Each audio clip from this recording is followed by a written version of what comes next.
after the Qin dynasty unified the world, on the day when soldiers were rewarded for their merits, you, a brave soldier who killed enemies, chose not to take the gold and beautiful women, but instead asked for an inconspicuous brick from the general's mansion. The other soldiers all thought you were crazy, but only you knew that this was a brick that could be used to forge a thunder attribute divine weapon. Originally, not long ago, you followed General Wang Ben to prepare to attack the capital city of Qi. Linzi, all the soldiers of Great Qin were excited for the upcoming unification of the world, but only you were staring blankly at the grass by the road. Qi training grass, one of the materials for Qi training pills, which can be taken directly to cleanse the tendons and marrow, but with greatly reduced effectiveness. At this moment, a few old soldiers suddenly took off their pants. The general next to them angrily said, "Outrageous! What are you doing? Is the money I give you on weekdays not enough for you to find women? Simply absurd." The general misunderstood. Misunderstood. The speaking old soldier pointed at you. This little brat doesn't know what got into him.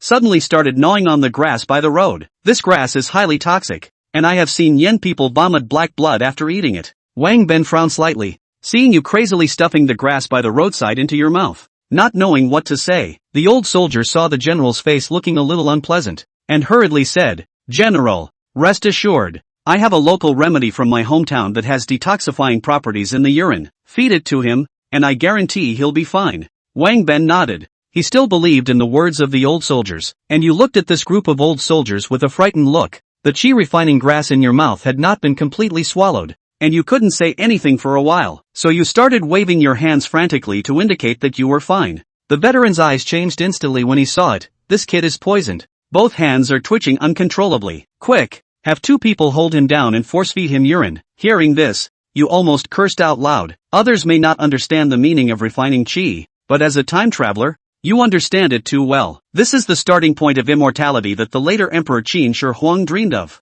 Fortunately, after swallowing the Qi refining grass, it quickly took effect. As the medicine began to work, a warm current started to surge wildly through your limbs and body, emitting a foul smell. The toxicity of this grass is unexpectedly so great that the stench of corpses has begun to spread. The old soldier's face turned pale as he looked at you, who looked peaceful, and he couldn't help but feel a little sad in his heart. Wang Ben slowly squatted down. "Bring his body back. Does he have any family?" Wang Ben turned to look at the old soldier. The old soldier shook his head gently, about to say something, but his eyes suddenly became joyful. Wang Ben was taken aback, turned to look at you, only to see you staring at Wang Ben with a pair of big eyes. Wang Ben's face darkened a bit. A major battle is imminent, yet you are acting so frivolously. What kind of discipline is this? Wang Ben was indeed a bit angry, but thinking about the upcoming major battle, he didn't say anything more, and after speaking, he turned and left. However, because of this small disturbance, it gave the soldiers a chance to catch their breath,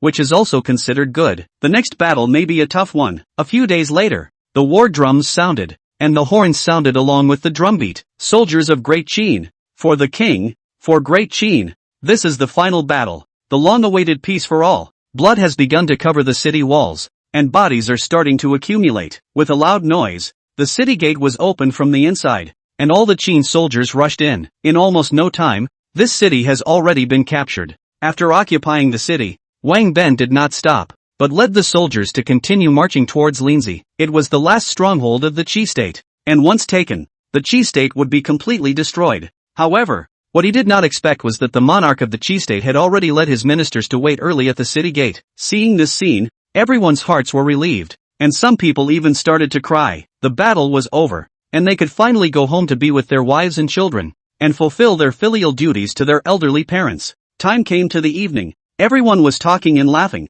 cooking in the city, but only you picked up a stone from the ground and carefully examined it in your hand. It turns out that just now, you inadvertently discovered that this stone actually displayed bird eggs, possessing a trace of the bloodline of a golden-winged rockbird, with an extremely hard shell comparable to meteorites from outer space, to be cooked with the samadhi true fire, creating an exquisite delicacy. Based on the identified information, this thing must be cooked with the samadhi true fire. But where can we find the samadhi true fire in this world? Also, the eggshell is very hard. When it collides with a stone, the stone is completely defeated, while the bird's egg remains intact. On this day, you thought of many ways, but you couldn't break through this thing. Even when you slept and dreamt at night, you were thinking about how to break this bird's egg. The next day, as the sky was getting light, the sound of the army gathering outside the camp was heard. After a moment, on the high platform, Wang Ben calmly scanned the crowd. Soldiers, Great Qin has won. The king said. Outside Xianyang city. Welcome us to celebrate and reward the army. Return today. Feast for 3 days. Do not return until drunk. Upon hearing this sentence, all the soldiers cheered loudly, and some even couldn't help but shed tears. This victory cry had been long awaited by them. Kid, have you made up your mind? Where do you plan to go back to Xianyang? The third elder patted your shoulder. You were slightly stunned, and really never thought about where to go. You shook your head gently and said, Third brother, I also want to go home and take a look, even though there is no one left at home. At that moment, you suddenly feel the bird egg in your arms move slightly. This scares you a bit, and the next second, you quickly take out the bird egg to re-identify it, the bird egg that is about to hatch. The species is unknown, but it has a trace of the bloodline of the golden-winged Great Pang. If you absorb the essence blood of the Great Pang, you can directly reach the Qi cultivation realm. Seeing the information prompt, you admit that you are drooling. The flavor is secondary. The main thing is that this goes straight to the Qi practicing realm. Raw food, cooked food, these are not important. The key is still the bloodline of the golden-winged rock. What with the poor taste? These are all afterthoughts, and strengthening the body is what matters most. Oops, saliva has taken over the mouth. Picking up the bird's egg and looking at it in the sun, the shell was so thick that it didn't let in any light at all, and you couldn't tell what the hell was inside. Look carefully on the surface and you can't find any cracks, but while in his arms, he was the one who did feel the thing move, and the identifying information says that the shell is about to be broken. Before he could continue his observation, Wang Ben's voice came once more. Depart and return to Xianyang. The army started off quickly, and after arranging for a group of people to stay behind, the remaining people headed directly in the direction of Xianyang. Unlike when they came, all the generals came with the determination of certain death, but they just didn't expect that this battle was not at all the same as usual, and they even easily took down Qi without paying too many casualties. On the way back, the generals were also in high spirits, perhaps because of the complete victory of Great Qin. Some people in the army even sang songs. With his son, the king in the Xingshi, repair my gorgets and spears, and fight with my son. With the son of the same Ze, the king in the Xingshi, repair my spear and work with my son. Is it said that there are no clothes? The song started out low and slowly became impassioned. It seemed to be to pay tribute to those dead generals, and it was like telling them that Great Qin had won. It was like consoling those old Qin people and old Qin kings who had been there, and it was like warning those dead souls. The song went all the way from outside the city of Linzi, into the city of Linzi. The generals who remained in the city had tears in their eyes, but their facial expressions did not change in the slightest. They are the elite, the Great Qin generals who stayed behind. How can they let Qi not? It was once the people of Qi who looked down on them. The generals walked and sang along the way, leaving their agitated voices wherever they passed, and the people looked back frequently. It was as if they saw the future in the song, and as if they saw the coming of peace. On this day, everyone knew that from today onwards, there would only be Great Qin in this world, perhaps being rendered by the song. Shen Feng surprisingly did not continue to hold the bird's egg in his hand on this journey, didn't even notice that the eggshell had broken a small opening. After traveling for almost more than a month, the army finally returned to the outside of Xianyang city. Although the sky was gradually getting dark, but inside and outside of Xianyang city, everything had already been prepared. The entire perimeter of Xianyang city, including the city, was brightly lit. Today, the sky is clear and there is no wind. Good wine and good food had already been prepared. The eyes of the generals had begun to redden at the sight of all that wine and food laid out outside the city. Outside the city gates, Qin Wangzheng stood for a long time. From a long distance he could already hear the neat steps of the generals of Great Qin, and he was inwardly overwhelmed with excitement, knowing that he had accomplished the great cause that all the previous kings had failed to accomplish. This is the credit of the previous kings, but also the credit of the Great Qin generals. Even if he stood and waited for days, it would be worth it. As the king of Qin, he couldn't go to the battlefield with the generals of Great Qin, but he could share the same enemy and also celebrate this wonderful day together. Generals of Great Qin, Zhang, we have set up a banquet here today, and I will first toast all the generals with 3 cups. The king of Qin took the first cup from Zhao Gao's hands, then raised it high and let out his voice. I am drinking with you all today. This first cup is to honor all the generations of my ancestors in Great Qin, to console their spirits in heaven. This second cup, to the dead soldiers, may they celebrate with us in the afterlife. That Great Qin is about to create the splendor of 10,000 generations. This third cup, 2 cups were drunk. The face of the king of Qin did not have the slightest intoxication, but instead his eyes became brighter. He scanned everyone in the army, and he saw that there were older and younger people in the army. as well as some wounded and even crippled soldiers. If not for you all, my Great Qin cannot have today. If not for the generals of Great Qin swore to fight to the death, and how to unify the world, how to create the foundation of the world's peace. It is you all fought hard to come, the oligarchs honor you. At this moment, all the generals couldn't help but raise their chests, their gazes looking straight at the king of Qin with pride and excitement in their eyes. From ancient times, there might have been kings who had done the same, but that was also in the past, but now they had seen it with their own eyes, not only seen it, but felt it for themselves. At this moment, they felt incomparably excited, and even Shen Feng felt a little tearful. Just as the king of Qin drank the third cup, all the generals spontaneously knelt down on one knee and let out roars of rage from their mouths. Long live Great Qin! Long live the king! Long live Great Qin! Long live the king! The voice resounded through the heavens,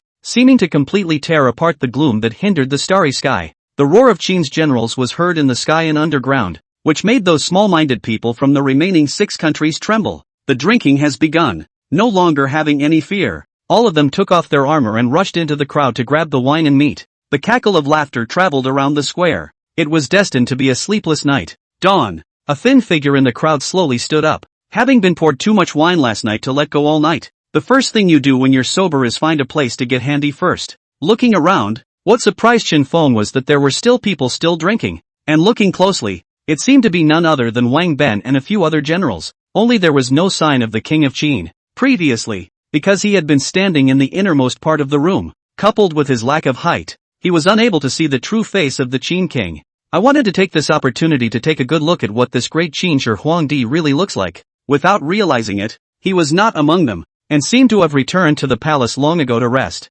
It was a bit of a shame, but I didn't really think about it too much. There's always goodbye. Perhaps noticing Shen Feng, Wang Ben beckoned to him and said, "That little fellow, come here and drink a goblet with this general." Shen Feng froze, although his head was still a little dizzy, but it was still okay, only that he felt that the bird egg in his arms seemed to be a little less stable. He wanted to sneak a peek, but he saw that Wang Ben was calling him, so he stepped forward and said, "Greetings, generals." These people, Shen Feng did not recognize, but to be able to sit with Wang Ben, their status was definitely not low. Someone in the crowd laughed and said, "General Wang Ben, I haven't seen you for a while. When did you have such a big child? Could it be that your sister-in-law's control is loosened and you secretly took a concubine outside?" Chapter 7, Breaking the Shell, Eating the Bird Before It's Too Late. When the crowd heard this, they laughed. Wang Ben is not strange. The people present are all the way to the same robe, but also hand and foot. He looked at the man and said with a smile, "Meng Tian, don't underestimate this little brother.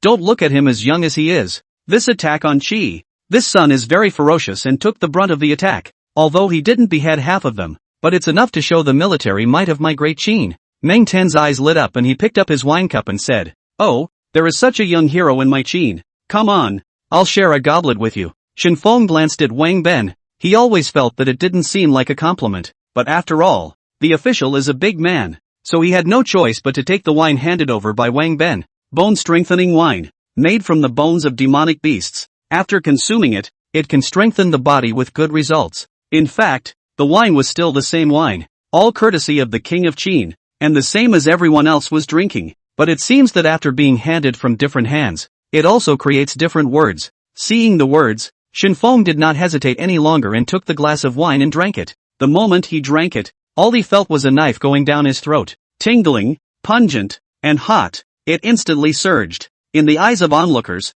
Shen Feng belonged to the category of not being able to win, but in reality, he only felt that the bones in his entire body seemed to be remodeling. This wine, indeed, was an ordinary wine, but after being recognized, it became a completely different one, and the effect was even more domineering than the Qi refining grass. His surface skin had begun to redden, and smoke was rising from the top of his head, so that his whole body looked like it was burning. But soon, a few moments later, a stream of warmth slowly flowed out from the dantian, and then began to roam around along the tendons and veins, and wherever it passed through was like rain and sweet rains, and all the negative effects instantly disappeared. The surrounding generals looked at Shen Feng's appearance, and a hint of surprise appeared in their eyes. They could clearly see the mist that emanated from the top of his head. For those who practiced martial arts for years, such signs no longer belonged to the average martial artist. Normal people who practiced martial arts practiced external skills, which was often referred to as skin, flesh, sinew and bones, but his appearance looked like something that only people who had practiced internal skills could display.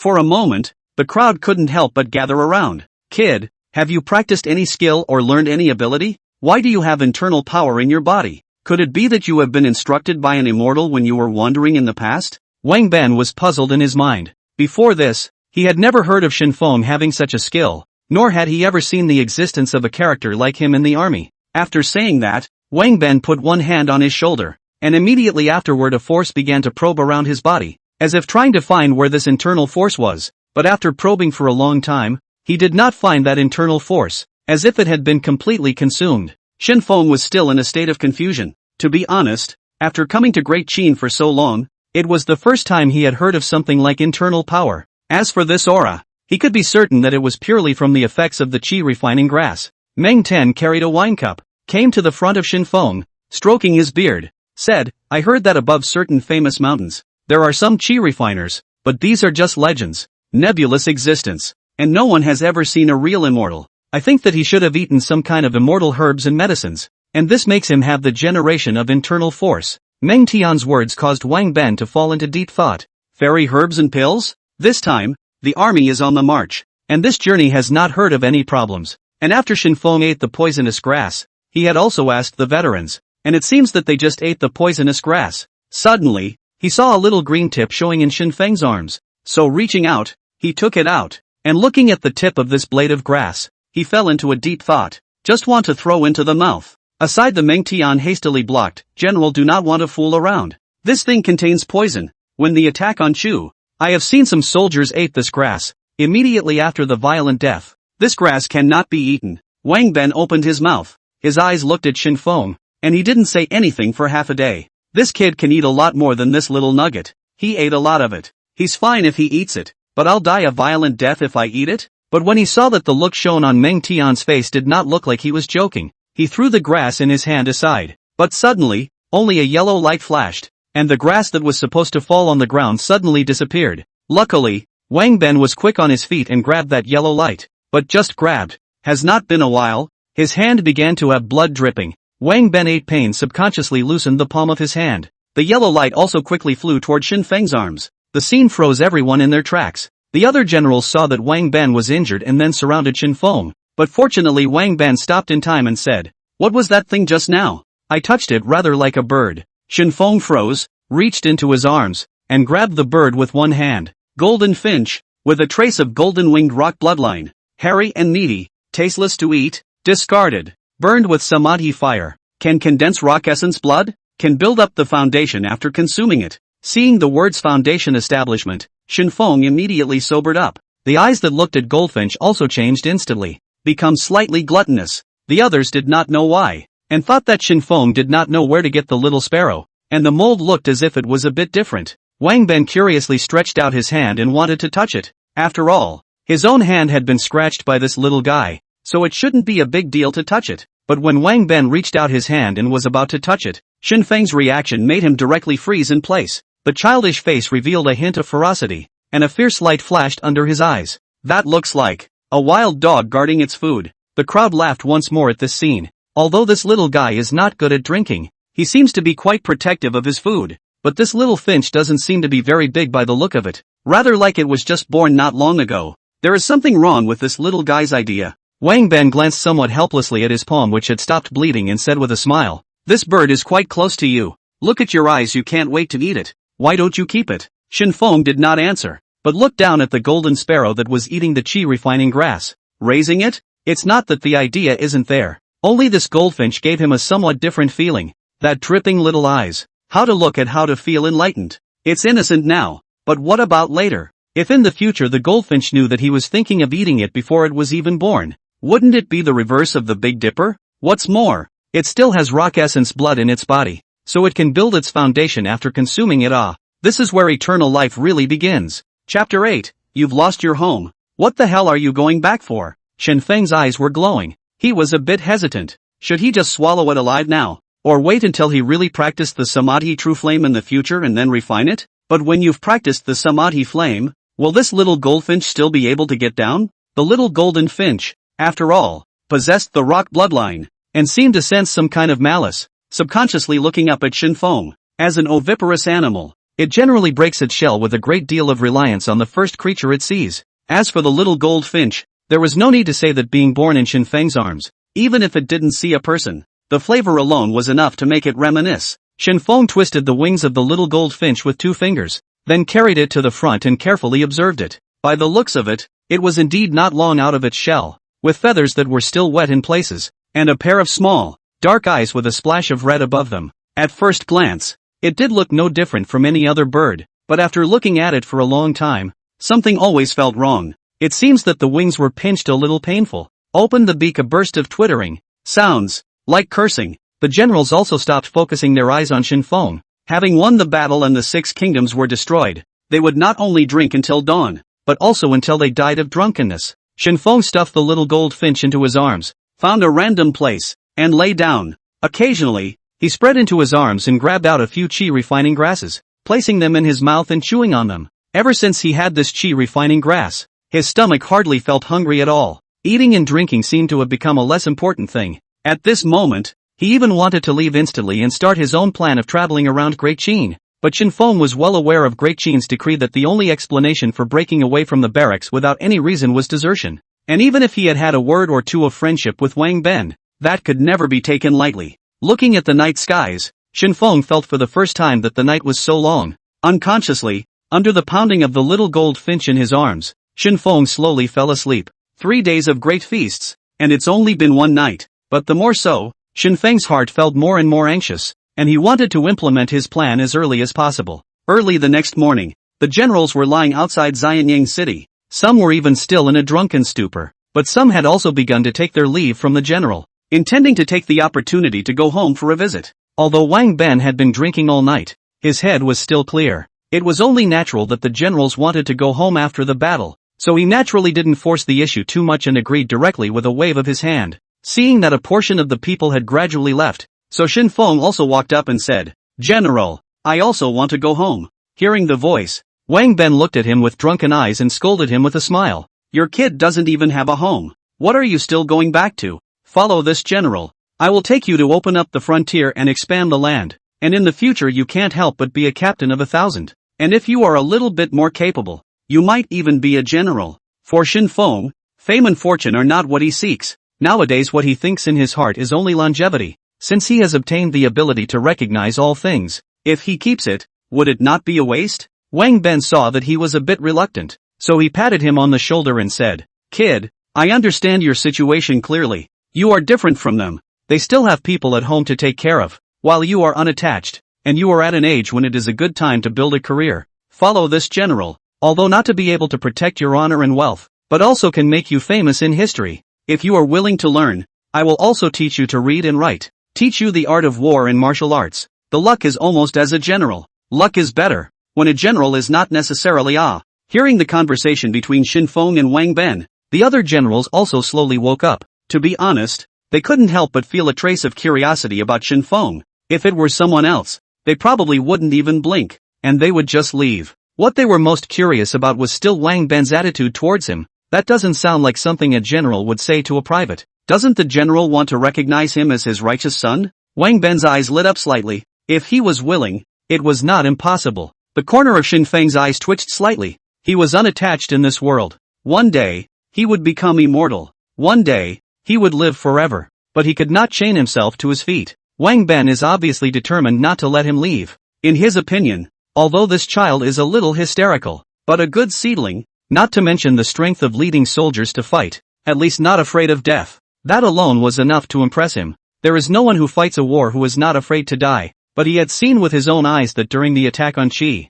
he had rushed the most aggressively, so wasn't he not afraid of death? The first and foremost, is as a general must have something? If even the general with the troops are afraid to cower, how to talk about winning the war? Little brat, it's rare that General Wang Ben thinks you're good. Why don't you thank him more for his kindness? At the wine table, Meng Tian laughed. Shen Feng was a bit helpless, although he didn't want to stay in his heart, but Wang Ben obviously didn't want to let him go so easily. He had no choice but to clasp his fists and thank him. The 3 days of drinking will not be over for a long time, but this was limited to the soldiers only. The general's family lived in the city of Xianyang, and naturally, they would not remain outside the city, and the revelry that followed did not belong to them, but to the soldiers who had labored so hard. Wang Ben patted his head, picked up his sword and threw it to Shen Feng, then stood up and cupped his fists and said, "Generals, I'll go back first, let's meet again later." The people did not stay any longer, and after hugging their fists, they went to their own homes. Shen Feng followed behind Wang Ben, his face still looking sullen. Wang Ben saw it, but didn't say anything and just smiled hard. Back home, Wang Ben will be the first time to take Shen Feng toward the inner hall. At this time in the inner hall, is sitting in an old man. Although the hair is white, but the eyes still bright. Just a single look made people feel shivering, and the fury that appeared out of nowhere almost made Shen Feng directly fall to his knees. "Father, son is back." Seeing Wang Jian, Wang Ben was the first to kneel down, and Shen Feng on the side obviously hadn't reacted yet. But soon, he also knelt on one knee and cupped his fist and bowed his head. Wang Jian looked up at him. A hint of a smile spread on his face, put down the bamboo slips in his hands, and then got up to support him. "My son has been meritorious in breaking qi this time, and you and I, father and son only, have finally been considered to have done our last bit for Great Qin, and for the Great King." Hearing these words, Wang Ben froze slightly, looked up at Wang Jian, and queried, "What does father mean?" Wang Jian did not answer, but turned his gaze to Shen Feng. At this moment, Shen Feng was fuming, and his eyes were gazing at a brick plate on the ground. 5 thunder iron. This thing suffers from lightning strikes all year round and contains the power of heavenly thunder. It can be used to build weapons and attract thunder to break the evil. Looking at this piece of floor tile, Shen Feng could not understand. A piece of brick that is stepped on every day. How is it always struck by lightning? Chapter 9, Great Qin is really full of treasures. Shen Feng looked at the brick plate on the floor, although curious, but did not think much about it. After all, even sheep dung eggs can be recognized as qi replenishing pills, let alone floor tiles. Wang Jian looked at Shen Feng, who was following Wang Ben, and asked suspiciously, "Whose little doll is this, and why did he follow you back?"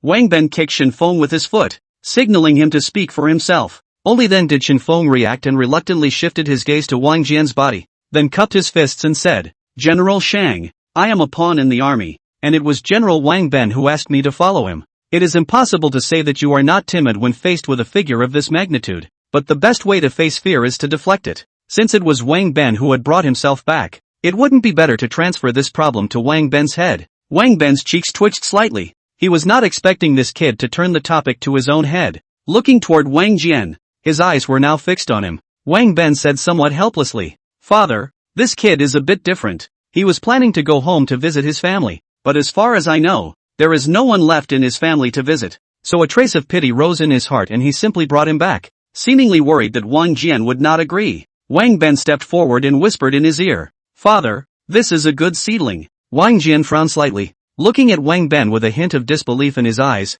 but also a hint of worry. Wang Ben laughed softly and continued, "If this son is properly cultivated, I think that in the future, he may be able to be used by the Great Qin, and then even if you and I quit the court, we will be able to find out the movements of the court through him." Wang Ben's voice was not too loud and not too small, so if it were someone else, he might not have been able to hear it at all. However, for Shen Feng, who had eaten qi refining grass and drank bone strengthening wine, as long as he quieted his mind and wanted to listen, he could still hear something. Although Shen Feng heard it, his face didn't change in the slightest and he just lowered his head without saying a word. In fact, Wang Jian had already guessed what he was thinking long before he spoke, to which he actually resisted. As a veteran minister of Great Qin, he knew that accompanying the king was like accompanying a tiger, and even if he withdrew from the court, it was not necessarily safe. What's more, it is planting eyes in the court. If one day in the future the Great King knows about it, he can't afford this crime. Wang Ben can't afford it, and the whole Wang family can't afford it. This is a risky move, and if you don't get it right, you'll lose your family. Wang Jian has been cautious and careful all his life, and he will never make this kind of mistake. "Shut up. This matter should not be mentioned again. When the time is ripe, you and I will stay away from the court. Now that the world has returned to my Qin, it's time to replace the candidates in the court with new people. If we hang around in front of the king for a long time, I'm afraid that you and I will have to die in this Xianyang." Wang Jian didn't give Wang Ben the slightest time to consider, and directly suppressed what he was thinking. In his opinion, this kind of thought is extremely dangerous, even if the king ignores it, but the king is still a human being after all. If the king is gone in the future, then what will the next king choose? "Little waif, what's your name?" Although he rejected Wang Ben's idea, but for Shen Feng, he was slightly more favorable, simply because he's already in the military at such a young age. It's conceivable that he may have joined the military at an even younger age. Generally speaking, in his case, He was nothing more than an orphan, or else he wouldn't have thought of taking his life for a living. Plus, Shen Feng did not show any expression on his face from the time he entered the door, and obviously did not have the slightest interest in these things that Wang Ben had said. With his understanding of Wang Ben, compared to surely having said some seductive words to him, but neither his eyes, nor his facial changes, there was not much desire. It was obviously Wang Ben who forcefully brought him back. Only Wang Jian couldn't figure out what he meant by staring at his feet all the time. Eva, are you liking these shoes of mine? Shen Feng froze, looked up at Wang Jian, shook his head and said, General misunderstood. I was looking at your floor tiles. Floor tiles? Wang Jian was a bit puzzled. What's different about this floor tile? Perhaps it was because of Shen Feng's kind of naive and innocent gaze that he couldn't help but be tainted by some of it, so he squatted down as well, then pointed to the slate on the ground and asked, This? Shen Feng shook his head and said, No, the one next to it. This piece? On the side. On the side. Wang Ben was speechless. The reason why he brought Shen Feng back was actually selfish. He had long known that his father had planned to leave the house, but there was still a slight reluctance in his heart. When a man is alive, he is born to build a career, protect his family and defend his country, and die a worthy death. Now that Great Qin has unified the world, it will surely open the splendor of the ages. If it leaves at this time, is there not a little bit of reluctance? Think of that Meng Tian, Li Si and so on, which is not accompanied by the king. Even if it is accompanied by the king like a tiger, that only need to appease the tiger's hair smooth. Everything is not all right. However, looking at Wang Jian, who seemed to have already made this kind of plan and obviously would not back out again, he could not help but let out a deep sigh. Father, my son will go down first. Hearing Wang Ben's words, Wang Jian then looked up and smiled. Go, you've been running around for days. You've had a hard time. Have a good rest and rest. As for this kid to stay first, I'll arrange it. Hearing Wang Jian say this, Wang Ben couldn't say anything else and then turned to leave. Little waif, what's your name? Wang Jian sat on the ground and looked at Shen Feng with a smile. Shen Feng touched the slab with his hand and replied softly, My name is Shen Feng. Shen's name? Wang Jian touched his chin and said, This family name is not simple, but I guess you can't think of which family. But since you've come to Qin, you'll be a citizen of Qin from now on. You like this brick a lot? Wang Jian asked again. Hearing these words, Shen Feng's eyes immediately lit up, but soon his eyes rolled and said, If General is willing to sell, I am willing to buy. Wang Jian froze, then laughed loudly and said, It's just a brick in the district. If you like it, then take it, but make it clear. It's a gift from me, not something you bought. Shen Feng was slightly stunned. He heard a hint of intrigue in Wang Jian's tone, but no matter what, since he was willing to give away his hand, it was already a labor of love. There's no doubt about it. Thinking of this, Shen Feng stood up, gazed at the flowers and plants in the yard, pointed at one of them and said, Since General is willing to give it to me, why don't you give me more? How about giving me that one plant as well?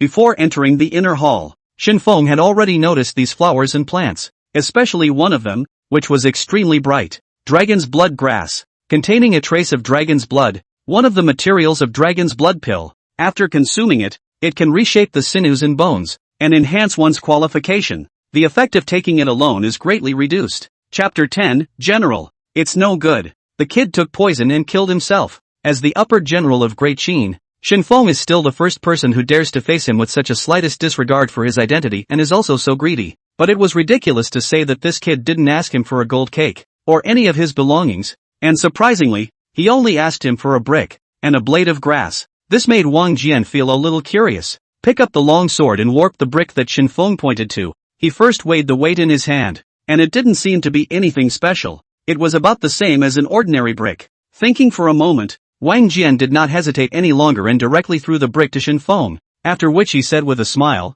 Since you want it, it's for you, but just this once. You can't empty this nest of mine. Shen Feng swept a glance at the other bricks, none of which had words displayed. Then holding the slate in his arms, he said with a smile, Don't worry, General, I only need this one. The two then went back out into the yard together. Looking at the yard full of flowers and plants, Wang Jian showed a very excited look, smiled and patted Shen Feng's shoulder and said, How is it? Is it a little bit of a big hidden feeling that I have here? Shen Feng slightly scanned a glance. For people who are not interested in flowers and plants, at first glance, perhaps as Wang Jian said this, really a little want to return to the pastoral meaning. But for Shen Feng, these were just for show to others. Just by looking at the soil in this place alone, I could tell that it probably hadn't been watered in a long time, and there were even some places where weeds had grown. If a slightly more attentive person were to look at it, they would be able to see through it at a glance. If I may be so kind as to say, these furnishings seem to me to be nothing more than a display. Oh,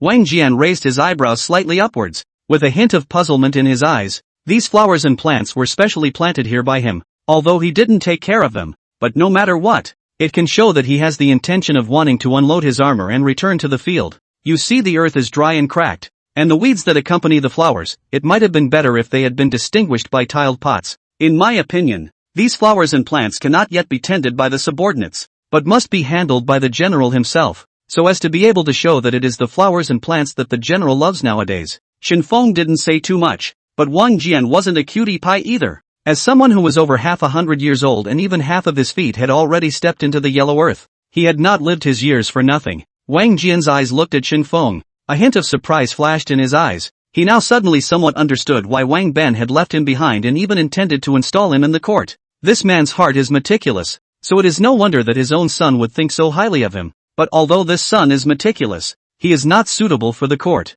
He might be able to fulfill the task Wang Ben had given him very well, but the look shown in his eyes was clearly more oriented towards this outside of the court. Wang Jian laughed lightly and asked lightly, "Say, which one do you want?" Shen Feng didn't say anything, walked up, grabbed one of them, and yanked it out with one hand. As Shen Feng said, he would not have any concern at all about the death of these flowers and plants, and everything was just for the sake of pretending and doing it for others. But when he saw the grass that Shen Feng grabbed up, his face instantly changed. When this grass was first brought back, the mansion's house slaves specifically explained that this grass contains a strong poison, known as the broken heart grass. There are many people who call it the hook kiss grass. If you eat it by mistake, you will surely die. Wang Jian's face changed slightly, and he just wanted to go forward to stop it, but he saw Shen Feng violently take a step backward, and before Wang Jian could open his mouth, he just wiped the soil slightly, and then immediately took a bite and stuffed it into his mouth. There are still a lot of subordinates in Wang Jian's residence, and these subordinates are naturally a little curious about Shen Feng. So many people had also taken some of Wang Jian and Shen Feng's actions in their eyes. As an underling, it was natural that one needed to take care of everything in the mansion, including knowing some basic common sense, such as what could be eaten and what could not be eaten, what could be touched and what could not be touched. It is like saying that these flowers and plants of Wang Jian will never be easily touched without Wang Jian's order. Even with permission, they couldn't possibly touch it. After all, there were still quite a few flowers and plants in here that were poisonous. At this moment, everyone watched as Shen Feng ate all of the broken intestine grass with its roots and stems in one hand, and for a moment, the entire mansion was in a state of chaos. Wang Jian was even more confused and didn't know what to say. At this moment, inside his mind, he kept recalling every scene, even every sentence. From the time he met with Shen Feng until now, he didn't remember saying anything nasty or making any threats, so why did this kid have to kill himself? From being disoriented to coming back to his senses, it was only a matter of a moment, and after hearing the screams of the subordinates in his ears, Wang Jian hurriedly stepped forward and tried to grab Shen Feng's chin. But what surprised him was that although this kid looked skinny, this speed didn't seem to be slow, and he was about to grab his collar, but he just slipped and ran away. To say that it is luck, it is not impossible, but to say that every time you make a shot, it is a little hard to say. The brat has good hands, but what's wrong with you? We can sit down and talk about it. Why did you take poison to kill yourself? Wang Jian was anxious. He had seen Shen Feng's throat swallowing. Apparently the kid wasn't planning on spitting it out at all. He was really looking for death. Is Shen Feng stupid? He's certainly not stupid. For these people with poor eyesight, what he had in his mouth was poisonous grass. But for him, it was a great tonic that could even allow him to remodel his muscles and bones. How can a mortal know the wonders of such an immortal herb? The little golden finch in his arms had obviously also noticed the dragon bloodgrass leaves showing in Shen Feng's mouth. Without the slightest hesitation, he flew forward, dangled one of them with his beak, and after tearing it off, he quickly swallowed it into his stomach. A series of operations that were incomparably silky and smooth, like sucking on spaghetti. Inside the house, Wang Ben had just finished washing up and was about to lie down on the bed to have a good rest when he heard a cacophony outside the door. Although he didn't know what was happening, but this was after all inside Xianyang city, and the army was right outside the city. Even if someone dared to rebel, I'm afraid they wouldn't dare to be arrogant to such an extent. But when he heard Wang Jian's voice intermingled with it, he was instantly sleep deprived. Taking out his sword, he rushed out of the house, grabbed one of the subordinates, and asked with a grim face, "What happened?"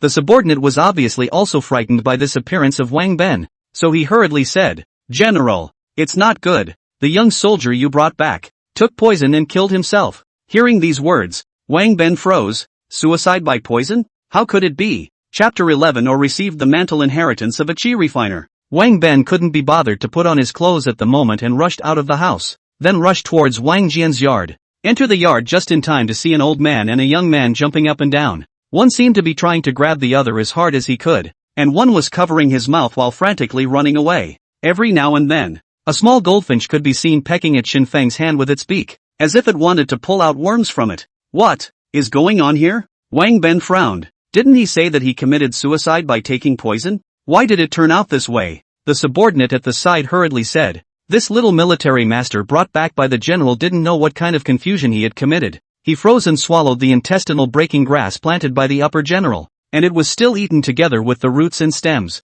The corner of Wang Ben's eye twitched slightly. How could he have forgotten about this? When I attacked Lindsay before, I heard my subordinates talk about it, and although nothing happened at that time, it was almost delayed. I thought he was just starving and confused, but now it seems he's really hysterical. But when he came back, he had forgotten about it and had not spoken to his father about it. Stinky cub, this place is not a place for you to fool around, but not quickly put the things spit out. If you are hungry, let the subordinate to get you some food is not good. Shen Feng looked at him. The inside of his mouth was still chewing, and he didn't make a sound. So you chased me. The subordinates also wanted to come forward to help, and at first, Shen Feng had some difficulty escaping, but as the dragon blood herb was swallowed into his stomach, he only felt that all over his body. It was as if certain changes were being produced, and a tingling sensation came from every bone in his body, as if an electric current was traveling around along his tendons and bones. Although it felt a bit strange, it didn't cause any harm to him, but instead made his body lighter,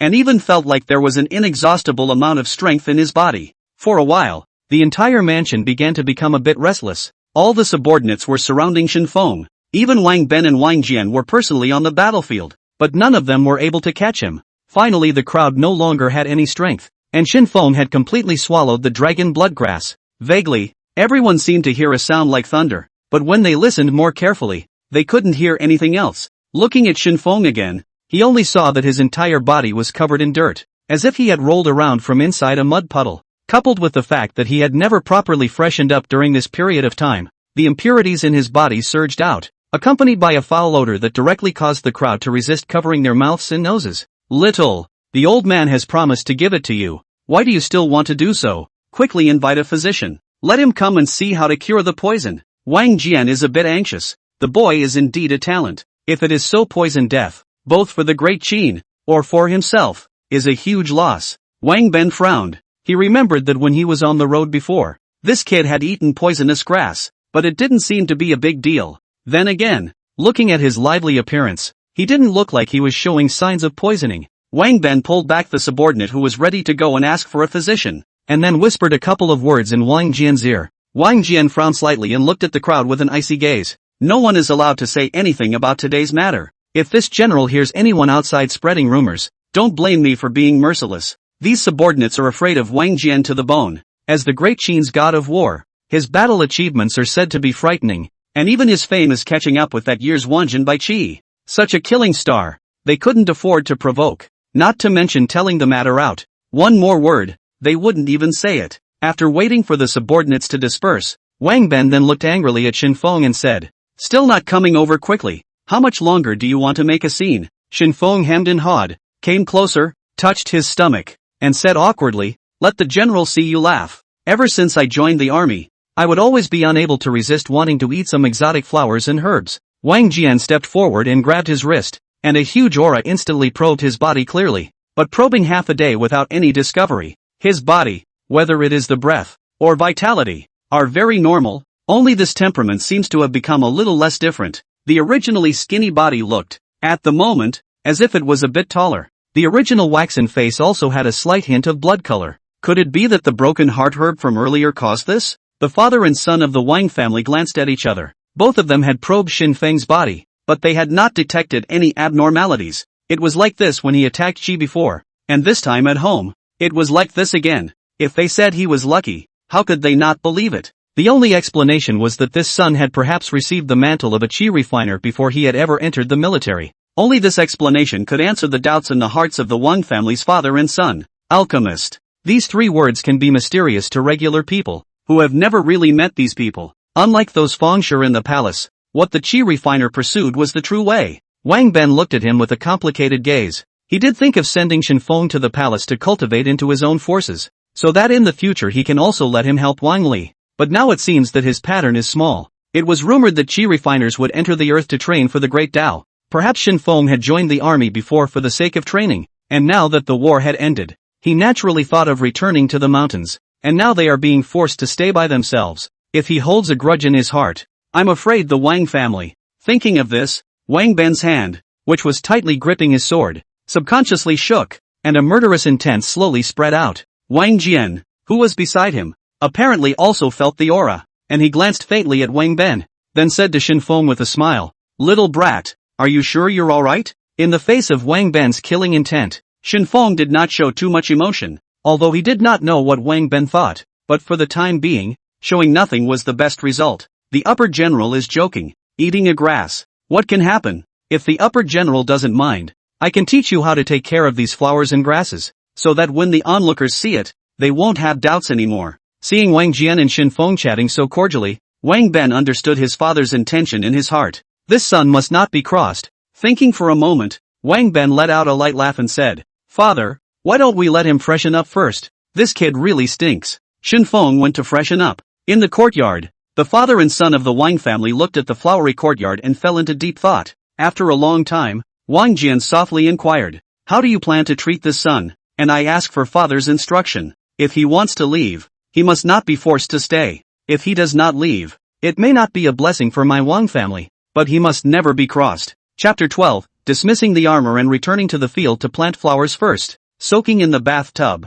Shen Feng let out a long breath. "I'm afraid this is the first time in my life that I've ever felt so relaxed." Submerge your body completely in the warm water and your soul is almost soaked away. Although some of the physical injuries had been completely cured by the dragon's blood herb, the mental fatigue was not something that could be casually resolved with herbs. As he was enjoying himself, a clear bird call suddenly came from his ears, and looking down, he saw that the little gold finch had flown in with him at some point, flying over the water and tentatively touching it with his feet. He didn't seem intent on taking a dip together. Shen Feng was quick on his feet and grabbed the little gold finch and directly pressed it down. But the little gold finch wasn't a paper mache. After all, it possessed the bloodline of the golden winged rock, and it had eaten a lot of Qi refining grass, plus the leaves of the dragon's blood grass. The size didn't change much, but the strength did. Even though he was pressed into the water by Shen Feng, his wings were still very powerful, and for a while the bath water splashed all over the room. After taking a bath and changing into the clothes Wang Ben had it prepared, he once again came to Wang Jian's courtyard. At this moment, both of them looked at Shen Feng with a hint of surprise in their eyes. If before, Shen Feng looked like a little beggar, then at this moment, he looked like a little bit of a teenage hero. If you are holding a bundle of bamboo slips in your hand, you have the demeanor of some readers. It was only the glimmer of divine light revealed between these eyebrows that gave the impression that there was still a hint of the immortal child's appearance. Not to mention that Wang Jian and Wang Ben looked a little lost in thought. Even those maidservants in the house cannot help but blush, and even some do not dare to look directly with their eyes, for fear of falling into it at a glance. Yes, Wang Jian suddenly let out a shout of approval, causing Wang Ben's body to shake a little. He frowned slightly and glanced at his old man, his face somewhat helpless. This staggering appearance, which is not a bit of the upper general's demeanor. "Kid, I'll give you a chance to choose. Are you willing to stay in the old man's mansion and teach him to plant flowers and raise grass?" Shen Feng smiled, nodded his head and said, "General's good intentions. I take it upon myself to appreciate it, only that I would like to go out for a walk once in a while, and if the general feels that I have no rules, I am afraid that it will cause you to get tired of it." Wang Jian shook his head and waved his hand. "There is no harm in it. You don't look more than this old. Now the world is at peace, and Great Qin is different from the past. Now that the war is over, if you like to go out and play, this general naturally won't stop you. However, in this Xianyang city, there is ultimately a mixture of forces, not to mention the Great Qin clansmen, and the nobles of the 6 countries are now gathered in Xianyang. So if you go out of the door, you can't give me any trouble." Shen Feng gently nodded his head. He understood what Wang Jian meant. Xianyang city is a mixed bag of fish and dragons. Walking on the road, even a seemingly ordinary person may have a huge force behind them, and if you are not careful, it is very likely that you will mess with someone you shouldn't mess with. And now that Wang Jian has planned to stay away from the court, then he must not add to Wang Jian's chaos, or no one will let him go. Although today Shen Feng had some strength and his Dantian Qi Si had been completely opened up, in the end, he still couldn't practice qi on his own. And if one wanted to condense qi, one would either be able to find a secret book of feats or continue to search for qi refining grasses, thus reaching a level where one could let the breath run on its own in the body. Of course the best way, or to find a gongfu. After all, things outside the body, after all, does not belong to themselves. If the future does not have these immortal herbs and medicines, is not still sitting and waiting to die not? This was also one of the reasons why Shen Feng wanted to walk around Xianyang city. Fortunately, Wang Jian did not intend to trap him in the mansion, and Shen Feng was considered free. Wang Ben on the side didn't say anything else. He knew that his plan to let Shen Feng mix into the court as an eyesore obviously fell through, but that's probably a good thing too. This son's temperament is free, sometimes doing things to make people puzzled. If it is into the court above, it is not certain how many people to offend. You have to know that those people in the palace can be very disciplined. If an unruly person suddenly appeared, then they would certainly become a target. Wang Ben left and went back to bed. The fracas had made the already tired man feel even more sleepy. When he got back to the house, he pulled the covers over his head and started to sleep, not intending to get up anyway, as long as the sky wasn't falling. Shen Feng stood in the yard, looking at the yard full of flowers and plants, and then looking at Wang Jian who was smiling on the side. Shen Feng also smiled. Go ahead, laugh. You won't be able to laugh later. Has the general sent for a tiled basin? Wang Jian froze. He really did not. The party was a mess. He had already put these things behind him. How can he remember this? In that case, please ask the general to get some tile pots first, and remember to make holes in the bottom of the pots. By the way, when the tiled pots are ready, please ask the general to plant these flowers and plants into the tiled pots with his own hands, and never let anyone else do it for him. Wang Jian asked, why can't someone else do it for you? This is my residence. So what's wrong with having some servants? Shen Feng shook his head and said, General wants to use this to tell the world that if you want to go back to your hometown, then you have to do these things yourself, and only by lowering your stance can you make people feel that there is no threat. I'm sure that the reason why General has developed the idea of having to remove his armor is probably because there are now rumors outside that you are more accomplished than the Wu and Jun of that year, and since this is the case, General should know what happened to Wu and Jun. The Great King is a good Great King. He may not make this kind of unloading move, but it is inevitable that people with a heart will say something, and after a long time, I'm afraid that the faults will outweigh the merits. Wang Jian's face changed slightly. He clearly remembered that since the beginning he had not said half a word in front of Shen Feng about returning to the field and discharging his armor. Yet he had already guessed it and said precisely what he had in mind. This sun would certainly shine if he were in the courtroom. But unfortunately, he really wasn't the right man for the job. What about you? Wang Jian asked suspiciously. Me? Of course I'm going shopping. General, don't worry. I have money on me. After saying that, Shen Feng touched the little gold finch in his arms, turned around and walked towards the door. To be honest, Shen Feng quite liked this set of clothes on his body, especially this sleeve. When his arms were swinging, it was a thief. Wang Jian looked at Shen Feng's back. A hint of resentment flashed in his eyes. He was the upper general of Great Qin, but he was even made to be used by a little doll. It had never been him who had made others. When had he ever been made to do so? And by a milquetoast brat at that. The more Wang Jian thought about it, the more angry he became. His face suddenly pulled down. Come on people, go get me dozens of tile pots. I want to plant flowers. Chapter 13, Dragon Scales Can't Be Cooked, Can't Be Eaten. Walking out of the mansion, Shen Feng only felt that his whole body was much more relaxed. I have to say, with a man under the roof, these two shoulders are like sitting on a ghost doll, and they can't keep their backs straight. There is no way. Who let people be generals? Or the upper general of Great Qin? Just this name can scare the nobles of the 6 countries to death. Not to mention Shen Feng, a small doll. It's not really that early, but it's not too late either. In modern times, it would have been around 8 or 9 a.m. Perhaps because of the complete end of the war, the streets could be described as filled with laughter, and the faces of Great Qin's people were all filled with pride. When you walk down the street, even if you don't know each other, as long as you have a smile on each other's faces, someone will greet you and even ask you if you've eaten. Not to mention that the liquor stores were so overcrowded that they walked in standing up and almost always carried out lying down.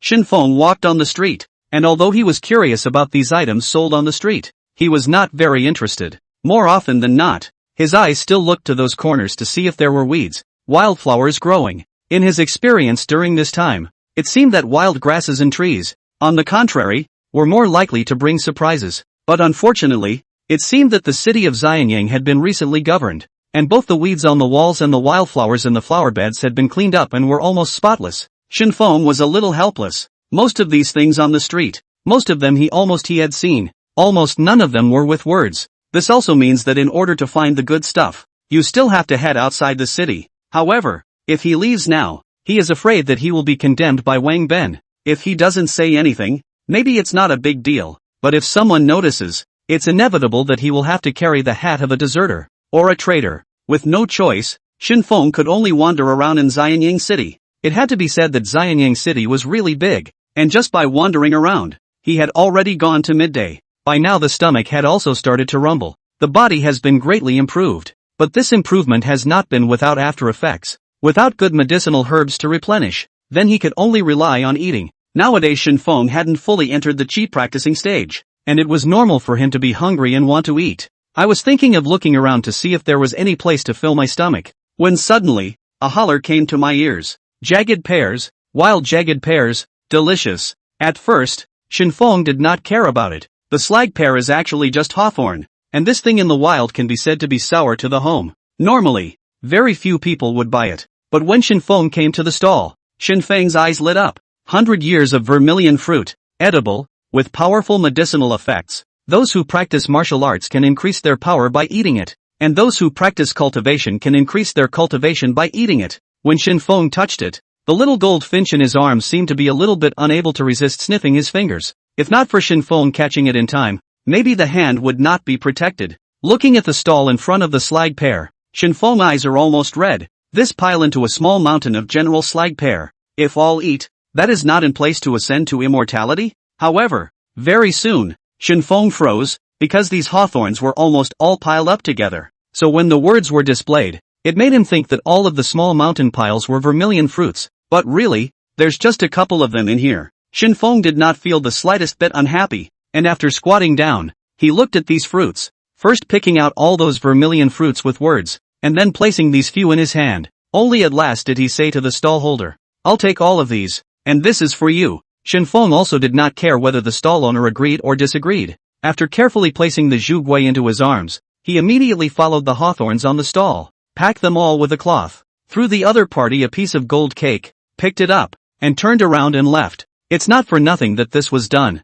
From the moment he stepped out of the general's residence, he had sensed that someone seemed to have been following him, and although he never found the same face every time he turned around, the feeling persisted. This also points to the fact that he seems to have been targeted by someone. But come to think of it, he only arrived in Xianyang yesterday evening, and only entered the city during the day today, and has been in Wang Jian's mansion the whole time. As soon as he left the house, he was being targeted, so that could only mean one thing. The other party's purpose was perhaps not himself, but everyone within Wang Jian's mansion. Anyone who comes out of Wang Jian's house is a target for the other side's surveillance. Shen Feng didn't care. This situation was more than normal in his opinion. Wang Jian wanted to leave the court and return to the field by discharging his armor, which was a great loss for Great Qin. Not to mention that Wang Jian was planning to take Wang Ben with him to return to the field. Maybe the king wouldn't say anything, but there was always someone who wouldn't agree with him on such a move. Shen Feng didn't care. Being followed was fine. Anyway, all he needed now was to put on a dude's appearance.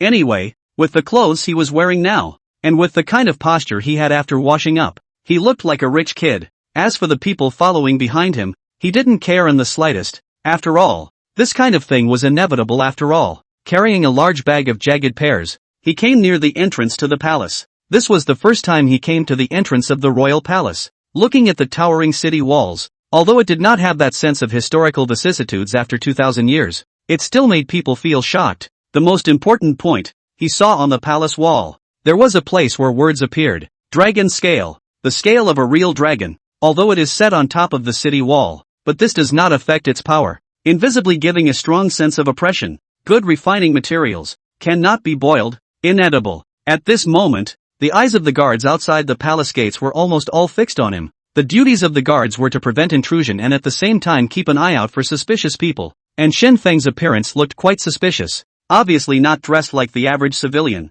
but carrying a large bag of some unknown contraption. Grabbing a handful from it and shoving it into his mouth every now and then. Occasionally the expression twitches, apparently because it's so sour. His gaze, on the other hand, was even more suspicious, staring straight at the palace wall, as if he wanted to stare at it until it was rotten. Almost after nearly half an hour, the guards cannot help it a little. This kid is afraid, not a little demented. Fro stupidly stood for such a long time.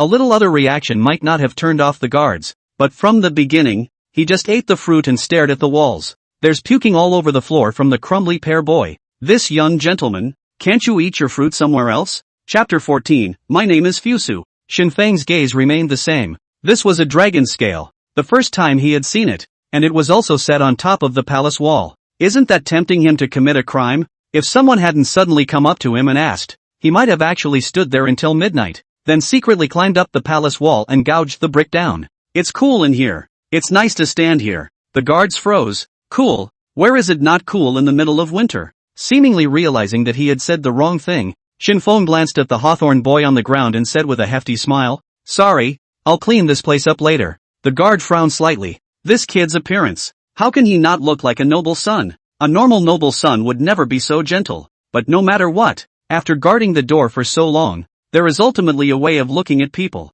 And naturally there is a way of speaking. "Sir, this place is outside the palace walls of the king. Idle people are not allowed to approach at will. Please leave immediately. If not." Shen Feng sighed slightly in his heart, looked back at the palace wall, and had no choice but to turn around and leave. And just as he was about to leave, the palace door suddenly opened wide, and Shen Feng subconsciously looked. A young man, who did not look very old either, rode in the carriage, and at his side was Meng Tian. The moment he walked out from the palace gate, he happened to see the guards driving Shen Feng away. Meng Tian had seen Shen Feng, only that his present appearance and clothes had changed too much, and he almost didn't recognize him. Meng Tian lowered his head and whispered something to the youth, then rode his horse to Shen Feng. "Kid, why are you here? And in such a different outfit? Could it be that you are really General Wang Ben's illegitimate son? Is not a bastard. In fact, we all have a number in our hearts." The reason why I said this is purely to tease him, but this sentence is to let aside of the guards to give a frightening face.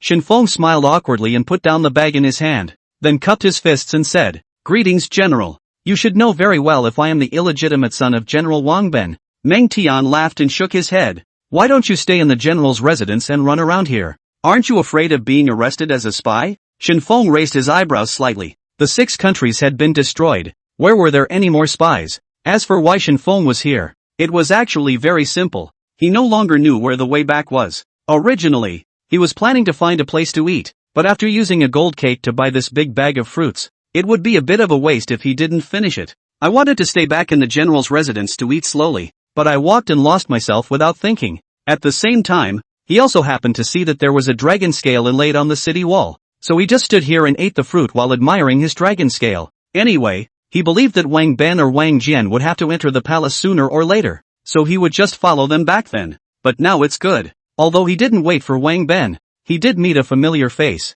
Monty saw what was going on when he didn't say anything and looked like he was scratching his head and giggling. He was just about to have someone send him back when he heard a voice coming from the carriage. "But General Meng has met an acquaintance. Why don't you sit with me? It just so happens that I don't have much to talk about. Seeing as how this person, though not as old as I am, may have quite a bit to talk about with me." Meng Tian was stunned. This time the Duke traveled. What he represented was the King of Qin, and although Shen Feng had changed his clothes, he still couldn't change his identity as a commoner. So if he were to sit in the same car as the prince, wouldn't he dirty the prince's frame? Seemingly sensing the thoughts in Meng Tian's mind, the youth smiled faintly and said, "Yesterday, my father shared a drink with all the generals outside the city gates, so it's no big deal for me, as my father's son, even if I'm sitting in the same car with the commoners." But, Meng Tian frowned. He was not worried about this, but mainly worried about the safety of the youth. But Shen Feng was not polite. When he heard the other party say so, he picked up the parcel and walked up.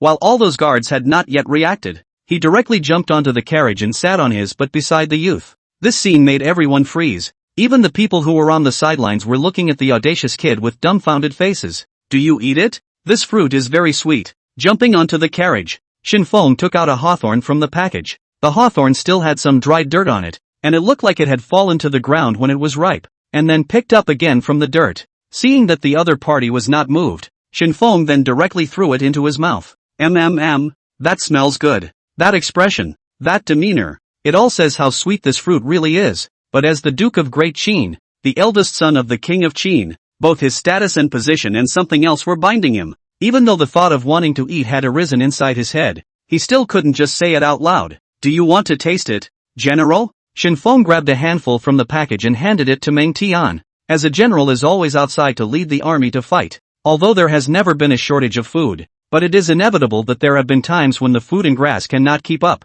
This kind of fruit he has eaten. Not only eaten but also know the flavor of this fruit is extremely sour. But for some reason, perhaps because he could see the thoughts in Shen Feng's mind, the ghost took the fruit and stuffed it into his mouth. Then said expressionlessly, "It's so sweet." Seeing this scene, the youth was no longer dignified, but smiled and said to Shen Feng, "My name is Fusu. Seeing that you are not very old, how do you know General Meng?" Shen Feng grabbed another handful of hawthorn, then stuffed it into Fusu's hand and said in a low voice, "I was originally just a pawn under General Wang Ben, and the general saw that I was poor and fatherless, so he brought me back to his mansion." Fusu was slightly stunned. As a prince, staying in the palace for many years, although he knew that the people were suffering, he had never really experienced this kind of suffering. Looking at the teenager in front of him, who was 5 or 6 years younger than himself, he couldn't help but let out a light sigh. Now that the world is at peace, have you ever thought about what you will do in the future? Fusu took the fruits and said while picking one up and placing it in front of his eyes to scrutinize it. Maybe it was a little hard to get down for a while because the mud on it hadn't been cleaned off. Shen Feng did not hide, directly said, "Originally intended to travel the Great Qin," said General Meng. Tian also gave me a gold cake, but General Wang Ben did not agree, said that I have no one at home, so do not go back, and in the future to follow him will not starve nor freeze. Fusu's eyes narrowed slightly. This was said without intention, but the listener intended it. Onlookers may not think it's a big deal to listen to, but Prince Fusu has been living in the palace for a long time, and he may not know so much about the things in the world in detail, but he knows as much as he knows about the intrigues and plots in the palace. Since you are now working under General Wang Ben, you must work seriously, and in the future, if you make a merit, it is not unlikely that you will be able to become a useful person in the court and in front of the Great King under the general's guarantee. Chapter 15. Do you see the word stupid written on my face? Shen Feng lowered his head and looked at the package, but his eyes kept rolling upwards. On the side, Meng Tian did not say a word, and the hawthorn seeds had turned into powder in his mouth. This was obviously a condescension. If Shen Feng answered well, perhaps nothing would happen, but if he answered poorly, it was like putting the Wang father and son on the fire. Shen Feng naturally understood in his heart. It was just that he didn't like this atmosphere a little too much, but if he didn't answer, it was the same as a default. The imperial court is not what I desire, nor is a red man in front of the Great King, nor is it what I desire. I just want to travel the Great Qin and eat everything I haven't eaten before. Saying that, Shen Feng grabbed the little gold finch from his arms. The few vermilion fruits that he had picked out from inside the hawthorn earlier were now half eaten by the little goldfinch. Touching the only remaining ones in his arms, he stared fiercely at the little goldfinch and said in a cold voice, "When you grow up, I'll roast you first." The medicinal effect of the vermilion fruit was excellent, and after the little goldfinch had eaten a few of them, she had become a bit disoriented at this moment, although what Shen Feng said was not very nice. In its view, Shen Feng was still the closest person to it. Struggling to break free from Shen Feng's hand, it then wobbled and flew to his head, apparently using his head as a nest. On the side of the Fusu looked at the scene in front of him, a flash of surprise in his eyes. To say that he looks a little boyish, but the heart is very penetrating. Coupled with the appearance of this bird, it made him feel that Shen Feng was more like a man of the mountains, not like those martial artists above the court who like to dance with swords and guns, or schemers who like to give advice. Under the thought, Fusu had already stuffed the hawthorn in his hand into his mouth, and his face instantly twisted as he took a bite. "This is called sweet?" Fusu practically roared out in a hysterical voice. The surrounding attendants had naturally seen what Shen Feng had been eating long ago, but they just didn't want to say anything. They just wanted to see the consequences. Shen Feng let out a light laugh, followed by stuffing another one in his mouth, pointing at Meng Tian and said, "General also said sweet just now. I'm talking about real flavor." Meng Tian's face changed, and he just wanted to defend himself, but when he thought about it carefully, the words really sweet seemed to come right out of his own mouth. Shen Feng, on the other hand, didn't seem to have said anything about it indeed. "Damn. Fell for it. Little. You dare to fool me." Meng Tian grabbed the hilt of the sword, and that angry expression seemed like he would draw his long sword in the next second and stab Shen Feng straight in the heart. Shen Feng shrunk his neck backward at the sight, while Fusu, who was on the side, hurriedly got up to discourage him. "Don't be annoyed, General. It was me who lost my temper just now, and I don't blame him." The moment he got up, the jade pendant at his waist suddenly fell off. The moment he saw the Fusu jade pendant, Shen Feng was slightly stunned and subconsciously wanted to pick it up. Dragon saliva. The saliva of the dragon. Don't look at it as a jade pendant. In fact, it is the saliva of the dragon. Edible, After eating it greatly enhances the physique and can directly break through the first level of Qi cultivation. Practicing the first level of Qi. The starting point for becoming immortal. The beginning of immortality. Shen Feng bent down, grabbed the jade pendant and held it tightly in his hand. After Fusu heard the sound, he also turned back, just in time to see Shen Feng staring at the jade pendant, and a trace of crystal seemed to flow out from the corner of his mouth. I've seen cravings for deliciousness and I've seen cravings for wine. It was the first time Fusu had seen a jade pendant that he was craving. Looking at Shen Feng's appearance, Fusu did not know what to say for a moment. After a long time, Shen Feng took out a vermilion fruit from his bosom and said to him with a serious face, "I'll trade with you." Looking at the fruit that Shen Feng handed over, Fusu felt his mind get a little dizzy. A fruit for a jade pendant? Thanks for thinking of it. Don't underestimate this fruit. This is 100 years of vermilion fruit. After consuming it, it can protect you from all poisons and diseases, and it can also improve your physical quality. It's not too much to say that it's an immortal fruit. Is there a difference between the fruit in Shen Feng's hand and the crummy pear? How it looks. How it makes no difference. Do you see me as stupid? Fusu stared at Shen Feng and coldly came out with this sentence. Shen Feng froze, followed by pulling out a sheep's dung egg from his bosom. Plus this. Don't look at this as a sheep's dung egg. In fact, this is a Qi replenishing Dan. If you are weak and Qi is weak, you can take it directly, or you can use it to soak in water and make wine, to ensure that you have a night of 100 times and not be weak. Fusu's face was getting darker and darker. He wanted to take back his jade pendant, but Shen Feng's hand was extremely strong. No matter how hard he tried he couldn't break one of his fingers. Shen Feng frowned slightly, pondered for a moment, and then grabbed the small gold finch on his head. Shen Feng looked around and whispered to him, "Don't look at it as just a sparrow. In fact, this bird has the bloodline of the ancient beast golden-winged roc. If it is properly cultivated, in the future, it will certainly be able to become the Great Qin's protector beast. If there is an enemy that can't be fought, let it go at that time." "Enough, you really think I'm a cutie?" Fusu roared angrily. It's the first level of Qi training. Even Zhuge had not shown that it could directly break through the first level of Qi cultivation,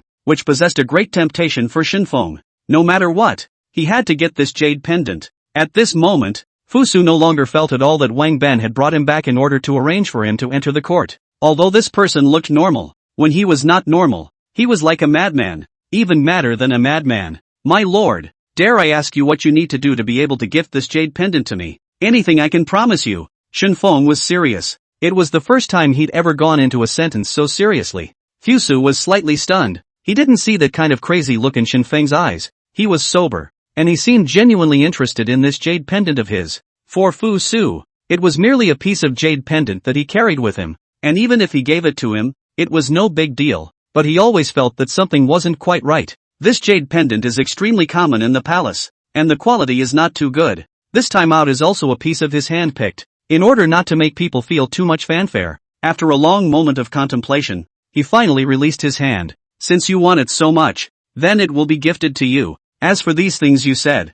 Fusu looked at these things that Shen Feng pulled out, and the dislike in his eyes did not have the slightest concealment. "You might as well take it back." Shen Feng laughed, and the delighted look on his face made the people next to him look like he was just like a child. At times, the jade pendant was held up to the sun's rays, and at other times, it was carefully wiped with his sleeve. Even Meng, Tian and Fusu on the side of the room couldn't help but show a smile with that look. In their opinion, if everyone in Great Qin could be so happy, the world would certainly be a better place. But halfway through the smile surfaced, it instantly froze. Without any precursor, Shen Feng suddenly shoved the jade pendant towards his mouth. When Fusu reacted and tried to stop it, the jade pendant had already been quickly chewed and swallowed into his stomach. Retarded? Chapter 16, The Founder's Trick. When a bite was taken on the jade pendant, the kind of soreness did not come from the teeth, but instead there was a hint of sweetness. It's like a fatty kind of softness, but not greasy. Swallowing the jade pendant completely into his stomach, his entire body felt as if it had been opened up to Qi and blood,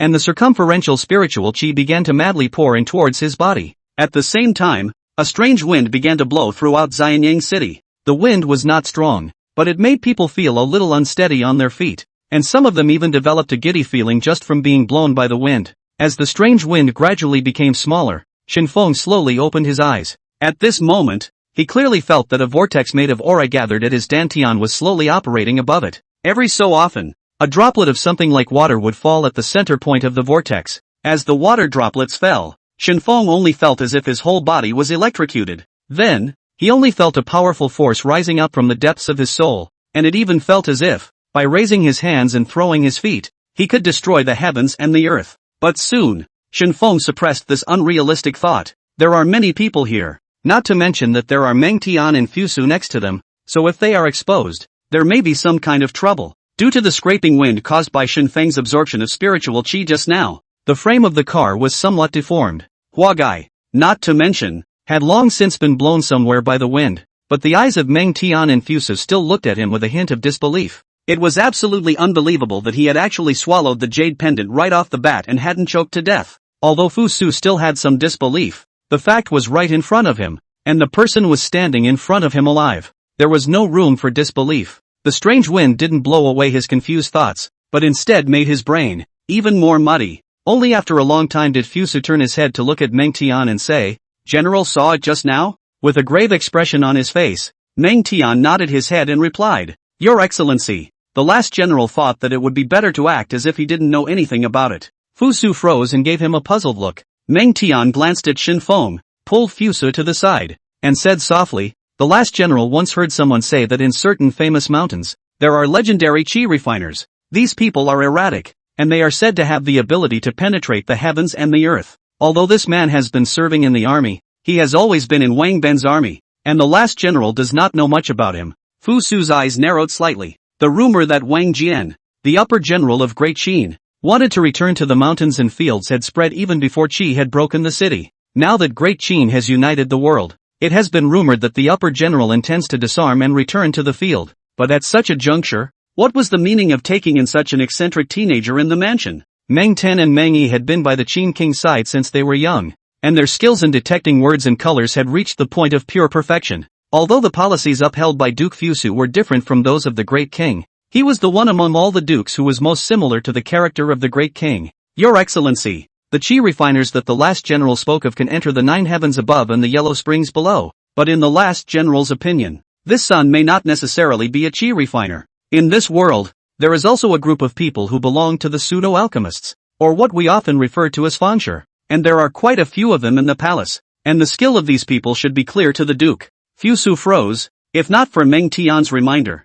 he really wouldn't have thought of it. Those fincher in the palace, in addition to alchemy on weekdays, will only occasionally get some tricks, although it looks quite interesting, but does not have any substantial role. To put it mildly, it's really just a bunch of tricksters selling tricks. Thinking of this, Fusu's gaze once again fell on Shen Feng's body. Although he heard Meng Tian say a lot, but he always felt that there was something not quite the same about Shen Feng, combined with the sudden gust of wind that just blew up. This is all really coincidental and somewhat surprising. Shen Feng had slowly calmed himself at this time, and after the elation, what was left behind was only worry. The strange wind just now was because of him. Plus, both Meng Tian and Fusu stepped to the side and looked towards him from time to time as they spoke. If he wasn't inside Xianyang city right now, he would have already run out of sight. After all, the current him had already broken through the first level of qi cultivation, and his dantian had condensed a trace of aura. So as long as he used this to strengthen his legs, wanting to get out of the encirclement would be absolutely easy.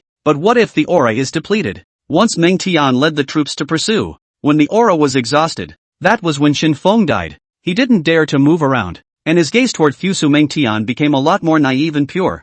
Fusu and Meng Tian seemed to have almost finished talking, and returning to the side of the car driver, Fusu said faintly, "That jade pendant was really eaten by you?" Shen Feng didn't nod his head or shake his head. Anyway, if he didn't say anything, he would definitely be fine. In Fusu's opinion, Shen Feng not saying anything is equivalent to having a ghost in his heart. Founder's art, although some ability, but it is a side road. In my opinion, but it is just a clown's trick. This kind of trick in the future do not want to show off in front of the people. Not all people like me like this will not be catty. Fusu's tone was flat, but it carried a hint of threat, obviously not wanting Shen Feng to pass through this kind of charade and thus blend into the royal palace. Shen Feng let out a breath in his heart when he heard his words. To be honest, at the very beginning, he didn't intend to just swallow the jade pendant right in front of these two, but he couldn't help it. As the saying goes, if you hear the word, you can die at night. Being able to break through the first level of qi practicing was an unstoppable temptation for him. But now think about the risk of doing this seems to be a little too big. Good thing that these two masters automatically brainstormed Shen Feng's identity, otherwise they still don't know how to explain it. The carriages had been damaged, and Fusu and Meng Tian were waiting for someone from the palace to drive a new one. Shen Feng, on the other hand, stood on the side with his head lowered without saying a word, and looking at his appearance. He looked like a child who had made a mistake.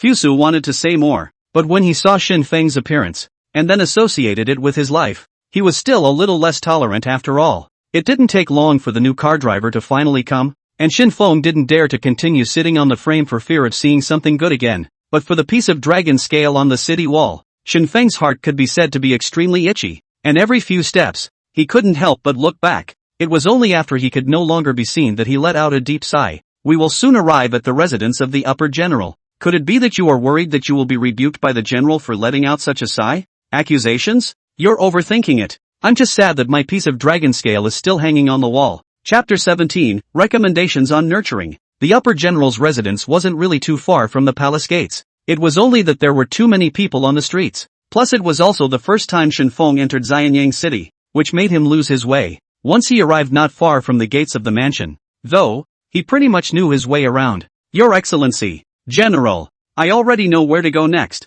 Thank you both for seeing me off. I will take my leave now. Not waiting for Shen Feng to run out, Meng Tian suddenly drew his long sword across his face and said with an icy voice, "What's the hurry? My son and I happen to be going to visit the upper general as well, and you're in such a hurry to go back. Could it be that there's something unseemly going on in the mansion?" Shen Feng froze and touched his nose, as if it was a bit difficult to speak. To say anything unseemly? There really isn't. It's just that I don't know if Wang Jian is growing flowers properly or not. If I put on a good show in front of Prince Fusu at this time, it might actually work out.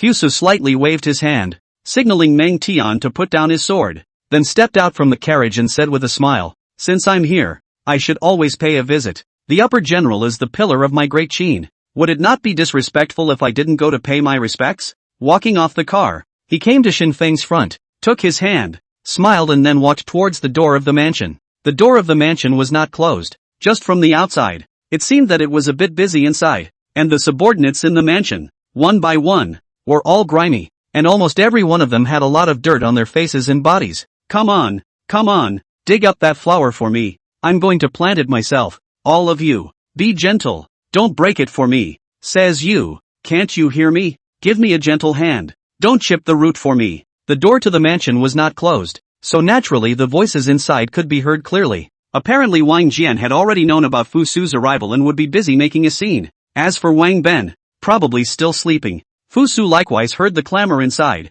and although it was somewhat indecent, he couldn't help but be a little curious in his heart. He was curious to know what he planned to do in the future if he was relieved of his armor as the upper general of Great Qin. By the sound of this, it seems like you're planning to plant flowers and grass? Thinking of this, Fusu frowned tightly and walked towards the inside, entering the door of the mansion, just in time to see Wang Jian sitting in the mud pit, holding a tile pot in his hand. His body is almost all covered with mud, so it can be said that there is almost not the slightest bit of proper form. He even began to wonder if he was looking at it wrong, but after staring at it for a long time, he realized that everything in front of him was real. Ahem. Fusu did not make a sound, but stood in the doorway and coughed dryly twice. As a duke, he had the pride and dignity of a duke. However, the wave of planting flowers in the mansion was at a feverish pitch, and even the subordinates in the mansion did not pay the slightest attention when they saw Fusu, and almost none of them were idle. Ahem. Loud coughing sounds spread throughout the entire courtyard. Wang Jian also subconsciously turned back to look. The first thing he saw was Shen Feng. At first did not care, but when he saw the person beside Shen Feng, his face suddenly changed. The next moment hurriedly got up and went forward. "Your Excellency has traveled a long way to meet you, and I beg your pardon." Fusu wanted to go forward to help, but just walked close, but smelled a strange smell, and the hand that stretched out just stopped in mid-air. What kind of smell is this on the general? Why is it so? Fusu's face was a little twisted. He seemed to smell a smell that should not be smelled. Shen Feng came to Fusu's side and whispered in his ear, "Your Excellency, this is the flavor of the yellow in the human. It couldn't be better for watering and fertilizing flowers." Yellow in man? What is yellow in man? Noticing the look of doubt that flashed in Fusu's eyes, Shen Feng continued to mention, "It's just dung." The hand that was stretched out was quickly withdrawn, and even his legs began to move backward uncontrollably. "Since the general is busy, it would be inconvenient for me to intrude. I'll come back to visit some other time, so I'll take my leave."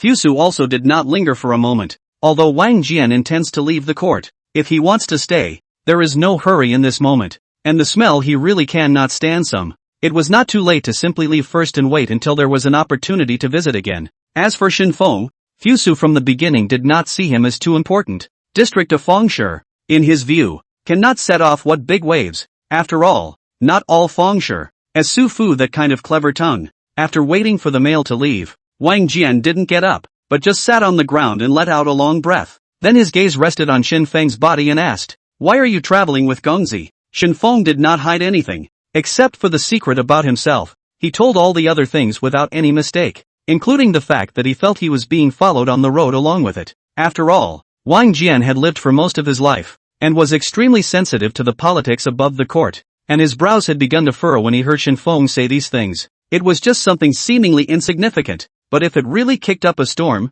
it was enough to make him, the upper general, turn over in the gutter. But this also shows one thing. Wanting to unplug is only not as simple as one might think. Wang Jian did not say anything. Stood up. First let people close the door of the mansion, followed by going to wash. As for those flowers and plants, just leave it to the subordinates to take care of it. Shen Feng stood in the courtyard, his eyes scanning every corner. He was hoping that he could find some more good things. It's just a shame that good things can come and go. And after half a day's reading, I didn't see any words. So he turned around and went back to his room. The outing was a bit risky, but not without its rewards. He got Fusu's jade pendant without completely offending him and managed to break through to the first level of Qi cultivation. That alone was enough to keep him up all night with excitement. It was only a pity that there was no cultivation technique, or else it wouldn't be impossible to make him cultivate until he died suddenly. Sitting on the bed, he pulled out the little goldfinch from his arms, casually glanced at it, it should still be alive, and casually threw it into the corner.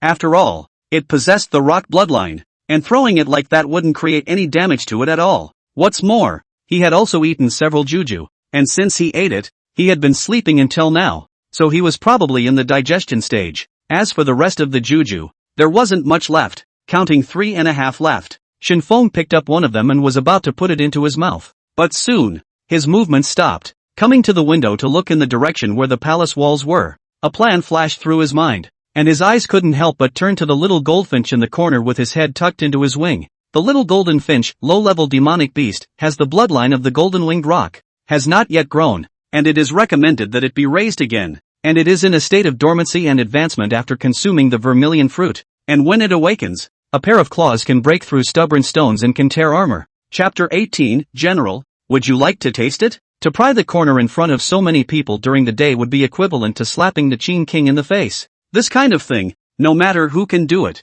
it is bound to be self-seeking. Even if a madman dared to do that, I'm afraid he'd have to spend life in prison, not to mention a normal person. Although Shen Feng was red-eyed, he wasn't stupid enough to seek his own death, but that doesn't mean there's nothing he can do. If you can't go during the day, why not go at night? Since people can't troll, what if it's a bird? The little goldfinch was still in the slumber of her advancement, completely unaware that she had been completely used as a tool for someone's crime at this point. Great Qin's law is very strict. Theft alone, that is not just educate a couple of sentences and it will be fine. That's a lot of chopping. But as long as Shen Feng didn't show up and wouldn't let anyone notice that he had done all this, then it didn't matter. Even if the little goldfinch's claw was chopped off one, didn't it still have one left? A bird's claw can be barbecued. The day passed relatively quickly still, and this afternoon, the general's residence could be described as extremely quiet. The original messy courtyard had also long since been restored to its original freshness under the cleaning of the underlings. As a matter of fact, Shen Feng was still a bit stressed in his heart when he stayed in this place.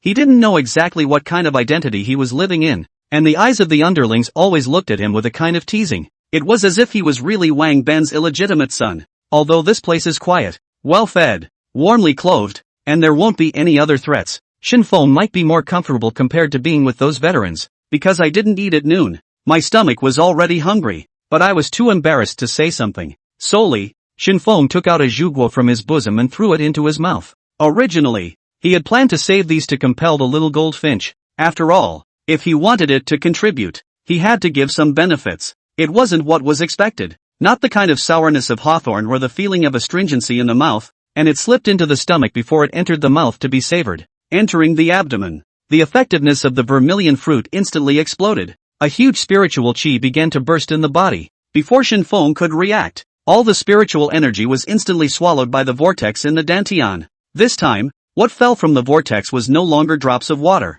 but small columns of water like fountains. At the same time, Shen Feng also sensed that the aura in his body was filling up, and it seemed that he was about to burst his body until it burst. Seeing that his body was already beginning to swell, with a slight movement of his thoughts, those excess auras instantly dissipated into every part of his body. Every cell, bone, including the skin on his body was almost all wrapped in aura at this point. If someone were to see his appearance right now, they would be able to see a faint layer of fluorescence faintly outside his body. As the body completely absorbed this aura, all the visions completely dissipated. The moment he opened his eyes, that feeling of transcendence, on the contrary, became more pronounced. Coming to the window to look outside the house, the sky was already getting dark. The original noise outside the mansion was also much less. It was estimated that most of the people had already gone home.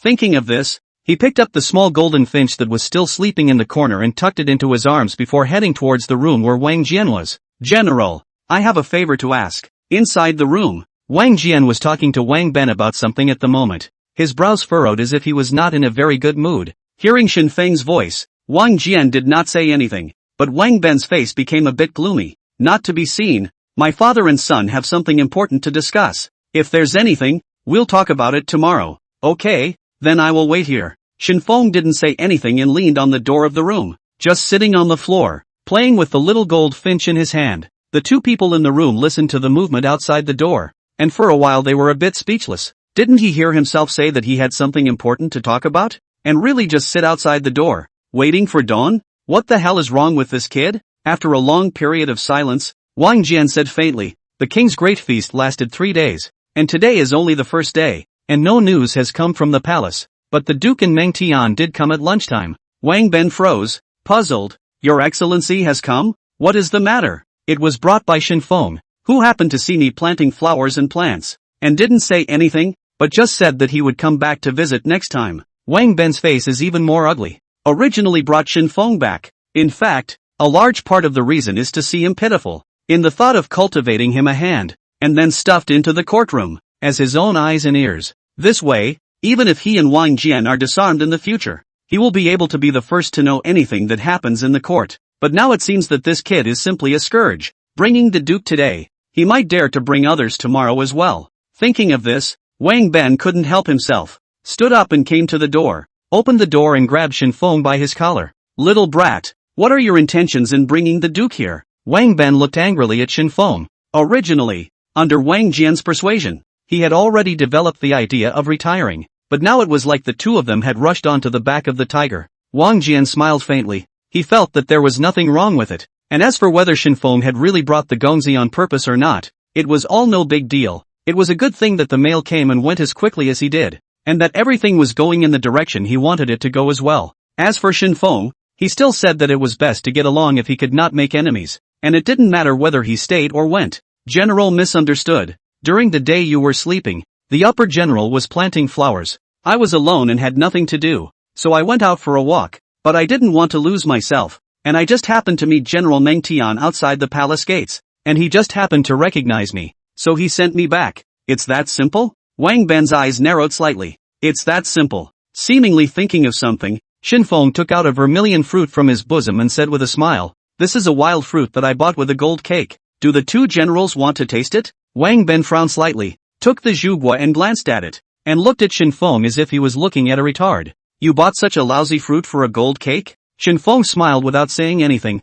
looked at the door, and said in a low voice, "Little goldfinch has eaten and is still unconscious." With that, he pulled out the small goldfinch from his arms and casually threw it on the ground. Wang Ben's face darkened. First he kicked the little goldfinch with his foot. It seemed to be a little stiff, and its eyes were tightly closed, and its half-open beak, without fail, indicated that it was cold. Seeing that Wang Ben was about to pinch the zhugua into juice, Shen Feng was quick and quickly took the zhugua back from his palm. He then came to Wang Jian and sat down quite naturally, and then threw the zhugua into the wine honors that were burning on the side in front of Wang Jian. "Do you want to try it, General Shang? It tastes really good." Wang Jian glanced at the little goldfinch on the ground and then at the wine honors, and for a moment he was in deep thought. Chapter 19. When something goes wrong, the old man will take care of it for you. Shen Feng was not polite at all, and it could be said that he didn't treat himself as an outsider at all. Taking his seat, he casually took himself a glass of wine, and then filled a ladle with a cup of hot wine infused with juju.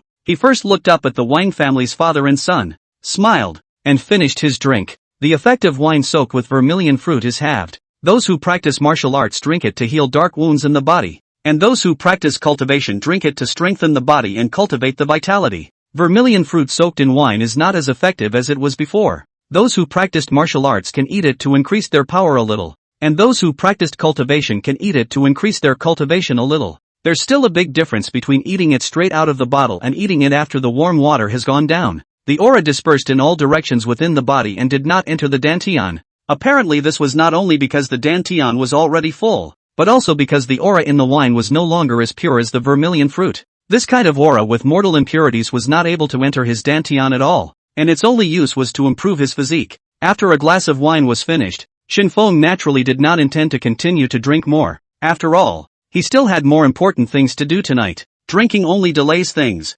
Since I'm not drinking it, I should add more to it. Thinking of this, he pulled out another Godung Qi replenishing pill from his pocket, and immediately threw it in directly in front of the two. After thinking about it, he felt that it wasn't enough and stuffed the only remaining Qi refining grass in his arms in as well. After stirring in it with the scoop for a while, Shen Feng then nodded with satisfaction. At this moment, the faces of the Wang family's father and son had completely changed. The gaze that looked at Shen Feng even carried a killing intent. They had clearly seen what Shen Feng had stuffed inside. If this wine goes down, they'll both be dead by tomorrow. Shen Feng did not notice the eyes of the two men and smiled as he scooped up a spoonful and poured a full cup for Wang Jian. The upper general tasted it first. Wang Jian's face turned blue as he looked at the wineglass in front of him, and for a moment he didn't know what to say. Wild fruits, sheep's dung eggs, and a few leaves of an unknown grass that looked like some kind of poisonous weed. This is drinkable? Seeing that Wang Jian was planning to serve it up, Wang Ben rushed forward and tried to stop it, but at Wang Jian's eye gesture,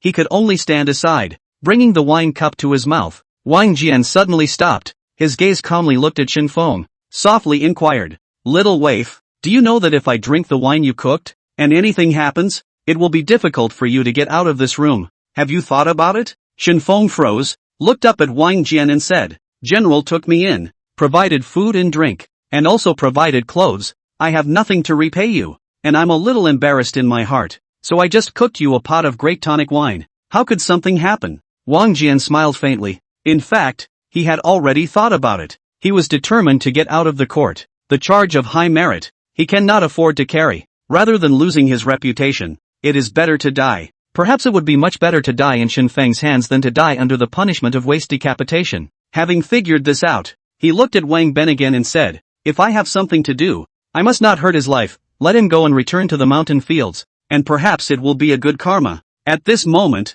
Wang Ben's eyes were already red, and even tears had begun to well up in his eyes. He knew his father wanted to be relieved of his armor, but never thought he was so adamant about it. Puff! Wang Ben suddenly knelt down and watched Wang Jian pick up the wine cup and drink it all. And in the next second, a middle-aged man then began to lie on the ground and cry loudly. On the side of Shen Feng's eyes flashed a trace of contempt. "Is not just a cup of wine. Make it like a parting of life and death." As far as, looking at Wang Jian again, his eyes lit up after drinking a glass of wine. He looked at the wine honors and then at Shen Feng. He touched his chest, then let out a long, cloudy breath. He vaguely felt that the wine seemed to be changing his body in some sense, and all those dark wounds originally caused by fighting on the battlefield were not imparting any pain at the moment. Not only that, he even felt as if he had been rejuvenated for a second time. Shen Feng looked at Wang Jian's look of disbelief and smiled as he added another cup for him. 1 cup, 2 cups, 3 cups, until finally after the entire wine honors had been consumed by him and only those bubbling ingredients were left, Wang Jian stood up with drunken eyes, glancing at Wang Ben,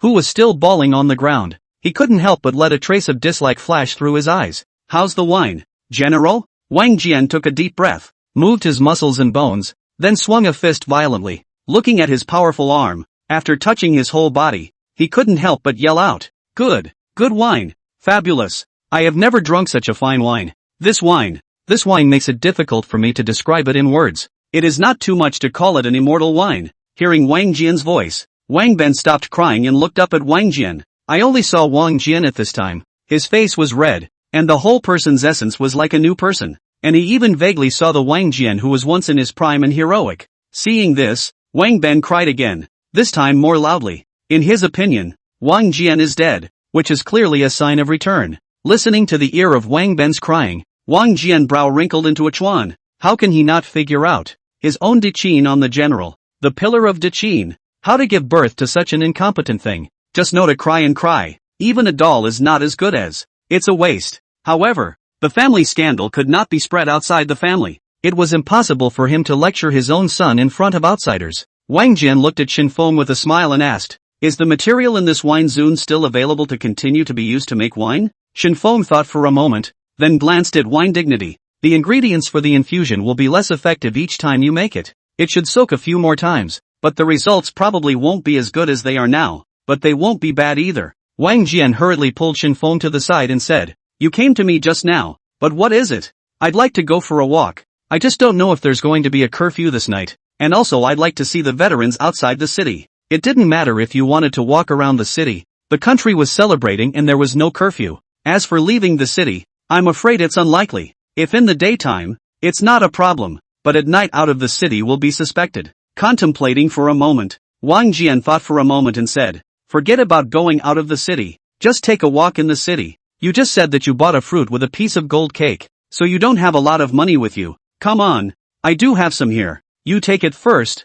I'll have someone send it to you when you're done with it." It is said that wine strengthens a man's courage, but if the other man is not a man's courage, what will he be like after drinking wine? Perhaps worried that Shen Feng could not play loose in the city, Wang Jian patted his chest and said, "As long as you are in this city, no matter what happens to you, you will have my old man to cover for you. Even if you bumped into the king, it doesn't matter. My old man will cover for you." Chapter 20, A Man's Ultimate Dream. Wang Jian's words made Wang Ben, who was kneeling by the side, dumbfounded. This was the first time he had heard such words from his own father, and in his impression, Wang Jian had never been an incredibly cautious person, especially in the face of some matters concerning the Great Qin and Great Qin. He was even more cautious. But why did he suddenly say such a thing today? Could it be that you know you're not going to live long after drinking the poisoned wine and it doesn't matter anymore? Wang Ben could not laugh, but Shen Feng laughed happily, and with Wang Jian's words, in turn, it made him more bold. Originally he had planned to travel outside the palace gates in secret.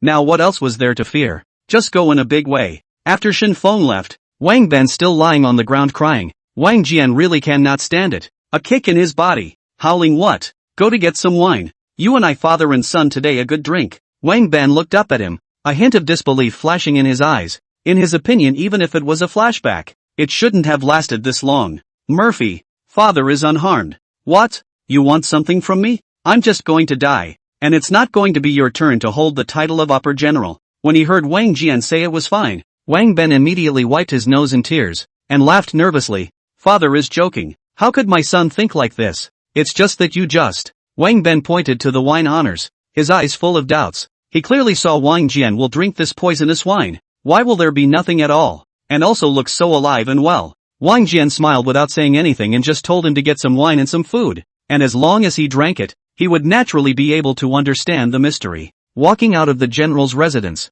Shen Feng did not rush to the palace wall. These few actions, he needed the cooperation of the little gold finch. It was only that the little gold finch was still in a state of slumber, so forcibly awakening it was definitely impossible, unless it was killed. But if you really want to die, but also a little reluctant to give up, at least also raise 2 days. Counting the days, another half a year will be able to open meat. Arriving at the nearest wine shop to the palace walls, he sat by the windowsill, just in time to see the palace walls. It was a bit of a distance away, but he was able to see the location of the dragon scale quite clearly, and the words were dangling in front of his eyes. Ordered some wine and food and ate it while just staring at it. Time passed slowly and the sky darkened completely. All the households had also lit up their lamps, and looking at the palace walls, there was hardly anyone outside the palace gates, except for the guards on the walls. As for those civilians, not to mention, no one would even go near them in the middle of the night, and if they were accidentally killed by the guards, they wouldn't be able to find reason anywhere.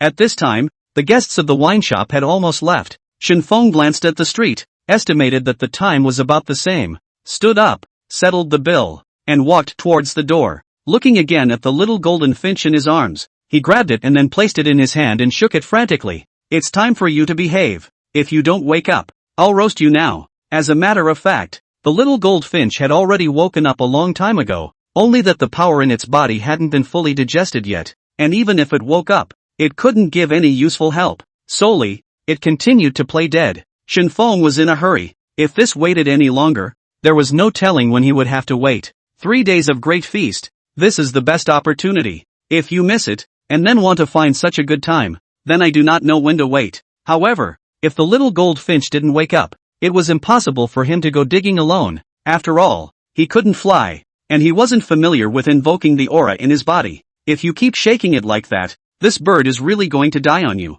Suddenly, a voice came from behind him, which immediately made Shen Feng startled. Tucking the little goldfinch into his arms, he jerked around to look at the visitor. The person who came dressed looked ordinary, but this face had a kind of indescribable majesty, and if he wasn't dressed simply, Shen Feng might have thought that he was the king of Qin. But immediately afterward, Shen Feng froze. He actually saw words on the body of a big living person. A bite of it will increase your life expectancy by 10 years. Bite a mouth can be of Qi blessing, can increase life for 10 years. This kind of word Shen Feng is still the first time to see, and it is still in the body of a big living person. Looking at the other's body, his mouth couldn't help but drool. The man was also a little bit numb by this kind of look from Shen Feng, and it was the first time he saw such an odd look on a person's body. It was different from those haters, whose eyes were tinged with anger wanting to eat him. But this son's eyes were just purely wanting to eat him. In order to alleviate this embarrassment, the man took the initiative to open his mouth and inquired, "Little boy, I saw you talking to this bird just now.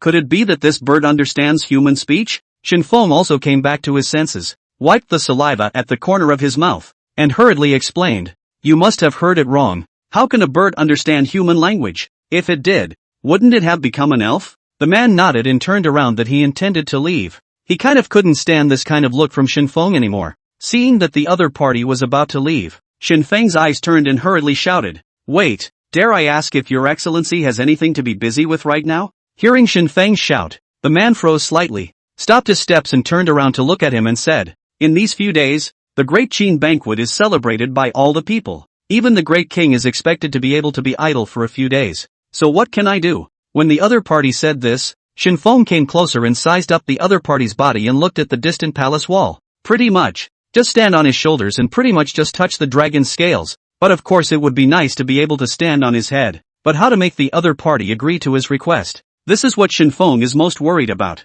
After thinking about it, he decided that he still had to be the one to exchange these treasures in his arms for the other party's help. It would be great if we could gag him with these goodies and not go out and talk nonsense. If your excellency has nothing to do, why don't you help me with a small favor, and I will be grateful. Shen Feng came forward, looked around and whispered. The man looked at the little waif in front of him, and couldn't help but feel some amusement in his heart. Before looking at the guards who were hiding in the shadows, foolishly moving around, he waved his hand without showing any trace of it, then asked with a smile, "So sneaky, could it be that you want to assassinate the king of Qin?" Shen Feng froze, then shook his head and said, "I never do anything like killing people to get rid of their goods. Besides, it's not like it's going to do me any good. You hold me up while I climb up the palace wall and dig for a brick." Seeing that the other party's eyes were a bit surprised, Shen Feng continued, "I have Qi replenishing pills here, as well as 100 years of vermilion fruit." Having said that, Shen Feng looked around and happened to see a grass in the corner and with words, "Aphrodisiacs, a man's ultimate dream, and this aphrodisiac grass, a man's ultimate dream." Saying that, Shen Feng couldn't help but heave a smile. Chapter 21, General Wang Ben's father was General Wang Jian. Seeing the scene in front of him, the man's face couldn't help but become a bit odd. Although he had lived in the deep palace for a long time, he was not so stupid that he couldn't even tell the difference between an elixir and a sheep's dung egg, and it was even more unlikely that he could easily believe that a weed that he had casually plucked from the side of the road would have the effect of revitalizing a man's virility. At this moment, he deeply doubted whether this little waif in front of him had a brain problem. If not, how could he say such unthinkable words? "Child, where is your home? I'll send you back." The man's forehead veins rippled slightly, holding back his anger. If this was placed in the courtroom and someone dared to talk such nonsense in front of him, it was expected that heads would have already fallen to the ground. Shen Feng saw what he was thinking and asked in a low voice, "What? You don't believe it? Why don't you try it first? Why don't we do it this way? I'll take a bite. You take a bite, and it's guaranteed to be non-toxic." After saying that, Shen Feng yanked down a piece of aphrodisiac grass and directly stuffed it into his mouth in front of the other party. After eating the aphrodisiac grass, Shen Feng turned his head to look at the other party. The smile on his face, the scorn in his eyes, all of them were saying, "You can't be afraid to do it." The man was slightly enraged. Who was he? He was the king of Great Qin. He even led Great Qin to glory. Would he be intimidated by a tiny grass? What's more, Shen Feng had already eaten it in front of him. If he didn't take the move, if one day in the future this kid knew his identity, wouldn't he say he couldn't do it in front of him? Men, in any case, can't say they can't. Receiving the aphrodisiac grass in Shen Feng's hand, King Qin swallowed it in one gulp. The moment he ate the aphrodisiac grass, the king of Qin was instantly refreshed. All the energy he had expended for so many years was instantly restored at this moment, and he even felt that he could have a few more heirs. You want that brick? I'll fetch it for you. With a wave of the Qin king's hand, countless secret guards stood out from the corners. Seeing this scene, Shen Feng was suddenly shocked and confused. He just wanted to get a brick, and in the eyes of the bystanders, it was just a very ordinary brick. There's no need for such a big show. However, upon careful consideration, looking at this aura of the other party, there were so many guards following them, and most importantly, when the other party spoke of the Qin king's tone before, they didn't carry much respect. At once, Shen Feng understood who this person in front of him really was. It was also the moment he guessed the identity of the other party that the words above his head changed. Qin Wang Jian, the future human emperor of the human race, the ancestral dragon of Huaxia, a superb delicacy. A bite will increase your lifespan by 10 years, and you will be blessed with the human race's fortune. Shen Feng held himself back from looking at the words above Qin Wang's head, even though his saliva had been constantly swallowing. This will not be too arrogant. If it is known by the Great King, then will it not be sentenced to the great crime of treason? The king of Qin smiled, and although his mouth didn't say anything, his heart was still happy. Great Qin is mine. I am the king of Great Qin, and I am only taking a brick from the palace wall. Who dares to say that I am treasonous? Shen Feng still lowered his head and muttered to himself, since he knew that the one in front of him was the king of Qin. He had to be careful. It shouldn't matter. General Wang Ben's father, Upper General Wang Jian, said that even if he angered the king, he could hold his own, and with him holding the fort, we're sure to be fine. It wasn't too loud and it wasn't too small, just enough for everyone to hear. For a moment, the whole street was dead silent, and almost everyone was looking at him with a strange look. Even the Qin king's face became a bit odd. Is this kid crazy? Do you think Wang Jian has lived too long by bringing him out at this time? If you bring Wang Jian into this, you've even brought Wang Ben along with you. Do you think these two are really good at bullying each other? The Qin king's eyebrows rose slightly,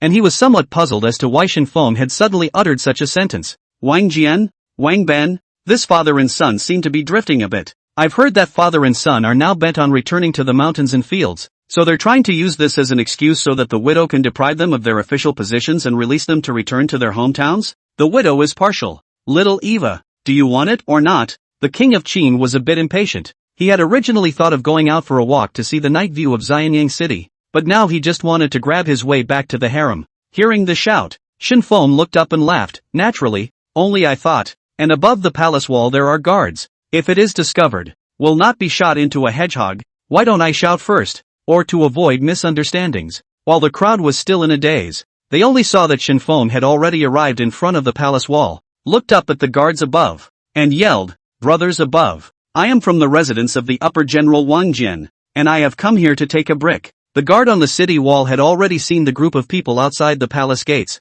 only that his eyes were still quite sharp and he recognized the king of Qin at a glance. When he heard Shen Feng's shouts, he just died without saying anything anyway, pretending that he didn't hear anything. Perhaps thinking that Wang Jian's name alone might not be able to hold up, he simply continued to shout, "If you can't find the Upper General Wang Jian, please also look for General Wang Ben." After saying that, Shen Feng sneaked a glance at King Qin. This should hold up now. It had to be said that with the king of Qin personally holding down the fort, not to mention digging in, even if the city wall was torn down, it was estimated that other people wouldn't dare to say anything. With the help of the guards under the king of Qin, Shen Feng quickly got the brick he wanted. Only when the brick was delivered to him, it had already turned into two halves. Broken dragon scale, the scale of a true dragon, broken and spiritually damaged, can be used for novice weaponsmithing. Looking at the dragon scale that had turned into two halves in his hand, Shen Feng's expression became a bit dull. Why is it broken? He snapped his head up to look at the king of Qin, both of his eyes starting to redden slightly.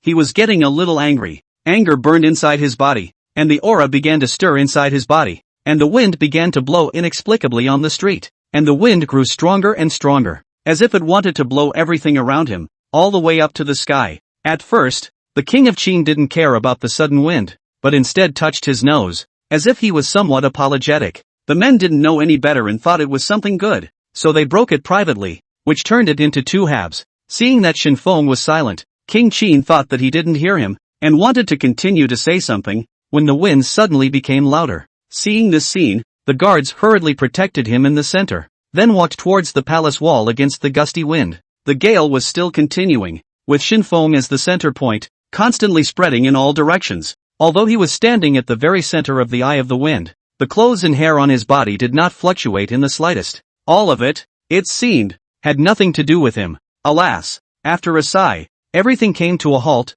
and all those things that had been blown in mid-air by the wind hit the ground hard. The city gates had long since closed completely the moment the Changping entered. The absolute best flavor has slipped out from under the eyes. There was some eye candy, but it was only eye candy. Chapter 22 The Old Man Can't Top It. The gale has completely subsided. The palace door slowly opened, and the King of Qin stood in front of it, a hint of doubt flashing in his eyes. The wind came and went quickly, and the timing of its appearance was a bit mind-boggling. After he was protected by a group of guards and entered the palace gate, he purposely glanced at Shen Feng, who was still standing outside the palace gate. That strange wind didn't seem to have the slightest effect on him, and even his hair didn't flutter. With such a demeanor, I'm afraid it wouldn't be too much to say that he was an immortal. But if you think about it, where is such a young immortal? It is probably because of the broken bricks. Plus I don't know where I learned some arts and techniques to show off in front of the widows. Thinking of this, the King of Qin couldn't help but smile and shake his head. As the King of Great Qin, he had an incomparably open mind. Would he be bothered with a child? Great King, are we still going on the night tour? The guard at the side asked softly. The King of Qin touched his belly. At this moment, the yang qi is abundant, the fire of desire, but also what night swim But tomorrow he needs to have a good chat with Wang Jian and his father. He wants to see if this upper general can really stand up to anything. When he returned to the general's residence, Shen Feng went straight to his room. The light in Wang Jian's room was still on, and the occasional sound of clinking glasses could be heard from inside. So it was clear that the father and son hadn't stopped drinking since he left the house. I just don't know when they sober up and realize that they accidentally rushed the king and dug up the bricks of the palace wall with him. They should be able to top it. Entering the room, he tossed the little goldfinch aside, then held the brick that had turned in half in his hands and scrutinized it. In fact, the bricks remain bricks, but the words show, instead, broken dragon scales, and when you touch it, the feel is very different from a brick. It said that it was a good material to use for novice smithing, but he didn't know how to smith at all. Do you just put it in the fire and burn it until he melts? But just a piece of broken dragon scale didn't seem to be able to build anything good, and even with the addition of the 5 thunder iron, it didn't seem to be enough. After thinking about it, Shen Feng still decided to give up building weapons for the time being, and the most important thing at the moment should be to give himself complete control over the operation of the spiritual qi in his body. This is also so that you don't get yourself into some unnecessary trouble every time you have more mood swings. It was just that without a gong method, how should one consciously control the aura so as to achieve the desired effect? Lying on the bed, his mind constantly pondered on this question, although he had already stepped into the qi practicing stage. But after all, he was a mortal. Gradually Shen Feng had fallen asleep. It's slightly light. The morning market had just been set up in the city, and the generals outside the city who wanted to go home had already done so, and those who didn't plan to go back were tired of playing. 3 days of great feasting was not as good for them as going to war and fighting in the battlefield. The feeling was too comfortable, and the more comfortable they were,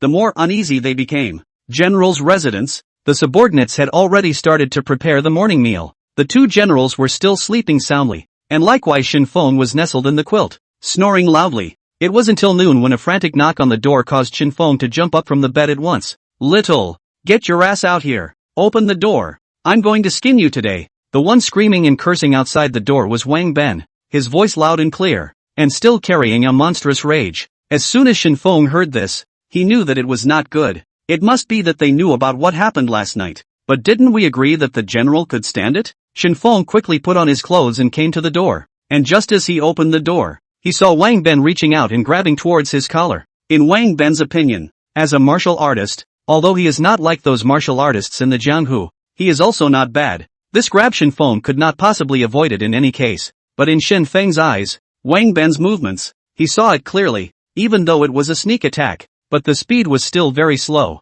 Shen Feng slightly stepped back and asked with a smile, "What's wrong with General? Could it be that last night's wine was too strong, causing the fire to be so strong early in the morning?" Grabbing nothing in his hand made him a little disoriented, but soon, he reacted, stepped forward and pinched Shen Feng's neck, leading him directly towards Wang Jian's house. Entering the house, Wang Jian's face was grim. After looking at Shen Feng for half a day, he didn't know what to say to make it better. Although he had drunk a lot of wine last night, he hadn't reached a situation where he couldn't remember anything at all, and he still remembered every word he and Shen Feng had said. In fact, he was just talking casually, Plus the boy looked so honest and the king was always in the palace, but no one could have imagined that the two of them would run into each other in the middle of the night. Encountered not to mention, Shen Feng also invited the Great King to dig the wall together, digging or his own palace wall. The point is, this kid even gave the king a messy meal. It's just as well that he eats it himself, but he also makes the king eat it. If this gets out, it's enough to cut their whole family off at the waist.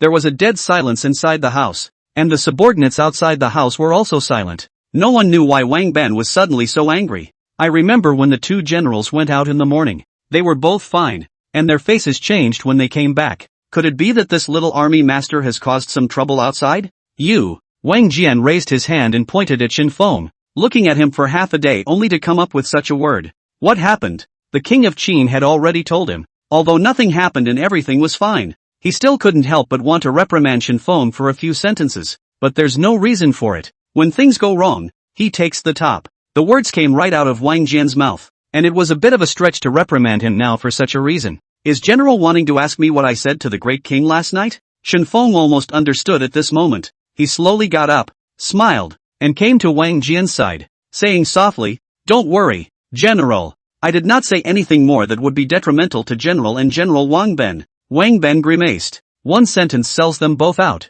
throws them both into the fire. And you call that not saying anything detrimental to either of them?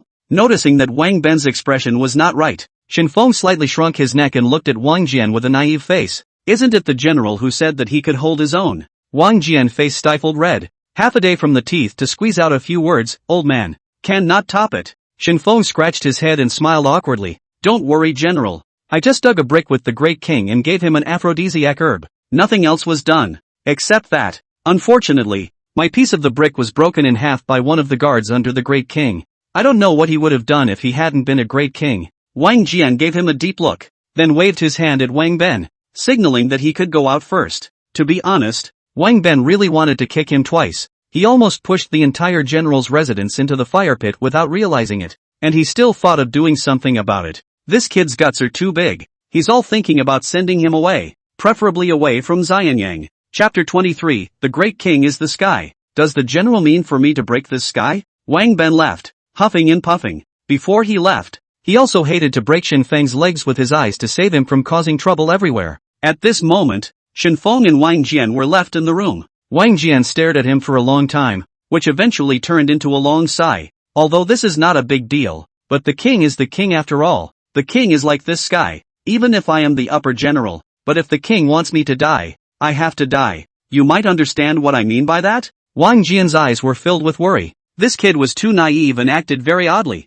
If he continued like this, sooner or later something would happen. If something happened to him, Wang Jian might collect his body for him. But if he dragged the whole general's house into Hades along with him, it would be a big deal. Shen Feng frowned slightly and lowered his head in contemplation. And after a moment, his eyes lit up and he raised his head and said, I see. Wang Jian smiled slightly and raised his hand to touch his head, but he stopped halfway. Did he really get it? He was a little less than reassuring. You really get it? That is natural. The general means for me to break open this sky, so that it can no longer cover my. Before he could finish his sentence, Wang Jian covered his mouth as cold sweat just kept falling along his forehead. He even had the heart to kill Shen Feng at this moment. Shut up. Do you know what you're talking about? The king is the king of Great Qin, the king of this world. If this word gets out, you'll die for sure. Even I can't protect you. Shen Feng smiled without saying anything, broke away from Wang Jian's arm, sat across from him, and said lightly, General, don't need to worry. Don't you want to get out of the imperial court and return to the countryside? Isn't this just the right excuse to say that your mind has begun to get muddled, and that you will always talk nonsense, and that if you continue to occupy this position of superior general, you cannot be sure that you will make the wrong decision someday, so that the king will feel that you are indeed getting old, so that you will not be able to withdraw from the court? Wang Jian was slightly stunned. This is something that he had never really thought about. Just how can Shen Feng be sure that this is really effective? If the Great King doesn't want General Wang Ben to retire with you, just find an excuse and say that you're not feeling well and need someone to wait on you, and that you also want to feel the days of a normal family, and that you want to enjoy your life and your children and grandchildren, and that won't be the end of it. Shen Feng picked up the cup, added a cup of tea to himself, put it on his hand to feel the warmth, and continued to say under his breath, the Great King is so eloquent that now that the 6 kingdoms have been destroyed, the world has been pacified, and the nobles of the 6 kingdoms have not suffered any great hardships. not to mention the upper general. If the Great King were a ruthless man, I think you and your son would have been under surveillance as early as the moment she fell. And how would you have been able to drink and enjoy yourself until dawn? Listening to Shen Feng's words, the worries in Wang Jian's heart were gradually put down. In fact, as Shen Feng said this king, and other kings are very different. His ambition was great, his mind was broader, and his vision was as far-flung as the onlooker could ever imagine. Just, anyone could not catch him. Suddenly, Wang Jian looked at Shen Feng and asked with slight curiosity, "Since you have already met the Great King, what do you think of him in your mind?" Yummy! The moment he heard the question, Shen Feng promptly blurted out without a brain. The moment he looked up, he happened to see the shock on Wang Jian's face. "I mean, when I met him last night, he had probably just dined, so he must have smelled delicious with the scent of delicious food on him." Wang Jian stared at Shen Feng in death. This kid likes to eat some strange things. This morning when he went to meet the king, he all heard Meng Tian say that this kid froze a mouthful of the jade pendant of the Prince of Fusu and swallowed it. If it wasn't for the fact that he was a big living person with flesh and blood,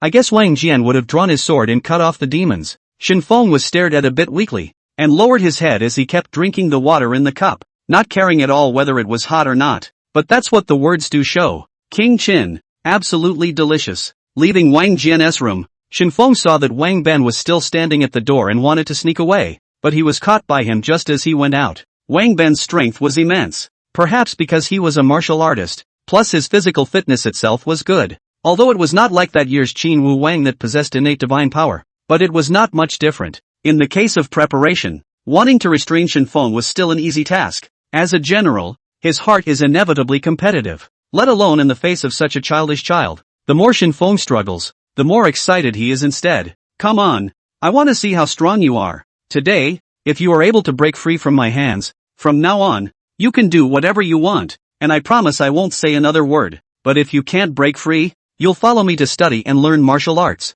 Entering the imperial court, that was out of the question. This kid's temperament was indeed not suitable for that place full of rules, but after all, he was the one who brought him back, and if he just ignored him, he would definitely feel a little bad in his heart. Since this is the case, then teach him to read and write, and practice martial arts to strengthen his body, so as not to live up to the wine he brewed last night. As a matter of fact, Wang Ben's strength was not so great in the first place, coupled with years of conquering around, countless internal and external injuries on his body, almost similar to Wang Jian. If I were to campaign for a few more years, I'm afraid it would be time to run out of gas. However, after drinking last night's wine, he felt that not only the injuries in his body were gone, his strength had also become much greater, and even his power had grown quite a bit, and it was all due to Shen Feng. Today, in the middle of the great hall, after he heard some of the things that happened last night, he was so shocked that a cold sweat broke out on his back, and although he was angry, at the same time, he also blamed himself a little. After bringing Shen Feng back, he had never done anything to guide him, and if he continued like this, he was afraid that something would really happen. When Shen Feng heard that Wang Ben wanted to teach him to read and write, he immediately quit. The aura in his body was running wild, directly condensing towards his wrist, bound to break free from Wang Ben's palm. But what surprised him was that his aura, which was capable of stirring up the wind and clouds, was mute at this moment. Under Wang Ben's vice grip, the aura in his body could hardly play the slightest role, and his hand was like a vice, still holding his wrist in a death grip, unable to break free at all. Shen Feng raised his head to look at Wang Ben in surprise, but saw that he was wearing a smile on his face and had a calm demeanor, as if he was completely unaffected by anything. "From today onwards, you will follow me, either reading and writing, practicing martial arts to strengthen your body, or getting beaten up. You choose one." Shen Feng looked at him indignantly and said in humiliation, "Reading, I choose to read. It's not easy to read. If you can read, you can read. If you can't, you can go to sleep." Chapter 24, obviously a military general, but more sinister than a civil official. Wang Ben smiled and nodded. "Like to read? So it seems that this son is quite good at learning. In that case, read and write in the morning. Practice martial arts in the afternoon to strengthen your body, and for a few moments in the evening, I will be your chaperone." Shen Feng froze. Didn't he say to choose the same? Wang Ben apparently saw what was in his mind and glanced at him, the corner of his mouth slightly upturned. "Seeing that you are young and energetic, if I don't find something for you to do, you'll always stir up some trouble." Shen Feng wanted to retort, but honestly, he really couldn't beat Wang Ben. He turned his head to look at Wang Jian, who was still inside the room, but just in time to see Wang Jian quickly close the door to his room. Obviously this father and son had already planned this. for the purpose of keeping him tied up at home so that he doesn't go out and do nothing. I don't know why I hooked up with Prince Fusu last time, but this time it was with the king, and I'm not sure who it will be next time. If it was the people of Great Qin, it might be better, but if it was the remnants of the nobles of those 6 kingdoms, the consequences would be unimaginable. At midday, the underlings had already prepared the lunch. Wang Jian and Wang Ben were sitting face to face, drinking a little wine and eating their meals. Seemingly thinking of something, Wang Jian opened his mouth and asked, "Where is Wang Li? Why hasn't he returned?" Wang Ben drank a mouthful of wine and said with a smile, "Although the 6 countries were destroyed, but the northern Xianyang is still rampant. He is still guarding the border." This morning, listening to Meng, Tian said, "My son has the father's year's might, but also not live up to the name of the tiger's father has no dog's son." Wang Jian frowned slightly, and after a moment of silence, he softly inquired, "This time, if you and I retire from the court, should we take him along?" "No, I've asked his opinion and he intends to stay at the court. In that case, let him go." Wang Jian didn't say anything, just lowered his head and ate his meal in silence. Having said that, in his opinion,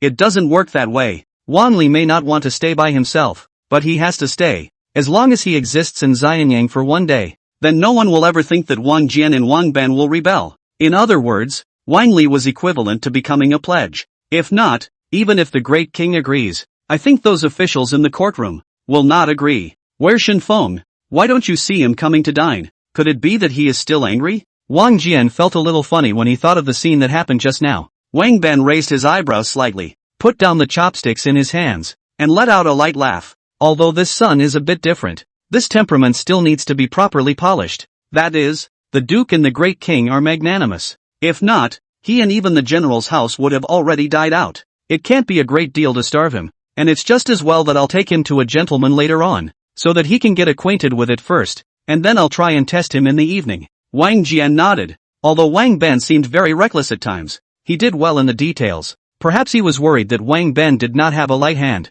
so he reminded, "If you move your hand, don't be too heavy-handed. Point to the moment." Wang Ben did not say anything, but in his heart there is some indignation. This kid's strength is not weaker than him. Really want a fight? It is not certain who is too heavy-handed. After lunch, Wang Ben walked towards the room where Shen Feng was. The moment he pushed the door open, he was just in time to see a man and a bird looking at each other. When Shen Feng looked at the little goldfinch, his mouth watered, and his appearance was just like a hungry ghost. The little goldfinch, on the other hand, was hiding in the corner and shivering, and when he saw the door of the room being opened, he directly rushed out in the next second. Shen Feng looked at the little goldfinch that had already fled, and his eyes were filled with pity, but he saw it clearly. Golden sparrow, low-level demonic beast, with a trace of golden-winged rock bloodline, burned with samadhi fire, can condense the rock's essence blood. After eating it, it can build up the foundation, with 2 claws that can break the fine iron and shatter the stubborn stone, and cook it on mortal fire for 77 or 49 days.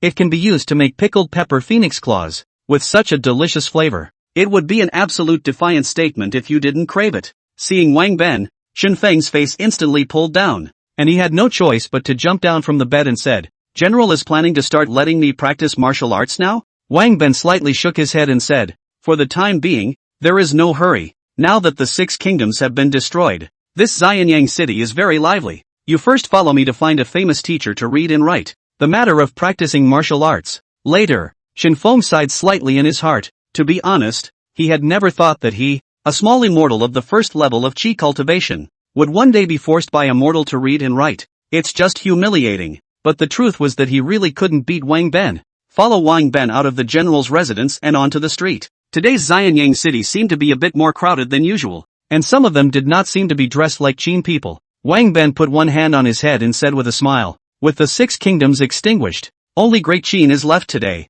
so these literati and artists, as well as these merchants and martial artists naturally have no choice but to gather in Xianyang. If they want to achieve some fame and fortune, Xianyang is naturally the best place for them to choose. Then where does the general intend to take me to learn from a teacher? I see that these people seem to be quite literate. Why don't you just find one? Anyway, it's just reading and writing. I'm still very smart. 3 days guaranteed to learn." Wang Ben glanced at him and smiled in his heart. 3 days to learn? If you were given just any teacher, you'd probably be dead in 3 days. Wang Ben didn't say anything and just led him straight ahead. It was not until when they came to a small courtyard that Wang Ben stopped. Although the courtyard didn't look very big, there were guards standing at the entrance. which was not something that an ordinary family could be worthy of. The guards looked tall and somewhat imposing. The guard obviously recognized Wang Ben, and seeing his arrival, he turned around and headed towards the house, apparently to inform him. It didn't take long for a middle-aged man who looked full of bookishness to walk out. After the man went out, he first greeted Wang Ben, then glanced at Shen Feng behind him. His eyebrows jumped slightly, and a hint of clarity flashed in his eyes. Didn't General go to meet the Great King today? Did the Great King not ask you to be grounded? The courtier is smiling.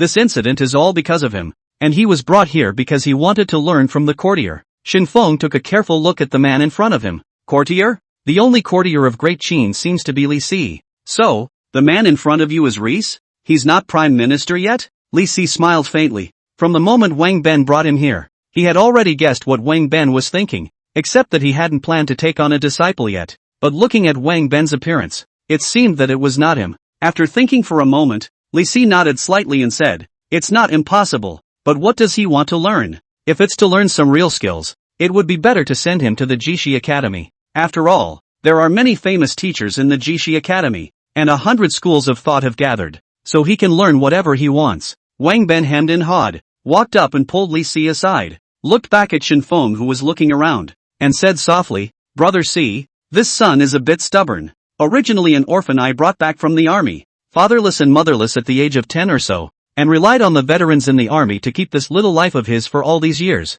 Now that the world is at peace, I saw him pitiful, so I brought him back to the mansion, and I don't expect him to be able to learn and serve Great Qin. I only hope that he can distinguish right from wrong in the future, and be able to find a way out for himself, and I also ask Brother Si to reconsider." Words closed, Wang Ben suddenly bowed deeply to Li Si. This bow could have shocked Li Si. Not only that, even Shen Feng's face became extremely complicated. To him, it was pure moral abduction. Not only did he kidnap Reese, he kidnapped him, obviously a military general, but more sinister than a civil official. Chapter 25, Mister's Courtyard. It's a treasure trove. This bow from Wang Ben made Li Si a bit overwhelmed for a moment. In his impression, military generals and civil officials had always rarely crossed paths, and it was even rarer for a military general to bow to a civil official. Thinking about since the reign of the king, it seems that the only one who could manage to be popular among the civil officials and military generals was the Marquis of Xianyang back then. Li Si had a complicated look on his face.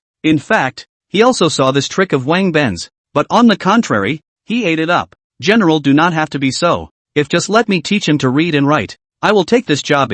Why need to do this big gift? Let me really feel ashamed." Li Si's agreement made Wang Ben smile. He knew that Li Si came from the legalist family, and the legalist family knows the most about the law. If he can restrain Shen Feng and make him collect his nature, it would be the best. Thinking of this, Wang Ben turned to look at Shen Feng and said, "Why don't you quickly come and pay your respects to your teacher?" Shen Feng is a little helpless. Wang Ben's move is too detrimental, but there is no way to not learn. Arriving in front of Li Si, Shen Feng cupped his fists and bowed. Shen Feng pays his respects to teacher. "May I also ask what teacher wants to teach?" Li Si glanced at him, gave a light laugh, thought for a moment, said, "Although I come from the legal family, but the 100 schools also know a little.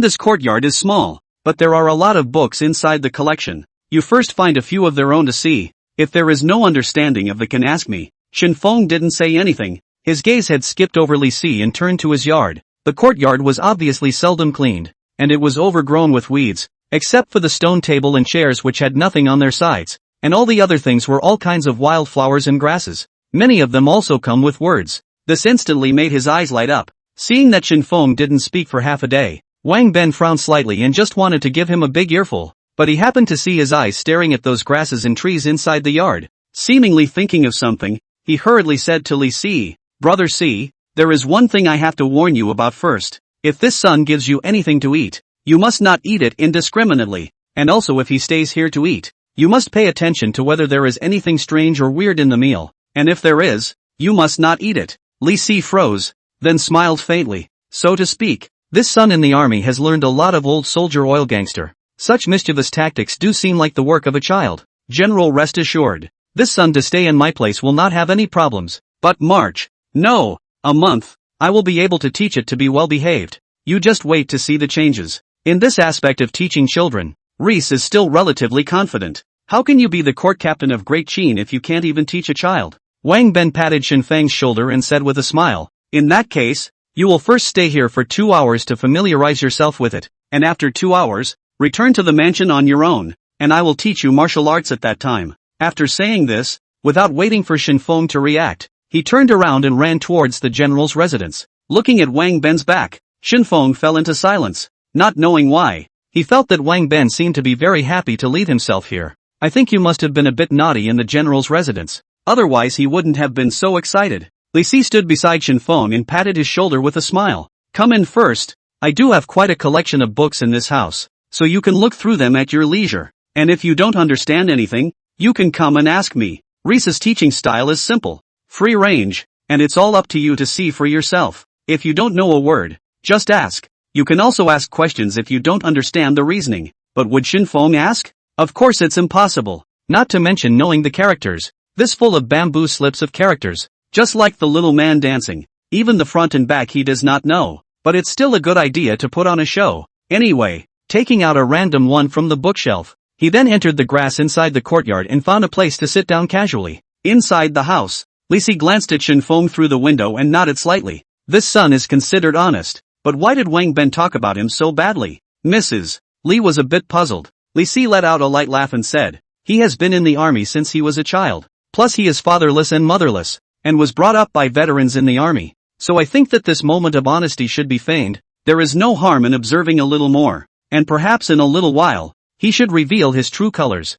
Sitting in the grass, Shen Feng had been too happy to describe. Beside him alone, there were several flora with words, none of them very useful, but for him, it was already a paradise of sorts. Qi training grass, one of the materials for the Qi training Dan, can be taken directly to cleanse the essence and reduce the marrow, with a greatly reduced effect. Wu Jing grass, one of the materials for the Qi refining Dan, can be taken directly to replenish Qi and benefit essence, with greatly reduced effects. Aphrodisiacs, a man's ultimate dream, nourishing god flower, one of the materials for the foundation establishment pill, can be taken directly, and can be used to warm up the divine soul, with a greatly reduced effect. Looking at these spiritual grasses and flowers, Shen Feng's saliva had dripped onto the bamboo slips, but in order not to let Li Si see any cracks, he secretly grabbed a pinch of Qi refining grass and shook his head while stuffing it into his mouth to savor it. When you chew with your mouth, from the side, it looks like you're actually reading. Inside the house, Li Si's eyes flashed a trace of surprise.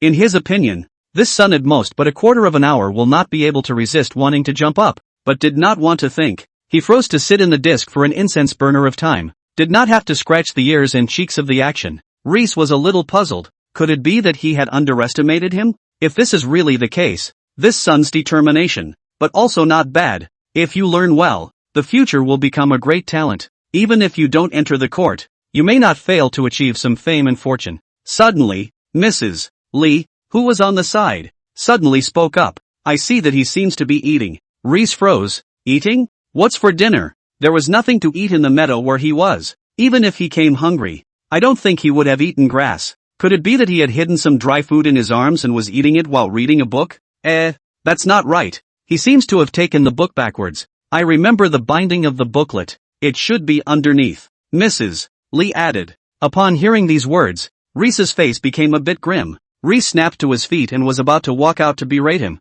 but his foot had just taken a step, but he retracted it and turned his head back inside to take out his ruler. Shen Feng's mind at this time was all focused on that piece of grass, and those flowers and plants with words around him had all entered his abdomen long ago. Perhaps because he had eaten a bit too much, the aura in his body had become extremely full, and even though it was full of aura, there was still no sign that he was going to break through to the second level of Qi cultivation. He had no choice but to move to the side. There was another Qi refining grass not far to the left, and there was certainly no harm in eating more anyway. Chapter 26. I heard that you still have to practice martial arts when you go back at night? Is it good? Suddenly, Reese's icy voice came from behind him. A Qi refining grass hadn't even been chewed completely and was so frightened that he swallowed it directly. Shen Feng hurriedly got up, like a child who had made a mistake, and secretly glanced at Li Si's face before lowering his head. Reese held the ruler in his hand and looked at him with an icy gaze. Just now he thought that this kid had good determination and was a moldable talent, but now it seems that it is simply rotten wood and dung. Hands out. Reese is really getting a little pissed off. Wang Ben handed Shen Feng over to him and even bowed to him. If he didn't teach Shen Feng properly, wouldn't he be sorry for such a great gift from Wang Ben? If he had left it to the next person, he would have just let it leave on its own, but after all, he had confidently promised Wang Ben that he could make a huge difference in a month. In this case, It seems that we can only rough it up. If we don't come to some tough tactics, I'm afraid that the back is even more difficult to teach. Shen Feng didn't have the slightest intention of explaining, and greatly extended his hand out. Nowadays, he was at the first level of qi practicing. Even in the morning when he wielded his wrist with Wang Ben, he did not feel much pain in his wrist, let alone this small ring ruler. Reese was surprised to see him extend his hand so nicely, but soon, he felt some heartache. He thought about the fact that this son had no father or mother and had grown up in the military since he was a child. For so many years, following the army from east to west, no one knows how much he has suffered and how much he has suffered since he was a child.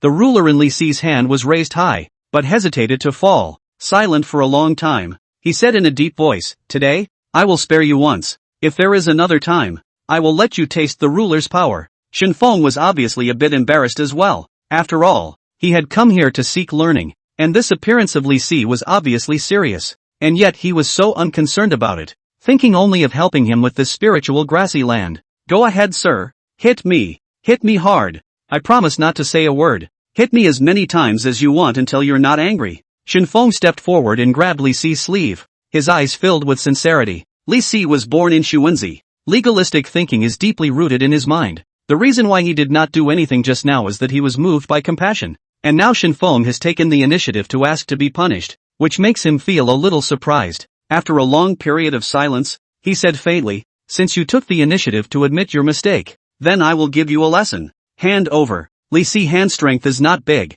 but although the ruler is small, hit in the hand but very painful, even if it is an adult, suffered this blow, but also certainly will grimace. But what made Li Si feel strange was that Shen Feng did not have the slightest fluctuation on his face, and his palm did not even leave a trace. Reese just wanted to ask him how he felt, and before his mouth opened, he heard Shen Feng mutter in a small voice, "That's it?" The words exploded instantly. Li Si only heard and felt a burst of dizziness in his brain. Not tired, not anemic, purely and simply angry by these two words of Shen Feng. "That's it? What do you mean? That's it?" Li Si was a scholarly man. He was a Svengali. Unlike those martial artists, his style of action, no matter what, would carry the temperament of Confucianism, and even though he came from the legalist school, he was, after all, a scholar. If it was Wang Ben, the soles of his feet would probably have stepped on Shen Feng's face when he heard these words. Li Si was really infuriated, and for a while even felt a little dizzy. Pointing at Shen Feng half a day could not say a word.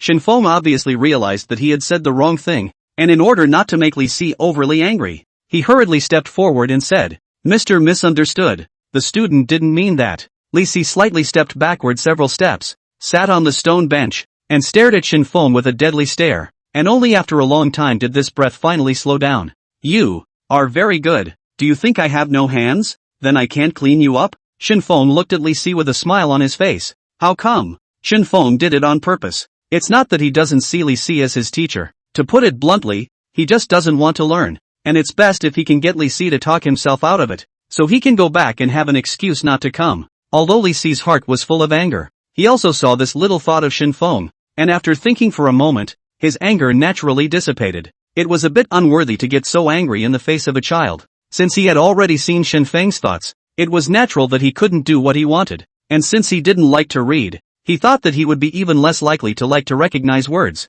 "I don't like reading and recognizing words, so I'll write." Nor did he write much, but copied the Great Qin law, and if there was a single typo, he began again. Anyway, it's all bamboo slips and still wipes well. Thinking of this, Li Si slowly stood up and walked into the house, picking up a brush and blank bamboo slips and walking towards the courtyard. Li Si first beckoned to him, and then took out the Qin law from his bosom. Looking at Shen Feng's puzzled look, he smiled and said, "As a disciple, not knowing to respect your teacher, this is a great disrespect. In that case, I'll punish you to copy the Qin law. From now on, you'll be copying here. If there is a single typo, I won't beat you up. You'll just erase all of it and rewrite it." Shen Feng was confused. Copybook? It's a lot more painful than corporal punishment. Corporal punishment is only temporary pain, while copying books can be more than just physical pain. It's mental torture. "Teacher, why don't you just hit me a few more times?" Li Si smiled faintly, followed by taking out another bundle of brief books from his arms,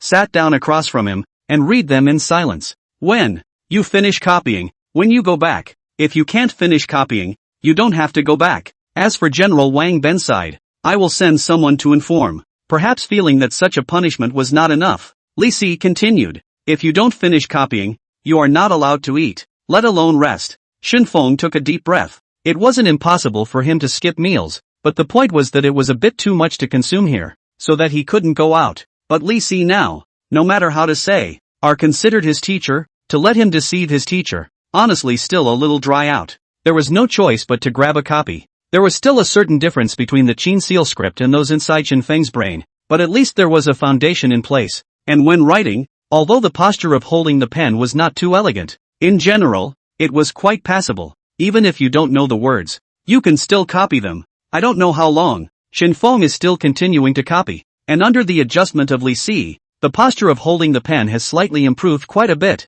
but the words that are written out are still a bit ghostly. Suddenly, Mrs. Li's voice came from behind her. Drink some water first, it's been an hour already, be careful not to get tired. Hearing the voice, Shen Feng excitedly put down the brush in his hand, then turned around and was ready to go to drink the water. But just as he stood up, he heard Li Si's voice say, if you drink this water, copy it twice. If you don't copy, it's not impossible. When General Wang Ben comes, I'll tell him you don't want to learn anymore and want to go back. Saying that, Li Si put down the bamboo slips in his hand and looked toward Shen Feng with a smile. I heard that you will go back at night and practice martial arts against General Wang Ben, so I think he will certainly not poison you because of this. Chapter 27, in that case, practice. Shen Feng stood taut and stiff for a while, and finally chose to sit back down. Li Si could be said to have captured his soft underbelly very well, or else Shen Feng really didn't take his words to heart. On the side of Mrs. Li saw this scene, it is not good to say something else. After all, this family is still Li Si said count,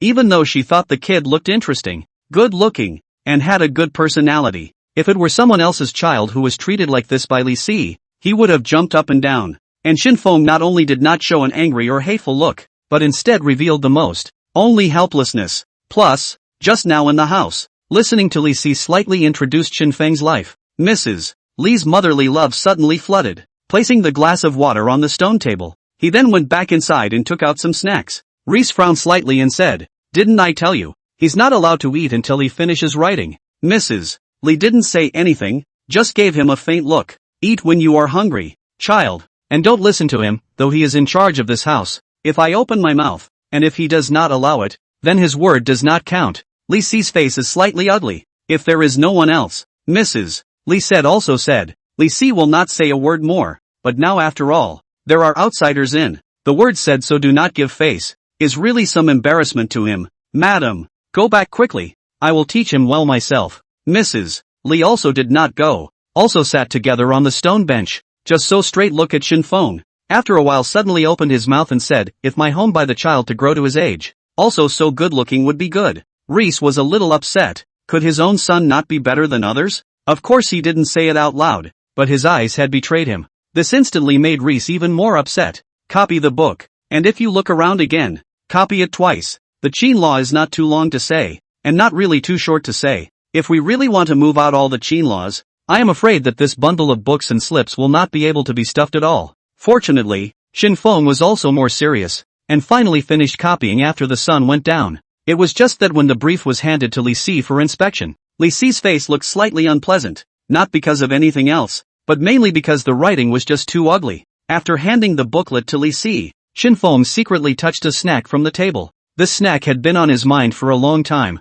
and from the moment it was served, he couldn't help but want to try a bite. Inferior quality qi refining dan. After taking it, it can expand the sinews and veins of the dantian, making the dantian can hold more spiritual qi. It is of low quality and not recommended to consume it, but it tastes good. While Li Si was still consulting the briefs, Shen Feng secretly stuffed the snack into his mouth. The moment it was placed into the mouth, the snack instantly melted and directly turned into an extremely domineering breath that rushed straight into the body. It was worthy of being an inferior qi refining dan. Although it tasted good with a hint of sweetness, after entering the body, it began to run rampant, just like demolishing a home, as if it wanted to add a dozen or so holes to Shen Feng from his interior. Luckily, the effects of the elixir only lasted for a few moments, but just those few moments already made him feel as if his entire body was torn apart. Sweat continued to drip down along his forehead, and his face began to turn a little pale as he slowly sat back down on the stone bench holding onto the stone table, panting heavily. Li Si obviously also noticed that Shen Feng was out of sorts,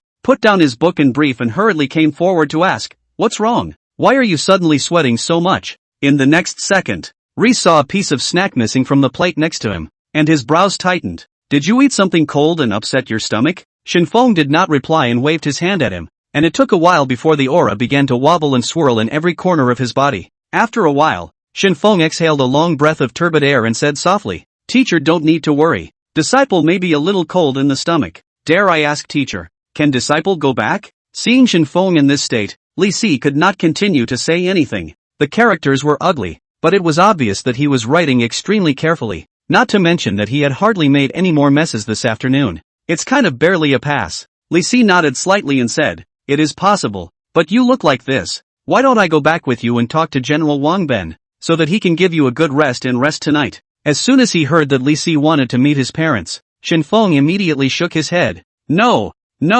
I'll just go back by myself. I'm fine. You can see that I'm already fine." After saying that, not waiting for Li Si to react, he grabbed all the remaining snacks on the table in his hands, and immediately ran away in a puff of smoke. Shen Feng had just left with his front foot. Mrs. Li walked out with a new plate of dim sum, while Ran did not see Shen Feng's shadow. "Where's the kid? Gone?" Li Si frowned and said, "I don't know if this child party has eaten badly. His face is a little pale and sweating. I worry about it." Hearing this, Mrs. Li was startled and said, "Could it have been caused by eating my snacks?" Li Si did not reply, but glanced at the patch of grass where Shen Feng was before. The place was overgrown with weeds, which he had barely tended to, and this was not without some poisonous flowers and plants. And Shen Feng's appearance just now didn't look like he was pretending. It was very likely that it was because he had eaten these that caused him to look so pale. If that was true, then he would have to go and take a look at it, and if it was alright then fine, but if it was not, he would have to be held accountable for it. After all, he was the master teacher. Once a teacher, always a father. Wait for me at home. I will visit the general's house, and if there is nothing wrong, I will return after a few words of explanation. Mrs. Li nodded with an anxious face. She actually quite liked Shen Feng. On the way back, Shen Feng walked while eating the dim sum made by Mrs. Li. Although it was strange why the dim sum made by Mrs. Li had turned into an elixir, it was ultimately a good thing for Shen Feng. At the very least, until then, he had assumed that the elixir was either a sheep's dung egg or most likely a rat turd or something like that. It's an inferior product, but it works just fine. It's just a bit of a reaction to this side effect, but it always passes with patience. On this journey, he almost took a few steps and stopped a few times, and several times, he almost didn't just faint on the ground. The whole thing was staggering around like a drunken alcoholic. When he arrived at the general's residence, Wang Ben was already waiting for him inside the courtyard. Even though Shen Feng said that he was not feeling well, Wang Ben simply ignored it. He doesn't care if you have a real stomach ache or a fake one. In his opinion, it's a kind of desertion. Even if you're really not feeling well, it's still a lack of exercise. In that case, it's time to practice more. Chapter 28, The Captain Knows My Thoughts. Can he also see through the king? Although the body was uncomfortable, it didn't mean that Shen Feng was completely in a state of immobility. Instead, the more his stomach ached, and the more Wang Ben pressed so hard, there was a nameless fire burning vaguely in his heart. Wang Ben stood on his body, holding a teacup in his hand, with the other hand behind his back. This appearance completely did not put Shen Feng in his eyes. Seeing Shen Feng rushing towards him, Wang Ben didn't care too much. He had seen early on that Shen Feng's way of attacking. There was absolutely no set pattern to speak of. Almost every move, every style was very simple and dry, because there were no weapons in his hands. The way to make a move was only his fists. Shen Feng rushed to the near front, his fist clenched. The first punch first rushed to Wang Ben's face. Wang Ben glanced faintly,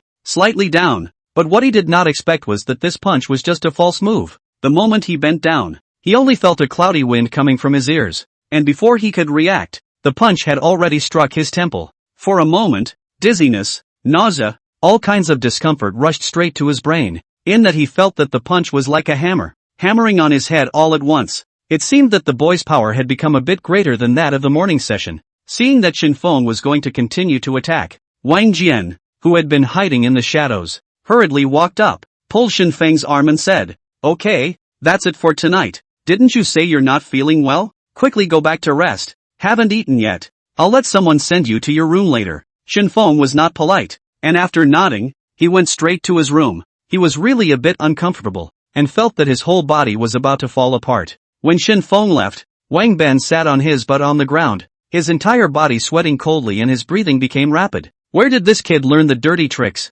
If this were a different person, he would probably have died violently. Wang Jian smilingly helped him up and said with a light laugh, He grew up in the army since he was a kid, and those veterans were kind of nice to him, so naturally they would teach him some skills to save his life. Although you are a general, you have never known how powerful a pawn really is, and as you sit in the center and lead your troops into battle, you naturally don't know what skills those veterans rely on to survive when they fight. It's a good thing that you're using your fists today. If you were using a spear and sword, I'm afraid you'd already be a dead man. Hearing Wang Jian's words, Wang Ben was naturally unhappy. He was a Great Qin general. How could he be killed by the hand of a teenage child? He did not believe it. What the upper general said is very true. As the two were talking, Li Si appeared out of nowhere. After paying his respects to the two of them, he smiled and said, I was with Shen Feng one after the other. It's just that after he came in, he fought directly with the general, so the two of you didn't notice my presence. I observed this son's routine, but it does look like a man in the army.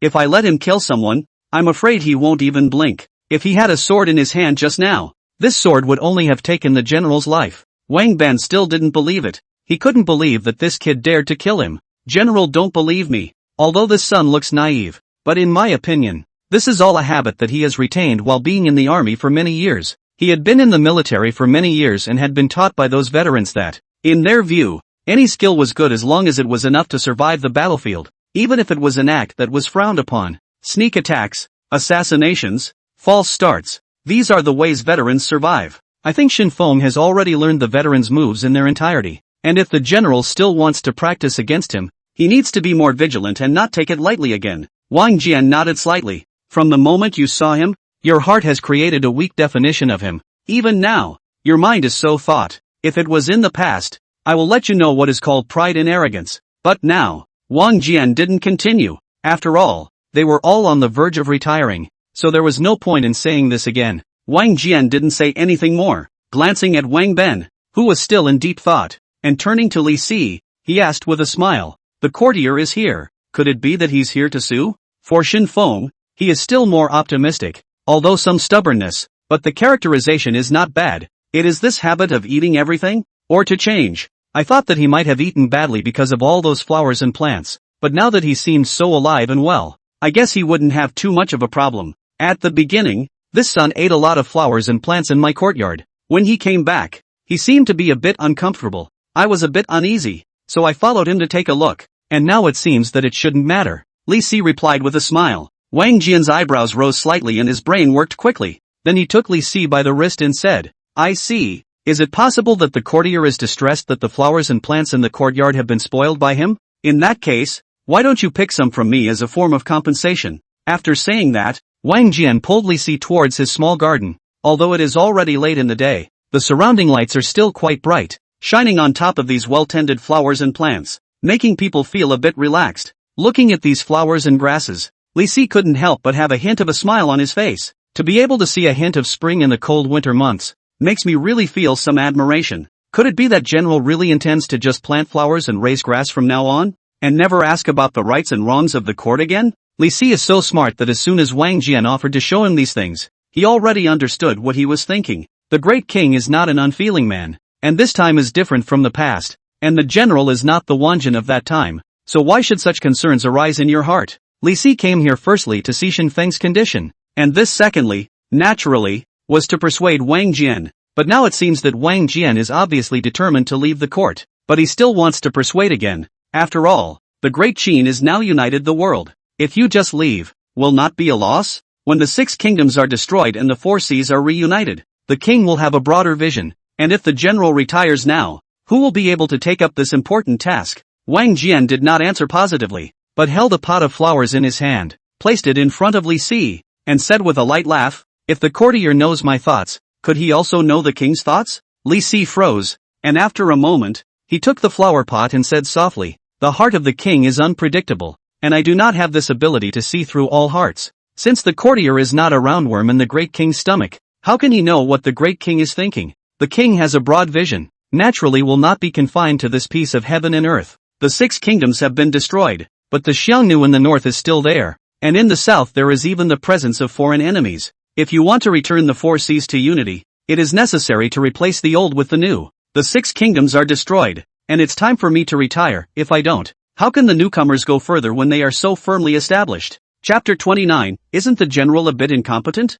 Reese didn't linger any longer, he knew what he wanted to know. and what he shouldn't know. Shen Feng has nothing major to do, and Wang Jian really wants to return to his hometown. The most important point is that because of Wang Jian's words, there was a crack in his originally unshakable belief. It was also because of this hint of a break that whenever he thought back to this conversation with Wang Jian, he would always get a shuddering feeling. Shen Feng returned to his room. The little gold finch did not escape. It had returned early after Shen Feng left. As for food, there was no need for Shen Feng to worry at all. Nowadays, Wang Jian is completely set on the idea of going into seclusion. And now, he almost doesn't ask about the world, and just stays at home, either planting flowers or grass, or going to Shen Feng's room to feed the birds. Other than that, it's just so comfortable to watch the singers dance, eat small dishes, and have a drink. The little goldfinch had obviously eaten its fill. Its stomach was bulging, and when it saw that Shen Feng had returned, it squinted its eyes and lay down on the bed in enjoyment, waving its wings at him in a decent manner. This infuriated Shen Feng. A bird, how dare you be so arrogant? If not waiting for the future to practice the Samadhi true fire, maybe these two claws would have turned into pickled phoenix claws by now. But I'm not feeling well today, so I won't bother with it. It wasn't that Shen Feng didn't want to clean it up. It was mainly because its current pair of claws had indeed reached a level where it could shatter stone and break iron. Although the little goldfinch would not do anything to Shen Feng, but rabbits bite when they are anxious, let alone a bird. This claw scratching on the body was not just a matter of breaking some skin. Sitting cross-legged on the bed, Shen Feng then began to contemplate with his eyes closed. To say that regulating the aura in the body is not really just talking about it, without having practiced these or learned such things. Not to mention there were no feats, and even if there were, they probably wouldn't be very readable. The only way to do this would be to let the aura crash around in the body and then smooth it out. Like those veterans said, if you get wounded on the battlefield, if you don't have medicine, then use saliva. And if you hurt your muscles and bones, then it doesn't matter. Sleep on it, and maybe the next day you'll be fine. The aura is still crashing around. To say that it does not hurt, it is impossible. But to say that you cannot sleep, it is also impossible. As long as you close your eyes and meditate in your head wanting to sleep, after a long time, naturally fall asleep. As for the severe pain, it's all asleep.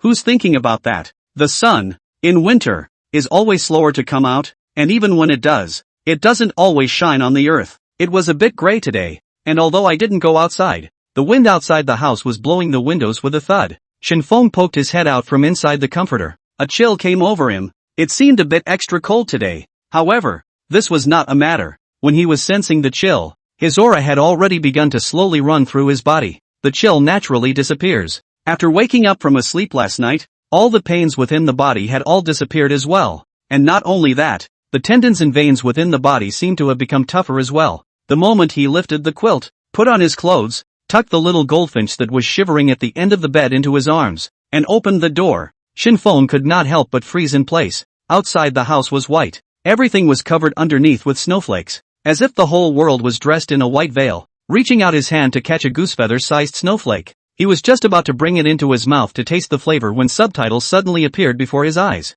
Rootless weak water, contains a strong poison, can corrode the aura, not edible, should not go out today. Seeing the words, Shen Feng hurriedly blew out the piece of snowflake in his hand, and it was good that the speed was fast enough that the snowflake hadn't melted yet, or else I'm afraid that he couldn't even have this hand. But strangely enough, when the snowflakes hit the ground, the words disappeared with them. Once again, I look up at the sky and the world is full of words. Seeing this scene, Shen Feng was so scared that he took a slight step backward, and in the next second, he turned around, closed the door, locked it, and went back to the quilt. In the inner room, Wang Jian and Wang Ben also got up early, and the snow in the yard was cleaned up by the underlings. Suddenly, Wang Ben frowned slightly and said, "Has Shen Feng gotten up yet?" The subordinate at the side nodded and said, "Just now, I passed by Master Junior Army's room and saw that he had already risen." But strangely enough, when he saw the snow falling outside, he turned around and went back to his room as if he had seen a ghost. "I just went to deliver the breakfast,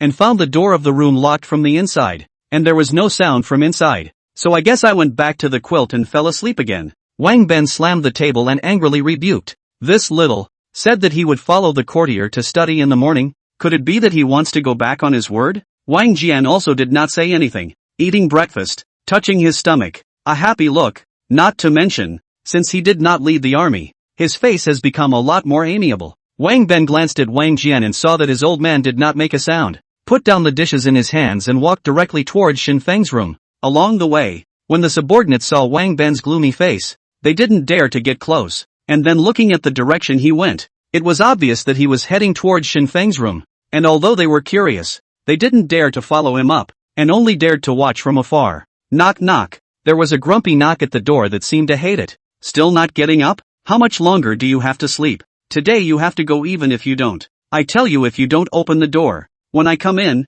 believe it or not, I'll beat you to death. Is Shen Feng asleep? Of course he didn't sleep. And the only reason he didn't go out was because in his eyes it wasn't snow that was drifting outside. It was poison. If you really want to walk out, you'll die a violent death today. However, Wang Ben obviously did not intend to let him go just like that. Seeing that his anger had already reached a certain level and he was about to break the door in the next second, the door of the room suddenly opened from the inside. Shen Feng's body was wrapped in a thick quilt, and the whole person only revealed a pair of eyes. The general is going to shoot me now or not? Wang Ben was first stunned, then raised his fist and prepared to punch him. Wait! Shen Feng poked out his arm from the quilt and took out a blade of grass and said, "Does the general know what this is?" Wang Ben gasped and laughed. It was just a blade of grass. How could he not recognize it? Don't say you're taking immortal grass. Even if it's immortal medicine, you'll have to go to the courtier's house and read and write for me today. After saying that, Wang Ben took another step forward, and Shen Feng hastily backed up, shouting under his breath, "Has General recently felt physically and mentally exhausted, with more than enough strength in his heart?" Wang Ben froze. He somewhat did not quite understand what Shen Feng meant by this sentence. However, when he saw a hint of scorn in Shen Feng's eyes, he instantly understood the meaning of these words. This kid is saying he can't. This grass is the aphrodisiac grass. Even the Great King has eaten it, and the only way to appreciate the subtleties of it is to try it yourself. Doesn't the general want to reorganize his majesty? If not for the fact that it is not appropriate to go out today, Shen Feng said that he would not give him anything, and even if he did, it would be a sheep's dung egg. Chapter 30, Is Madness Contagious? Aphrodisiacs? The king has eaten too? Wang Ben was slightly stunned. He thought that when the Great King summoned him yesterday, his complexion did change a bit, and it could be said that he was full of redness. It seemed that the Great King had also mentioned that after eating something, it made him find the feeling he had when he was young. So it must be this grass in Shen Feng's hand. Wang Ben subconsciously reached out and wanted to pick it up, but just as his hand reached halfway, Shen Feng suddenly retracted his hand back to the comforter, and for a while,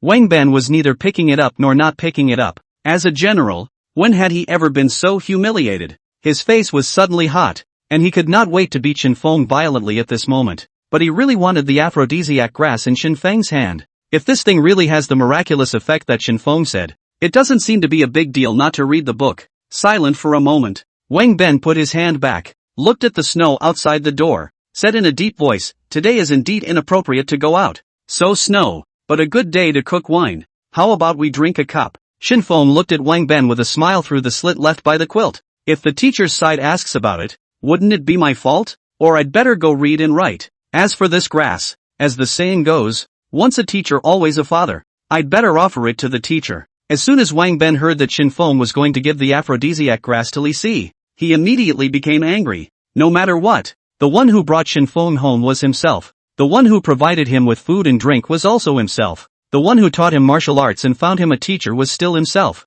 Why should he give it to Li Si? That guy Li Si, a weak scholar with no hands. What the hell does he need this for? No, you can't go even if I say anything today. If you fall and freeze in such heavy snow, won't it be my fault? You just stay here and wait for me to go ahead and get the wine. Wang Ben had just stepped out with his front foot, but then withdrew it, then called two subordinates and said, "Have someone go and get some wine and food, and ask for good wine." Seeming to have thought of something, Wang Ben shouted to the door again, "Go and invite father, and then go and invite Li Si here, since he cannot go. Invite him to teach at home, and say that you are inviting him for a drink, and don't say that you are asking him to come and teach." Hearing these words, Shen Feng froze. Hire a tutor. I originally thought that I could not go to the book today, but I did not expect Wang Ben's brain to turn so fast, and even thought of tricking Li Si over. In that case, even if he was unwilling to take out the aphrodisiac grass, he had to do so. After all, it was Shen Feng himself who had personally said that he would gift this item to Li Si.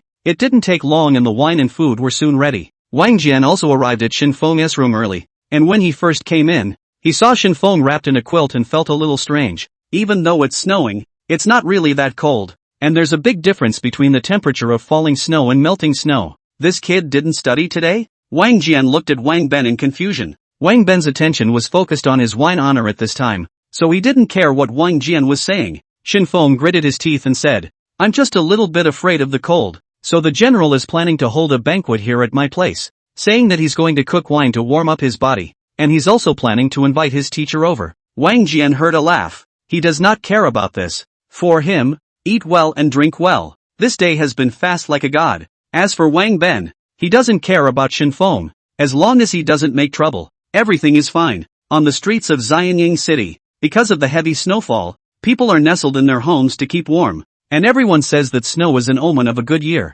But if it were not for this city, who would have thought that there are still many frozen corpses outside the city? In the car driver, Li Si probed his hand to catch a piece of falling snow, and sighed slightly in his heart. Today he actually did not intend to go out. Unable to do so, Wang Ben sent a generous invitation. Strange to say, in the past it seems that these two with his general's house never had too many interactions, but since yesterday Shen Feng came to pay his respects, the relationship between the two families seems to have become much more cordial. In fact, Reese was still more resistant in his mind. The interactions between civil officials and military generals were in his opinion better with a slight distance. If someone saw it, they would only snitch, but after all, he had already accepted Shen Feng as his disciple, and although he hadn't really worshipped him yet, he was still considered his first disciple. The disciple's parents invited him to dinner. If he didn't go, wouldn't it be disrespectful? Not to mention that the other party was still the upper general of Great Qin and his son. Arriving at the general's residence, he entered the residence and was guided by the subordinate to Shen Feng's room. Standing in the doorway, looking inside, for a moment, he felt a little bewildered. The father and son in the room had been drinking, and were still naked, red all over, with white air coming out of their heads, and the look of it was almost like lighting a fire on them. Then look at Shen Feng, wrapped in a quilt, sitting on the side, not drinking, not eating food. A pitiful look. Li Si was a bit dumbfounded. Could it be that this son is so humble in this general's house on a regular basis? Wang Ben was just about to fill another cup for himself when he turned around just in time to see Li Si standing outside the door. Brother Si is here. Come, share a drink. Li Si was originally a weak scholar. How could he withstand the strength of such a big old hand of Wang Ben? And he was hard pressed into his seat. Before he could react, the wine had already been poured. As a soldier, father and son were already boozy, and drinking was even more so. After clinking glasses with Reese, he drank himself to death. Reese looked at the wine in his glass and sniffed slightly through his nose. The wine is good. Just what's with the grass in this glass? Getting up and looking at the wine dignity, he clearly saw a piece of chopped grass sitting in the dignity, a grass he had seen before. There was a small forest of hills outside of the city, full of them. However, he had never heard of this grass having any efficacy in medicine. Li Si suspiciously turned his gaze to Shen Feng, who was nestled aside, and through the gap he could just see that Shen Feng's face was full of smiles. In a flash, he thought back to Wang Ben's admonition to him yesterday. If this son gives you anything to eat, you must not eat it without permission. Li Si moved towards Shen Feng's position and was just about to say something when Wang Ben grabbed his wrist with a frown and said, Why don't you drink? Sir, could it be that you look down on me? Wang Ben himself is tall, with a rough face, plus a bare bladder, red body, and white mist, the whole of an evil spirit walking out of hell look. Reese was confused. Didn't he say he'd come for a drink and a good time? You call this fun? It's a sin, okay? As the court captain of Great Qin, what kind of situation hadn't he encountered when Great Qin hadn't unified the world yet? Even now, he didn't have the slightest hand tremor, but his heart was panicked. These two in front of them obviously drank the wine made from this grass, which caused them to become the way they are now. Although it didn't hurt his life, he couldn't stand the thought that he would have to become like this later. What's more, the door to the room was still open, and the underlings came in from outside every now and then to add wine and food. If we saw that the Great Qin courtier had also gone mad, wouldn't we be laughed at by the entire court? Drink a little. It's just a small bite of a microphone, so you shouldn't have a seizure. Li Si picked up the wine cup. Under the watchful eyes of the three people, slightly might so a small mouthful, but when the wine in the mouth entered the abdomen, a dry heat violently attacked. Not only that, he even felt that his body had become more spirited than ever before, and it seemed that there was still a steady stream of power surging out of his body. Reese's eyes widened, and without any further hesitation, he drank all that remained in his cup. Come, drink another goblet. Outside the house, whenever he passed by Shen Feng's room, he couldn't help but take a look inside. It seems that all three seem to have gone crazy except for that little army man. Chapter 31, I can't climb over the wall if the door won't let me in? Outside the house, the snow continued. Inside the house, it was hot. There were 4 people in the room. 3 were naked and 1 was wrapped in a blanket. How it looks. How strange. Is there only one normal person in this room on such a snowy day? If the two generals looked like this, it would be just fine, but even the thin ribs of Lord Tingwei had taken off his shirt. Could it be that madness was really contagious? The three of them only focused on drinking and completely forgot about Shen Feng. Until midday, the aphrodisiac herbs in the wine dignity were not known to have been secretly eaten by anyone. The three of them, covered in hot air, sat on the ground, their hands propped up on the ground, breathing in large gulps of the cold air. Brother C, how is this wine? Wang Ben wiped the sweat from his forehead and gently patted his chest. He really couldn't drink anymore. Even if there was still aphrodisiac grass in the wine zone, he had already drunk enough. This wine is so beautiful that it makes me want to go home? Wang Ben laughed out loud when he heard this. It's because you want to go home to your wife. The two men looked at each other and then laughed, while Wang Jian stroked his beard and ate his small dishes, his eyes constantly rolling, and he didn't know what he was thinking. A few moments later, when the subordinates withdrew the food and wine, Li Si got up and said, "Thank you for the general's hospitality. This time I have come to the right place. Today I go back, and in the coming day, I will definitely pay my respects at the door, and if there is an heir again, C will definitely send someone to send an invitation to report the good news." With the help of his underlings, Reese wobbled into his clothes. It seemed that he had thought of something, and just after stepping out of the doorway, he turned his head to look at Shen Feng again. "Today it is inconvenient to read. Tomorrow remember to come early. The two treat me with the utmost sincerity. C also cannot live up to the beauty of the two. Will let you become a great talent." Shen Feng's expression was a bit dumbfounded. "They're both honest with you? The aphrodisiac herb? I pulled it out, and I cut it in one piece. You don't say you'll give me a 3-day vacation, and tomorrow you're going to make me go to school, and you're going to make me a great talent?" Shen Feng couldn't help himself and threw away the quilt wrapped around his body, intending to rush over and give him a kick. Fortunately, Wang Jian was not drunk, and seeing Shen Feng's angry appearance, he smiled and said, "No harm, no harm. Wait for the next day. I will explain with him not on the line, and then again, he is now your teacher. How can any disciple want to beat the teacher? And if you do break him, the king won't be able to spare you." In fact, Shen Feng didn't really intend to do it. It was just that there was some small aggravation in his heart, not to mention that it was still snowing outside, and he couldn't possibly run out at the risk of being poisoned. Wang Jian and Wang Ben both left. In the room, Shen Feng and little goldfinch were still wide-eyed. The little goldfinch still wanted to find some delicious food from Shen Feng's arms, but the stock from the previous days had already been eaten up, and it was still snowing outside. Shen Feng could not go out,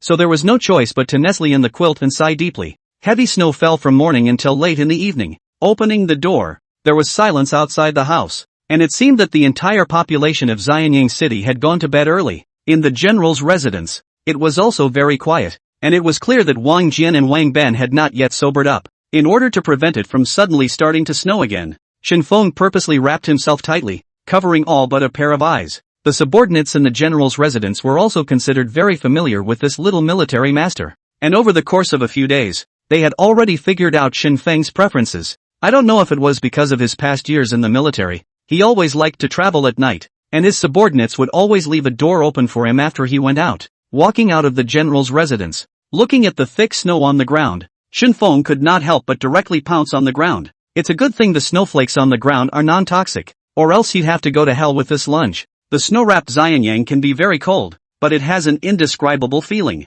As he watched the lights go on in the homes and the laughter in the houses, he suddenly began to miss the veterans a little. He remembered that those veterans had said that when the world was unified, they intended to return home to look after their families, and he didn't know if they had gone back yet. The 3-day feast should have ended only in the early morning of tomorrow, but the snow suddenly descended, and it was thought that the army had already returned to camp. The Great King is kind and generous, and will certainly not treat each and every one of his generals poorly. After all, they are the true cornerstone of Great Qin. Walking down the street, his feet on the snow, with each step he couldn't help but want to look back at those footprints he had left behind. The footprints were both deep and shallow, and some of them could even be said to have reached the level of stepping on snow. All this way, he had been wrapping his body around with aura, wanting to use it to practice his control of aura. It's not very effective, but it's a big improvement. If the aura was released more, it would instead directly blow away the surrounding snow. With less aura being released, footprints will still leave visible traces, but if the aura reaches just the right kind of level, it will neither be overly consumed nor leave any traces. So it is perfect. As for aura flying through the air, with his current realm, he was only afraid that there was still a great distance to go. This night, he had been trying to control the aura in his body almost the entire time, and every time he achieved something slightly, his heart would feel an overwhelming excitement. But after the excitement, Shen Feng withered. What to do when Reiki is gone? In his current situation, it was still difficult to recover his aura on his own, although there was no lack of aura between heaven and earth. But with his own realm wanting to slowly recover, he didn't know how long he would have to wait. The only way to do that is to look for immortal herbs and elixirs. However, it was actually still difficult to find a spirit herb with a phrase, not to mention the fact that the snow was now sealing the city and everything was buried under the snow. Suddenly, Shen Feng's eyes brightened slightly. He remembered that there were still quite a few spiritual herbs with words in Li Si's yard. If they could all be plucked out, naturally, there would be no need to worry about the problem of not having enough aura. And he remembered clearly that the pastries made by his master's wife yesterday at Li Si's house had come with the words. Although it was inferior, at the very least, it was able to replenish the aura. Thinking about it, Shen Feng's legs had begun to involuntarily walk in the direction of Li Si's home. As when he came before, there were still guards standing at the door, only they had changed. Arriving at the door, Shen Feng cupped his fists and said, "My name is Shen Feng. I have come to pay my respects to teacher and teacher's maiden. Please inform big brother." The two men looked at each other, thought for a moment, and said in a deep voice, "Lord Tingwei has drunk too much wine today and is still sleeping. As for the lady, she is also tending to her lord's side, such as this night is already late, and it is inconvenient to see the guests." Seeing the vigilant gazes of the two men, Shen Feng instantly understood what the other party meant. The two of them don't know themselves at all, so naturally they won't let themselves in easily, and if one of them goes in to inform the other, what if the other one gets backstabbed? Such a risky thing. As a guard,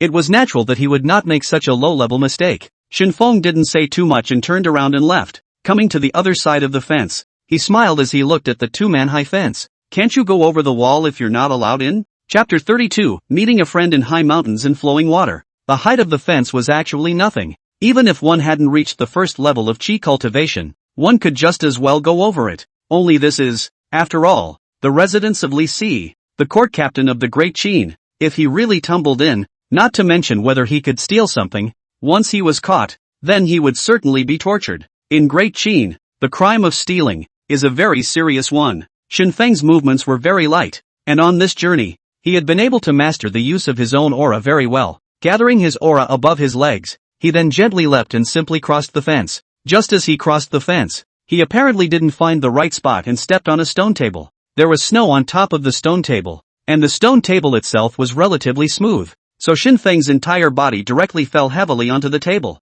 Fortunately, today's his physical body is still okay, in addition to the place where he was hit slightly painful. Other than that, there is no problem. But the stone table was directly hit by him to break into pieces. The loud sound not only startled Mrs. Li inside the house, but even the two guards outside the door. Both rushed in. Seeing Shen Feng, the two men's faces changed dramatically, and one of them even ran towards the door, obviously preparing to call someone. The other person, on the other hand, held a long sword in his hand and directly rushed towards Shen Feng. In the face of this situation, Shen Feng did not show the slightest panic. After so many years of marching and fighting with veterans in the barracks, he had seen this kind of scene many times. What's more, what he was facing nowadays couldn't even be called a big game, not even a small one. The guard's reaction was very quick, and after the other person ran out of the room, he rushed directly towards Shen Feng. Shen Feng was not panicked, and after getting up, he first patted the snow on his body, and the moment he raised his head, his killing aura was instantly released.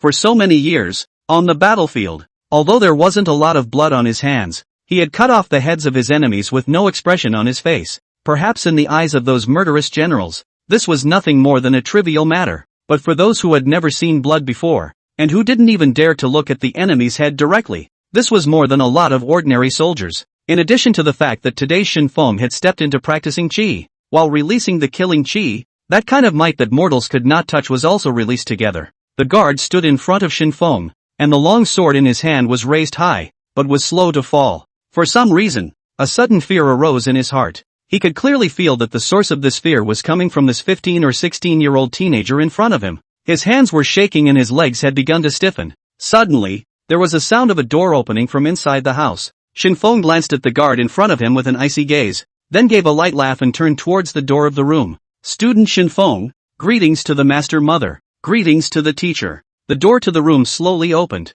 Only what came out was not Li Si, but Mrs. Li. Seeing that the guard still maintained that look, she couldn't help but see a flash of surprise in her eyes. In her memory, these few guards, all of them were considered to be good. Although they had never been to battle, they were still considered to be imposing. However, if you want to scare those veterans who have really gone to war and killed like hell, I'm afraid you're still a bit too young. But it was more than enough to scare the average thief. But now, he was intimidated by a doll even younger than him. Mrs. Li looked at Shen Feng, and a trace of complexity could not help but show in her eyes. She couldn't imagine how the boy had survived all those years. If those rich children, like his age, either at home to read and write, or practice martial arts to strengthen the body, if the conditions are better, all day to eat, drink and play, simply carefree, go down, he is my disciple with my husband. With Mrs. Risa's approval, the guard slowly lowered the sword in his hand, and even though it was freezing, his back was still drenched in sweat.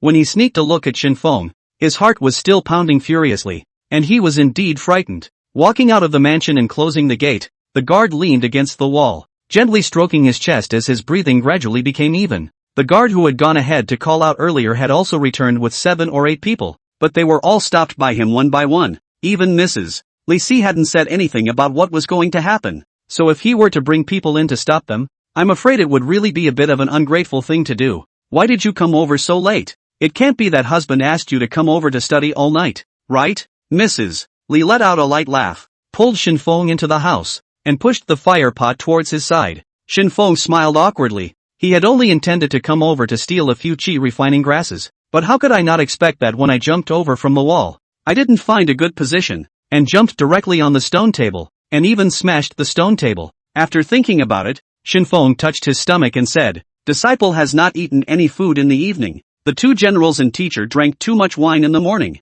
Disciple is still hungry until now. After all, you are living in the general's residence. If you are too unruly, I'm afraid you will cause suspicion. Saying that, Shen Feng's gaze looked towards the yard and said with a smile, teacher's yard has some nice grass, so I thought of coming over to dig a little. These words, no matter who says them, will be heartbreaking to anyone who is a mother who hears them. Not to mention Risa's wife. Shen Feng now worshipped Li Si, and Li Si's wife was naturally his teacher's wife. Everyone says that one day is a teacher for life, and the teacher's wife is naturally considered half a mother. So Mrs. Li's heart is even harder. Looking at the somewhat handsome teenager in front of her, she couldn't help but raise her hand and touch his head, a slight glint of crystal flashing in her eyes. After a long time, Mrs. Li took a deep breath and said, in the future, if you are hungry, if you can't stay in the general's residence, you will come here. Since you worship your husband, you will be considered half of our children. Master teacher will not treat you badly. Sit down for a while. I remembered that in the evening, I had made some extra food, and I had originally planned to fill my husband's stomach after he woke up in the night, so I'll just give you a cushion first. After saying that, Mrs. Li got up and headed towards the kitchen. It didn't take long for her to walk over with a tray of pastries. Seeing the plate in Mrs. Li's hand, Shen Feng immediately felt that the grass in the yard did not smell good. Inferior quality qi nourishing pills can quickly restore aura after consumption. Lower quality, more impurities, not recommended. Average flavor. Receiving the plate, Shen Feng first thanked Sher Maiden, and then began to take one bite at a time. Looking at Shen Feng's eating, Mrs. Li's eyes lit up. As far as she could remember, Reese didn't seem to be much of a fan of the pastries she made. Even though she ate clean every time, she knew very well in her own heart that both the quality and the flavor could only be described as average. But when she saw Shen Feng's wolfing down his food, she suddenly understood why Boya and Ziki were soulmates. This little disciple, isn't he my soulmate? Chapter 33, My name is Wang Ben. Is this stuff good? In fact, it really didn't taste very good. If he hadn't brought the words with him, Shen Feng might have preferred to eat grass. But when a bowl of rice is topped with a broth of braised pork ribs, even if it's hard to eat, that has to taste good. Shen Feng was really hungry, only that his hunger was still very different from other people's hunger. His hunger came from the massive depletion of his aura, causing every cell in his entire body to seemingly cry out for hunger. However, once the pastry entered the mouth, the aura began to rapidly enter the dantian, followed by slowly integrating into the entire body. After the last bite of pastry was eaten, Shen Feng let out a long breath. The good thing was that this time, the qi nourishing dan didn't have any after effects, except for the fact that the aura wasn't as huge as expected, but it was already pretty good. Compared to the qi refining grass, Shen Feng was still more willing to choose the inferior quality qi nourishing dan. After eating and drinking enough, Shen Feng slowly stood up and smiled as he made a deep bow to Mrs.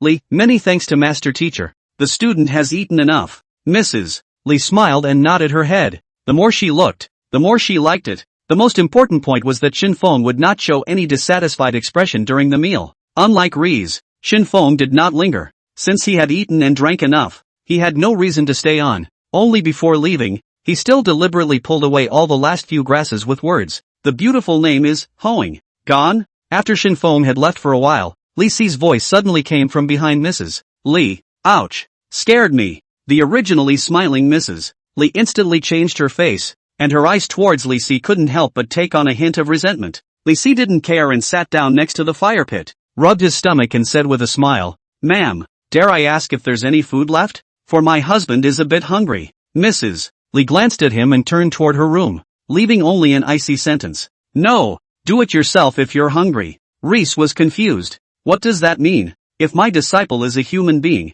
I'm not a human being, am I? After a few moments of silence, Li Si shook his head slightly and got up to look at the already broken stone table in the courtyard. Li Si subconsciously touched his beard. He couldn't imagine what kind of disciple Wang Ben had actually found for himself in the end. What could this man do? Early in the morning, opening the window and door, a cold wind rushes in between the necks. The little gold finch in the corner of the bed was frozen by this cold wind and flew towards Shen Feng's arms in the next second. It seemed that in the entire world, only Shen Feng's arms were the warmest. Open the door, step out of the room, and look to the sky. The clouds hadn't cleared, but the sun's rays were already faintly visible. It's supposed to be a nice day. The snow on the ground is starting to show signs of melting, and the temperature has dropped considerably from yesterday. When he came to the courtyard, Shen Feng saw that Wang Ben had already started practicing boxing. Seemingly seeing Shen Feng through his afterglow, Wang Ben practiced even harder. Every punch thrown was extremely powerful, and every kicked up a gust of snow. Shen Feng stood by the side, watched for a while, said nothing, turned around and left. But Wang Ben hadn't realized it yet, and his punches and kicks had become more powerful, even to the point where, in the end, he punched a tree in the courtyard. Bang! Trees as thick as thighs fell to the ground in response. Wang Ben nodded with satisfaction and turned to look at where Shen Feng was. Where are the people? Wang Ben was angry. He was so hard to perform, but he did not want Shen Feng to look at it more, so that he could learn something from it. But I didn't expect the kid to even want to look at it more than once and turn his head away. Sinner, come back at lunchtime and you'll be in for a treat. As soon as Wang Ben's words fell, Wang Jian's voice came out from the general's residence. Asshole, who let you beat my tree like this? I'll skin you. At this time, Shen Feng had already left the general's residence long ago, walking on the street, buying some delicious food from time to time. As for the boxing style Wang Ben made in front of him, he couldn't even look at it. Veterans had told him when he was in the military that some of the flowery fists were nice to look at, but nice to look at was not useful. On the battlefield, killing the enemy also requires a deadly move, either a sword through the throat or a halberd to stab a hole in the opponent. If you don't have a weapon, then you will use underhanded tricks, sticking your eyes, punching your throat, kicking your lower nether regions, and hitting wherever is the most deadly. As for the flowery fist with all the fancy footwork, really to the battlefield, both sides have already fought, who still give you time to pose. Joking, the so-called strong body, Shen Feng actually do not need at all. He has already stepped into practicing qi, not to mention that he can live a few years more than ordinary people, not to mention the possibility of getting a small disease or disaster. On this journey, besides buying food everywhere, Shen Feng was also looking around for items with words. It was a pity that none of these things on the vendors could interest him at all. Solely he did not continue to look around, and turned around with the intention of heading towards Reese's mansion. Just at the moment of turning around, suddenly a figure scurried out from the alley, and the two of them bumped right into each other. According to normal circumstances, Shen Feng had a spiritual qi and had already stepped into the first level of qi cultivation. Even if he was bumped into by someone, it was impossible for him to react too much, and it could even be said that he wouldn't even move a bit. But what Shen Feng did not expect was that this collision, both he and the other party, both fell to the ground, and even the location that was knocked down, some hidden pain. This collision caused Shen Feng's expression to instantly become somewhat serious. Those who were able to knock him to the ground, other than a martial artist, would be a fellow martial artist, but looking at the other party's attire, it didn't seem like what a martial artist should look like either. Shen Feng stood up and touched his chest, then looked at the other party. His body was dressed in what resembled a Taoist robe-like costume, with a small pocket hanging from his waist, and his cape seemed to be a bit scruffy. At the same time that Shen Feng was sizing up the other party was also sizing up Shen Feng, and although neither of them had spoken, A hint of vigilance had begun to arise in their hearts. A few moments later,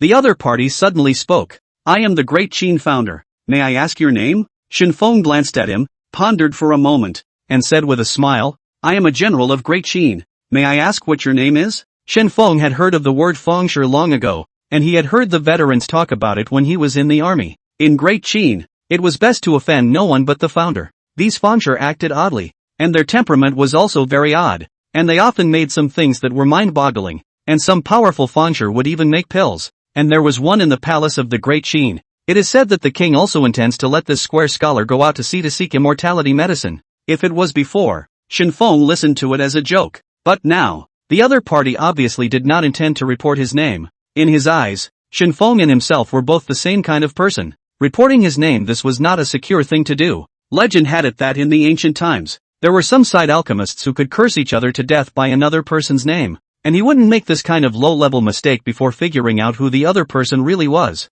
Shen Feng stared at the other party for a long time, then suddenly smiled and said, My name is Wang Ben. May I ask what is your name?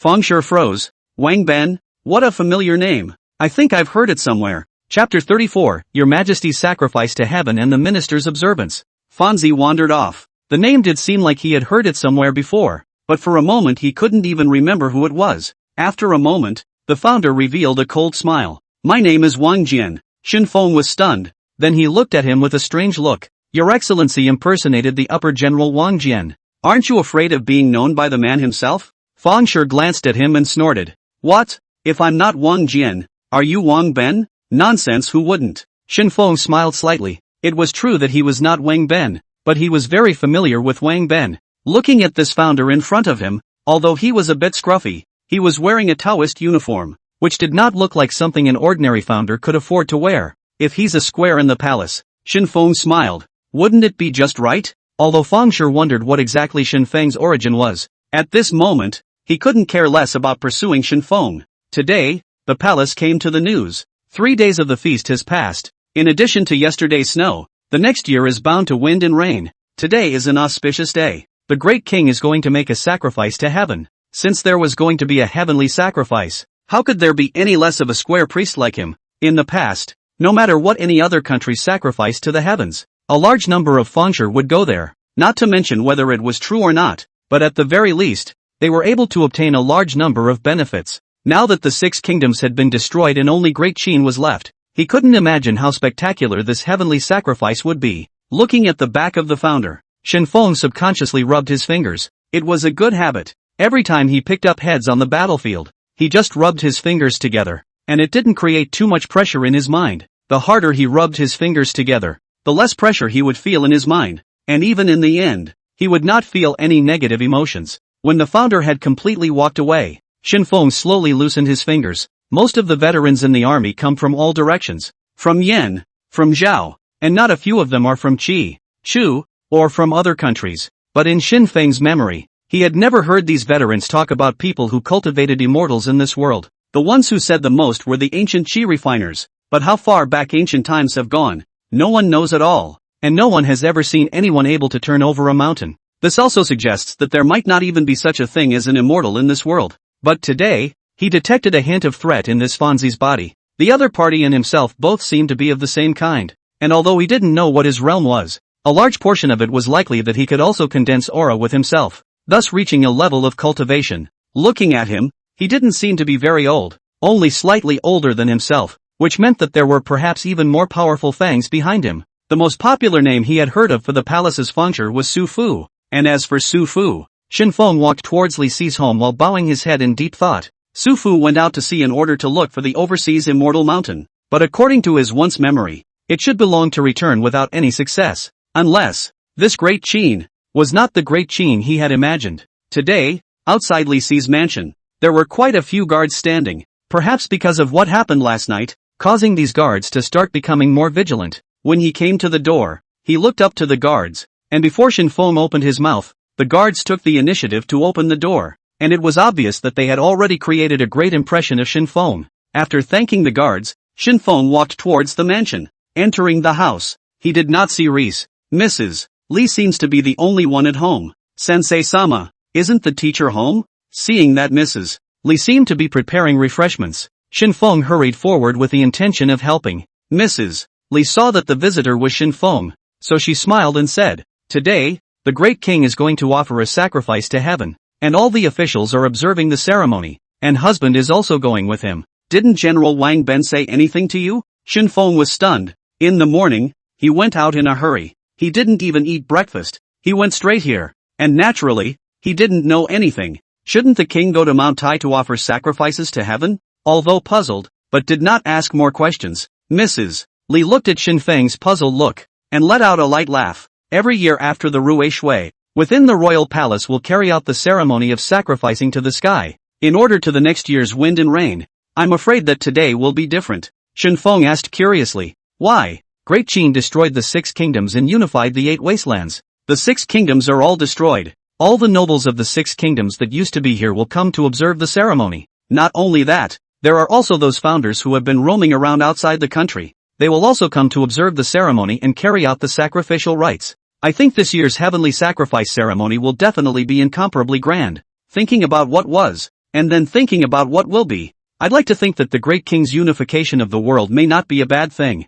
Shen Feng looked at the dim sum in the steamer and swallowed his saliva as he continued to ask under his breath, "Why don't you explain it for my disciple?" "Seen your mother?" Mrs. Li's mouth said, but her hands never stopped. Although these are the most ordinary ingredients, but after making them, in Shen Feng's eyes, they all changed. He had even begun to wonder if Xianyang was a humanoid elixir maker, and almost all of her finished products, even if they were of inferior quality, carried the words, "But the next person simply couldn't make them. It's just a shame that Reese won't have the pleasure of enjoying them. They're all mine." While making pastries, Lady Li said softly, "I heard my husband talk about how the Great King's unification of the world will inevitably be hampered by endless obstacles, but it is the people of this world who will benefit." Back in the Zhou dynasty, Wu Wangji divided the 4 seas, leading to chaos and strife, and the monarchs of various countries claimed the throne, so much so that the people were unable to live in peace, and sometimes they moved from the state of Zhou to the state of Qin, or from the state of Qin to the state of Wei.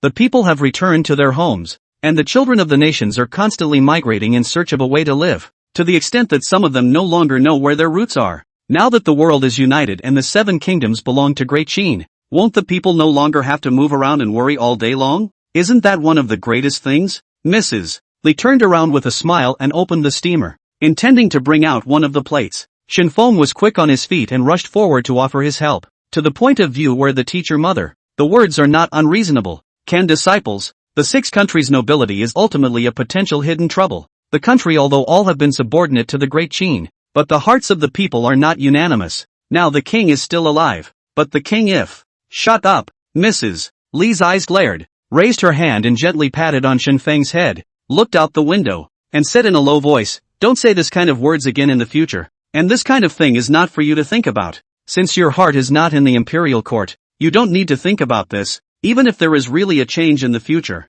You only need to protect yourself." Chapter 35, Poor Quality Bone Hardening Pill. "This thing is really killing me." Shen Feng carried his plate and looked at this master teacher's wife in front of him, and he felt a slight touch in his heart. In his 2 lives, his behavior might be insane at times, but his mind was sane, and he was almost on the verge of forgetting the events of his last life. But in this life, the clearest memories in his mind were either running around the battlefield or picking up heads. In the past 10 years or so, apart from being in the middle of the barracks and being taken care of by the veterans, this was the first time he had truly felt the existence of kinship. Without realizing it, he felt a slight lump in his throat and his nose started to get a little sore. Though not his birth mother, this gentle pat on the head felt like it touched his soul. Shen Feng slightly lowered his head. His face did not show too much emotion. Still the same naive smile. The aura revolved around his body, and soon the crystals at the bottom of his eyes completely dissipated. If the master's mother were a male body, her accomplishments would certainly not be lower than the teacher's.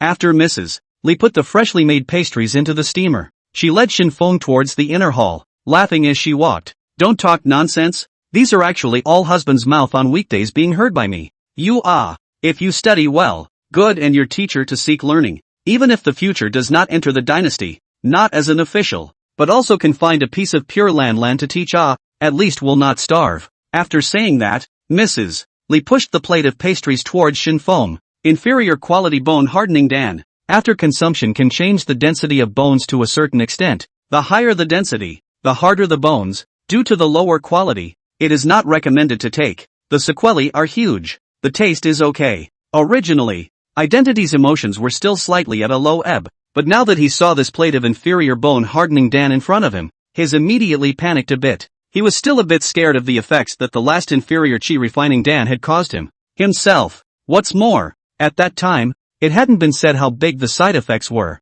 and now that a direct reminder had appeared, Shen Feng's hand that reached out to the plate, for a moment, trembled slightly. Mrs. Li seemed to have noticed Shen Feng's appearance and thought that he had frozen his hands because it was too cold, so he pushed the fire pot towards Shen Feng's position, and then picked up another piece of pastry and put it into his hand. Eat up, let's see how my new pastry tastes. This time I put in some honey syrup and some plum petals. I'm going to call it a plum cake. Looking at the inferior bone-quenching Dan in his hand, Shen Feng took a deep breath and directly stuffed it into his mouth. The moment he put it into his mouth, Shen Feng slightly froze. Don't say. The flavor is indeed okay. At the very least, it's quite a bit better than the plate of the thing last night. The honey syrup's silky sweetness, with a kind of refreshing, in a slight chewing moment, even can vaguely feel an ethereal fragrance, which should be the fragrance brought by the plum flower petals. But after he swallowed it into his stomach, the effects of the bone-quenching pill immediately began to take effect. Shen Feng clearly heard the bones in his entire body crunching,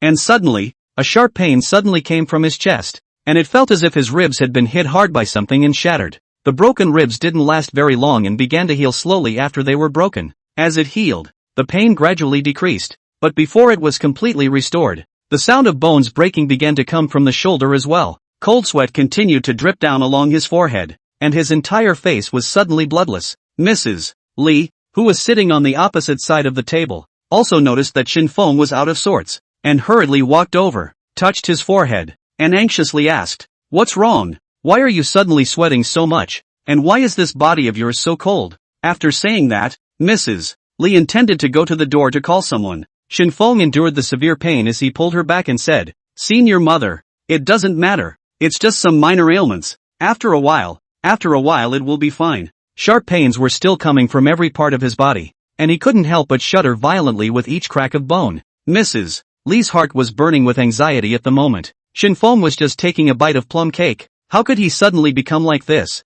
Could it be that there was something wrong with the pastry? At that thought, she reached out with the intention of grabbing one to try. Although the severe pain spread all over his body, his brain remained conscious, and when he saw that Mrs. Li was going to taste the plum cake, Shen Feng brought the plate over as soon as he could, and then immediately stuffed all the inferior bone-hardening pills into his mouth. If he just ate one, it might only hurt for a short while, but he ate all of the inferior bone-hardening pills all at once. That kind of pain is simply unimaginable to an onlooker. The little golden finch in his arms also sensed that Shen Feng was not right, and after flying out, he saw that Shen Feng was lying on the ground and rolling around, urgently and frantically stirring his wings. Seemingly thinking of something, the little goldfinch turned its head and flew towards the general's residence. At this moment, Shen Feng had been completely wrapped up in the feeling of broken bones, and every time it healed, there would be another place broken. Occasionally only one place broken, and occasionally the whole body's bones broken. Compared to the last time the chi-refining Dan hit his tendons and veins,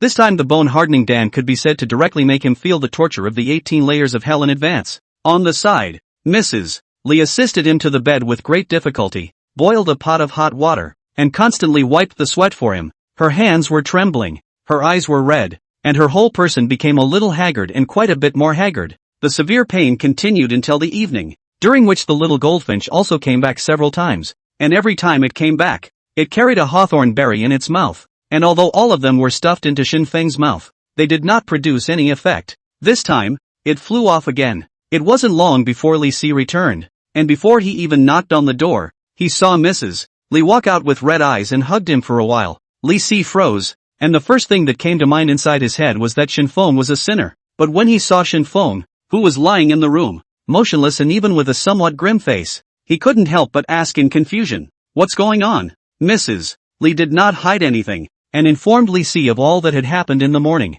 Li Si frowned slightly and came to Shen Feng's side to look at him for a while. He was about to touch his forehead when he saw a goldfinch fly in with a crumbly pear in its paw, only to see, the little goldfinch flew to Shen Feng's mouth, and then used its claws to directly crush the crumbs pear, followed by picking up the fragments and stuffing them into Shen Feng's mouth bit by bit. The scene did make Reese look a little dumbfounded. He glanced back at Mrs. Li, his eyes filled with shock, pointing at the little goldfinch, and then at Mrs. Li, and for a while he didn't even know what to say for the best. This bird flew out of Shen Feng's arms and has been feeding him this from morning to night, and I don't know what it really wants. Li Si's brows furrowed as he slowly stood up and came to the door, subconsciously glancing at the broken stone table in the courtyard before closing the doors and windows. When he came back again, he whispered to Mrs. Li, "This son of God. In the future, if it happens again in this kind of thing, do not say with others, you and I right not know can be. This bird since he was raised. Look at this situation. Obviously also some spiritual wisdom, although I do not know what it wants to do,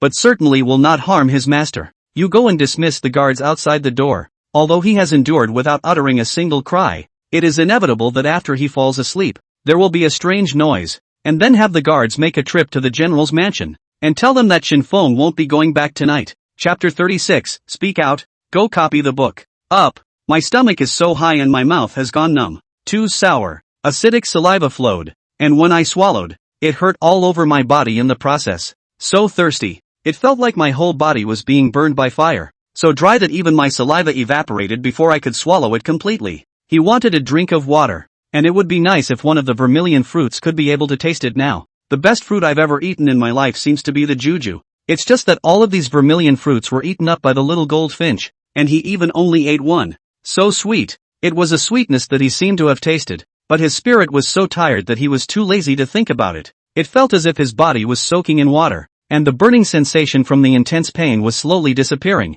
and his bones seemed to be healing rapidly. The aura that had been depleted because of the restoration of the bones was also slowly recovering. There seemed to be a breeze around him, and he heard the windows thumping and crashing, as well as the shattering of pots and pans as they fell to the floor. Shifu won't be frightened by this. Will she treat me badly for it? Will she stop making me treats? Birdsong? I think I hear little goldfinches. Is it because I'm so greedy? Oh, my pickled pineapple claws. Early in the morning, the sun shone brightly outside the window, and the noise of the street reached the yard. Shen Feng slowly opened his eyes, and he saw that at the head of his bed, Li Si had his hand propped up on his forehead in a false sleep, while Mrs. Li was sitting on the edge of the bed, leaning against the wall already asleep. Apparently, these two had stayed up all night from yesterday until now and had been at his side. Awake? Shen Feng carefully got up, just for fear of disturbing the sleeping senior mistress, but as soon as he moved, Mrs. Li opened her eyes. How are you feeling? Would you like some water? I burned all night last night and I almost couldn't resist calling the healer. As she spoke, Mrs. Li's eyes reddened again. I'd better stop making treats and never mess you up again. Upon hearing this, Shen Feng became anxious. It's entirely my own fault that Shifu's desserts are delicious, and it has nothing to do with Shifu's desserts. Beside the Li Si also woke up at this time. His eyes complex glanced at Shen Feng, silent for a moment. A light laugh. Why don't you go get some food? After guarding the night, I'm also a little hungry. I'd like to taste. You made the plum cake in the end. How to taste? Shen Feng woke up. The high fever had subsided, and his essence had all completely recovered, although she was a bit tired after sleeping all night. But hearing them say so, Mrs. Li was instantly refreshed. Good. Then you two masters and disciples wait. I'll do it now. When Mrs. Li left, Li Si slowly got up, pounded his waist and legs, and moved his muscles again, and only after a long time did he slowly speak. What is so divine about you? I don't intend to know, and my ambition doesn't lie in it. To assist the Great King, to take over for the Great King this land where the sun, moon and stars shine, is only my scheme. Being an official in the court, accompanying the king is like accompanying a tiger. Although the Great King is a bright king, the greatest king ever, but the hearts of the people are not ancient. Yesterday, the Great King had already asked our subjects once again to go out to sea to search for the immortal islands for the medicine of immortality. Although we have tried our best to stop it, one day he will mention it again, and I'm only afraid that by that time, if we want to stop it again, our hearts will be in the right place. If one day in the future, something happens to me, I only hope that you can save my wife and child, in order to fulfill the bond between you and me as master and disciple. What do you think? Shen Feng raised his head to look at him. His gaze first fell on his face, but for some reason, his eyes fell on his waist. Seemingly noticing Shen Feng's gaze, Li Si only felt some chills in his waist, but he couldn't tell what the reason was, and then smiled and said, What? Isn't this request a bit too high? Shen Feng didn't say anything, but when he thought that he would have to study here for more than a month in the future, he vaguely felt a bit of a headache. It wasn't that the reading was bad, it was mainly that he didn't see anything useful in this study. Apart from the 4 books and the 5 classics, there were only a miscellaneous assortment of books. Honestly, it was a real headache to watch. If Li Si wasn't Shen Feng's teacher right now, he could really want to say something to him. Your old man was cut off at the waist, and that was definitely not an injustice. It was a little treasonous, but it was really heartfelt for his current mood. As for the teacher's wife, don't worry, teacher, if you really don't have it one day, leave it to me, master's mother. Shen Feng walked out of bed and came to Li Si's side with a smile. Following Li Si's example with his hands behind his back, Li Si glanced at him. If it was in the past days, he would have let Shen Feng know what is called the ruler's power. But when he heard the guards outside the door, and the lady talking about how the stone table in the courtyard was broken, he understood. Not only is this son divine, I'm afraid that the degree of hardness of this flesh is also very human. No wonder he didn't have the slightest emotional fluctuation when he hit him on the palm of his hand with the ruler the day before. Just like hitting a rock, but it wasn't impossible to subdue him. As a disciple, speaking out of turn, deserve to be punished, go and copy the book. 2 copies today, must be copied within 1 hour. If there is a typo, copy it 4 times. Hearing Li Si's words, Shen Feng's smile instantly froze. Although he wanted to retort, he didn't dare to. At this time if he retorted a sentence, I'm afraid it would become a copy 10 times. Copying books was actually a very boring thing for Shen Feng. He was already a very active person, and it would take an hour for him to sit quietly in one place unless someone was watching him with a dead eye. But today, instead of sitting by his side, Reese stood in the courtyard quietly looking at the book in his hands. Shen Feng, on the other hand, sat inside the house and carefully copied the book while trying to find ways to recognize the words. At the very beginning when he picked up the brush, he didn't know if he had used too much strength, and the moment he grasped the brush in his hand, the brush directly broke into 2. This makes Shen Feng slightly feel a little puzzled. This brush can't be of poor quality, right? It breaks at the touch? But when he picked up the other quill, it was still easily broken by him. Shen Feng instantly reacted. It wasn't that the brush was too brittle, but that his strength had become greater. Thinking about eating a whole plate of inferior bone-quenching Dan yesterday, Shen Feng couldn't help but feel a pang of fear. But fortunately he wasn't killed by the side effects, and his strength increased quite a bit instead. Nowadays, all the movements he thought were light actually took more force than ever before. It was good that the ones he ate were only of inferior quality. If it was an extremely high-quality bone-hardening pill, I'm afraid that this room would be unprotected from the moment he stepped out of bed. In the courtyard, Li Si was still reading a book with his head down, but occasionally he would put his eyes on Shen Feng. Every move Shen Feng made, he clearly saw in his eyes, whether it was the broken quill, or the occasional ferocious look that was revealed due to impatience. He saw it clearly. He had studied in the Jishi Academy and had read many collections of books, and there was no shortage of divine and strange writings among them. In his opinion, if he wanted Shen Feng to completely quiet his mind, the only way was to continuously polish his heart. This son is different from normal people. His nature is too impatient, and sometimes he is a little bit uncaring, and he does not know what the law of etiquette is. If you don't go to the court, so be it. The fear is that it's not up to him. Chapter 37, The Broken Law of Qi Practicing. An hour's time. To say it was fast, was actually quite fast. During this period of time, Shen Feng had been trying to control his force in order not to make the brush break all the time. Every time Li Si walked in and saw the broken pens on the table, it was as if he didn't see them. He just glanced at them lightly, then put down a few brushes and turned around and left. Shen Feng looked at Li Si's back and seemed to understand something in his heart. Under normal circumstances, seeing this scene, any individual would have doubts, but he didn't. In Shen Feng's opinion, it was not that Li Si did not see it, perhaps he already had an answer in his heart, or perhaps these things simply could not arouse his interest. As he said just now, his goal was the goal of the King of Qin, and the King of Qin's goal was this world. An hour passed quickly. During this time, Shen Feng could finally control his power well, and he also felt that his control of the spiritual qi in his body had become more skillful. Although it is not yet possible to use qi to control things, but at least it can be slightly moved a little bit, but unfortunately it is not very obvious. But it is enough to make Shen Feng feel very excited. Not only that, in the process of controlling the force and copying the book, he felt a change in his state of mind that seemed to have arisen as well. It's just that the change wasn't very noticeable, so it wasn't too much of a concern. Picking up the brief book, he came to the courtyard, and after handing it to Li Si, he secretly watched Li Si's facial expression change. The text was still as ghostly as ever, but compared to the day before, it had changed slightly. Reese nodded slightly and said, "Not bad, not exactly a demented fool. And so, that's enough writing for today for now. Let's start reading next." Reading? Hearing this, Shen Feng immediately got up and quit. It's hard to finish writing, and now you're reading? But when Li Si threw the bamboo slips in his hand at Shen Feng's feet, he subconsciously looked down. And this look directly made his entire body freeze. The broken chi practicing method can provide chi practicing technique of the third layer. The quality of the technique is lower, but it's better than nothing. After learning it, the degree of absorbing the spiritual chi is slower, but it's faster than running on your own. And you can break through to the third layer of chi practicing at the highest level. Looking at the volume of simple books by his feet, Shen Feng was a bit incredulous. The master teacher was able to provide inferior pills, and the teacher could provide tattered gongfu. Is this mortal? This is simply divine. Shen Feng constantly soothed his agitated emotions in his mind. Although he had only 2 days of reading and writing here in Lise, but he had been able to restrain his impulsive emotions very well, and coupled with the kind of immobility that Lise sometimes showed, Shen Feng sometimes learned without thinking. After picking up the brief book from the floor,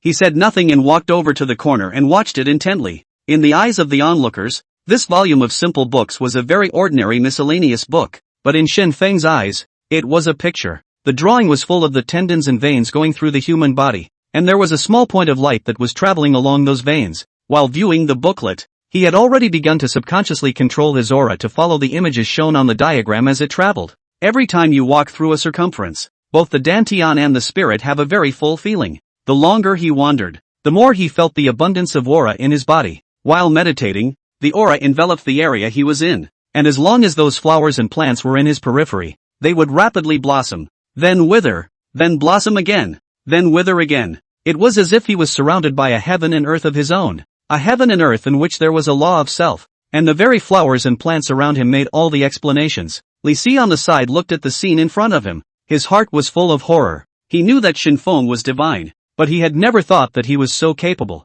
Perhaps worried that the guards outside the door would see this scene in front of him, he didn't move and walked to the door, dismissing the guards. Then he entered the house again, and said to his wife in a deep voice, "Don't go out today, just stay in the house, and don't go to the courtyard. If you see or hear anything, don't come out." Lise was worried. He didn't know how long this change in Shen Feng would last. However, it was certain that once it was seen, then both Shen Feng and the Lise family would most likely be subjected to an undeserved disaster. Reese was worried in his mind, but at the same time, he felt funny, so divine that he couldn't think of another word to replace it other than ancient alchemist. It is a bit ridiculous to think that the Great Qin said yesterday above the court that he wanted the founder to go overseas to look for the immortality medicine, but he never thought that those founder were even worse than the little waifs. It was exactly the same as the information identified. The speed of absorbing aura had indeed accelerated quite a bit, and there was even a vague feeling that he was about to break through the second level of chi cultivation. But after all, feeling was just feeling, and when it came to making a real breakthrough,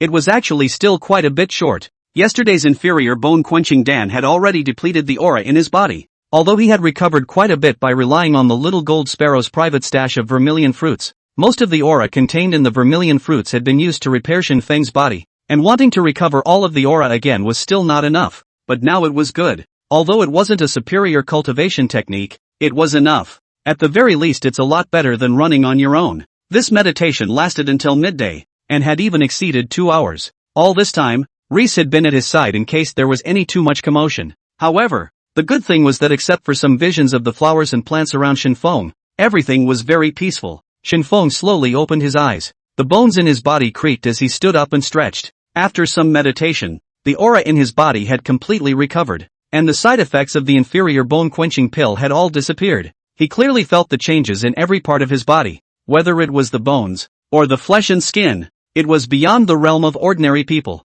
At this moment, he felt like he could even break a mountain with one punch. Suddenly, behind him came Reese's voice. "It's getting late, and you should go back. You rested here all day yesterday, and I did not inform the general exactly what was going on, as to how the excuses are to be made up. You'll have to see for yourself. I won't keep you for dinner either." Lise's face was calm, but his heart was in shock. In the face of such a situation, he was still able to maintain such a calm stance, which was already his limit. Shen Feng didn't say anything more. He bowed deeply to Lise and glanced at the booklet in his hand. He hesitated for a moment and said, "Could teacher gift this bamboo slip to me?" This volume of the brief book Lise had already read it many times, and it was considered to be familiar. What has been written in this is only a miscellany of notes, hardly of much help to learning. However, since Shen Feng was interested, there was nothing wrong with gifting it to him. Got the consent of Lise, Shen Feng smiled. The onlookers do not know, but he knows very well in his heart. This is not a miscellaneous record, but a real treasure.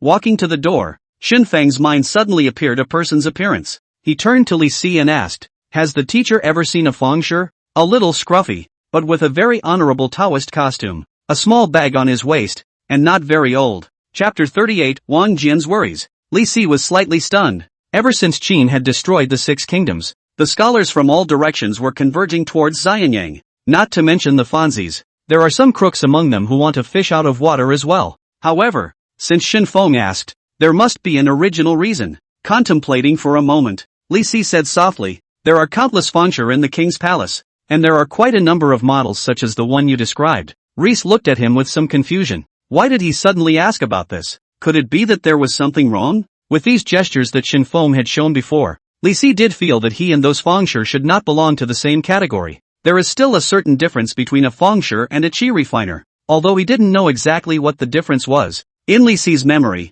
he had never seen any founder who was able to create such a divine sight. As the saying goes, seeing is believing, and hearing is hearing, and he saw it with his own eyes and heard it with his own ears. Looking at Shen Feng's back, countless thoughts appeared in his mind, but in the end, they were all suppressed by him one by one. A smile involuntarily appeared on his face, and he didn't even notice when Mrs. Li appeared at his side. "What are you smiling about? So happy?" Li Si let out a light laugh and said, "You don't understand, but General Wang Ben has sent me a good disciple. This son will become a great man in the future. Even if he doesn't enter the court, he will be famous in the world, and he may even be famous throughout the ages. And what about you? Won't you be famous for 1,000 years?" Li Si gently shook his head and said, "What do you know as a woman? What I keep is the name of the earth. What he keeps is the heaven." "What heaven and earth? I don't care about that. You're his teacher. I'm his teacher's wife. I just know he likes to eat the snacks I make." Li Si glanced at the plum blossom cake held in his wife's hand, and his body could not help but tremble,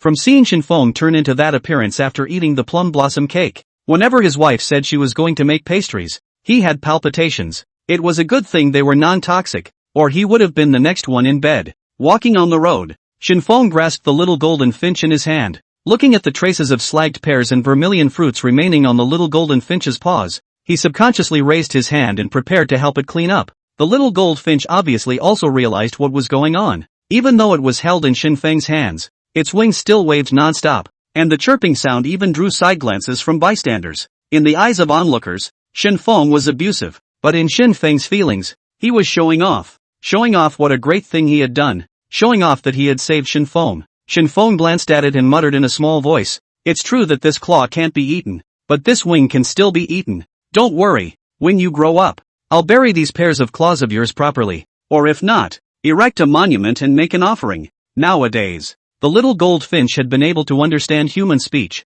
and when it heard Shen Feng's words, the whole bird became a little less nice. The spirit instantly shriveled, and the next second he broke away from Shen Feng's palm, and drilled into his arms. When he returned to the general's residence, he wanted to get something to eat first, but as soon as he entered the door, he heard the subordinate in the residence say, "Junior military master. The upper general said that he wants you to go to him first when you return." The underling's face was a little solemn, something that had never happened before. At the very least, in the few days he'd lived here, he'd never seen anyone in the mansion who would look like that. This looks more like something big is going on in the mansion. When he came to the room where Wang Jian was, he saw that Wang Jian was sitting at the table, sipping wine by himself sullenly, with a frown on his face. Looking to both sides, Shen Feng did not see Wang Ben. Shen Feng frowned slightly and went forward and asked in a deep voice, "Was General Wang Ben cut off at the waist by the Great King?" Wang Jian froze and shook his head directly. "That's not true, but the Great King vetoed the idea of returning to the countryside fields. I have fought all my life, and when I was young, I thought about building my career and expanding the boundaries for Great Qin. But as I got more and more successful in battle, and the higher my status got, the more and more afraid I felt." Wang Jian drank the wine in his cup in one go, and Shen Feng came forward and sat on the side, pouring wine for him. Wang Jian smiled and glanced at him and continued, "Since the unification of the world, my old husband has been scared almost every day and every night. So what do you think I should do?" Shen Feng did not say anything. He did not know much about what happened in the courtroom. As for what Wang Jian had in mind, he could understand. Thinking about the Wanjin by Qi back then, could it be true that he was stabbed to death just because he was unwilling to lead his troops? I'm afraid it's not just that. Being in a high position and having a high meritocracy, either of those names would be enough to put fear into a monarch. And once that fear germinated in the heart of the monarch, then death had loomed over him. Today's Wang Jian, at this point, is in the same situation as Wang Jun back then. even though the king of Qin never said what he was going to do to him,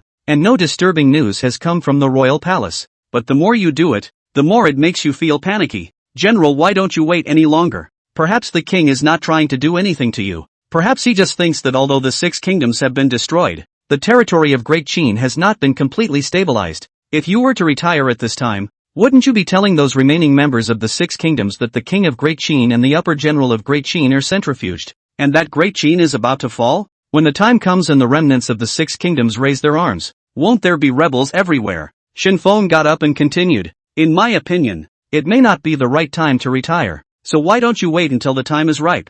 Until the king completely controls the land of the 6 kingdoms. Then the world will be completely peaceful, and the hearts of the people will return to Great Qin, and Great Qin will be in a time of great strength. And then when you mention retiring again, will the king say no? Wang Jian looked at Shen Feng with some surprise. Honestly, in his impression this kid had always been in a crazy state, but now he said something like this, which really impressed him a bit. It's not like him to say that. Did he hear it from Reese? Thinking about it, I guess only Li Si can say something like this. But this is good. Li Si is the court captain, but also the king's side of the red man. There is no reason to disbelieve his words. So in this way, Wang Jian's heart, but slowly relaxed. The originally bitter wine had, at this moment, become much sweeter. Well said. Sit down. You and I, old and young, share a drink. Shen Feng hemmed and hawed, sat down opposite Wang Jian, picked up the wine cup, and drank it in one gulp. But when the glass came to his mouth, he suddenly realized that the wine in the glass had words in it.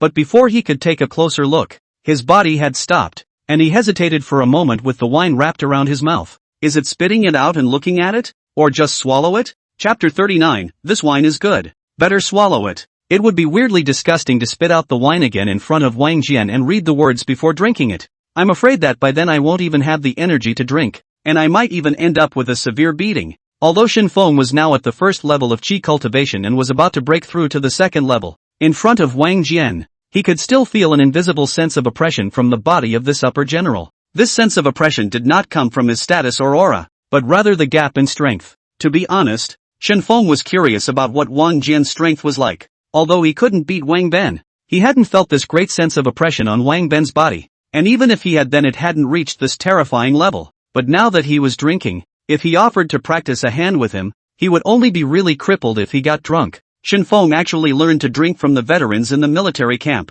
Inside the barracks was different from inside the house. At night the barracks were colder no matter spring, summer, fall or winter, and when it came to relaxing, drinking naturally became the biggest warming tool for everyone. Veterans have said that when you drink with others you have to be bold. You can't have the slightest hesitation, and you can't learn to be slow and methodical like those elegant Confucians. Either you don't drink it or you have to take a sip. Only in this way can the other party to see your sincerity and boldness, so that the other party will not only double your goodwill, perhaps even recognize you as a godson. Wang Jian naturally knows that Shen Feng comes from the military, and he is surely not in a position to drink, and he is still so young, so his drinking capacity is not too small. Seeing Shen Feng drink it in one gulp, Wang Jian's eyes immediately lit up. On weekdays when he and Wang Ben drink, Wang Ben always likes to serve, saying something about father's kindness and son's filial piety, saying something about the order of precedence. The elders drink first. This always lets himself drink first and then gets himself drunk.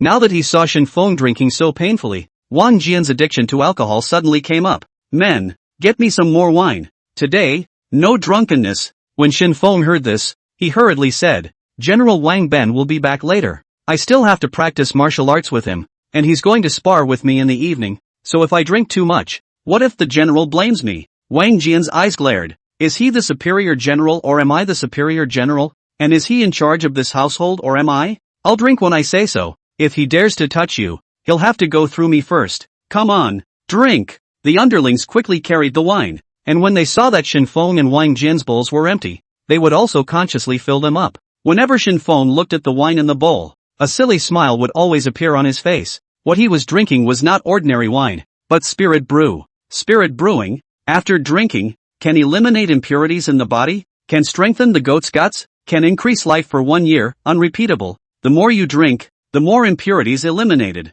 It is recommended to drink more. Perhaps it was because he saw that Shen Feng was drinking extremely fast. Wang Jian's old face was a bit taut. He is a general. What wine has not been drunk? How many years of fighting? He drank how many years of wine? the district of these a few altars. Not enough for him to stuff his teeth. Go, carry all the wine for me. Today I'm going to drink a lot. After saying that, Wang Jian looked at Shen Feng again and said with a smile, Brat, you are blessed today. This wine can be all the year the king rewarded me. I have not been able to drink. Today happy? Drink enough. Hearing Wang Jian's words, Shen Feng subconsciously froze for a moment, and to be honest, he did feel a little strange at first. It was reasonable to say that Wang Jian's wine, which he had seen before, didn't show up as a word, but there was indeed something not quite the same about this one today. Now it seems that it must have been because of the reward from the Maharaja, or the words would not have appeared. Seemingly thinking of something, Shen Feng took the spoon from the subordinate's hand and took the initiative to fill a bowl for him. Looking at Wang Jian's wine glass with words in it as well, Shen Feng couldn't help but laugh out loud. After all, this wine is from Wang Jian, plus living here, Wang Jian and Wang Ben is also quite cared for. If you do not show, the heart is always a little too much. This bowl of wine will increase your life expectancy by 1 year. So it's a little bit of a token of appreciation. Wang Jian did not notice any difference, picked up the wine cup and drank it. After drinking it, he only felt that the whole person was refreshed, and it seemed that his essence had recovered a lot. Although puzzled, he did not say much. Shen Feng's divine difference he knew. Sometimes knowing to pretend not to know is also a kind of love. Outside the door the sun was shining brightly, and the underlings were busy, either carrying dishes of wine or holding jars of wine. The wine altars in the courtyard were almost ready to be piled up, and the one old man and one young man in the room still had no intention of stopping. In fact, Shen Feng was already drunk. As for Wang Jian, that is not to mention, even standing up to put water is very difficult. Walk a few steps almost did not fall head first on the ground. During the time of drinking, it was almost always Wang Jian talking to Shen Feng about his heroic deeds back then. Man, drinking and chatting, either talking about the world or pointing the finger. The two had been drinking from noon, right through to the evening, and it was almost possible to say that even their eyes could no longer see who was sitting across from them. What's going on? Why are there so many wine jars in this courtyard? Wang Ben returned. Today, he went to the military camp to deal with affairs, and he thought that he would be back by noon, but he didn't realize that the things that had piled up over the past few days froze as much as a small mountain. Finally, after settling everything, he hurried back. He said that he would teach Shen Feng to practice martial arts in the afternoon, and he hadn't practiced in the previous days, so he could have a good practice today. Thinking about the tree he had broken early yesterday morning and the whip he had received from Wang Jian made his hands itch a little. He couldn't wait to fly home right now and then properly teach Shen Feng what a fist was. But as soon as he returned home and saw the courtyard full of wine jars and the sound of drinking and clinking glasses coming from inside the house, he had a vague bad feeling. Hearing Wang Ben's voice, the subordinate hurriedly walked over and explained, "The upper general is in a good mood today and is having a drink in the house with the young military master." Wang Ben froze, grabbed a wine altar and put it up to smell it. This wine was very different from what he had drunk in the past. It seemed to be much more fragrant and mellow. Murphy, Wang Ben shifted his gaze to the subordinate, who was obviously startled and hurriedly said, "The upper general asked me to bring out the wine rewarded by the Great Qin, saying that he wanted to have a drink with the young military master." Wang Ben was confused. Usually he wanted to sneak a couple of sips cannot, if caught by Wang Jian, directly is the whip service. This kid how virtue and ability. He couldn't help himself, and before he even disarmed, he charged right in, just in time to see Wang Jian and Shen Feng hooking up. When Wang Jian saw Wang Ben, his eyes were mesmerized, and he said to Shen Feng with a smile, "Older brother, let me introduce you. This is my Wang Jian's son, Wang Ben. How is it? Is it true that a tiger father has no son?"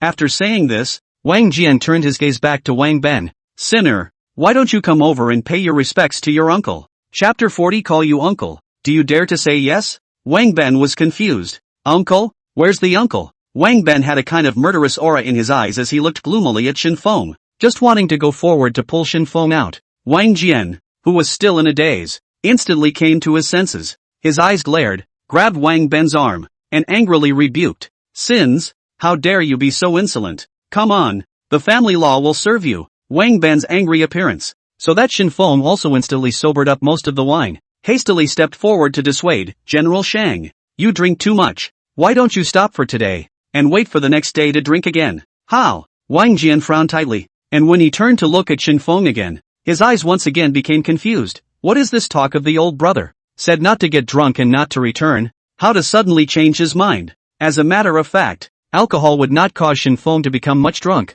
As long as the aura operated in the body for a little while, all the negative feelings caused by alcohol would quickly disappear. But now, he could no longer drink. Especially every time Wang Jian said that Shen Feng was Wang Ben's elder. Wang Ben's eyes were already on the verge of spitting fire. Looking at Shen Feng's gaze, it was even more hateful to bite his flesh, sleep on his skin, drink his blood, draw his tendons, and thwart his bones and ashes. Shen Feng subconsciously shrunk behind Wang Jian. He is unable to beat Wang Ben, but now, he has a big brother in it. Shen Feng also did not expect Wang Ben to come back so suddenly. Originally it was just a joke at first, but Wang Jian was really drunk. Drunk people talk about their brains being clear, but this sobriety is just a joke. Shen Feng had also drank quite a lot, and he had not used his aura to erase the alcohol in his body, and when he saw the look in Wang Ben's eyes, a fire couldn't help but rise up in his heart. Staring at me? Big brother. He's glaring at me. Shen Feng looked at Wang Ben for a moment and suddenly said this to Wang Jian. It didn't matter if he didn't say it. When this sentence popped up, Wang Ben's face instantly turned pale, and he looked at Shen Feng with even more vicious eyes. Big brother. He's still glaring at me. This son is really rude. Big brother. Feel free to teach him a lesson. It's not good for me as an uncle to meddle in your family affairs. Ugh. Does that whip take so long? It's a pity I don't have it with me, or it wouldn't be a bad idea to borrow it. The angrier Wang Ben's eyes looked at Shen Feng. The more Shen Feng's mouth could not stop. I can't help it. I've had too much to drink and I can't keep my mouth shut. Wang Jian, as a general of Great Qin, from the beginning to the end is to be cautious, for the family teaching is even more rigorous. Heard Shen Feng's words, for a time to make his old face a little bit cannot be pocketed. As the subordinate sent the whip over, the subordinate looked at Shen Feng, who was sitting on the wine table with his legs crossed, with a surprised look, which really looked like a second master. Revisiting Wang Ben, he no longer dared to look at it. He felt that if he stayed any longer, the fire might be drawn to him. After the subordinate left,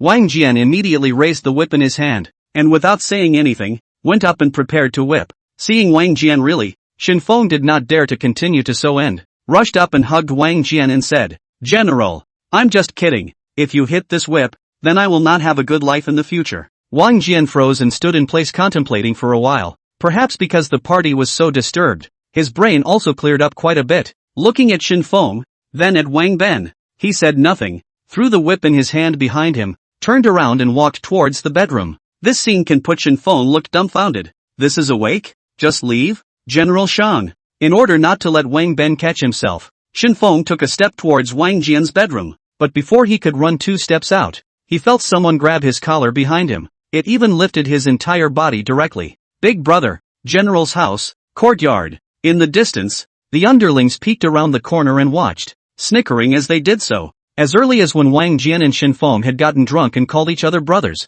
they had already thought of this outcome, and they had actually been waiting for the scene for a while. In the courtyard, Wang Ben was holding a stick in his hand. His forehead was rippling with veins, and his face was smiling as he circled around Shen Feng. Uncle? Shen Feng lowered his head and didn't say a word. I'll call you uncle. Do you dare to say yes? Wang Ben's hand, tightly gripping the stick, could even hear a slight cracking sound coming from the wooden stick in his hand. Suddenly, Wang Ben walked to Shen Feng's back and stopped, and the wooden stick in his hand aimed at Shen Feng's buttocks and swung it heavily. Although Shen Feng had drunk wine, when he came to the courtyard, he had already started to utilize his spiritual qi, wanting to use it to force out all the alcohol. He started to run forward when he heard the buzzing sound of sticks against the air coming from behind him. The blow fell short, causing Wang Ben to feel slightly surprised, and then he saw that Shen Feng had already started to run in the direction where the gate was. Wang Ben's eyes glared and he shouted angrily, "Close the door for me, and whoever lets him out today, I'll reward him with a stick." Once the subordinates heard this,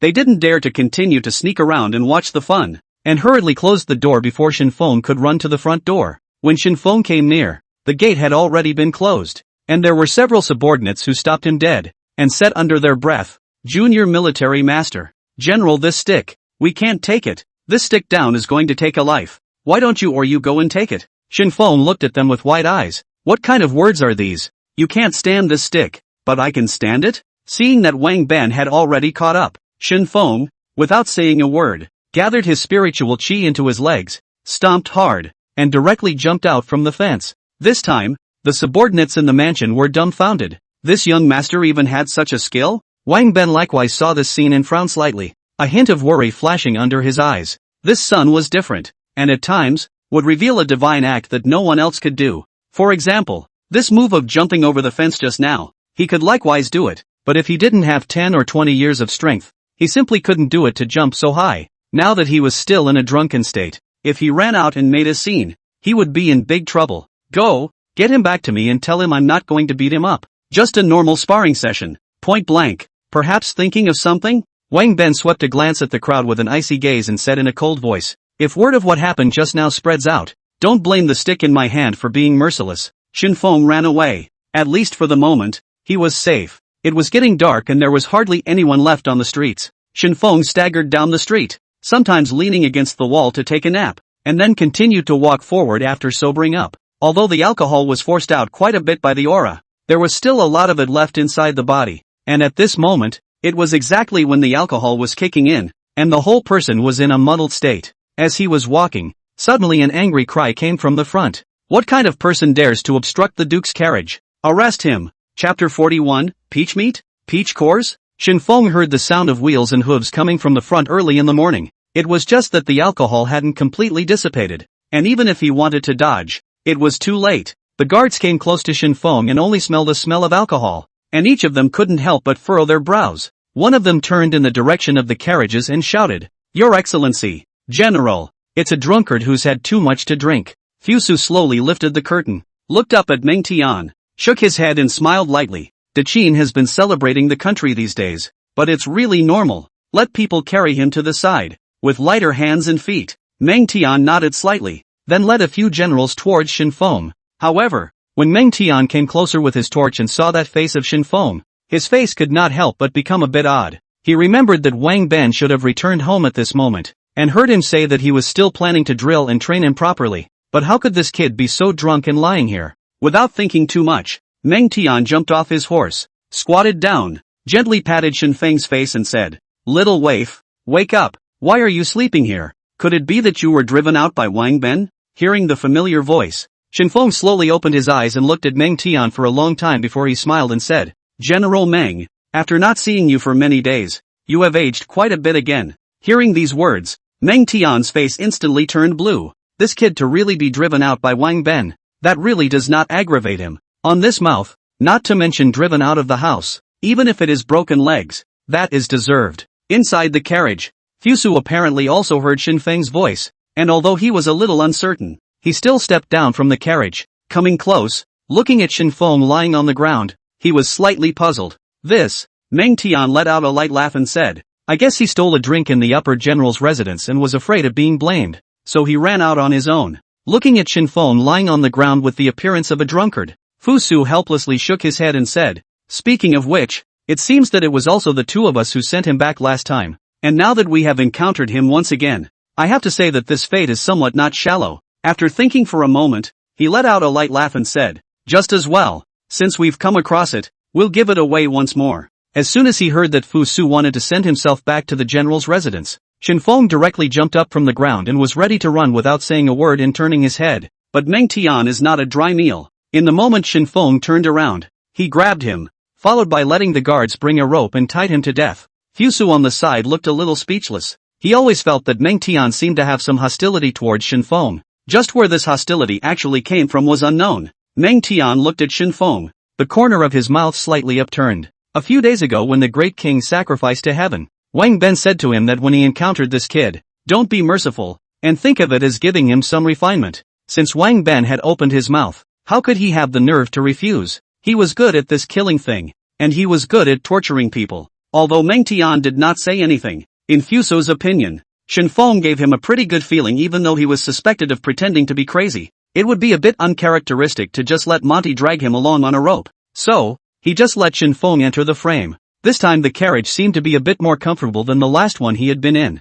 There was even a fruit plate of pastries in the car. The pastries were nothing special. It was mainly the plate of fruit. Peach. Legend has it that in ancient times, the Queen Mother held the Peach Festival, and one of the peach cores fell to earth, and has been rooted in the earth ever since, blossoming once every 10 years, bearing fruit once every 10 years, and ripening for another 10 years, with a sweet and delicious taste, and after eating it, it can increase the probability of breaking through the second level of Qi cultivation. This plate of fruits had a wide variety of categories, but no matter how you looked at it, Shen Feng didn't think that the yellow-orange would be a peach. Fusu obviously also noticed Shen Feng's eyes, and following his gaze, he looked to the fruit plate on the side and asked with a smile, Want to eat? Shen Feng nodded and looked down at the rope on his body again. His face somewhat helpless. Fusu let out a light laugh and said, "No matter. I'll just untie it for you." Just as Fusu finished speaking, Meng Tian's voice came from outside the car. "My lord, it's better to forget it. If he runs away, it's not easy to explain when he arrives at the general's residence later."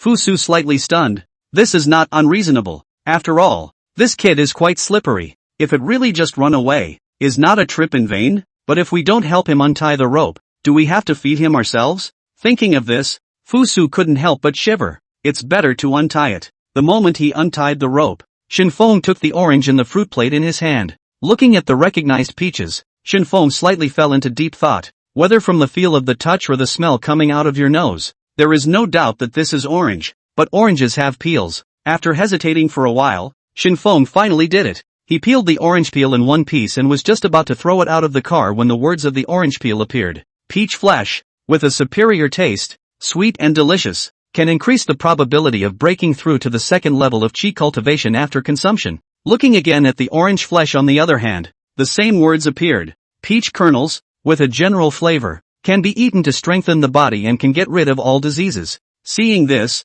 Shen Feng did not have the slightest hesitation and ate the orange peel bit by bit in Fusu's stunned expression. After eating it, Shen Feng shifted his gaze to the peach cores again. Getting rid of 100 diseases was a bit of a chicken rib for him nowadays. And as for strengthening his physique, it wasn't something he needed, but if he just threw it away, it would be a bit of a waste. So he placed the orange flesh in front of Fusu. "Your Excellency, please." Fusu was confused. He knew that Shen Feng had a quirk, but what he didn't expect was that even this quirk of his had gotten serious to this extent. He had now begun to doubt whether Shen Feng was really crazy or fake crazy. Normal people eating oranges, wouldn't they eat the meat and not the skin? Taking the orange flesh in Shen Feng's hand, he stared and hesitated for half a day. Could it be that there is something wrong with this orange? But the oranges all came from the palace, and if there was something wrong with them, they wouldn't have been placed in front of him. After a moment of silence, he gently shook his head. His heart faintly couldn't help but feel some regret. Such a great age. It is the time to serve Great Qin,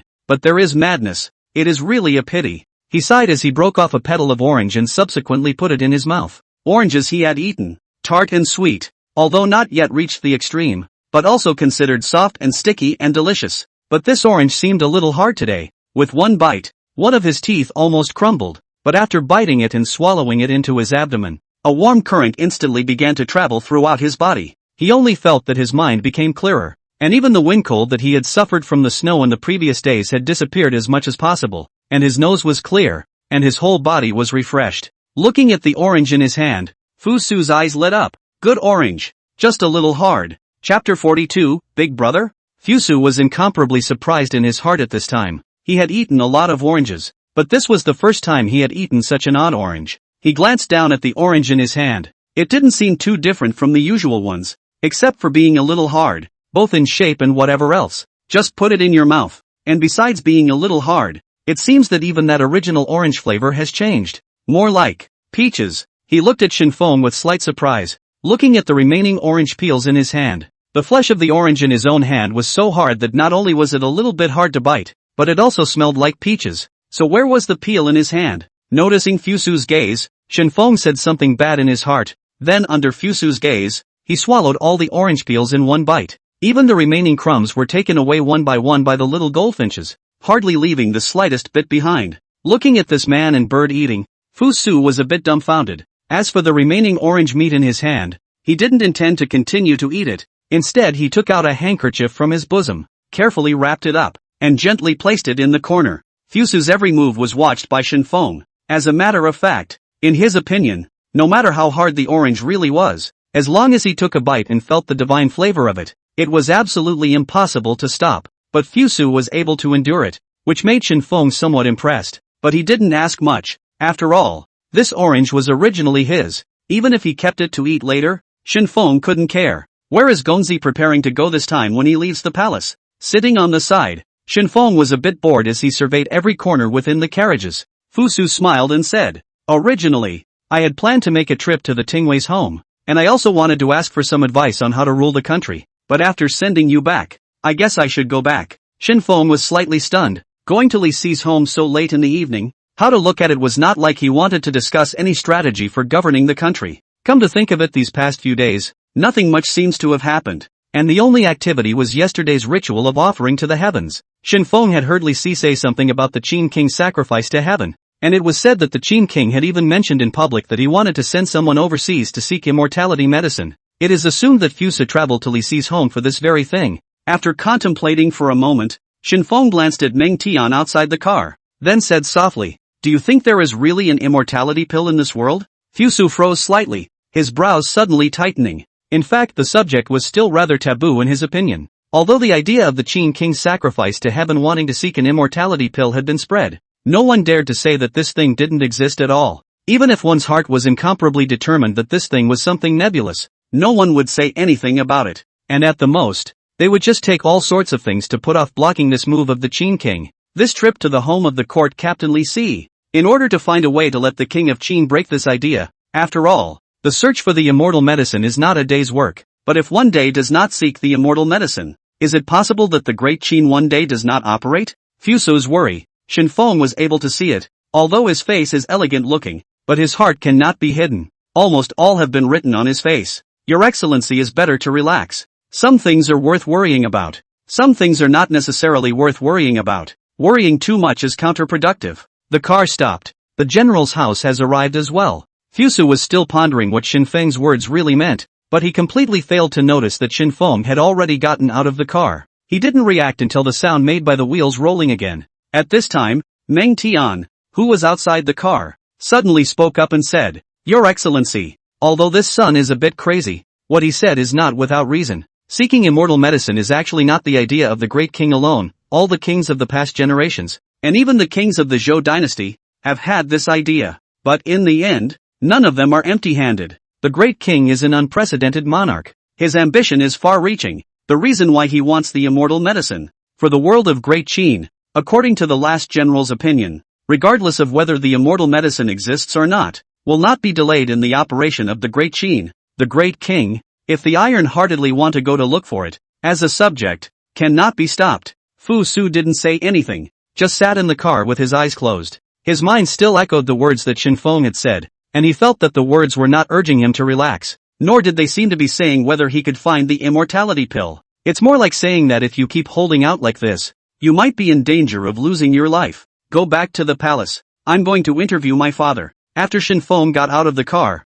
he did not directly enter the general's residence, but secretly stood at the door and watched for a while. The door to the general's house was half open, and there didn't seem to be much movement to be heard inside. But the more there was no movement, the more alarming it was. Looking around deeply afraid that Wang Ben would emerge from any corner. After pondering for a long time, Shen Feng was just about to step in when a black shadow suddenly appeared beside him, reaching out and violently grabbing towards his arm. Shen Feng had completely sobered up at this time, and the moment he saw the black shadow, his heart began to pound furiously. The entire person's reaction speed was also very fast, and his body slightly retreated backwards, directly avoiding his palm. Obviously the other party did not intend to let Shen Feng go so easily. His hand grabbed the air, his body violently rushed forward, and his other hand grabbed Shen Feng's collar. When he saw the face clearly, Shen Feng's entire body slackened. "Brat, you run again? Ah, I thought you do not come back." "Not come back is just right. I also save a person's meal money." Wang Ben stared at Shen Feng with wide eyes and angrily,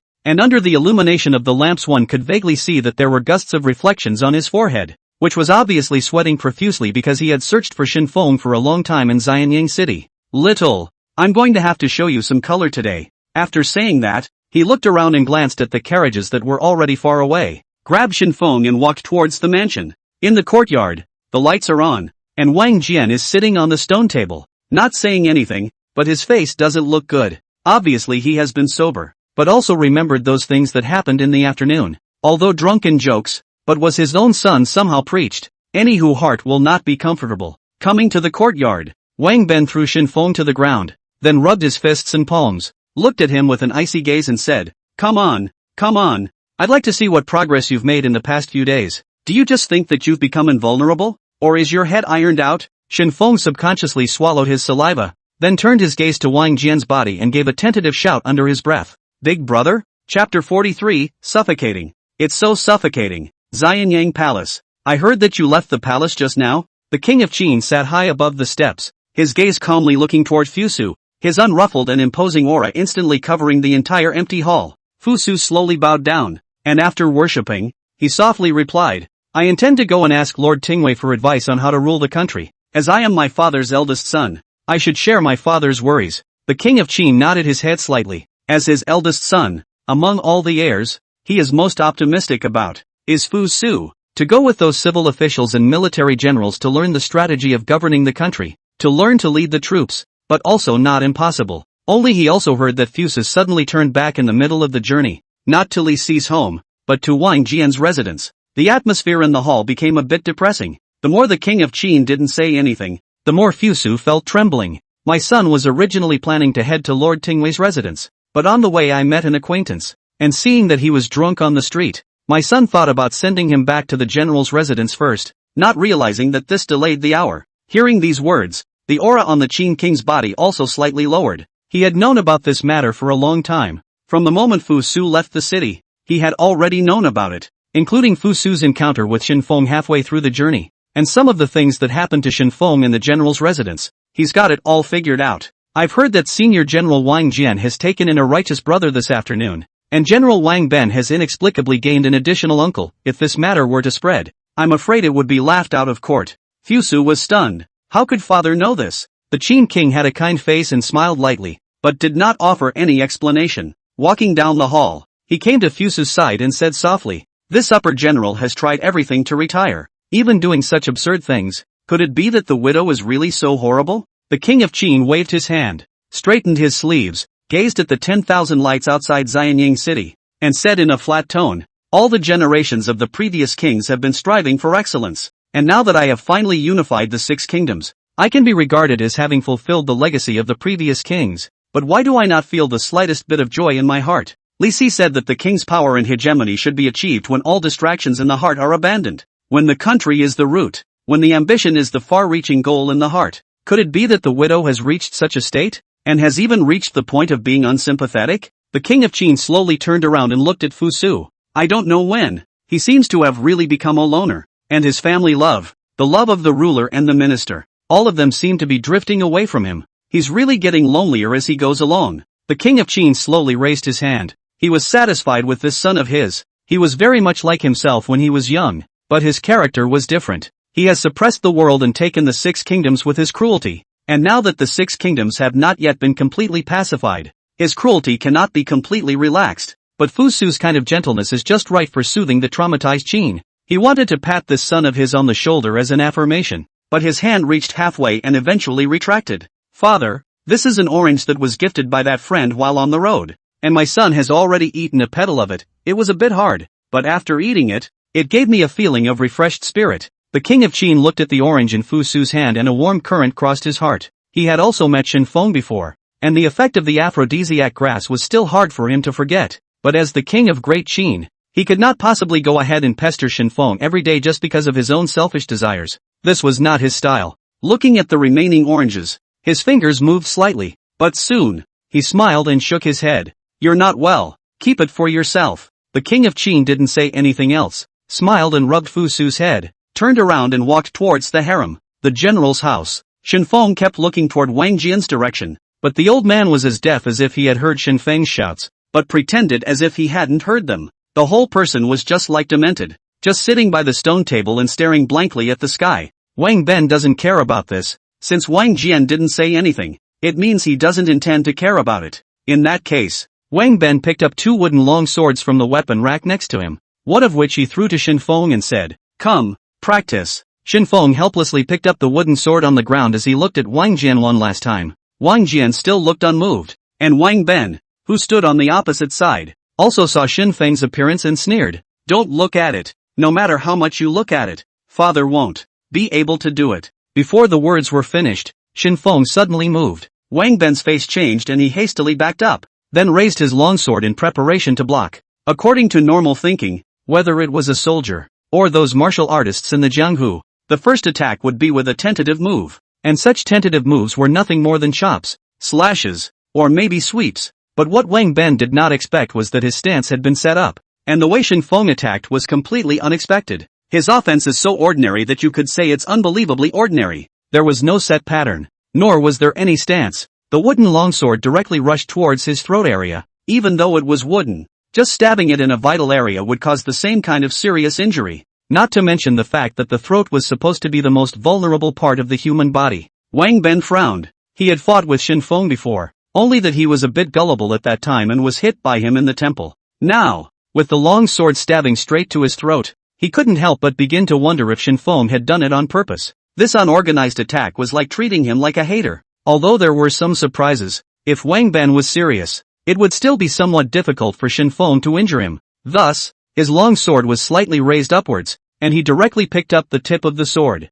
Shen Feng obviously didn't stop attacking because of this. One strike didn't work. There was still the next move. The moment the tip of the sword was picked up, Shen Feng quickly turned around, and as he did so, he gripped the hilt of the sword with both hands and leaned toward his chest. When he turned around and faced Wang Ben once more, the long sword stabbed out violently, this time straight into his eyes. Wang Ben was a bit anxious. Shen Feng's offense were all very simple, but the moves were deadly, either stabbing his throat, stabbing his eyes, and even stabbing towards his mouth. He wanted to fight back, but Shen Feng's speed was so fast that he didn't give him a chance to react or dodge. The timing of each attack was very precise, and for a while it made his mind feel a little annoyed. As a general of the army, not to mention Wang Jian is watching from the side, if he is beaten by a child without the power to fight back, spread the word. I'm afraid that his name as a general will be said to be a name that is not real, but I can't. Wang Jian is really staring at him with such a deadly stare. That aura of being a father, of being a superior general, froze him in his face. Chapter 44, Sacrifice to Heaven. What exactly is sacrificed? This offense, naturally, was also learned in the military. It's simple, it's effective, and it can kill you quickly. It might not be appropriate to use it for this occasion, but other than that, he wouldn't know any other moves. He didn't have much blood on his hands, but that didn't mean there wasn't any. He didn't like the feeling of blood staining his body and sticking his clothes to his skin. It made him feel uncomfortable. But if you have to do it, then it's best to do it in one move. The veteran had said that the blow should be hard, precise, and quick, and by ending his life earlier, he would not let the other party get back up, and he would not let the enemy suffer too much torture and pain. Wang Ben's heart was suffocating at the moment. It wasn't that he couldn't beat Shen Feng. It was mainly because he felt that there had been a pair of eyes behind him that had stared him to death. Whenever he tried to fight back, those eyes would be filled with a murderous aura, leaving him with no choice but to resist for a while. The cutting continues. With every attack,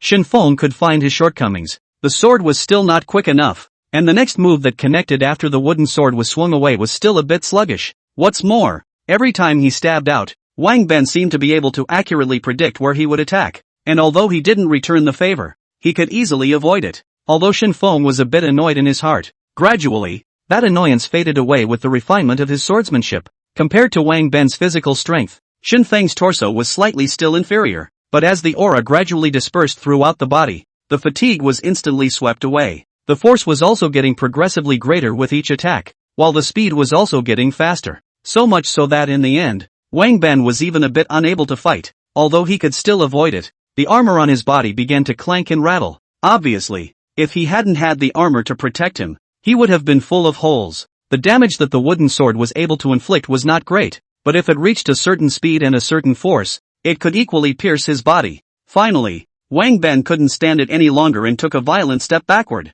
his face grim. Alright, that's it for today. Pack up, eat something and get ready for bed. Hearing these words, Shen Feng's eyes immediately lit up. Eating. He'd been looking forward to it ever since he'd found out at Reese's house that there were potions to be had at mealtimes, even while washing up. Inside his mind, he was even fantasizing whether the next meal would have any great tonic. Even if there was no great tonic, it would be good to increase his aura. Unfortunately, to his dismay, the meal was simple and not at all what was expected of those things. A table full of dishes, none of which came with words. There was no choice but to sit silently on the sidelines, eating like chewing wax, tasteless. Even the little golden finch in his arms looked at these meals, and all of them only slightly ate so many grains of rice, and stopped eating. During the meal, Wang Jian suddenly put down the chopsticks in his hands, pondered for a moment, and said softly, "Just now, the Duke came back with you. Did he say anything?" Shen Feng froze and thought for a moment and replied. He said that he planned to travel to his teacher's home to seek advice on how to rule the country. Wang Jian nodded slightly and said, "Duke Fusu was indeed very different from the other dukes. Much like the Great King when he was young. It's just a pity that he doesn't have the same kind of vigor that the Great King had when he was young. If the Great King is alive, he may be able to inherit the throne, but if the Great King is gone, I'm afraid the Duke's life will hang in the balance. When Wang Ben, who was on the side, heard these words, he hurriedly put down the chopsticks in his hands, looked around, and said softly, "Father, it's better not to talk nonsense about this. Beware of the walls having ears." Wang Jian smiled faintly and said, "No harm done. Even if these words reach the ears of the Great King, it's no big deal." After saying that, he slowly stood up and came to the door. Looking at the flowers and plants in the courtyard, he snorted and said, "In Great Qin, if the Great King wants to know something, there is no such thing as not getting the news. This mansion looks airtight, but no one can guarantee that there will be people arranged by the Great King in it." Wang Ben froze, his hands stopped eating, and with a complicated look at Wang Jian,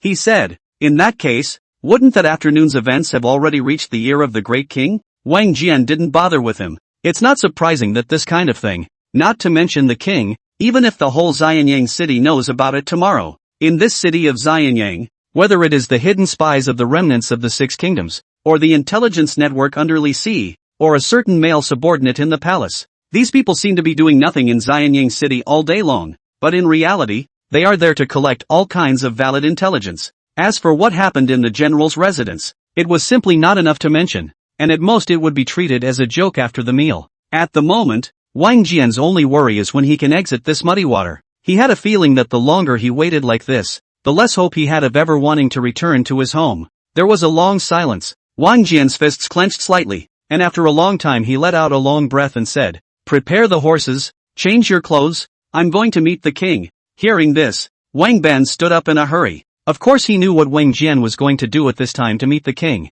but the Great King had rejected his request only a few days ago, and if he brought it up again at this time, he was afraid that he would offend the Great King. Anyone would know that once the King of Qin's temper got angry, that anger simply could not be extinguished casually. "Father, this matter needs to be discussed in the long run. In my opinion, the king may not be trying to lock you up in Xianyang. Why don't we wait a little longer?" Wang Jian gave him a deep look and said softly, "The hearts of people are hard to guess, and the heart of the king is even harder to guess. Now that the Six Kingdoms are united, the Great King no longer has the goal he had at the beginning. If you don't mention it at this time, it will be difficult in the future." As the upper general, he had to look a bit longer than Wang Ben. Now that the Six Kingdoms were gone, then the next target might be whoever. The day will come when the Great King will be old, and he cannot be so wise forever. Wang Jian didn't want to just somehow carry the name of a sinner. The horses were ready and the clothes had been changed. Wang Ben and Shen Feng stood at the doorway and watched Wang Jian just speeding towards the location of the royal palace. No one can predict what the outcome of Wang Jian's trip to the Xianyang palace will be, and no one knows whether the King of Qin will agree to Wang Jian's retirement or not. Wang Ben sat in the courtyard, following Wang Jian's example, looking at the military books. Although he was holding the briefs in his hand, his eyes kept drifting around, obviously a little distracted. Shen Feng also fell into silence at this moment. In his opinion, Wang Jian was a little too anxious, only that he didn't know exactly where this anxiety of Wang Jian came from. It seemed that ever since the last heaven sacrifice ceremony, Wang Jian's frown never seemed to stretch. Shen Feng stood up and slowly came to Wang Ben's front, and after a long period of silence, he softly inquired, "Sacrifice to heaven, is it really just an ordinary ceremony?" Chapter 45, Sword Through the Throat. Wang Ben glanced at him and didn't answer. Instead he got up and headed towards the house. This, on the contrary, made Shen Feng even more curious about what had happened during the heaven sacrifice ceremony. Is it really just a simple ceremony? If that were true, why would the King of Qin have said something about looking for an immortality pill during the heavenly sacrifice ceremony? Unless, of course, he saw something or heard something during the ceremony. Suddenly, the figure of the founder that he had encountered before appeared in Shen Feng's mind. These days, Shen Feng had sort of wandered around Xianyang city, and he had almost seen all the people in the city. What kind of people wear what kind of clothes, and what class of people dress up in completely different ways. He had also seen the Taoist clothing passed down on ordinary fengshi, but it was completely different from the one he had met before. He said that he was a square in the palace, but his appearance was just too scruffy. According to the rules of the royal palace, if you go to meet His Majesty in such a disheveled manner, without the slightest bit of organization in your appearance, I'm afraid I'll be thrown out before I even enter the palace gates. But Shen Feng believed that the other party could definitely enter the royal palace easily. Not only was he able to get in, but perhaps he secretly met with the King of Qin. Thinking of this, Shen Feng stood up and intended to meet Li Si, as the red man beside the King of Qin. What others didn't know, he definitely knew best. In this Xianyang city, nothing can be hidden from him. It was thoroughly dark, and the streets were lit by the light of starry candles, but they were insignificant. Walking down the road, a cold wind blew through, sending a shiver down your spine. Li Si's small courtyard was in front of him, and from this position, he could already faintly see the guards at the entrance of the small courtyard in front of him. Just as Shen Feng was about to run over, a sudden movement came from the little gold finch in his arms. At first, Shen Feng hadn't cared too much about it, but when the little gold finch directly began to frantically scratch Shen Feng's chest with its claws, the sharp pain instantly made him stop in his tracks. Is he? Suddenly, a middle-aged man's voice came from the darkness. It was followed by a familiar voice. Yes, that's him. Oh, to have detected our presence so quickly is a bit different. It looks like it's about the same cultivation level as you. As the voice reached his ears, a man walked out with a small child about the same age as Shen Feng. The man curiously sized up Shen Feng, and after a moment, stroked his beard, put his hands behind his back, and inquired with a light smile, "Where does little friend's teacher come from? Is it from the depths of that Kunlun, or is it from some spiritual mountain and immortal island? Looking at your outfit, you don't look like a person of cultivation. Could it be that you have obtained some strange book and comprehended something from it?" The middle-aged man slowly walked towards Shen Feng. Shen Feng didn't say anything. The light was dim, but it didn't affect his vision. Nowadays, he could see everything clearly even in the darkness. He saw the face of the other party. The middle-aged man didn't recognize it, but the little child beside him, he had seen it before. Seeing the other party, Shen Feng smiled and said, "So it's you, stopping me at this late hour. You don't want to plot against me, do you?" While speaking, the aura in Shen Feng's body had begun to run wildly. It was clear to him that these two men were coming for him, though puzzled as to how they knew he would be traveling to Risa's home. At the moment he had to be 10,000% cautious. Plotting for money? Little friend is joking. Money is something outside the body. For me and other cultivators, money is like dirt. The only thing we are interested in is the way to longevity. I observe that although little friend's cultivation is not high, the aura in his body is very pure, which makes me feel a bit surprised. Nowadays, this era is different from the ancient times. There simply does not exist any cultivation techniques on Earth. But it so happens that you neither belong to the overseas immortal islands nor to the Kunlun mountains. After saying that, the middle-aged man took a fierce step forward, and the hands that were originally behind his back were now brought out. He only saw him draw the long sword on his back and violently stabbed at Shen Feng's chest, while laughing under his breath. Unless you have an exotic treasure on your body, or a cultivation method that you don't know where you stole from, hand it over quickly, and I'll spare your life. The moment the long sword was drawn, a cold wind hit his face, and all the lights around him instantly went out. The guards at the entrance of Li Si's small courtyard had obviously also noticed the strange movements over here, but in their eyes, they were unable to see anything that was happening in the darkness. The speed of the long sword stabbing at Shen Feng was not fast, compared to the speed of Wang Ben spanking with a stick. It was slightly still inferior. It was not difficult for Shen Feng to avoid this sword, but what about after avoiding it? Just as when I practiced against Wang Ben before dinner. If he changed his position and Shen Feng became Wang Ben, if Wang Ben stabbed at Shen Feng with his long sword, Shen Feng would similarly choose to avoid it. But this avoidance isn't about dodging, it's simply about not breaking the phase. As long as it doesn't hurt the vitals, then there is every time to fight back. The opponent's sword was not aimed at his vitals. When the long sword stabbed into his chest, all the aura around his body instantly condensed into his fingertips. While the other party was still surprised why Shen Feng did not avoid it, his hand had already moved, only to see his left hand violently grabbing the opponent's arm that was gripping the hilt of the sword, his body violently moving forward, the long sword instantly piercing through his body, followed by his right hand instantly stabbing out. This move was what he realized when he practiced against Wang Ben before dinner, concentrating all his strength in one point and stabbing the other party's vitals ruthlessly. Either you die or I die. The man obviously did not expect Shen Feng to counterattack in such a desperate manner. In his opinion, a little guy who had just stepped into the path of cultivation, even if he knew some Dao techniques, it was impossible for him to have enough aura to perform them. But what he didn't expect was that Shen Feng didn't use any Taoist techniques, and simply condensed all of his aura into his fingertips and stabbed straight towards his throat. This finger was extremely fast, and even though it hadn't touched his throat yet, it had already caused his skin to start tingling, to the point where he felt that his neck was going to be pierced through in the next second. The man's face changed drastically. He wanted to retreat, but his arm was grabbed by Shen Feng to death. Seeing that the fingertip was about to pierce the throat, the little square scholar on the side also reacted at this time and hurriedly drew his sword and stabbed towards Shen Feng. However, when Shen Feng's icy gaze swept over him, his hands and feet suddenly stopped. The next second a warm liquid spilled directly on top of his face. Being in the darkness, he could only vaguely see the approximation. unable to see the whole scene. And he subconsciously licked the liquid at the corner of his mouth with his tongue. It's a little salty and a little astringent. When Shen Feng's finger was withdrawn from the man's throat, the longsword fell to the ground with a wobbly sound. The crisp, ringing sound carried through the silent streets. The guards not far away also heard the commotion, and one of them held a torch and came in the direction they were in. What have you done? Do you know who he is? Do you know where he came from, and do you know how scary that place is? The little square priest paralyzed helplessly on his knees, looking at the man whose eyes were gradually lax, his face filled with fear. He is dead. Shen Feng is equally dead. Chapter 46. What do you know? You don't know anything. After the blow, the aura was lost, and the long sword was still hanging in front of his chest, and although it penetrated his body, it did not injure his internal organs. Obviously, the other party did not intend to kill him at the beginning, and was probably thinking of torturing Shen Feng first,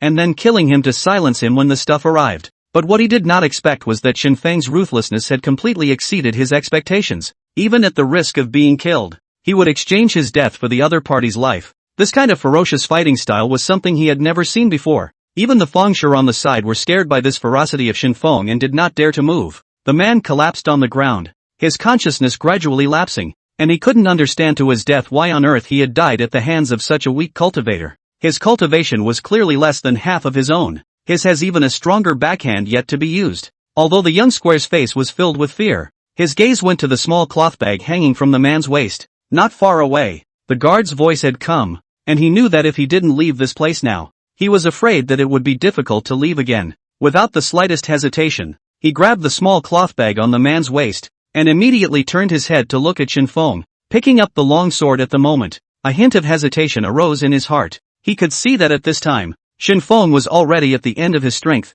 As long as he stabbed this sword over, Shen Feng would definitely die. But could such a desperate person, who did not make the slightest sound even after being stabbed through the chest by a long sword, not have any backhand? After thinking for a moment, he no longer hesitated. The man was already dead anyway. Once the people in that place learned of this news, they would never let this person off easily. After contemplating it, he turned and left, waiting for the founder to leave. Shen Feng strongly supported his body and slowly sat on the ground, breathing in the air with a big mouthful. At that moment, his brain was completely occupied by anger, and even when he was pierced through the chest by the long sword, he did not feel much pain, and there was only one thought in his mind, which was to put the other party to death. Originally, he thought that Fengsher would take the opportunity to kill him, but Fengsher's reaction was out of his expectation. It was obvious that these two were not of one mind. The guards came out holding torches. When the firelight reflected the body lying on the ground, the guards violently drew their long swords. And when they saw Shen Feng sitting in the corner,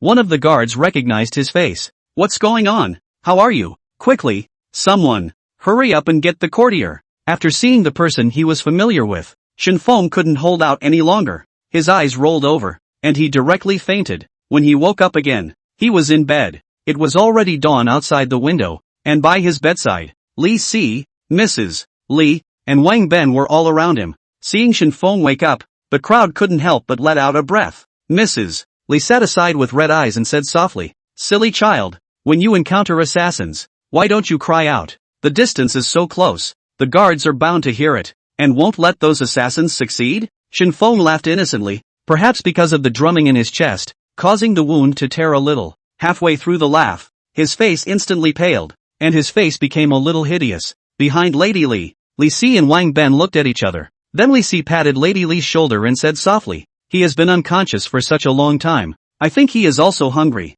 Go and make some porridge and water for him to pat his stomach first." The healer said that the food needs to be lighter. Mrs. Li wiped the corners of her eyes with her cuffs and nodded slightly, then turned around and headed towards the kitchen. When Mrs. Li left, Li Si and Wang Ben's faces instantly became serious. "Did you kill that man?" Hearing these words, Shen Feng subconsciously rubbed his fingers. The blood on top of his right index finger and middle finger had already dried up, and with a gentle rub, the lumps congealed from the blood all fell off. Yes, Shen Feng didn't hide anything. In his opinion, in front of these two, he didn't need to have any concealment at all. Li Si was silent for a moment and continued to ask, "Late that night, what did you come to me for?" Shen Feng pondered for a moment and said softly, "I want to ask there is about the heaven sacrifice ceremony." Before the words were finished, Li Si's eyes instantly became incomparably cold, and his tone was very low as he said, "No, you came to me to seek education." Shen Feng was stunned and just wanted to explain, but he heard Li Si added, You have been in the army for many years and have never read a book.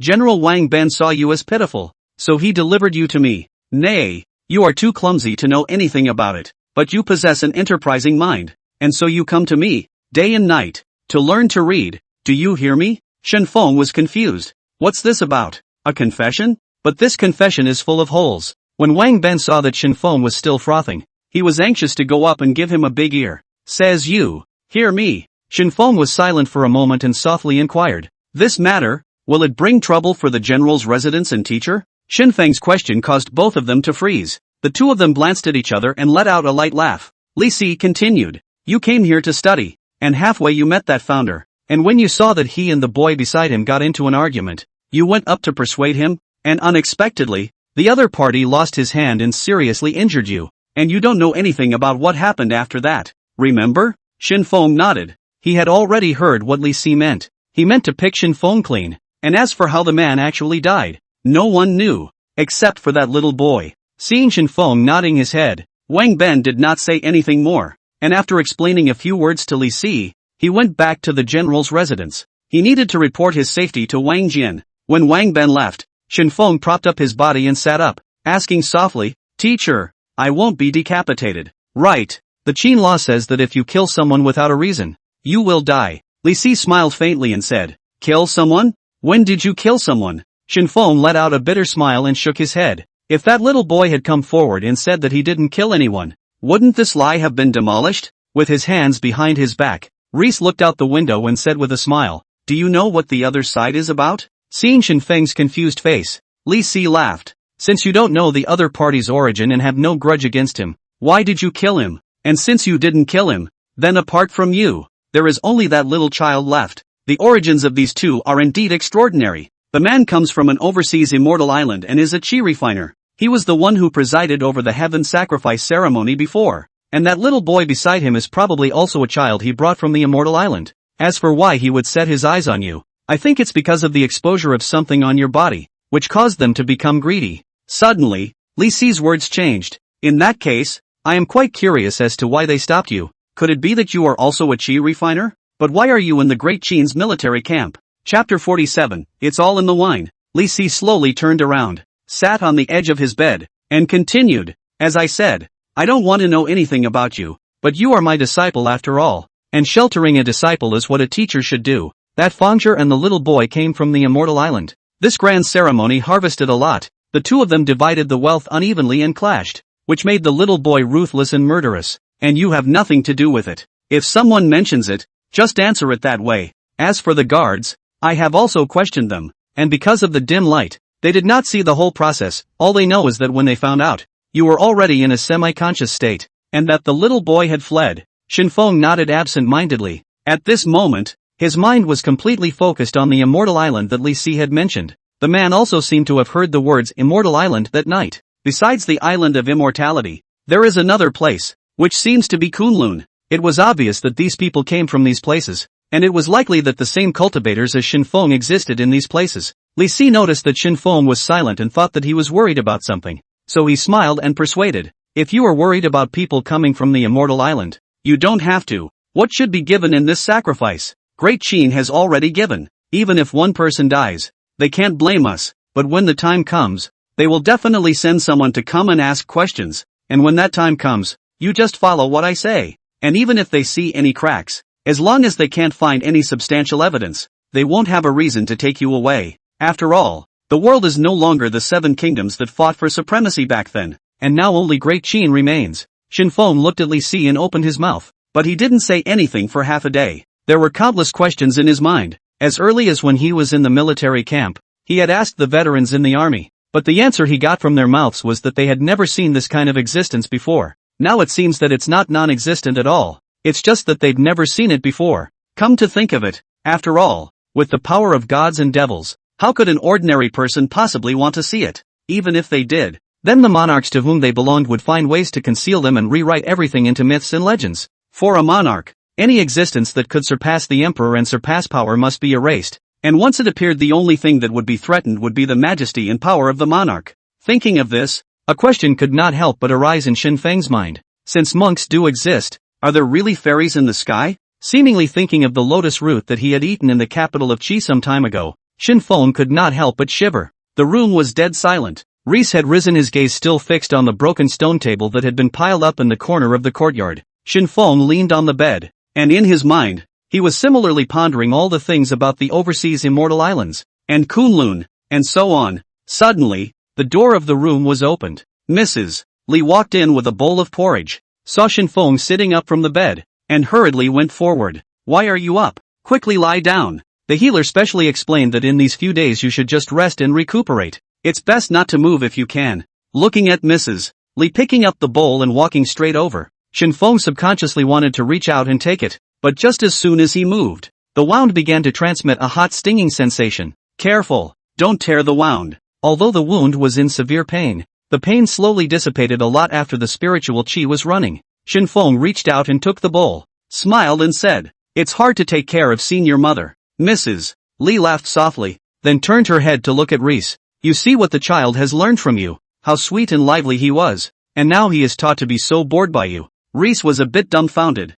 Really, he hadn't taught him anything, just had him read for a few days and copied a few essays. Shen Feng took the bowl, first glanced at the porridge in the bowl, and as expected, the master's wife would inevitably take the words with her. Monkey wine. Legend has it that during the ancient times, Emperor Daiyu opened the mountain to drive away the floods, and on the way, he encountered a devil monkey named Wu Zhiqi, and in the course of the battle, Wu Zhiqi's waist gourd fell down, and the wine spilled down to the earth. Monkey's wine, diluted, perennial seawater erosion, has long been diluted, in which the aura of 10 does not exist. After taking it can break through the second level of qi cultivation. The moment he saw the words, Shen Feng's breathing rhythm was suddenly disorganized. Although he had now obtained the techniques for the first 3 layers of qi cultivation, he had so far been suffering from a lack of aura, and thus had been stuck at the peak of the first layer. If he had made a breakthrough earlier, he probably wouldn't have suffered such a heavy blow that night. Although he could not see through the other party's strength that night, the sense of oppression he brought to Shen Feng was not very great.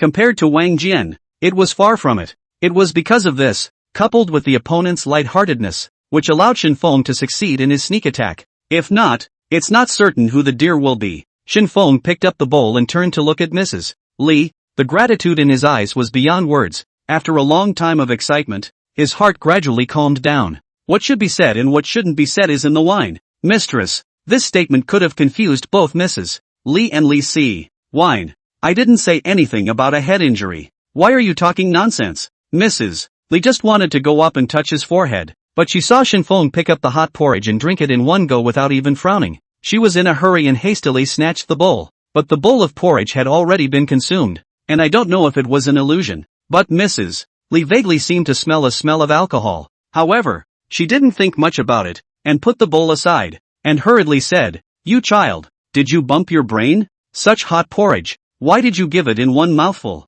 Shen Feng blinked and said, "Hot, quite cool, Shifu, I would like another bowl." Mrs. Li raised her hand and touched Shen Feng's forehead. His forehead was not hot, and there was no bag on his head, so how did he suddenly become so crazy? On the side, Reese obviously guessed something, patted her shoulder and said with a smile, "Let's go out first. Let him rest and rest again." The healer said to let him recuperate. But, Mrs. Li still wanted to say something. Li Si gently shook his head and whispered in her ear, "There is no harm in it. Let's go out first." Maybe he didn't wake up from sleep. His brain is still muddled. After all, he has been injured so severely. If it were another person, I'm afraid that he wouldn't have been able to carry it off long ago. Mrs. Li looked at Shen Feng with worried eyes, and after a long period of silence finally got up and left. The door was gently closed, and just the moment it was closed, the little goldfinch directly came out from inside the quilt. The porridge water that fell from the bowl just now had also tasted it, and at this moment it was flying in mid-air, looking a little giddy, with a drunken look. Shen Feng, on the other hand, directly crossed his legs and started to utilize his spiritual qi. After he drank that bowl of monkey wine, the surrounding auras had begun to continuously converge towards his body. If he didn't run the gong method now, I'm afraid that this opportunity to break through the second level of qi cultivation would be missed. Chapter 48, Night Talks. This breakthrough was completely different from the kind of feeling one gets at the very beginning of stepping into qi practice. When one layer was broken through, the feeling was like a warm current instantly opening up the veins of the entire body, allowing the aura to travel around the body. And this time, it was more like forcing another vein on top of the original sinews. The moment this vein appeared, his body suddenly began to generate a massive suction force. For a moment, all the aura in this area where Li Si's small courtyard was located was madly surging towards his body. At this time, there wasn't much movement inside the house, but the outside of the house was still in complete disarray. Almost everyone clearly saw a strong wind suddenly kicking up with Risa's small courtyard as the center,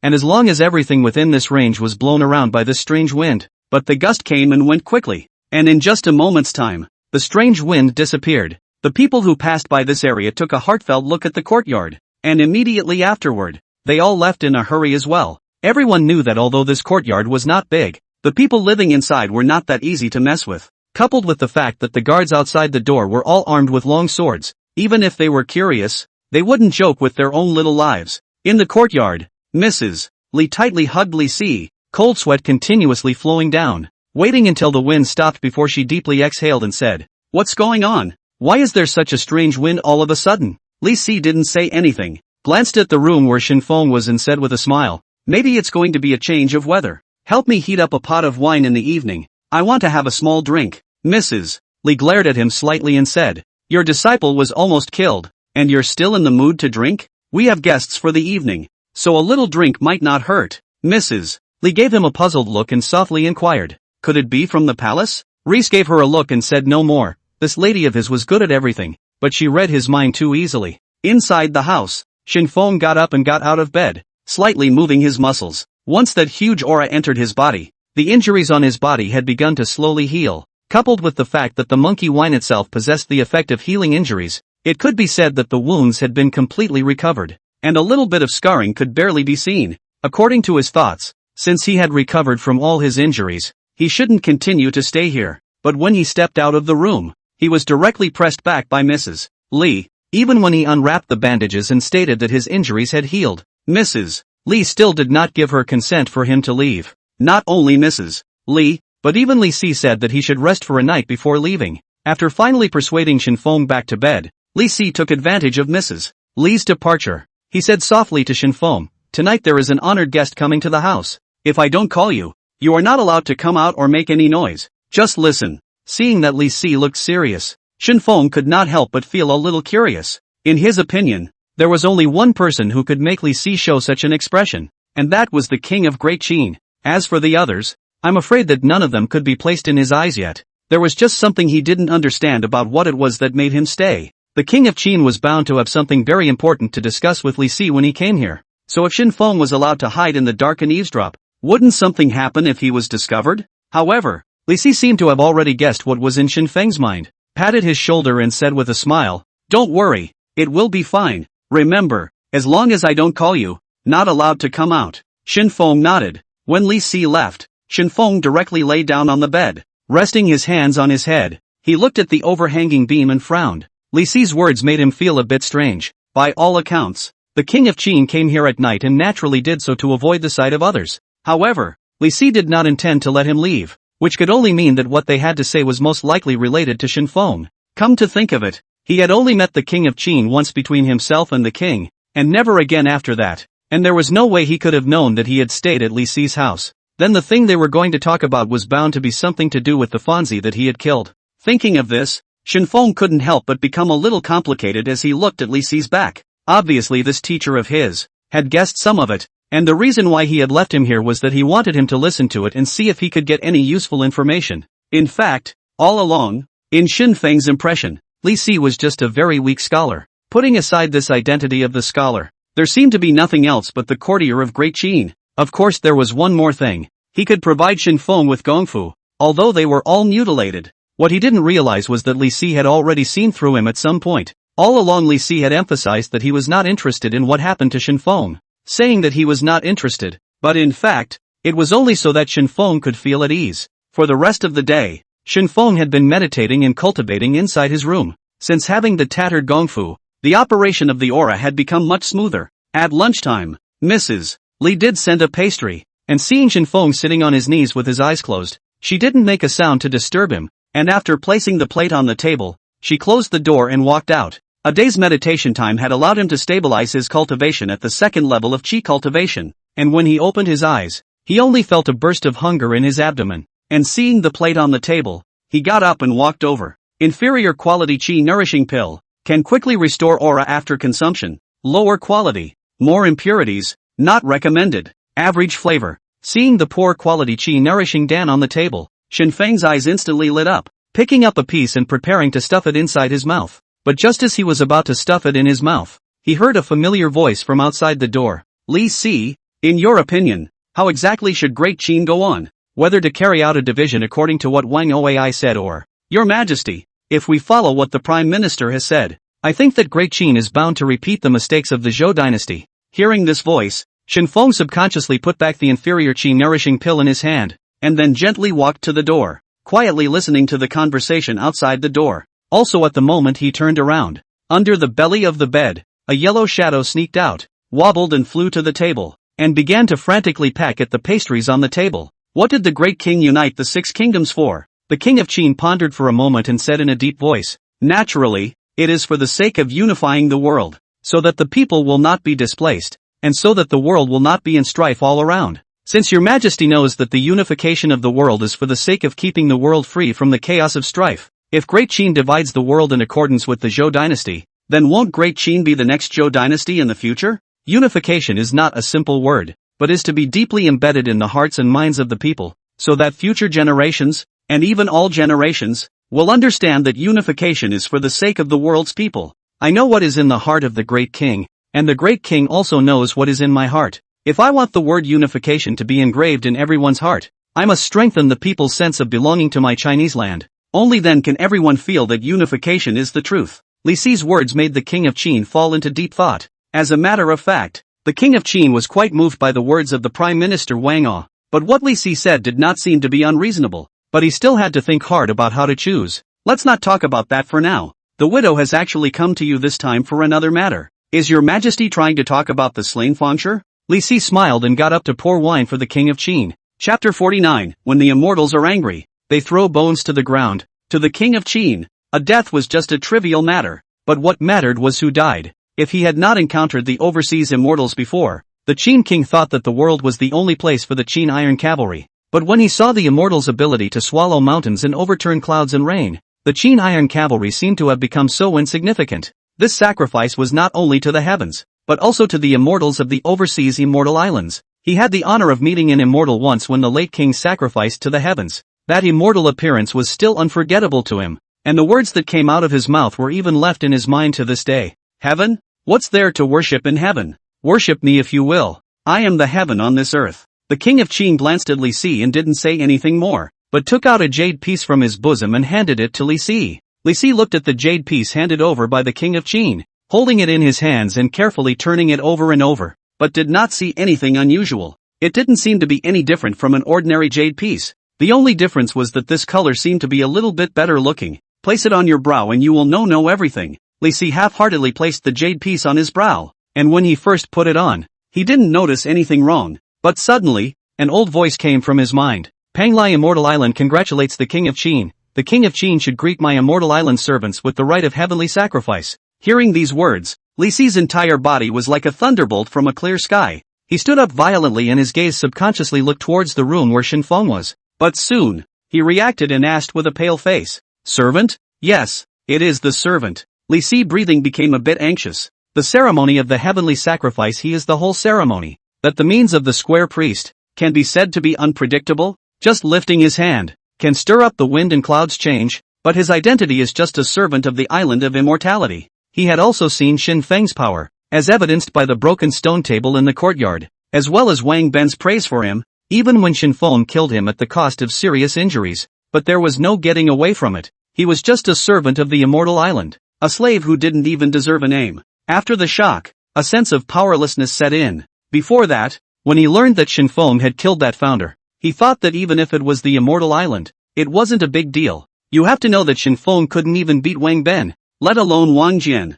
There were many talented people in the Great Qin military camp, and there were countless powerful martial artists, so it would not be impossible to form a large army to conquer the overseas immortal islands. But now it seems that this idea is simply a fool's errand. A servant can stir up the heavens. What if it is the servant's master? What if it's the lord of the immortal island? When the army goes overseas, not to mention whether or not the provisions can keep up, whether or not the supplies can be replenished in time, the personnel, and everything else, The mere fact that it is separated by the sea is enough to discourage the Great Qin. Even if they made it to the island, I'm afraid that it would be difficult to take it down, and perhaps the end result would only be the total destruction of the army, and Great Qin would never be the same again. Reese tried to lift his glass, but several times in a row, it slipped out of his hand. His palms were covered in cold sweat, and his slightly trembling arms completely exposed the fear in his heart. The king of Qin took a deep breath and said in a deep voice, I have come here not to grow others' ambition and destroy my own, but to tell you that seeking an immortality pill is just an excuse.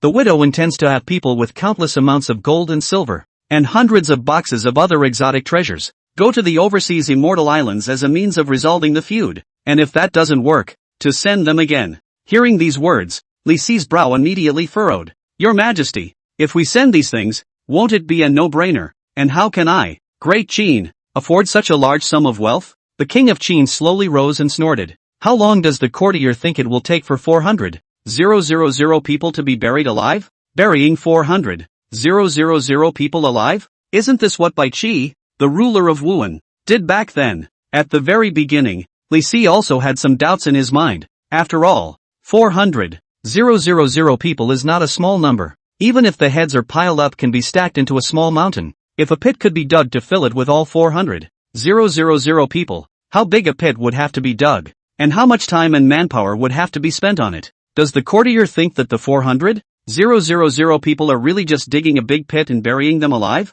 The courtier still underestimates the kind of anger that people feel before they die. Not to mention the 400,000 able-bodied descended soldiers, if one of them had led the charge. Do you think that Jun Wuan would have been able to return to Xianyang in one piece to meet the late king? What does the king mean? Li Si looked at the wine in the cup, and for a while, he also felt a little unscented, and after putting it down, he took a deep breath. He was mentally prepared to wait for the king of Qin to give him answers and the truth. When the son of heaven is angry, 1,000,000 corpses will be laid. When an immortal is angry, his bones are thrown to the ground. I certainly know that this move is equivalent to not fighting, but the immortals may not listen to our explanations. People died in Qin, then the widows to Qin will certainly not be able to get out of it. That escaped child immortal island will be sent to apprehend, but the Qin side will likewise need to pay some price. The king of Qin is gone. He didn't say anything more. The reason why he came here to talk to Reese about this was in fact not to ask for Reese's opinion, but just to know with him, as to how this gold and silver wonders should be found.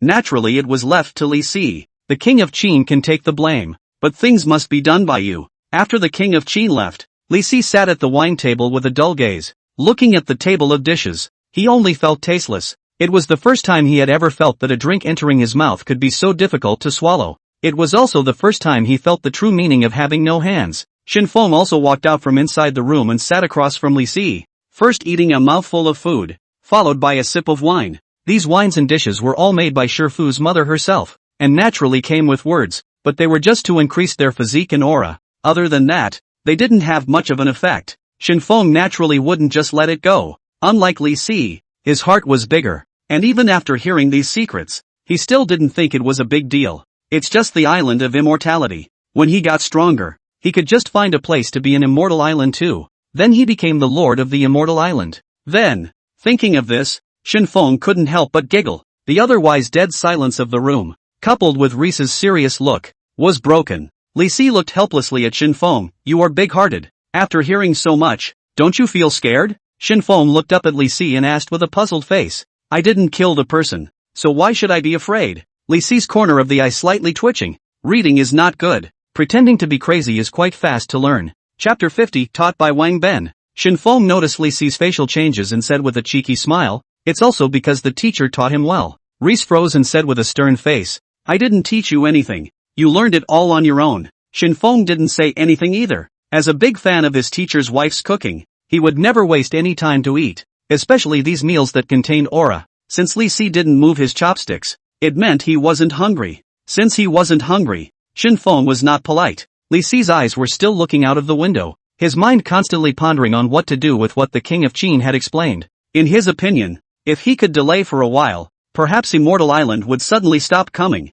Then Great Qin might not need to prepare a gift of reparation. If even then, the king of Qin still asked to go to the Immortal Island, then Li Si had to wonder what his real intentions were. After thinking about all this, Li Si drank the wine in his cup, but the moment he looked down, he realized that the wine and food on the table had almost been eaten up. Looking at Shen Feng again, the whole person sat paralyzed on the ground, stroking his slightly bulging belly, his face filled with a happy smile. Even the little goldfinch was lying on the table with a well-fed look. Looking at this man and bird, a nameless fire inexplicably rose in Li Si's heart. Doesn't this kid have anything to worry about? Who are you working so hard for? It's still not about this lousy apprentice? He's fine. He's fed and watered himself, and all the falls on his head. This damned sinful disciple. Sooner or later I will kick him out of the division. At this moment, Shen Feng was lying on the ground, and his brain could no longer be stuffed with other things. For him, eating and drinking was already a most happy thing, and nothing was bigger than an eating. Thinking of this, Shen Feng got up and grabbed the little goldfinch to take a closer look.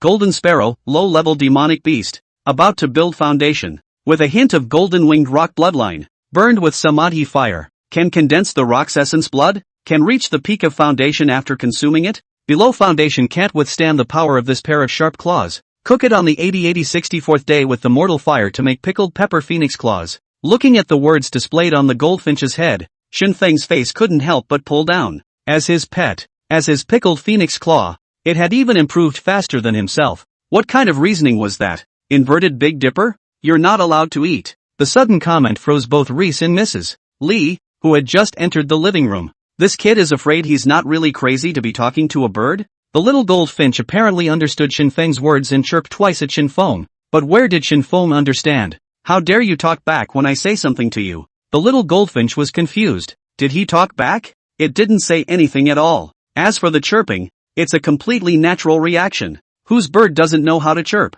Shen Feng didn't listen to its explanation. Even if he did, he couldn't understand it. Grabbed the little goldfinch and stuffed it into his arms, then got up and came to Mrs. Li's front. From the moment Mrs. Li came in, his eyes had seen, on the plate, the plum cake. It's a good thing to know. An inferior bone tempering pill could not only increase the strength of the physical body, but it could also make a person die and float in the air. Shen Feng came in front of Mrs. Li, took the plate and said with a smile, "Shifu maiden, why don't you let me take this plate of plum blossom cake back to my room to savor it? Speaking of which, ever since the last time I ate Shifu maiden's plum blossom cake, it has made it hard for me to get over it to this day, and I really do miss it a little bit. As it happens, this bird of mine also enjoys the pastries made by the master's wife, so I'll return to the room with him to savor them together." After saying that, without waiting for Mrs. Li's reaction, she took the plum blossom cake and ran directly towards the room. After returning to the room, Shen Feng then loosened the little goldfinch and immediately placed the plum blossom cake on the table and said to him with a smile, "Do you want to taste it?" With regard to the plum blossom cake, not only did Shen Feng cast a shadow, but little goldfinch likewise cast a shadow. All along, the little goldfinch had been following Shen Feng's side, and almost whatever he ate, the little goldfinch followed. Anyway, in the memory of the goldfinch, as long as it follows Shen Feng, it is guaranteed to eat fragrant and drink spicy food, even if it is no longer good. Eating grass is with aura, but the only thing it is extremely resistant to is plum cake. After Shen Feng ate it last time, he almost didn't die in this room, and right after that, the goldfinch would wait for Shen Feng to try the poison first, and if it was fine, it would follow along. Seeing that the little goldfinch shook his head repeatedly and kept gesturing with his wings between his necks, it looked like it was saying that it wouldn't eat this even if it died. Shen Feng glanced at the doorway, and after confirming that there was no one eavesdropping at the doorway, his expression suddenly became serious. "Do you know why I made you eat this?" The little goldfinch was a little lost in thought. This was the first time Shen Feng had been so serious and the first time he had spoken to it so seriously. It seems like it never has since it was born. As a low-level demonic beast, it could already understand human speech and could roughly comprehend its meaning. Seeing Shen Feng's gloomy expression, the little goldfinch no longer continued to gesticulate, but came to Shen Feng's hand with a hop and a jump and shook his head slightly. "Nowadays, you are no longer an ordinary bird, and I think you should know that yourself. Normal birds don't eat these things, but rather the worms on the trees. In my opinion, you are now already considered a low-level demonic beast, although the bloodline you possess inside your body is very special, but if you don't develop it, I'm afraid you'll never be able to return to your ancestors." The little goldfinch cocked its head as it listened to Shen Feng's words. "What the hell are you talking about? It's too complicated to really understand." Shen Feng smiled faintly. "Cannot understand it is right? If you understand, how can I coax you to eat this thing? In the ancient times, Pangu opened, far away. Anyway, you just need to know that the most powerful thing about being a demonic beast isn't aura or cultivation, but the physical body.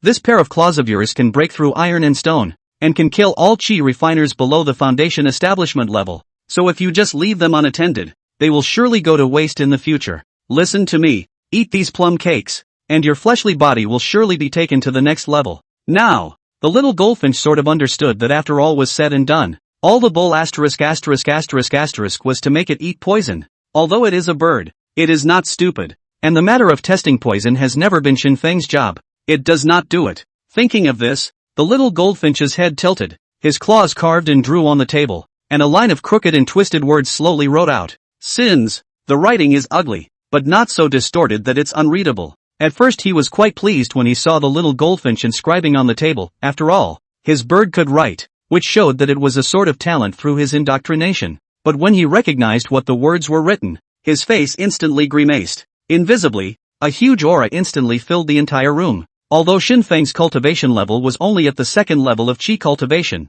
the spiritual qi contained in his body had long exceeded the range of ordinary qi cultivation. The moment he felt this pressure, little goldfinch hurriedly continued to inscribe on the table. Wang Ben taught it. Chapter 51, Teacher, I want to read. Request for catch-up reading. Request for votes. Is Shen Feng stupid? Certainly not stupid. He brought his head to the little goldfinch's face and asked, poking his face with his hand repeatedly, do you see any words on my face? The little goldfinch froze, and looked intently along where his finger kept poking. The air was cold and the room was dead silent. The gaze of the little goldfinch was innocent, and Shen Feng's eyes wanted to eat it alive. I thought it had become a genius, but I didn't realize it was still retarded. Surprisingly, he really got down on Shen Feng's face and looked at it carefully. During this period, it seemed that because Shen Feng's finger was blocking half of his face, it even purposely used its wings to beat it, signaling him to give way to his finger. It was fine if he didn't shoot, but this shot could instantly shoot out the fire Shen Feng had suppressed in his heart.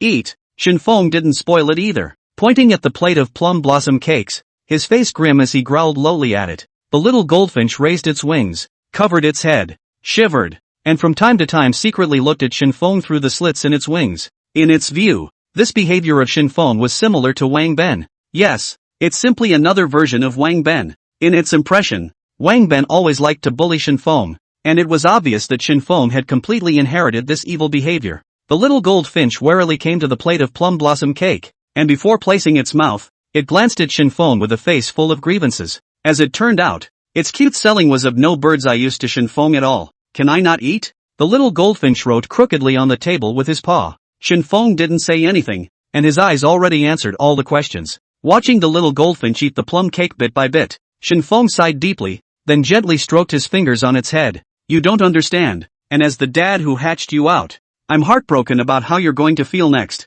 But if a young eagle wants to spread its wings and fly, it has to jump from a cliff, and only when it has eaten the bitterness of bitterness can it become a bird on a bird. Do you want to spend the rest of your life competing for food with the early birds that eat the worms? I'm doing it all for your own good. Shen Feng's tone was filled with emotion, but there was a gloating look in his eyes. However, the truth was exactly the same. As a demon race, if one did not have a powerful physical body, even if one possessed even more powerful mana, it would be of no use. Ever since the little goldfinch came out of its shell, it had almost never been beaten by the world, and because of that, it didn't even dare to show its head during the battle that night. For Shen Feng, this is not a good thing. If it doesn't even dare to show up for the battle, then what is the point of keeping it? Might as well make it into pickled pineapple claws. Nowadays, not only Shen Feng needs to become stronger, the little goldfinch cannot be left behind as well, as a demonic beast that is about to build the foundation, when facing the enemy, but still hides in the arms of a master of the second level of qi cultivation.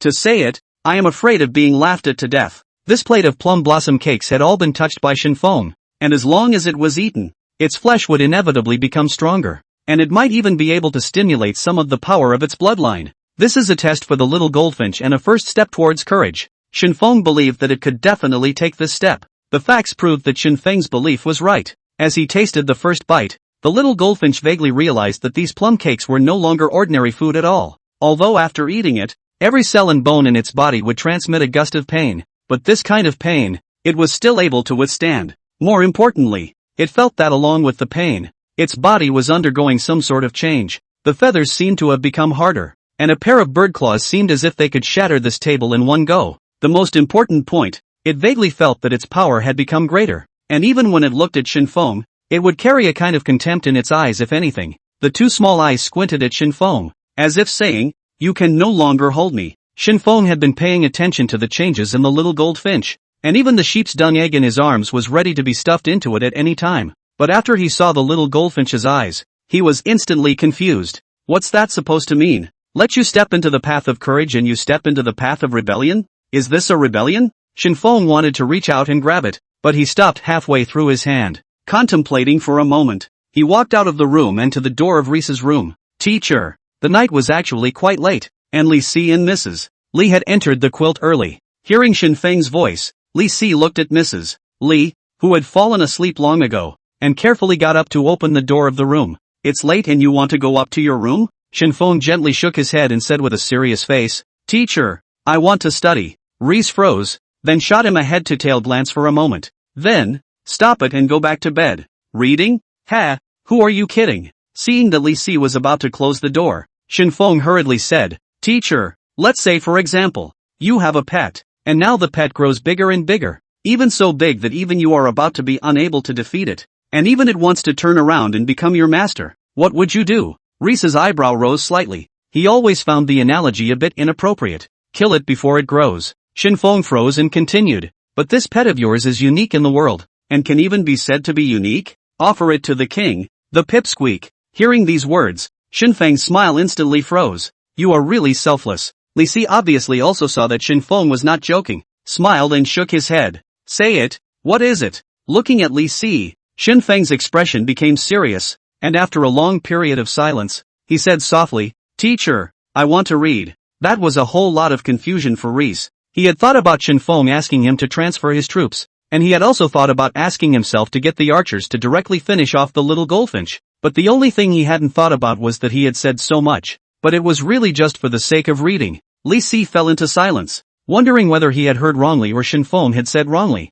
or maybe it was all a dream. Looking at Shen Feng's incomparably serious expression, Li Si suddenly had the idea of smacking himself in the face. Teacher, please also give me a book. Smoking himself is the kind of thing that Reese would never do, and he put his hands behind his back and secretly pinched his thighs. Pain. For sure. He wasn't dreaming, but at the same time, the air began to rush to his heart. Reese looked to the bookshelves in the living room, a throbbing pain in his brain. So many books. You can't read them yourself? In the middle of the night, you still have to knock on my door and ask me to give you a book. Can I give you a cup of poisoned wine? Seeing that Li Si did not have the slightest reaction, Shen Feng made a deep bow to Li Si and said respectfully, Please also give the book. Teacher. Chapter 52, Please Baby Turn. Turn again, catch up reading and tickets. Parlor. Reese stood in front of the bookshelf draped in his clothes, chilling his face, occasionally shivering, and asked in a cold voice, What do you want to read? Hearing Li Si's answer, Shen Feng's eyes lit up and said with a smile, I'll watch whatever teacher gives. Shen Feng's answer made Li Si take a deep breath of the cold air of the night. He needed this cold breath to lower the fire in his heart. He was afraid that he couldn't help but come out with a dirty mouth. As the court captain of Great Qin, and even more so under the tutelage of Xuanzi, he needed to pay attention to his words. But he really can't help it a bit. In order to get rid of Shen Feng as early as possible, Li Si then picked up a volume of books and threw it directly to Shen Feng without even reading what the content was. Shen Feng, who had received the book, had been completely absorbed in it, and he didn't even notice when Li Si left. Chopping Immortal Flying Dagger Production Diagram, Simplified Version. It is rumored that during the ancient times, a certain big brother had nothing to do and wrote down this production script, although it is a simplified version. But after it is successfully made, it can become stronger as the owner's strength grows, and will consume a huge amount of aura every time it is cast. Production method, looking for a gourd, looking for a piece of indestructible things, both put into the production of the map. Natural refining, daily when the aura to feed, the mnemonic, Please Baby Turn Around. Seeing this, Shen Feng's heart almost didn't jump out of his mouth directly. If it was anything else, he might not have been so excited. But this book, it was simply an exotic treasure. Not to mention how powerful the chopper flying dagger really was. It could be easily made just by placing the materials on the crafting chart. This was equivalent to allowing Shen Feng to dispense with all the production procedures and only need to find the materials. And the crafting chart doesn't say what kind of materials you need. The only one that's a bit of a pain in the ass is the indestructible item. Thinking of this, Shen Feng could not help but take out the piece of dragon scale in his arms. It was a pity that this dragon scale had become 2 cuts. If it was still intact, it might have become the first choice for refining materials. As for the gourd, Shen Feng slightly raised his head, and his gaze was directly placed on the dark yellow wine gourd that was hanging on the wall and had already begun to shed some dust. He remembered that his master's wife had told him that this was the gourd that Li Si had always carried with him when he was young and walking the rivers and lakes, and that it could be used to hold wine and water. Shen Feng smiled. Gourds have it as far as this indestructible thing goes. Shen Feng finally placed his eyes on the dragon scale that had turned into two halves. During this period of time, he had sort of strolled all over the entire Xianyang city, and every high wall. He had looked at it carefully, but he had never seen another dragon scale again. If you want to keep looking, you either have to enter the palace or leave the city. At least for the moment, he would not leave the city again. Instead of looking around for immortal herbs and elixirs, it would be better to stay in the city. After all, there was still Li Si and his master's wife. These two alone were enough for him to glean for a period of time. He was especially overwhelmed by a book that Reese had casually thrown at him tonight. Shen Feng had already thought about it. These bookshelves, these books, they were all his. Although the dragon scale had turned into two halves, its hardness was still not comparable to anything else. As for the gourd, that's a no-brainer. It doesn't even say what's involved in making the chart. So what's there to worry about? Shen Feng sat in the living room, holding the gourd in one hand and the broken dragon scale in the other. The excitement in his heart was beyond words. After a long time, he finally calmed down his mood, and then directly placed everything in his hand on the crafting chart. The moment the gourd and dragon scale were placed on it, the crafting diagram suddenly released a white light, followed by wrapping up all the items on this drawing. I don't know if it was an illusion, but when the things were all put up, Shen Feng vaguely felt that something was staring at him. However, after looking around, there was nothing unusual that appeared in the house. He shook his head and his gaze remained on the production diagram. The light released from the drawings was extremely dazzling. At this moment, if Shen Feng stood outside the door, he would have realized that the entire sky was as white as day. Almost every household in Xianyang City, both inside and outside, woke up from their sleep, and everyone was confused as they watched the white light scatter in all directions. Some people even thought that the gods had manifested themselves and directly kneeled down to worship. Pompeii. In the middle of the great hall, a voice came out quietly. There is a foreign treasure descending from the city of Xianyang. Go and bring it back. Just ask me about the murder of the servant of Pang Lai. If you can find the boy, bring him back. If he resists, kill him on the spot. Yes, the white light appeared so suddenly. In fact, no one realized exactly where the light came out from. Even the few guards outside Li Si's courtyard didn't realize that the light was coming from inside Li Si's house. Everyone thought that this was just a miracle of an immortal descending into the world. And for a while, many people's hearts began to stir. Even those remaining members of the Six Kingdoms seemed to be as if they had seen hope. Inside the house, the white light had completely disappeared, and Shen Feng put down the arm that blocked the light and looked at the gourd that appeared in front of him. Zanxian gourd. Simple production diagram refining. Although it is refined from the production diagram, but in the process of production alarmed the owner of the drawings. The big brother specially re-refined it for it. Chopping immortal gourd. Refined from an ordinary gourd in two broken dragon scales. When used, two flying daggers crafted from dragon scales can fly from it. This magic treasure consumes a great deal of energy, and will consume a great deal of spiritual energy after use. Mnemonic, please turn around baby, and then turn around again. The moment Shen Feng picked up the gourd, he felt that the gourd was constantly drawing spiritual chi from his own body, but at the same time, his connection to the connection with the gourd became deeper and deeper. The gourd was a good thing, but it was drawing too much aura. In just a moment's work, the aura in his body had already been depleted by 1/10. If the aura was sucked dry, how could he contain it? Shen Feng glanced at the room where Li Si was and hesitated for a long time, but in the end, he still didn't intend to call up his master's wife. Coming to the courtyard with the help of the dim firelight, he began to look for spirit plants with words in the grass. The gourd is a must to contain. This thing is simply a big kill. Not only can you be surprised, but also can instantly send two. I guess this is the effect of that legendary big brother personally refining it. Although he was grateful for the big brother's help, but gratitude was gratitude. If he didn't find some spirit grass, he would really be sucked dry by the gourd. It was a good thing that there were a lot of weeds in the courtyard, and among them, there were inevitably some spiritual herbs that hadn't been noticed before. Picking these spirit grasses and putting them into his arms, Shen Feng could not help but smile on his face. The laughter traveled so far that even those guards outside the door felt creeped out when they heard it. Is the boy afraid he's really crazy? Chapter 53 Master's wife's cooking skills have grown. Requesting for catch-up reading and votes. This night, a strange sound would always come out of Shen Feng's room, or a seeping laugh came out, or a mournful bird call. Li Si's sleep was already shallow, and after being woken up by Shen Feng, it was difficult for him to continue sleeping, and this night, he almost spent it under the covers. Not to mention the guards outside the door, who were already cold in the winter night, became even colder in the company of these voices. Finally it was hard to wait until dawn. Looking at the distant brethren who came over to take over the post, the two looked at each other and pulled out their legs to run. They really can't stand it some more. Winter is cold, but for birds, as long as the globe is not frozen, then anytime, anywhere, they will fly out in search of food. On the windowsill, the little goldfinch was full of pride, now and then arranging the handful of dull golden hairs on his head with his claws, now and then combing the feathers on his wings with his beak. A night of pain and suffering had completely refreshed it, both in temperament and in the luster of its feathers.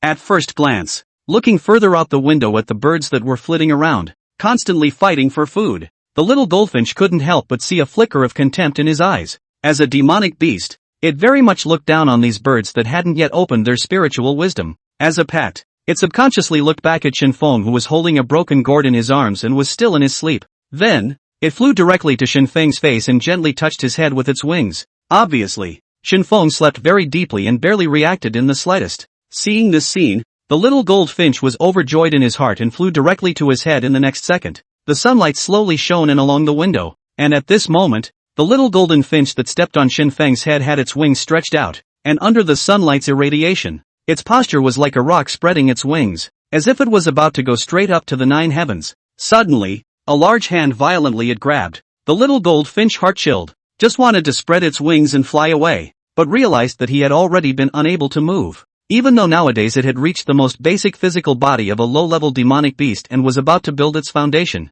For some reason, in Shen Feng's hands, it was like a weak chicken. Shen Feng's strength was great, and even though the little goldfinch struggled desperately, it still couldn't break free from his palm. Drifted? Dare to step on my head? Shen Feng slowly opened his eyes, grasping the gourd with one hand and cupping the little golden sparrow with the other. Although he was looking like he had just woken up, when he saw the gourd in his hand, he couldn't help but show the smile on his face. The moment he saw the gourd, Shen Feng's mood naturally changed for the better. And as for the matter of the little goldfinch stepping on his head, of course, he forgot all about it. For someone in a good mood, looking at anything was good. Even when he saw the bird poop that the little goldfinch had pooped on the table, he didn't think it was too much of a problem. The little goldfinch was also subjected to one of Shen Feng's heavy blows as a result, but at the very least, Shen Feng's face was still brilliant when he punched it. Walking out of the room, he saw that Mrs. Li had prepared breakfast early in the morning, but did not see Li see. Shen Feng came to Mrs. Li's side,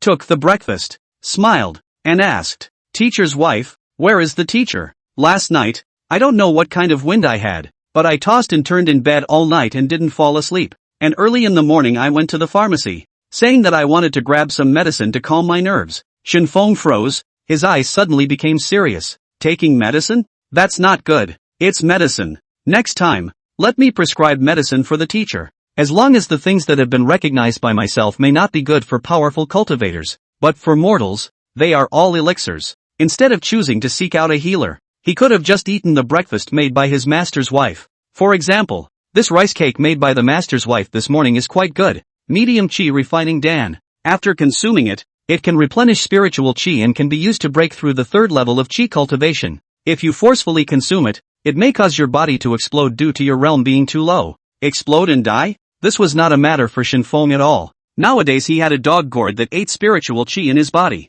Shen Feng even suspected that if the dog gourd hadn't been restraining itself, it might have sucked him dry. But I have to say, the master's wife's cooking skills have obviously grown tremendously. Looking at Xianyang still busy inside the kitchen, Shen Feng's heart couldn't help but feel a burst of anticipation. He believed that maybe one day, Xianyang could produce food at the level of immortal Dan. Thinking of this, Shen Feng grabbed a piece of rice cake and stuffed it into his mouth. Just after putting it into his mouth, the rice cake instantly melted. And the moment this breath entered his body after melting, his body instantly began to expand. Even his mouth and nose began to gush out aura continuously. It wasn't that his body couldn't absorb it, but his gongfu was too low level, and before he could run and absorb it, the medicinal effect had already begun to take effect. The gourd on his waist obviously also sensed the movement within Shen Feng's body, and at the first moment began to frantically absorb the excess spiritual qi. The little goldfinch in his arms obviously also sensed that something was wrong with Shen Feng, although it was still resentful of Shen Feng for forcing it to eat those things last night, but as its own future pet, it resolutely did not allow Shen Feng to just hang on. The little golden finch flew to Shen Feng's front, first staring at him with a look of contempt for a while, then directly lying on Shen Feng's head, began to help him absorb this huge spiritual qi. In fact, the medium qi refining Dan's spiritual qi content wasn't very large, but the only drawback was that the gongfu that Shen Feng possessed was just too low grade. Finally, the huge aura gradually calmed down under the frantic absorption of one person, one bird, and one gourd. Looking at the rice cakes on the table, Shen Feng couldn't help but feel a bit of fear. The flavor is indeed better and the quality has been improved, but the danger has likewise been greatly enhanced. If it wasn't for the gourd and the little gold finch, Shen Feng was afraid that he would really be propped up by this aura. But likewise, all the tendons and veins in his body were once again expanded due to the sudden outburst of aura. Feeling the changes in his body, Shen Feng once again placed his gaze on the rice cake. He had a premonition that this plate of rice cakes might make him directly break through the third level of qi cultivation. Although there was a certain amount of danger, but faced with the temptation of a breakthrough, he finally decided to take a chance and try it out. Also at the same time when he had this thought, Shen Feng grabbed a piece of rice cake and directly stuffed it into his mouth. It was the same as before, but without the feeling that it was going to burst. The little goldfinch and the gourd also simultaneously sensed that Shen Feng's body was once again generating a huge spiritual qi. The two can suck it up, followed by a third piece, a fourth, until the last piece went down. A man, a bird, and a gourd all went straight to the ground. Couldn't eat anymore, really couldn't eat anymore. If they had another piece, all three of them would have exploded. Oops, eat so fast. Come on, there's more here. See what you're craving. Chapter 54, Are you really Shen Feng? Seeking catch-up reads and tickets. Can't eat, can't really eat. One more piece, and it's all going to be completely accounted for today. Shen Feng climbed up from the ground with great difficulty, grabbed the little gold finch and stuffed it into his arms, and tied the gourd to the waistband of his pants. Immediately afterward, he let out a big burp, then shook his head and said, "Thank you for your hospitality, disciple. I really can't eat anymore." After saying that, Shen Feng turned around and was ready to leave. Having come out for some time, it was time to go back to the general's residence to have a look. Although yesterday he was still lying on the bed with bandages, today he could walk around freely, which did seem to make people feel a bit outrageous. But Shen Feng was not an ordinary person, who could still be alive and kicking after eating poisonous herbs. Could he still be outrageous to describe? Seemingly remembering something, Shen Feng turned back to his teacher mother and pulled out a spirit-nourishing grass from his bosom and said, "Teacher mother, if you want to stew soup at night, chop this grass and put it into it, and you and your teacher will drink some of it, and you will be in better spirits." Although Mrs. Li was only a woman, she was not very interested in flowers and plants and these things, but since it was given by Shen Feng, I think it won't be too bad. Took the god-nourishing herb, she thought about it, and signaled Shen Feng to wait for a moment, and then when she came out again, the rice cakes that had just been made, had all been wrapped up. After all, the general's house is full of men. Men are always careless. Take good care of yourself in the general's house. Don't starve or freeze. Don't cause trouble for the general. And if there is anything that doesn't go your way, then come and find the master's wife. Got it? As she spoke, Mrs. Li gently stuffed the wrapped rice cake into Shen Feng's arms. It seemed that she was worried about squeezing the little goldfinch, and she made a point of adjusting her position for him. Mrs. Li's looks are not really outstanding, but in Shen Feng's eyes, she is the most beautiful. Walking on the street, touching the rice cake in his arms, Shen Feng felt a burst of warmth in his heart, and when he thought about it, after coming to Qin for so many years, it seemed to be the first time that he felt the warmth of home. If he could, he would really like to keep this current scene forever. Returning to the general's residence, before he even entered the door, he heard Wang Ben's angry roar from inside. Standing outside the door, Shen Feng subconsciously stopped.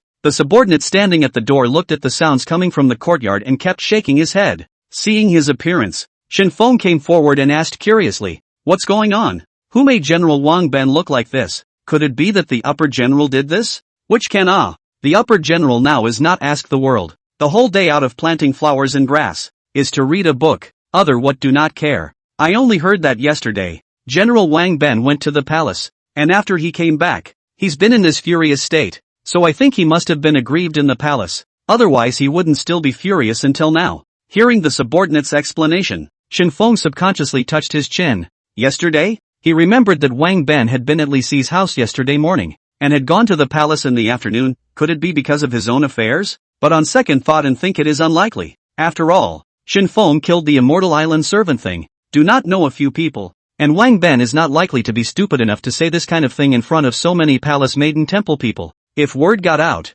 not to mention what would happen if the people of Immortal Island knew about it, It was expected that the king of Qin wouldn't let him just walk out of the palace unharmed. But other than that, what else could have made him so angry? Coming to the courtyard, Shen Feng saw Wang Jian, who was fiddling with the flowers and plants, at a glance, while Wang Ben was standing next to him yelling something angrily. Seemingly sensing Shen Feng's arrival, Wang Ben directly closed his mouth, turned around to look at Shen Feng. A trace of consternation faintly flashed under his eyes, and immediately afterward walked towards the inner room. Shen Feng was a bit puzzled and confused. Wasn't this quite a fierce quarrel? Why did he suddenly not say anything? Is there anything in this General Wang's house that he can't listen to? Although Shen Feng was curious in his heart, he didn't think much about it and came to Wang Jian's side, picked up one of the pots of flowers and plants, first took a deep breath through his nose, then asked in confusion, "What's wrong with General Wang Ben? So much fire early in the morning. Could it be that you drank too much last night?" When he asked this, while Wang Jian was not paying attention, Shen Feng plucked one of the petals from the flower and secretly stuffed it into his mouth. Thousands of years of yellow essence leaves, edible. The effect is not as good as yellow essence, but it is not bad either. It can replenish the qi and strengthen the body. Long-term consumption. It can draw the essence of heaven and earth. It can be used to enhance the cultivation. Wang Jian glanced at Wang Ben's departing back and said with a light frank, "The Great King is obsessed with sending people to the immortal island to seek the immortality pill, and is said to be ready to order troops and generals. And the world knows that there is no immortality pill in the world at all, but the Great King can't be persuaded at all." Hearing these words, Shen Feng couldn't help but think of last night's conversation between Li Si and the King of Qin. In fact, only the three of them know about this matter, and it's normal that Wang Ben and Wang Jian don't know the reason for it. He just didn't understand that even if he couldn't be persuaded, Wang Ben shouldn't have gotten so angry. It wasn't his business. Thinking of this, Shen Feng secretly picked one of the petals again and stuffed it into his mouth. The flavor of the leaf was slightly bitter, and after eating it, it didn't bring too much aura,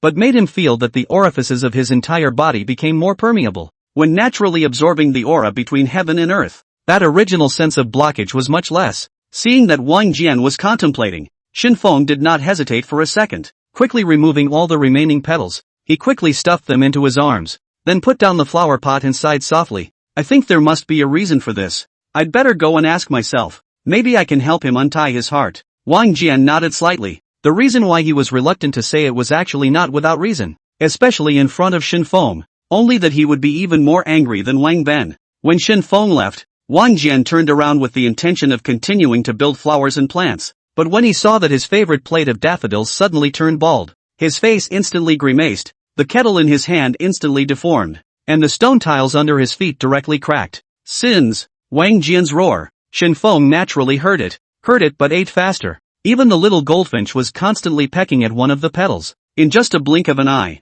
a few petals had all entered the abdomen, and at once Shen Feng only felt that the whole person was refreshed, and his whole body was permeable. After feeling the breath of nature for a while, Shen Feng came to Wang Ben's room and knocked on the door. "Who? Didn't I say, don't bother me today, or I'll shove each and every one of you inside the barracks for training. General, it's me, Shen Feng." Hearing Shen Feng's voice, Wang Ben hurriedly opened the door and first looked up and down, then stared at his wounds for a while. "Aren't you recuperating at the Tingwei's home? How come you're back?" Shen Feng ripped off his clothes, followed by the bandage, and said with a smile, "All right, it's already fine. This is loaded." Looking at Shen Feng's wound that had recovered as good as new, without even leaving a scar, this made Wang Ben's heart full of shock. He even began to doubt whether this person in front of him was really Shen Feng or not. But when he heard Wang Jian angrily scolding Shen Feng in the yard for eating his daffodils, Wang Ben was finally sure in his heart that he dared to eat anything, and there was no one but him. Chapter 55, Veterans at Risk, Catch Up Reading in Votes. Enter the house. Wang Ben slowly sat down and beckoned to Shen Feng, signaling him to sit down together. Seeing Wang Ben so calm, Shen Feng could not help but feel a little strange. In his impression, this general, almost all the time, was in a state of imminent explosion, especially when facing Shen Feng. He couldn't wait to teach him a good lesson in the next second. Today, suddenly being so calm, it made Shen Feng feel that something was wrong. "General is not going to practice with me today?" After sitting down, Shen Feng asked tentatively. Wang Ben did not answer, and after pondering for a moment, asked in a deep voice, "In your opinion, how is Great Qin?" Shen Feng's eyebrows rose slightly. Was this to debate with himself about the state policy of Great Qin? He wouldn't really have any trepidation about saying this. After all, his brain was here. "The general's sudden question has caused me some trepidation, but since you've asked, I'll be merciful and tell you." Hearing Shen Feng's reply, Wang Ben's palms subconsciously clenched. But soon, they loosened again,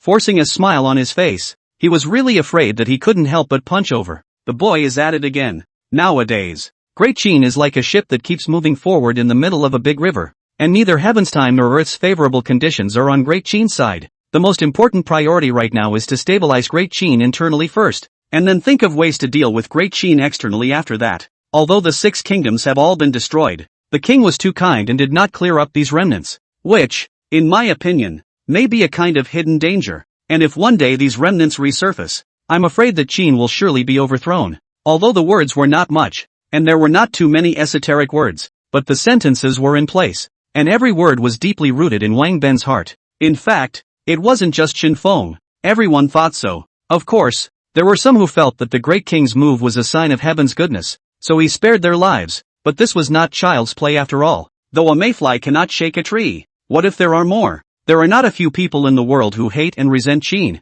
Coupled with the ignorance of the people, all will listen to the wind before they get the real situation, and even if they know the truth after the fact, they no longer care. Wang Ben opened his mouth, but in the end, he suppressed what was bothering him in his mind. The time Shen Feng had entered the general's residence was actually not very long. He could count it on his fingers, and the changes that had occurred in him during this time were enough to shock the entire Great Qin. His strength was getting stronger day by day, and even sometimes the kind of aura that Shen Feng displayed made Wang Ben feel somewhat unable to see through it. He was becoming more and more like the Fonzies, but yet very different from them. Without saying anything more, Wang Ben waved his hand at him, signaling that he could leave. Looking at Wang Ben's frowning appearance, Shen Feng felt strange in his heart, obviously a look of wanting to say something but just refused to say. Do you have to be a riddler? Retreating to the door, Shen Feng finally couldn't hold back a bit. Sick. Hearing these words, Wang Ben got up violently and grabbed the water bottle beside him with the intention of throwing it at Shen Feng. But fortunately,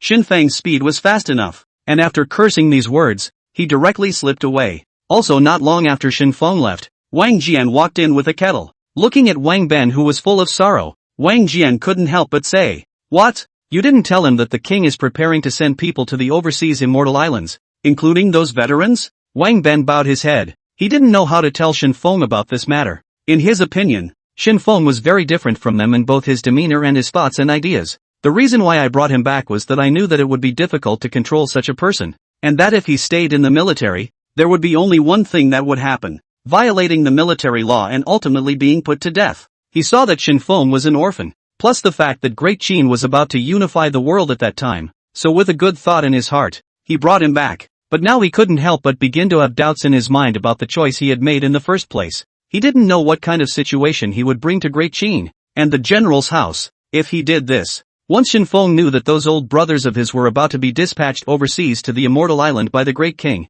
how would he act? Whether to help them escape from the barracks, or to directly kill the palace and hold the Great King hostage? And either of these two choices, either one of them, would put him and the entire general's house, even the courtier Li Si, and so on and so forth, in jeopardy. After a few days of getting along, both Wang Ben and Wang Jian, as well as Li Si, have a certain understanding of Shen Feng's character. This son's nature was completely uncontrollable, and it was impossible to even predict his next move. Everything he did was by virtue of his own preferences. All in all, a ruthless man and a madman. Do you think that if you don't tell him now, he won't know later? If you tell him at this moment, while you can still suppress him, maybe there is still room for maneuver. If you wait for him to grow up, you and I can't suppress it when he learns the truth. Great Qin can really even be destroyed in your hands and mine. Wang Jian's words made Wang Ben instantly react. He could be said to know more about Shen Feng than the others, especially in terms of his strength, which could be said to be better one day at a time. If he waited until he had grown up and he found out about it on his own,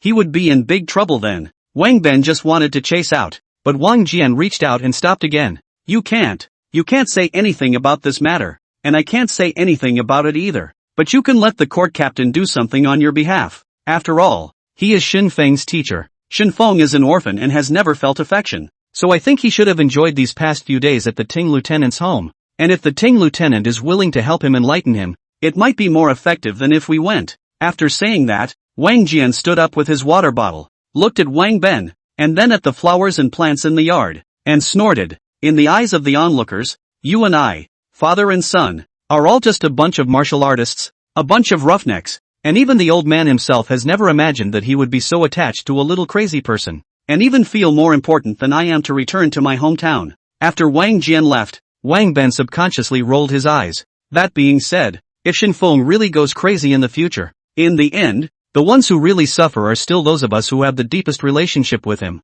aren't they? However, thinking carefully, if at that time, Shen Feng became even more powerful than now, even as an immortal, how could he not protect them? Looking at Wang Jian's back, Wang Ben sighed deeply. In the end, everything is for Great Qin. Chapter 56, this kid is surprisingly still alive, requesting for catch-up readings and tickets. After Wang Jian and Wang Ben left the room one after another, Shen Feng slowly walked out from the corner. He had heard all the conversations between the two, and at this moment, his face was ugly, and killing intent kept surfacing under his eyes. He stood in place for a long time, thinking inside his head. He was trying to find a way to kill two birds with one stone and wanted to use it to get the veterans out of this big hole. In his opinion, traveling to the Immortal Island was a pitfall. Even a servant of Immortal Island who came to Great Qin dared to be so arrogant and domineering, let alone those chi refiners in Immortal Island. Odds are these people don't think of themselves as people at all anymore. They probably think they are the real immortals. Once the veterans were on the island, all the rules of Great Qin could not play any role in that place,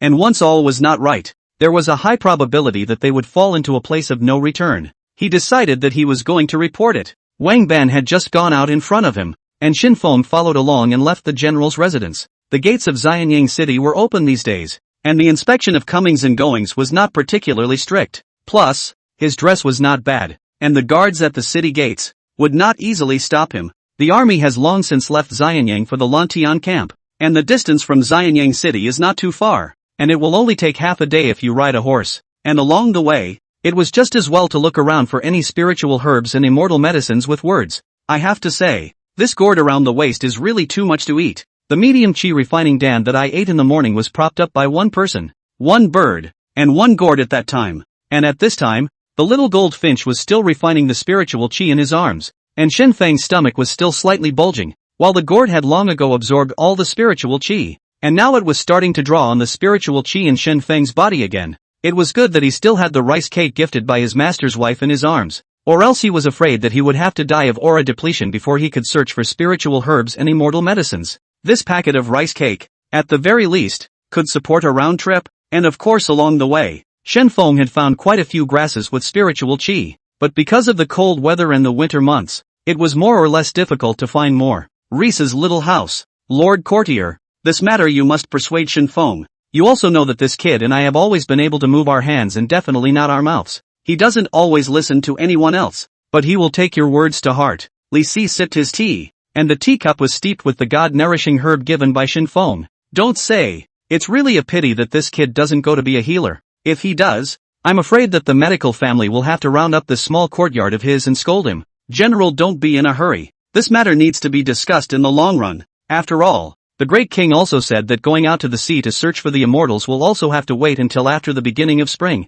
and there is still some time left until the beginning of spring now. Li Si's whole body and mind have been immersed in this cup of tea at this moment. What tonic chi prescription, what rejuvenation formula, are not as comfortable as this cup of tea soaked with god-nourishing grass. As for what Wang Ben said, he didn't pay any attention to it at all. The Qin King did say that he had already planned to travel overseas in search of immortal medicines, but all of this would have to wait until the beginning of the coming spring, and now that the year-end rituals hadn't even begun yet, it was still slightly too early to talk about all of this, and there can be no mention of it in the meantime. A few days ago, Shen Feng had just been assassinated and had killed a servant of the Immortal Island. Mentioning this matter at this time would only make him even angrier, and if this kid lost his mind and suddenly committed a crime, he was afraid that no one would be able to stop him. Reese was sipping his tea when suddenly there was a loud noise from outside the door. Within a short time, the guards walked in and cupped their fists at Li Si and Wang Ben and said, "Your Excellency, the upper general sent someone to deliver a message saying that Shen Feng has left the city."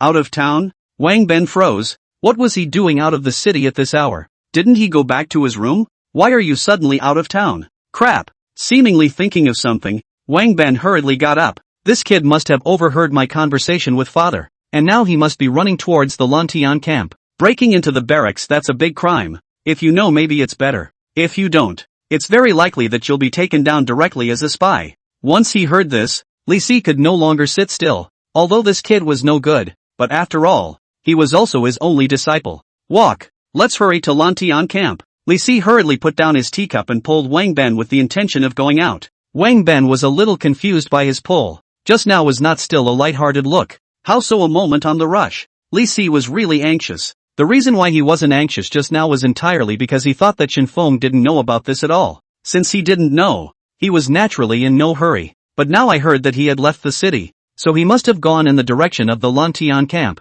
And with his current strength, even those guards at Li Si's doorway were no match for him. Not to mention the camp's guards. Once a conflict arose, both Shen Feng and their group would have to suffer along with them. Men, prepare the horses. Shen Feng's riding speed was not fast. It was not that he did not know how to ride, but mainly because he had ridden less. Before riding a horse was when he was training inside the barracks. Usually where he was riding a horse, he was following the horse's ass and eating dust. At that time, neither his stature, nor his stripes had even reached the height of a horse, so naturally he couldn't be a cavalryman. But now it's good. Since the fight against Qi, followed Wang Ben to the general's house, a bar also up, the body is also strong, the whole look over, just like a big boy almost. Even at first glance, there was a slight sense of immortality. Finally, at midday, Shen Feng finally arrived at the entrance of the barracks of the Tian camp. Coming to the door, he jumped from his horse and led it toward the front. He was naturally most familiar with the rules and regulations inside the barracks.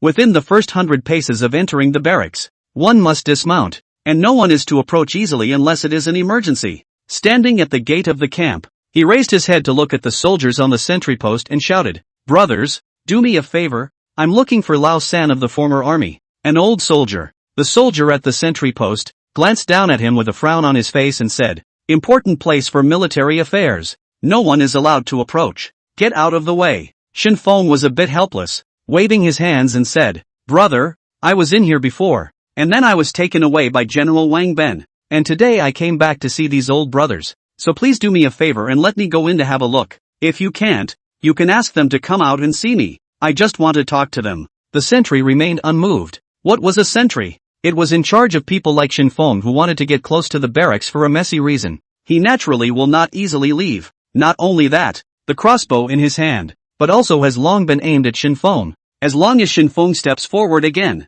will certainly open the bow. Seeing that the sentry did not enter with oil and salt, Shen Feng was a bit anxious and was thinking about trying to yell at the inside with his aura enhancement. But he happened to see the centurion who had led them to rush into the capital city of Qi before. That centurion had obviously seen Shen Feng as well, and at the very beginning, he just felt that there was some familiarity. One more look and his eyes lit up. He thought that this kid was carrying poisonous herbs in his arms to eat every day, and had long since been dragged by General Wang Ben inside that nook and cranny to be buried. I didn't realize this kid was still alive. Chapter 57, seemingly scenic, but actually helpless, requesting for catch-up reading, requesting for tickets. Seeing an acquaintance and then wanting to enter the barracks naturally saved a lot of trouble. The centurion came to the gate of the camp, crossed his arms, and shouted to the brethren on sentry duty, "Brothers, this is one of the soldiers under my hand before. Be accommodating." The position of the guard post was more important, but after all, centurions were not vegetarians. When the sentry saw the visitor and heard what he said,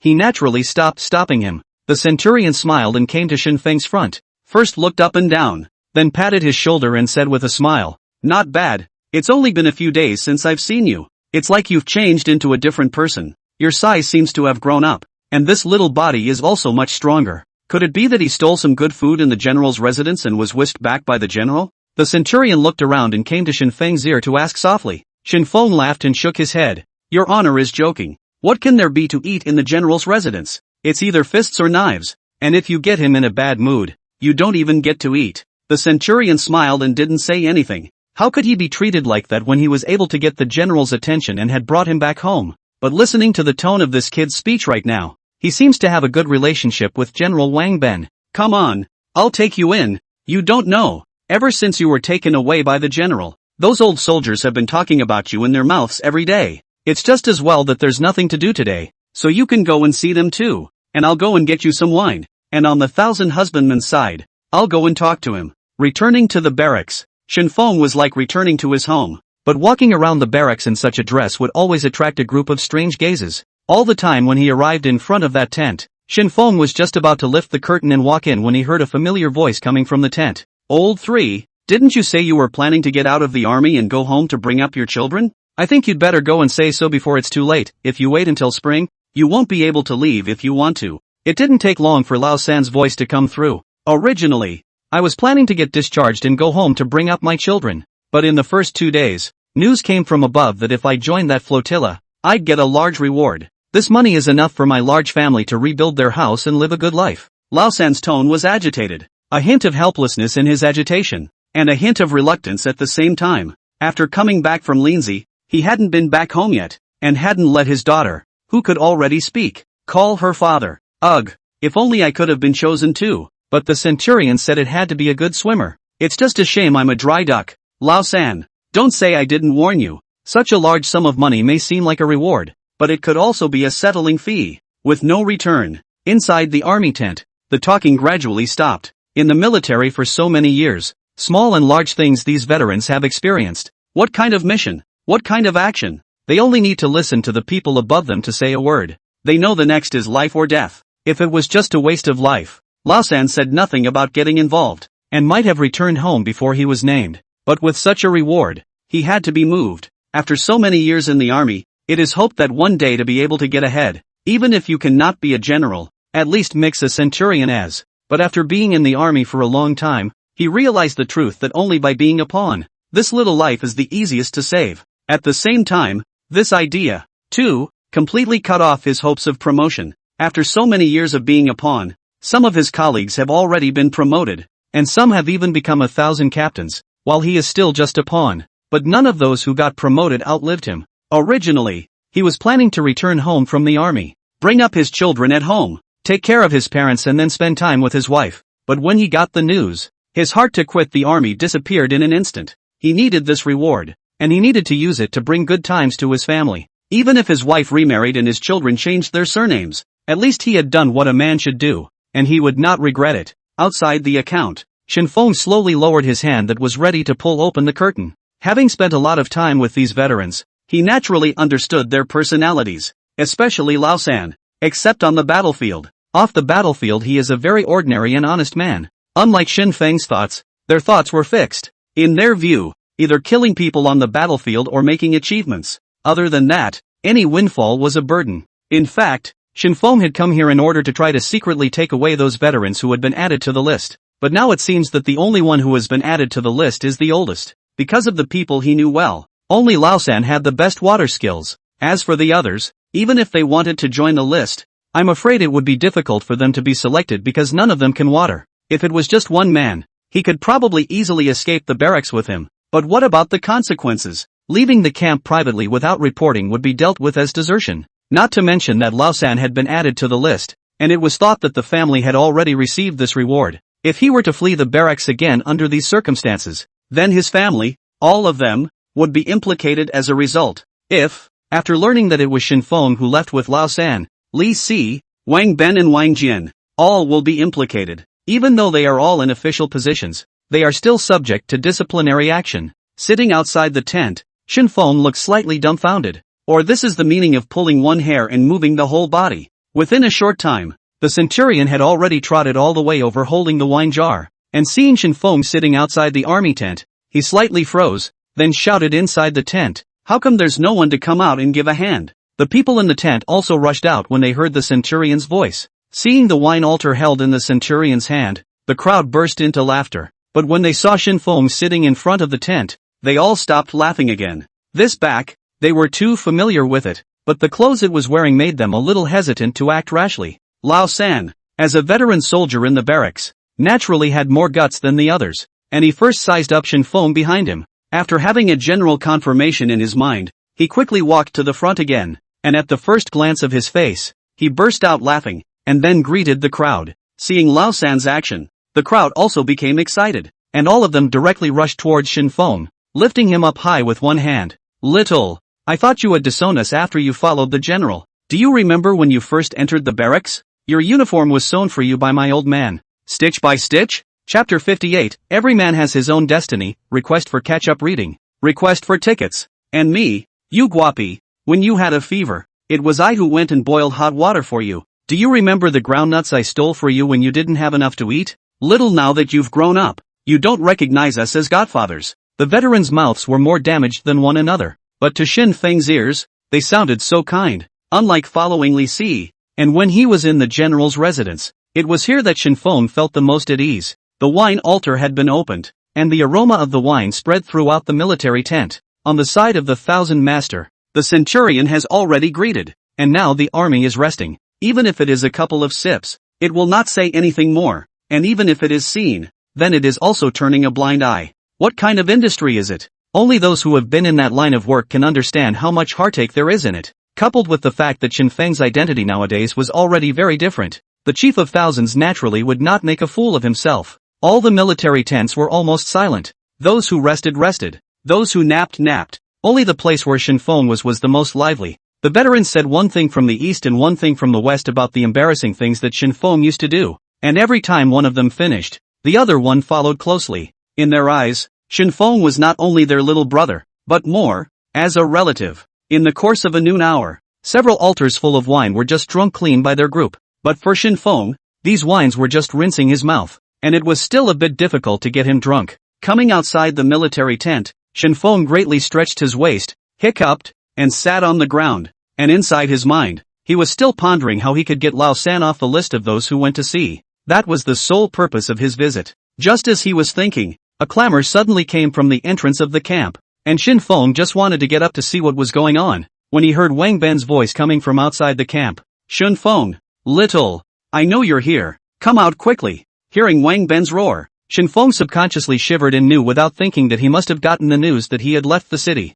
Shen Feng hurriedly got up and turned around, ready to enter the military tent, intending to dissuade Lao San from following him. But before he could take 2 steps, Reese's voice came through as well. Shen Feng, I have something to say to you. Wang Ben's arrival had actually been anticipated by Shen Feng. If he leaves the city, the officers and soldiers guarding the city will definitely report to Wang Jian, and if they inform Wang Jian, they will naturally inform Wang Ben. But what he didn't expect was that Wang Ben would bring Li Si along. This guy is really not a martial artist. Even if he calls someone, he calls his parents. Seeing that Shen Feng had stopped, Li Si quickly stepped forward and pulled him aside, then looked around and said with a serious face, do you think that you have hardened your wings now? Shen Feng froze, and before he could say anything, Li Si added, I know what you want to do. Do you know what the consequences of doing so are? Not to mention whether or not you will involve General Wang Ben and I. Once you leave with them, who will be the ones who will suffer in the end? Is it not their families? I know that you are gifted and very different from normal people, but have you ever thought that they are all just ordinary people? This is the Lan Tian camp. Hundreds of thousands of troops are stationed here. Do you think that you alone will be able to escape with them? Even if you can escape, what about them? They're just ordinary people. Li Si grasped Shen Feng's shoulders with a deadly grip. He hoped that these words of his could wake up Shen Feng, and hoped that Shen Feng could understand what he wanted to say. But in fact, Shen Feng had long since realized that the reason why he made the move to turn around and return to the army tent was actually just wanting to say goodbye to them. In the midst of all these armies, it was impossible for him to easily take away Lao San, and even if he could fly through the sky now, he would be equally unable to quietly take away Lao San's family. Even if they did take Lao San and his family, what about the rest of these veterans? The oldest 3 escaped from the barracks and should be treated as deserters, while all these men should suffer guilt by association. Shen Feng did not say anything. He understood what Li Si said. Is there not a foolproof plan? Reese could see what was going on in his mind and could understand what he was feeling in his heart. He gently let go of Shen Feng's shoulders, turned his gaze to the military tent, and said faintly, people value self-knowledge, and a bottom person who wants to go to the highest level relies on nothing more than merit and strength. Since he doesn't have the merit or strength, he can only accept the status quo, which is nothing more than choosing to be discharged from the army and go home to plow the land, or choosing to fight, and even if he dies, he can still bring glory and prosperity to his family at home.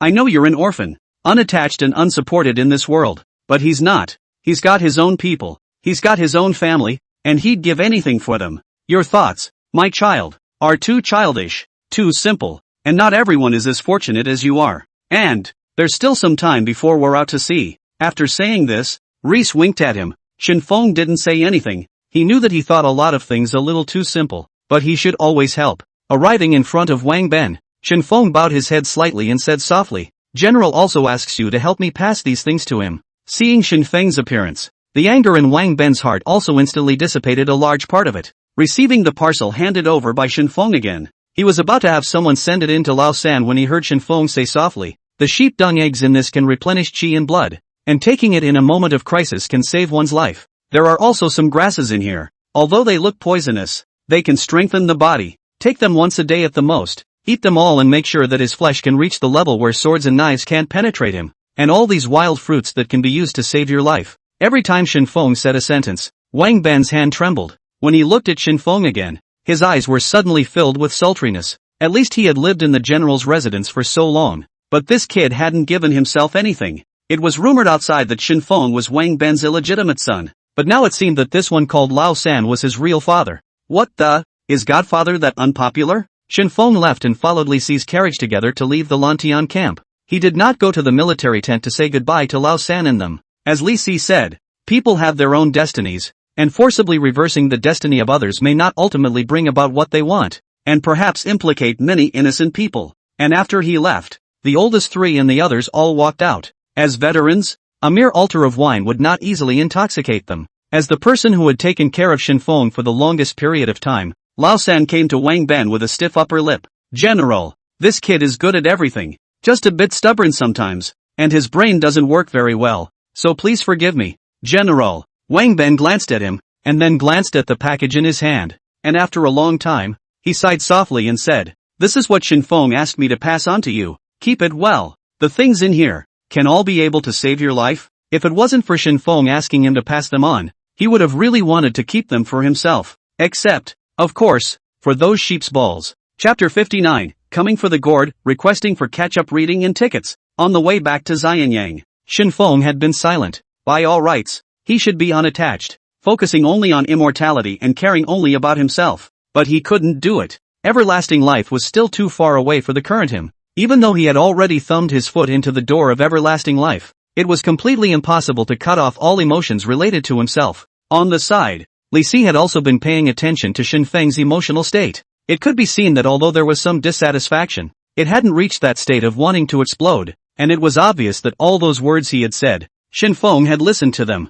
As harsh as it was, what he said was reality. If Shen Feng was really bent on having his way, the ones who would end up in bad luck would only be those innocent people. With a slight sigh, Li Si patted Shen Feng's shoulder and said, didn't I say that there's still a long time to go before we leave the sea? What's the point of you shrugging your face so much? Could it be that you don't want to take advantage of this time to make yourself a bit long in the tooth, and follow along on the voyage when the time comes? As he said the words, Reese hated to smack himself in the ear. In fact, he was only trying to stabilize Shen Feng first, but after he finished speaking, his brain reacted that this kid might really be able to do it. After saying that, Li Si suddenly noticed the gourd on Shen Feng's waist. In fact, he had already seen it at the very beginning, only that he hadn't paid too much attention to it at that time, but now he was taking a closer look at it. He raised his eyebrows slightly. Why does this gourd look more and more familiar? As soon as he heard Li Si's words, all of Shen Feng's emotions were immediately left behind, and in the next second, he hurriedly placed the gourd on the other side,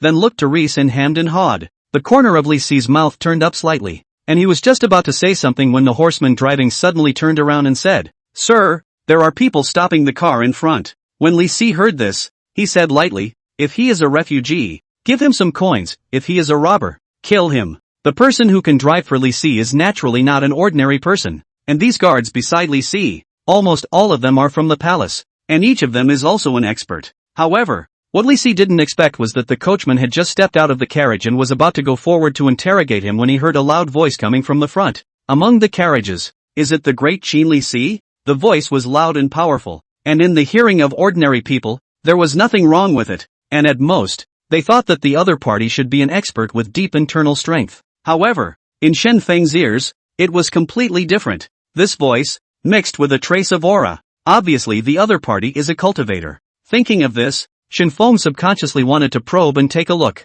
Originally, he thought that the other party was the funcher from before, but after taking a look, Shen Feng immediately lost interest. Sir? The horseman turned his head to Reese. Li Si frowned. Although he didn't practice martial arts, he knew a little about it, and hearing his voice so majestic, he was obviously an expert as well. The coachman who drove for Li Si, I'm afraid, is not his opponent, and listening to the tone of the other party, I can't tell what he really means. If they were really hijackers, getting off the bus at this time would be like revealing their identity. If I had known, I would have returned to the city with Wang Ben. As a matter of fact, Li Si did not expect that someone would dare to stop him on this part of the road between the Lantian camp and Xianyang city. If this were a normal person, seeing this car driving, would have long avoided, and how would go forward to stop. Reese didn't say anything, just looked away from the man blocking the path ahead. The horseman was holding a long sword and had already begun to be on guard, although the other party didn't seem to have any malicious intent, but he was after all holding a sharp blade and had dared to stop him halfway,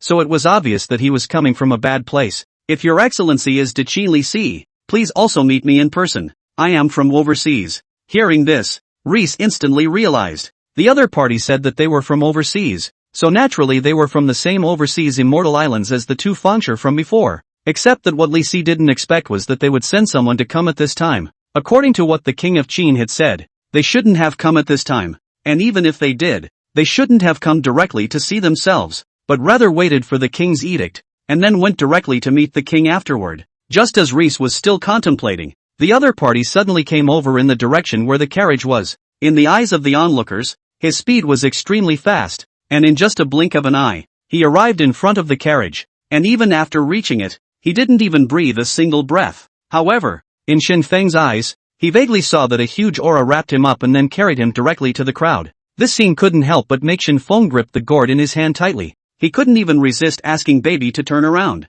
Your Excellency, what is the reason for stopping me on my way? As the Great Qin court captain, he showed an incomparable calmness in the face of this situation. Even in the face of an alchemist who was like an immortal with the arts of gods and ghosts, Li Si was still incomparably composed. I heard that the island servant died violently in this Xianyang city, and my family master asked me to come and investigate. Of course, in addition to this matter, there is another thing. I heard that a few days ago there was a vision in Xianyang city. Obviously it was dark, but the light shone the whole Xianyang city as if it was daytime. Do you know about this matter? Sir, that's really kind of the wrong person to ask that question. That night, after Li Si was woken up by Shen Feng, he had been unable to sleep, and the night passed with the quilt over his head, not to mention the white light outside. Even if there was a rainbow he could not see it. Oh, there is such a vision in Xianyang city? How could I not know? Said Li Si, turning his head to look at Shen Feng. You know what? If you want to say who among these few people present knows the most, then there is no one better than Shen Feng.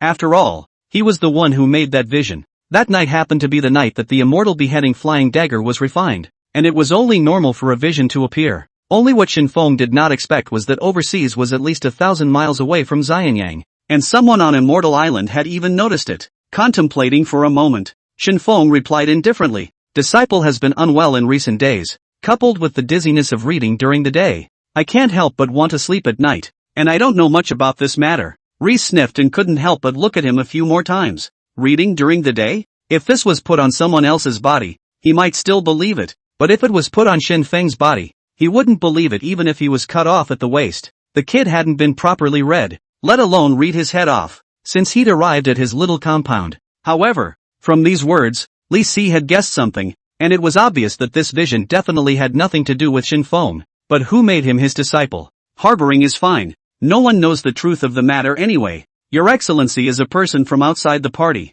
Why are you so interested in this vision? Could it be that there is some kind of change in it? Or some kind of exotic treasure? The visitor's eyes narrowed slightly, and the long sword in his hand subconsciously tightened its grip. But soon, he laughed. Your Excellency has misunderstood. The reason why I am probing this vision is simply because I am worried that there are demons descending into the world. Cutting down the demons and eliminating the devils is the duty of people outside the party such as us, and wishing for peace in the world is even more of an expectation for us. Chapter 60, Are you sure that's a chi refining Dan in your hand? Seeking catch-up readings and tickets. Reese laughed. A clear sky. Broad daylight. Where are the demons and devils? Even if it did, your ability to move instantly looks pretty much like it. As for Shen Feng, Reese subconsciously glanced at him. My disciple. He's just a little bit of a maniac. Comparing you to him is an insult. As the Great Qin court captain, as the red man beside the Qin king, he wouldn't put anyone in his eyes, let alone a chi refiner. What is your name? Since you have come to Great Qin, I would also like to report to the king, but we can't let people say that I, Great Qin, don't know how to be courteous. Some hospitality is still necessary. Li Si stepped down from the carriage and bowed. The visitor was polite, although his behavior at the beginning did seem to be selling out and suppressing the momentum. In the lower Wu. After saying that, Feng Wu then turned his gaze to Shen Feng. He saw in Shen Feng's body a trace of aura operation, although the cultivation level was low, but it also made him feel a little surprised. Compared to the previous servant, his cultivation level was much higher, and a large part of the reason why he was able to become a Panglai disciple was because his qualifications were good enough. After joining the island for just 3 years, he had already succeeded in building the foundation. As for that servant, even though he had joined the island for 10 years, he was still only able to stay at practicing qi. With such a qualification, even if he died, no one would care. The main purpose of this visit was to search for the foreign treasure. As for the servant's death, it was only incidental. Feng Wu came to Shen Feng's front, stared at him for a long time, and after a moment, said with a smile, "Your Excellency's method of operating aura is somewhat different. I and other qi refiners who eat the sun and drink the dew will rarely touch the chaff in this red dust. But your Excellency doesn't seem to have the slightest scruples and has a lot of impurities in his body. Could it be that he unintentionally obtained some innate elixir and thus stepped into the path of cultivation?" Shen Feng did not say anything, just looked at him with a calm gaze, but the gourd in his hand had been pinched tighter and tighter. Li Si stood by the side, listening to Feng Wu's words. His heart was incomparably shocked, and the bottom of his eyes even flashed a trace of killing intent. The moment his eyes swept over the horseman instantly understood Li Si's meaning and walked towards the distance without saying a word. He knew Risa's temperament well, and knew better what he should and should not listen to. Even if he had heard something, he would have to pretend not to know anything, not to mention whether or not his life could be saved. And his family, too, would be hard to escape the blame for this. "Sir is joking. This son is a disciple under my door. This what cultivation of practicing qi? I've never seen him perform it. Even if there was such a possibility, he wouldn't have stayed in the army as a pawn." "Perhaps you've misread it?" Li Si's tone was still very calm. He knew very well that the more it came to this time, the more he needed to be calm. If he was seen to be the slightest bit broken or flustered, it would arouse the other party's suspicion. Feng Wu's brows were furrowed. Li Si's words did not have the slightest crack, but the suspicion in his heart was not able to diminish as a result. He once again placed his gaze on Shen Feng's body, and his pair of eagle-hooked eyes seemed to want to look at Shen Feng through and through. According to what Li Si said, two speculations arose in Feng Wu's mind. 1. Riz is lying and Shen Feng is hiding. Secondly, Shen Feng had an innate physique, and could even be said to be a rare immortal spirit physique since ancient times, with no other explanation to speak of. However, if we were to look into it in detail, according to the first guess, it was very likely that the servant was killed by Shen Feng. Although the servants of Penglai Island did not have foundation establishment, even if they were practicing qi, they could be said to be one of the best in this mortal world, unless it was one of those martial artists with a high level of force, or a servant who was too careless to be attacked. Feng Wu stared at Shen Feng for a long time, and finally a smile appeared on his face. Faintly laughed. "I observe this son, but there is something different. The heart cannot help but produce an idea of wanting to accept him as a disciple. Just." Feng Wu turned his head to Li Si and asked with a smile, "I wonder, would your Excellency be willing to part with it?" Not waiting for Li Si to open his mouth, Shen Feng decisively refused. "I was just a pawn, and did not make an inch of success in the army, but fortunately General Wang Ben loved him and brought him back to his house for coaching. Afterward, I also worshipped the Lord of the Court. As the saying goes, once a teacher always a father. If I were to turn to another as a teacher, wouldn't I become a laughingstock? Your Excellency's kindness is appreciated." Hearing Shen Feng's words, a trace of pity could not help but appear on Feng Wu's face, but a trace of sinister cruelty flowed out of his eyes. At this moment, he could even be completely sure that the murderer was this kid in front of him. Of course, it was just that he had no proof, and if he could find the little child who had escaped, he might be able to prove it for that. Only his heart was slightly curious as to what kind of way Shen Feng had killed the servant, seeing that his cultivation was only at the third level of qi practicing. Suddenly, his gaze directly gazed at Shen Feng's chest. A bird full of golden feathers was seen poking a head out of his arms, but soon, it burrowed back in. It was just a glance, but it was enough to make him feel an overwhelming shock in his heart. He clearly detected that this golden finch even possessed cultivation in its body as well, and it seemed to be just one step away from being able to build a foundation. Above the East China Sea, there are countless immortal islands, but the ones that can really be explored are only a few, and the rest of those with almost low cultivation don't dare to set foot on them easily at all. And among those islands, there were similarly powerful demonic beasts. Feng Wu had also thought about being able to find a demonic beast amongst these islands and then slowly raise it to become his mount in the future.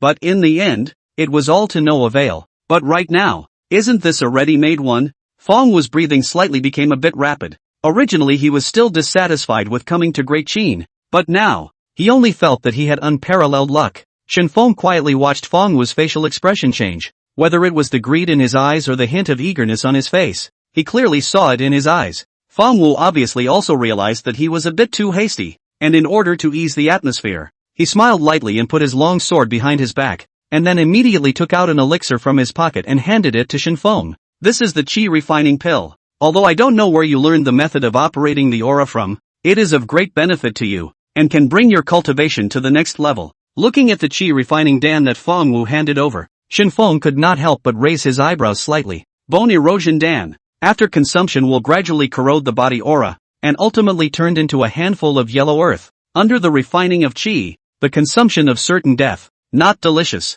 Seeing that Shen Feng did not take it, Feng Wu smiled and stuffed this elixir into his mouth, then took out another one and said, "Don't worry, this is an elixir personally refined by the island master. It is non-toxic and harmless, and it can help you break through the realm." Shen Feng remained silent, his eyes staring at the elixir in his hand, a cold smile appearing at the corner of his mouth. Soul-breaking pill. After consuming it, the 3 souls and 6 spirits gradually dissipate. The pain is incomparable. It's like a million ants eating your bones. It's not good to eat. Chapter 61, Teacher, I want to read again, requesting for catch-up reading in votes. Shen Feng looked at the pill in his hand and couldn't help but have a thought in his heart. If he touched it and said no, if he ate it, wouldn't he die a violent death right where he was? In this way, wouldn't Li Si be able to prove to himself that his death had nothing to do with himself in the slightest, and that it was entirely due to something going wrong with his own elixir? But what about the consequences? Shen Feng sighed softly. I don't know when it started, but always before doing something,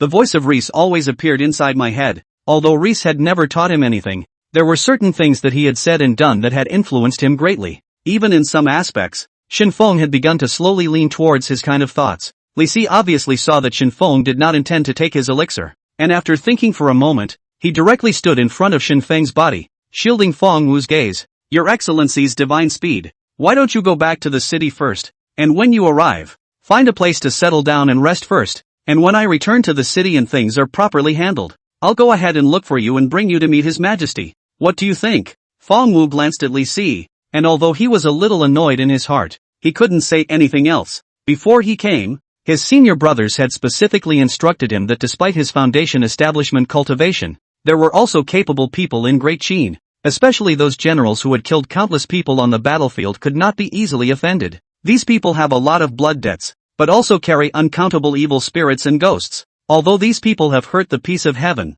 but they themselves will not be punished by the wrath of heaven. On the contrary, these unjust souls and evil spirits would instead become a power for them. And the power that most restrained was the aura of the Qi refiner. Aura comes from between heaven and earth and belongs to the natural Qi of the heavenly Tao. On the contrary, baneful Qi is exactly the opposite of aura. The lower the cultivation level, the more naturally they would be restrained by the general who had killed countless people. Feng Wu was not stupid, although he wanted to get the golden finch in Shen Feng's arms, but likewise he also valued his life. Cultivation is not easy. Repair to build the foundation is not easy. If because of the greed in the heart so destroyed himself, I'm afraid that in the future he will become the laughingstock of the whole Panglai. What's more, he had already heard yelling coming from the distance, and hearing such a loud voice, it was obvious that a martial arts expert had arrived. Feng Wu also stopped talking nonsense, put away the elixir, clasped his fists at Li Si, turned around and walked in the direction of Xianyang city. Just like when he appeared in front of the carriage, when he left, his figure would leave a large number of residual shadows on the path he traveled, so fast that it was impossible to even determine the other person's position with the naked eye. Seeing this scene, Shen Feng's eyes immediately lit up. It was the first time he had seen such a sight, but a word came to mind. Shrinking. Thinking of this, Shen Feng couldn't help but turn his gaze to Li Si. Teacher, I want to read. On the way back to Xianyang, Shen Feng had been secretly observing Li Si's face, but this face was as if it was set in stone, and no matter what, not the slightest change of mood could be seen. Teachers. Before the words came out of his mouth, Li Si suddenly looked at Shen Feng and said, that night when you woke me up, I found a book for you. Have you finished reading it? Hearing these words, Shen Feng's eyes immediately lit up, patted the gourd and nodded his head repeatedly. Teacher, don't worry, not only have I finished reading this book, but I've eaten it thoroughly. Li Si gasped and laughed. That book was indeed taken by Shen Feng, but he never saw Shen Feng read it, and he also asked Wang Ben. The boy returned to the general's house. Pressure did not read the book.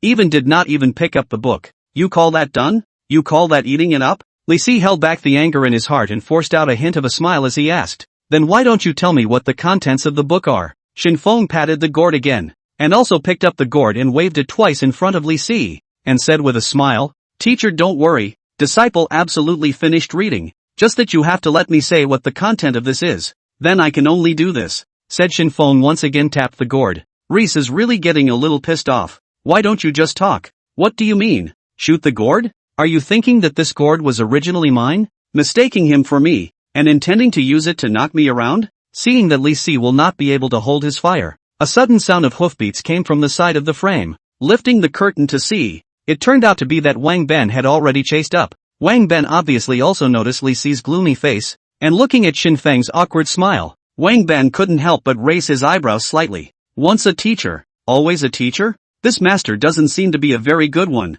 Shen Feng, those things of yours, I've already handed them over to him. What should be accounted for is also accounted for. But you even have sheep dung eggs in there. I'm afraid that he really doesn't necessarily dare to eat them at that time. Shen Feng smiled and didn't say anything. Unlike Wang Ben, Li Si and the others, Lao San is just a soldier with no real talent. But saving his life is definitely number one. Since these things were sent out to him from Shen Feng's hands, he was bound to know the subtleties of them. As for how he uses it, that's not for the onlooker to worry about. It can be eaten or applied externally. Whenever Wang Ben mentioned the parcel of sheep's dung eggs and flowers, there would always be a sly look in his eyes. It seemed as if to say that he wanted it too. It was a pity that Shen Feng's attention was not on him. At this moment, Shen Feng was filled with Fengwu. He had a hunch that the other party might have known who really killed the Penglai servant. He was a bit worried that if he waited until he returned and Li Si brought him to meet the King of Qin, what should he do if he broke the big lie that they had managed to hide in front of the King of Qin? Shen Feng's silence had made both Wang Ben and Li Si feel a little surprised,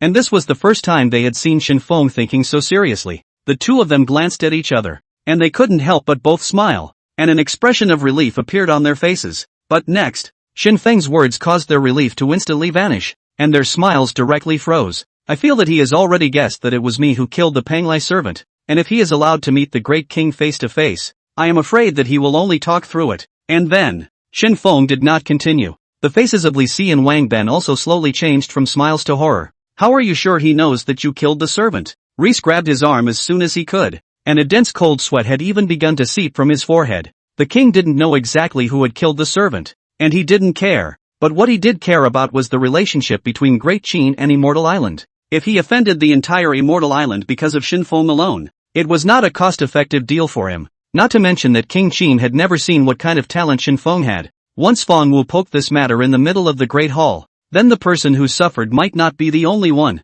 Shen Feng. If Shen Feng took it on himself, perhaps no one else would be implicated. But what if he resisted? With Li Si and Wang Ben's understanding of him, once things got hairy, Shen Feng would really resist. If you want to break the game, it's not impossible. Li Si looked up at Wang Ben, and each saw the flash of killing intent in the other's eyes. Chapter 62, listen to what you're saying is human? He sensed the aura on me. Shen Feng eyed the gourd in his hand. Although the containment hadn't lasted long, the aura in it had already reached saturation. If you let the baby turn around, it shouldn't be too much of a drain. It was just that he needed to find a reason to be able to squarely strike down Feng Wu. Both Li Si and Wang Ben also fell into silence. The horseman who drove the car was even more pale at this time, his whole body trembling more than he felt that he was dead. He heard a message he shouldn't have heard, and he felt there was no way he could make it back to Xianyang City alive. He even felt that behind him, 3 pairs of eyes were staring at him in death. Along the way, everyone fell into silence,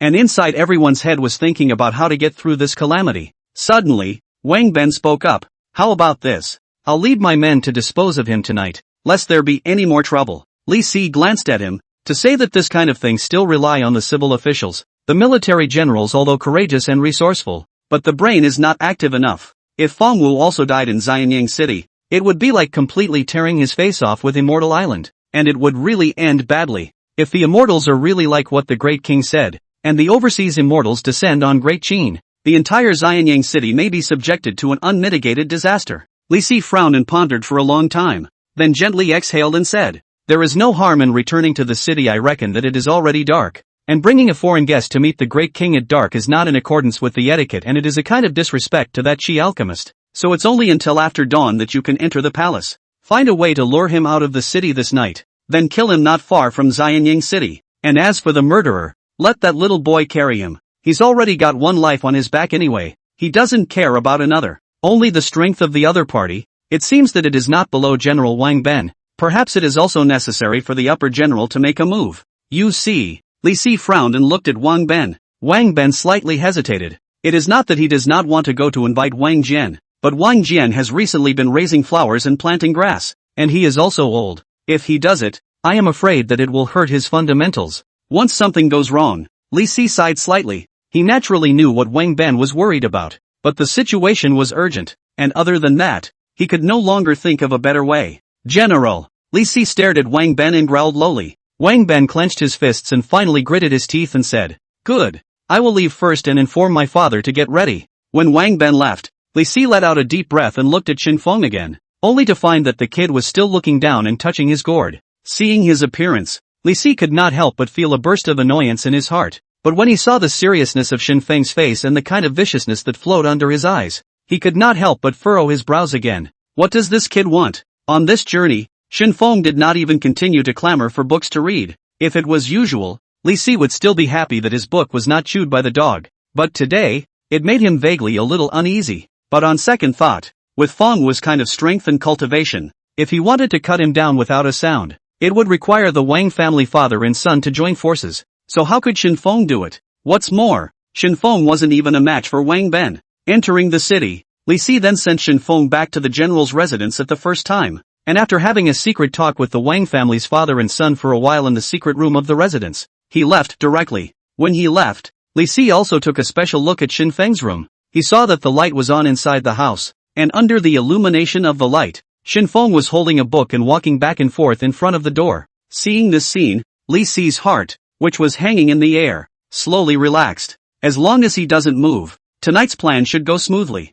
Only Reese was a little confused. Was the boy really that well behaved? Inside the house, a straw man bound by a thin thread was dangling in front of a candle flame, and as for the house, it was simply empty, and Shen Feng had already arrived on the street at this moment, and on his head, the little goldfinch gently beat his head with its wings from time to time. The little goldfinch's cultivation level was a little higher than Shen Feng's, plus it was inherently more sensitive to aura than Shen Feng. It wasn't difficult to find Feng Wu's stagecoach station with this. It's just hard to trick him out of town. On the way back, Shen Feng had thought carefully about Li Si's plan, not to mention the loopholes in how Wang Ben and the others got out of the city, and how they were able to conceal themselves from the eyes of the guards, as well as how they were able to take Feng Wu out of the city with them. The only way to get out of the city was for him and Feng Wu to go out alone. With Feng Wu's strength, if he were to take him directly over the city wall, onlookers would not be able to detect it. And Shen Feng touched the little goldfinch on top of his head. He could tell early on that this guy had not only guessed that he was the murderer of the servant, but he must have also had his eye on the little goldfinch. As for why the elixir was given away, I'm afraid it was also to pull the strings first. After all, there was only one elixir, and it wasn't enough to make him wary. Finally, in front of the door of a post station, the little golden finch softly called out to Shen Feng. The moment Shen Feng raised his head to look upstairs, he happened to see that the second floor window door was open, and Feng Wu was standing in front of the window, staring at him with a calm gaze. The two of them stared at each other for a long time, and Shen Feng suddenly smiled and waved at him. Feng Wu's eyes narrowed slightly. He was different from the servants. Being able to become the island master's disciple in the middle of the immortal island required more than just qualifications. From the first time he saw Shen Feng, he had already seen through him. A small third layer of qi cultivation. Not even as good as a servant. He really couldn't figure it out somewhat. No matter how much of a waste the servants of Immortal Island were, they shouldn't have died at the hands of such a weak cultivator. But it's just the way he died. This couldn't help but make him raise his vigilance. And he even prepared the protective spiritual treasure given by the island master. Jumping down from the windowsill and coming in front of Shen Feng, Feng Wu purposely kept himself at a certain distance from Shen Feng, but his face was full of smiles. I haven't yet asked your excellency's name. My name is Shen Feng. I don't know what your excellency's business is in coming to me so late at night. Could it be that you have figured it out and intend to sell this bird to me? Feng Wu stared at the little goldfinch for a while, unable to suppress the joy in his eyes. I observe that this bird is somewhat divine, very different from the spirit beasts I've seen in the past. Can your excellency clear up the confusion for me? Shen Feng also didn't care about him pulling away from himself. On the contrary, it was just what he wanted. If he could pull away a little further, it would be better. Brother Feng is joking. This bird is a bird's egg I picked up in the territory of Qi back in the day. I originally intended to use it to satiate my stomach, but remembering that heaven has the virtue of good life, I hatched it. Listening to Shen Feng's words, the little goldfinch was confused. Back then? I wasn't even a month old when I was born.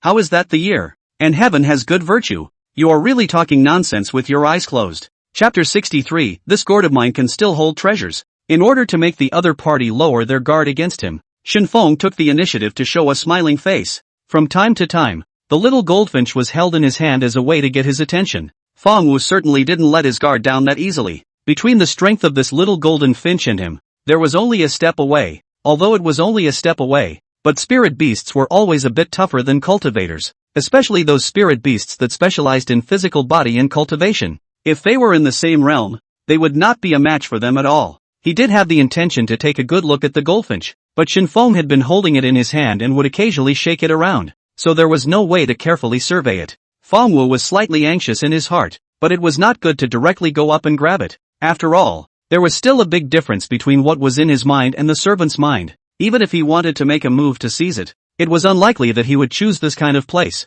Not to mention that Shen Feng was still Li Si's disciple, but if it's outside the city, then all bets are off. Shen Feng led him along while laughing, walking the streets, and occasionally there would be one or two people who traveled at night. Seeing the two chatting so happily only made it seem like these two were close friends, and although keeping two people away from each other was a bit strange, it didn't affect the fact that their relationship was friendly in the eyes of others. The two chatted painfully. From the beginning, Shen Feng said that he was in the army, and then later, how he worshipped under Li Si's door. Feng Wu was similarly not private, and without the slightest bit of concealment, he spoke of how he had become a cultivator of Immortal Island and a disciple of the island master. In fact, Feng Wu was not interested in Shen Feng's story in the slightest, but when he talks about his experience, he can be extremely proud. Of course, when it came to speaking, there were some details about qi refiners he would always cover up, as if he didn't intend to tell everything. Shen Feng didn't really care. He cared about what it would take to get him killed. The two of them walked and chatted all the way,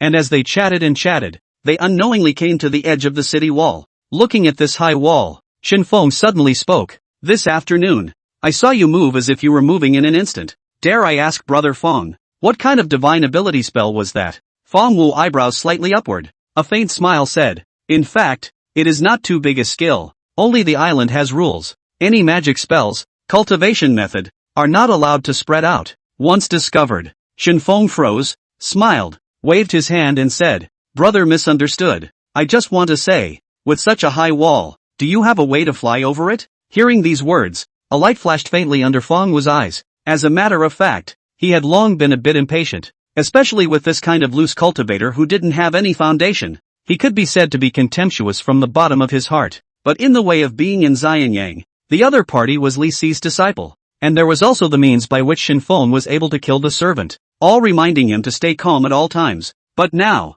wouldn't it be a good opportunity? If he was able to take Shen Feng out of the city, then if he moved, naturally, he would not alert the guards in the city, and even if Li Si and the others found out later, it was unlikely that they would find his head. Even if there were suspicions, there is no substantial evidence. Shen Feng looked at him and didn't say anything. His eyebrows rose slightly. Brothers shouldn't be unable to do it. Look at me. After saying that, the spiritual qi began to condense, and in the next second Shen Feng leaped and directly jumped over that city wall. This jump, compared to the previous jump of the general's residence fence, is even higher, and even during the period did not make the slightest ringing. Even the guards on the city wall also did not have the slightest notice. After Shen Feng landed outside the city wall, the first thing he did was to start surveying the surroundings. Outside the city, it could be said that not even a ghost could be seen. There was a small forest not far away, and with the darkness of the moon and wind tonight, it could be a good time to kill someone. After Shen Feng had locked the Feng Shui treasure land,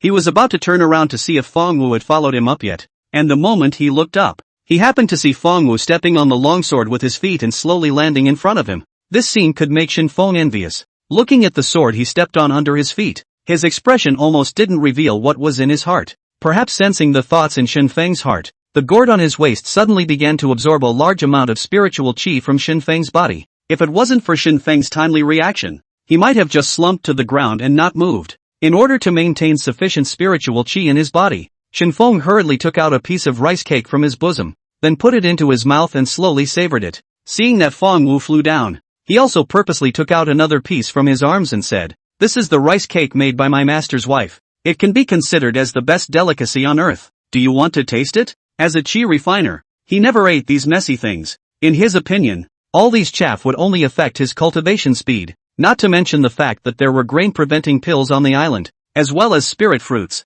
and although the spiritual qi contained in them was not much, they could completely replace mundane grains. Right now, the two hadn't completely flipped out, and they were both maintaining friendly exchanges. so as a senior, a few words of admonishment would be in order. As a cultivator, you still need to eat less of the grains of the mortal world. It is often said that people have 7 emotions and 6 desires. If you want to achieve immortality, you must abandon these. These things will only become a hindrance to the cultivator's achievement of immortality. Shen Feng smiled and put away the rice cake in his hand. To be honest, he was just being polite and courteous. Even if Feng Wu really reached out, he would not necessarily give it. Wouldn't it be a waste if we gave it to him? A dying man doesn't deserve something so good. From the time they left Xianyang city, the distance between the two of them became more and more distant, and the topics of conversation between them became less and less. It seemed like they knew what each other wanted to do, but yet, they walked together towards that grove of trees very silently. Outside the darkened city, the two people's pace seemed to be very consistent,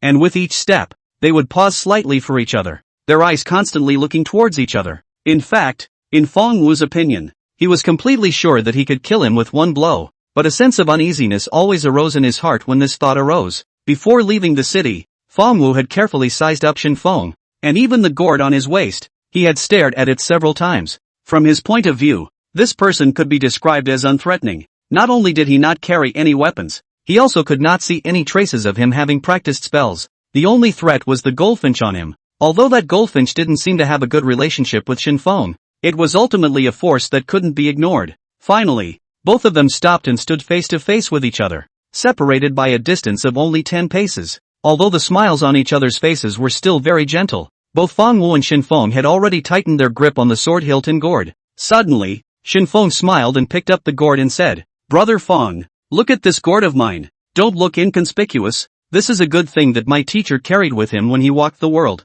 Holds wine, water, and the occasional treasure." Chapter 64, Li Si teaches well. Feng Wu snorted when he heard that. Such a treasure. It does have some commemorative value. Why don't I bury him by your side when you die? Or burn him for you? And when you meet my island servant in hell, drink a cup with him, or turn a war into a peace. What do you think? Hearing that, Feng Wu stopped pretending. Shen Feng was too lazy to show that pleasing expression. What he should know, he already knew pretty much. As for the situation on the island, he had also pried out some information from Feng Wu's mouth. Then the next step was the time for him to get a good look at what the treasure he had been longing for really looked like. Feng Wu didn't want to continue talking nonsense with him. In his opinion, the best situation was to have a quick battle. As for the reason to kill him, that was too much. It was not only for the servant's revenge, but also for Peng Lai's shame. And likewise he was thinking of Goldfinch. Although he was a disciple of Peng Lai, in the eyes of outsiders, he did not lack anything at all. But this was not the case.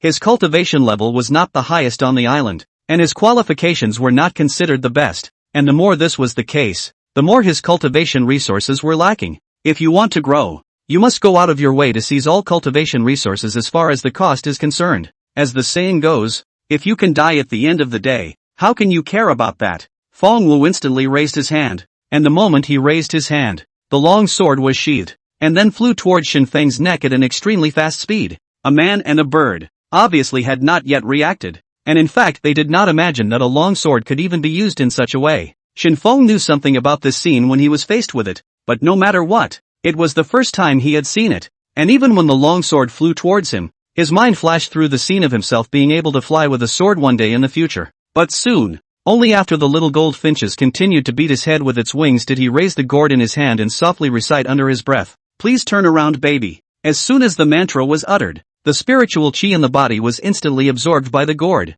But fortunately, Shen Feng still had the remaining rice cakes in his arms. After his aura was heavily depleted, he quickly stuffed a piece into his mouth. With the aura restored before being consumed again, the gourd finally moved, only to see the gourd quickly fly out of his hand, followed by turning around and aiming the mouth of the gourd at the longsword flying towards him. A mouthful of white light was spat out. Only a clanking sound could be heard, and the longsword suddenly turned into 2 pieces, falling directly to the ground. Seeing this scene, Feng Wu froze. This longsword was personally refined by the island master, and the materials used to refine it were considered top quality. But it was just chopped off? He hadn't even gotten a good look at what that white light actually was. Just when Feng Wu was still in a daze, Shen Feng's gaze was wide with cold light, and his mouth continued, "Turn around again." The moment the gourd turned around once more and aimed its mouth at Feng Wu, Feng Wu's gaze was stunned as he watched the white light go straight through his chest. An image suddenly came back to his mind. While walking all the way with Shen Feng, one of Shen Feng's hands had been resting on the gourd at his waist.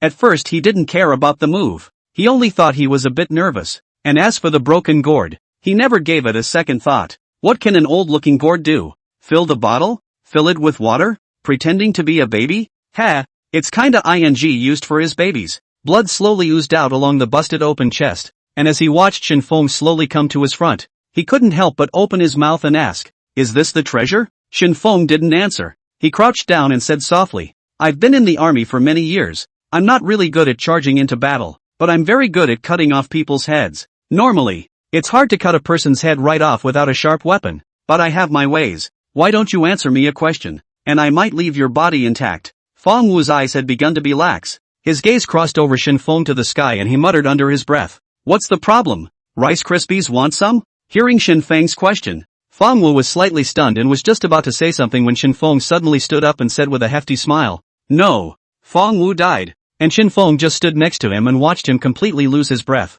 As for the body, he had no intention of disposing of it, leaving it here just in time for others to find it. As for the surrounding traces about himself, Shen Feng had almost all been dealt with cleanly, and throughout the entire venue, only the broken sword was left behind, leaving nothing else. Back in the general's residence, Shen Feng first cleaned up his whole body, then picked up a book and put it in his hand. Finally, he just picked up the gourd and examined it carefully. He was very satisfied with this fight. If it wasn't for this dog gourd that sucked his aura, he might not have been able to do it so easily. If it had been a little more careful when it sucked in aura, he would have been willing to change its name. But this dog gourd sucks aura too hard. Outside the house, Wang Ben had returned. That night, he took Wang Jian and Li Si and searched all the post houses almost door to door in Xianyang city, but there was no sign of Feng Wu. After the two of them returned to the mansion, the first thing they looked at was the room where Shen Feng was. Seeing that the light in Shen Feng's room had not yet been extinguished, Wang Ben's brows could not help but tighten. This kid can be so serious? He always felt something fishy. After pondering for a moment, he directly rushed into Shen Feng's room, but when he opened the door, Shen Feng was indeed seriously reading a book. "It's so late? General has something to do?" Shen Feng had obviously anticipated all of this, and he had already picked up the book when Wang Ben and the others entered the door of the residence. Seeing Wang Ben rush in, his face was filled with questions. Wang Ben walked up to him with disbelief written all over his face. "Are you reading?" Shen Feng nodded with a serious face. "Teacher said, books have their own golden houses. Books have their own yen ruyu. Only if you read well, you will be able to go up every day." Wang Ben remained unconvinced. "You didn't go out at night?" Shen Feng froze, his brows furrowed as he got up and asked, "What is the general suspecting? Although I am boarding here, I have never done anything to apologize to the general's residence. If the general has any doubts about me, why don't you arrest me now, so that the general doesn't have to look upset?" Wang Ben's frown tightened.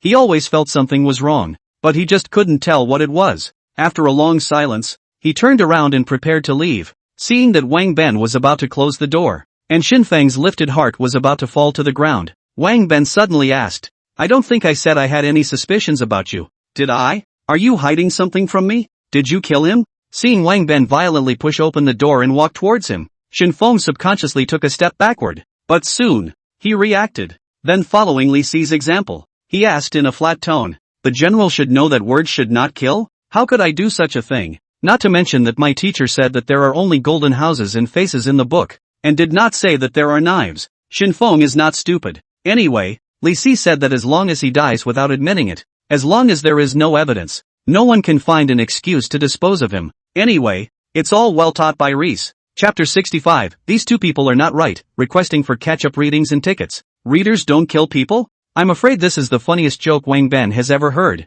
If you want to say who has the sharpest sword in this Great Qin, I am afraid it is Li Si. Wang Ben did not continue to ask. Nice try at pretending. If he didn't know the kid's virtues, he might have actually believed it. But to be conservative, he decided to ask again. Has the body been disposed of? Shen Feng's brows were furrowed, and his tone appeared a bit impatient. Does the general know what he's talking about? I've said that I didn't kill anyone in the city, so how would I know where the body is? Wang Ben's eyes lit up slightly, then he turned around and left. In the courtyard, Wang Jian took the teacup handed over by the subordinate, put it to his mouth and gently blew on it, and then slightly inhaled it, followed by a mouthful of hot air exhaled from his mouth. Did Shen Feng ever tell you where he did it? Has the body been disposed of? Wang Ben sat on his butt in front of Wang Jian and said with a slightly gloomy face, "This kid doesn't know what method he used to lure people outside the city, and I guess the body is now lying in a certain grove outside the city. Do you want me to have someone go and dispose of the body now? As soon as Wang Jian heard this, his eyebrows rose slightly,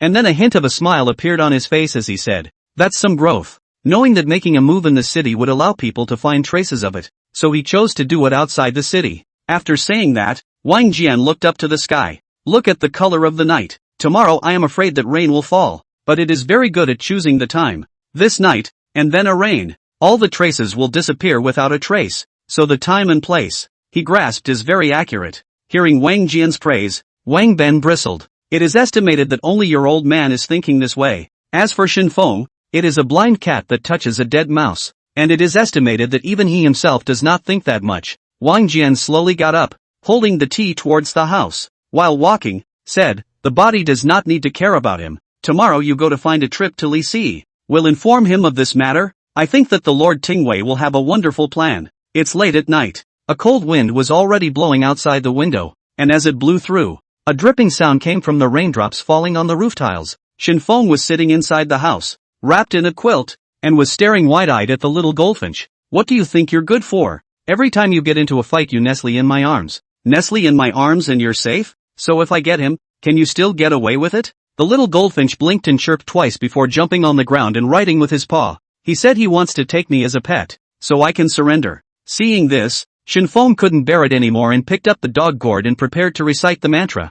"I don't know if this gourd is not self-conscious. The moment I picked it up, the white light had already gathered in the mouth of the gourd before the mantra was recited. It seemed that as long as a word came out from inside Shen Feng's mouth, he would chop the little goldfinch in half in the next second. This broken bird, the dog gourd, has endured for a long time. Since it hangs on Shen Feng's waist, this broken bird will always take some messy stuff and stuff it into the gourd mouth. What kind of pine nuts? What kind of tree seeds? All these it tolerates, but it is even bird in the gourd. This mouthful of flying daggers, say what you will, can't be endured." The little goldfinch obviously also didn't expect Shen Feng to actually hold the gourd against it. As a demonic beast, it would be inherently sensitive to a spiritually intelligent treasure. And as for this gourd, although it was usually not very eye-catching, it already contained a hint of spiritual intelligence in it. As for why they always like to stuff all sorts of things into their gourds, it's definitely nature. It's winter. Shouldn't birds hide something to eat? But why would it on a gourd? It was pure curiosity. It just wanted to see how deep the gourd was.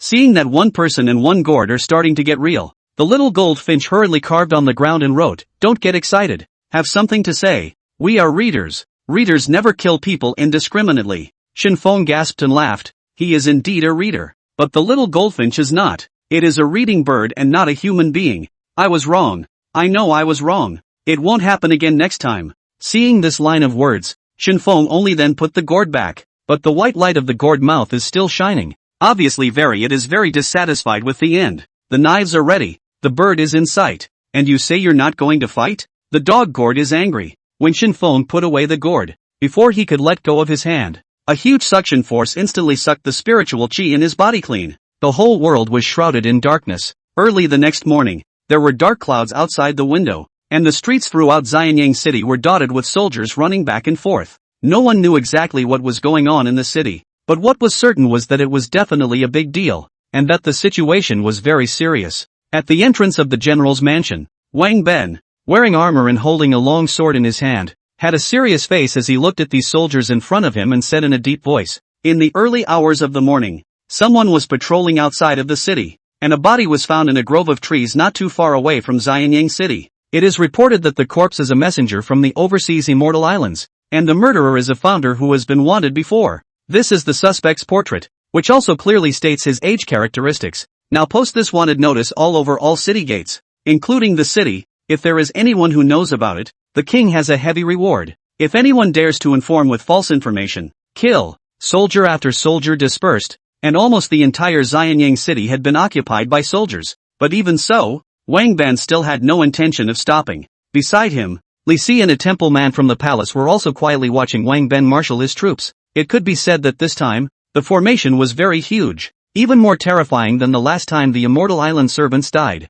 But the truth is, it was all just for show for the temple man from the palace. As for Wang Ben and Li Si, the two of them just don't know each other by heart. Order of the Middle Chevalier. Do you think it's a good idea to send some men to search outside of this city as well? Zhao Gao glanced at Wang Ben, then at Li Si, slightly owed his body, and said softly, "General can just make the decision." The slave girl is just a messenger. General doesn't have to make things difficult for me. Wang Ben gave him a deep look inside slightly. Speaking of which, this matter is also my fault. If I had known of the immortal envoy's arrival earlier, I should have sent some people to protect it earlier, or else this mess wouldn't have happened. This damned assassin is truly detestable, completely disregarding the Great King and Great Qin. If I were to catch him, I would have to beat him to death. Zhao Gao still bowed his head and did not say anything. Now he, in front of these two, or there is no position to speak, although it is the order of the central caravan, but if it is slightly more than ruthless is still tender. However, he always felt that Wang Ben's words seemed to contain another layer of meaning, but what exactly was it? He could not guess. Looking at Li Si again, he had a bland look on his face, but he couldn't hide the laughter under his eyes. The Great King's edict has been conveyed by me, and it's time for me to return to the palace. The two lords have worked hard. Zhao Gao laughed. He always felt that something was wrong, and the more he thought about it, the more wrong it was. He had to hurry back to report to the king. Chapter 66, Have you brought food? Catch up reading and votes please. Pompeii. In the middle of the great hall, a figure suddenly disappeared from above the high platform, and when it reappeared, it was already standing outside Xianyang city. Around him were full of Great Qin's generals, but in the face of the visitor, they acted as if they didn't see anything, letting the other party walk straight towards the grove. At the same time, a huge black shadow spanned across the entire Great Qin territory in this sky, and a pair of huge eyes stared at that figure dead on in the dark. Pressurized clouds. The island master raised his head slightly, and the moment he locked eyes with those eyes, he sighed deeply and said, I did not have any intention of entering Xianyang, but only to bring my disciple's corpse back, so please do not be impulsive. The black shadow was silent, but his gaze did not slacken in the slightest, and as a black dragon's claw probed out of the clouds, the sky suddenly became even more gloomy. The island master frowned slightly. He had heard about the Great Qin's black dragon of Qi. This dragon was gathering the entire Great Qin's Qi. Once he moved, he would surely bear the oppression from the entire Great Qin. Without the slightest hesitation, the islander grabbed the corpse on the ground and in the next second, directly disappeared from the spot. At the same time, in the Xianyang palace, the king of Qin's heart moved slightly, and at the same time, Zhao Gao had already summoned back. Your Majesty, the edict has been conveyed. Only, seeing Zhao Gao's desire to speak, the king of Qin frowned slightly and said, Speak. I always felt that General Wang Ben and Lord Tingwei seemed to know something, but there was only a suspicion in my mind, and the slave girl didn't dare to ask more. The king of Qin's eyes narrowed slightly. Hearing Zhao Gao say this, he remembered. During this period of time, it seemed that the courtier and the Wang family's father and son were getting quite close, as if the source of everything was because of that kid called Shen Feng. Ever since the last time he had seen him once, the effect that the aphrodisiac herbs had brought about had been unforgettable to this day. Even after such a long time had passed, the effect of the drug was still there, which made him whenever he was late at night. What he thought about inside his head was no longer the harem beauties, but Shen Feng. Thinking of this, King Qin couldn't help but shiver. Contemplating for a moment, he said faintly, Where is Fusu?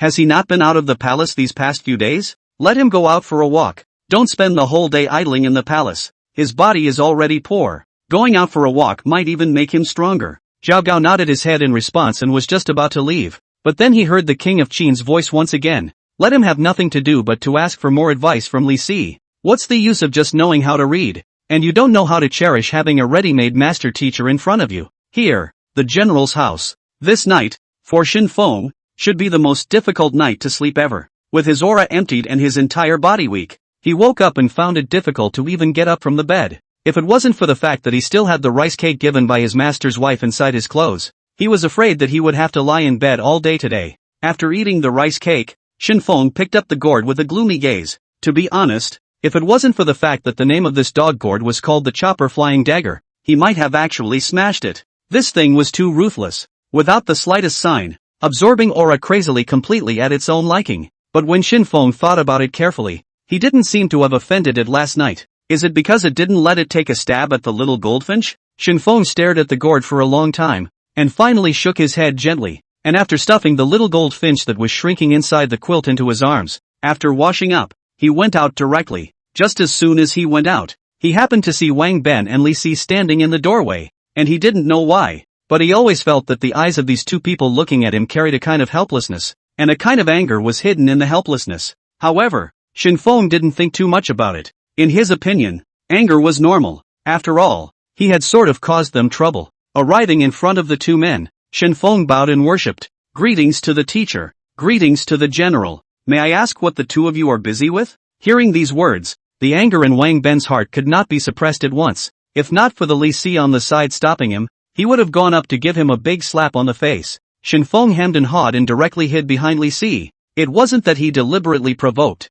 but mainly because since last night, he had begun to float a bit. The first time he used the flying dagger of immortal chopper, he couldn't help but have an inexplicable bottom line in his heart. Even though he wouldn't take a shot at Wang Ben, he still had the guts to clamor for it. Wang Ben took a deep breath. As a general, he still knew what not to do on what occasion, especially now. If he were to do something that didn't fit his status in front of a large crowd, he was afraid that someone with a heart of gold would see something. At this moment, even if his heart wanted to whip Shen Feng even more, it had to be held back. Nowadays they have been linked together. To put it nicely, it is called being in the same boat. To put it badly, it is a grasshopper on a rope. To die together, to live together. As a matter of fact, Wang Ben had begun to feel some remorse for bringing Shen Feng back at the beginning. If he hadn't brought him back at the beginning, perhaps this kind of thing wouldn't have happened. But if he really didn't bring it back, Wang Jian probably wouldn't have gotten his old wounds healed as a result. Looking at Shen Feng, who was hiding behind Li Si,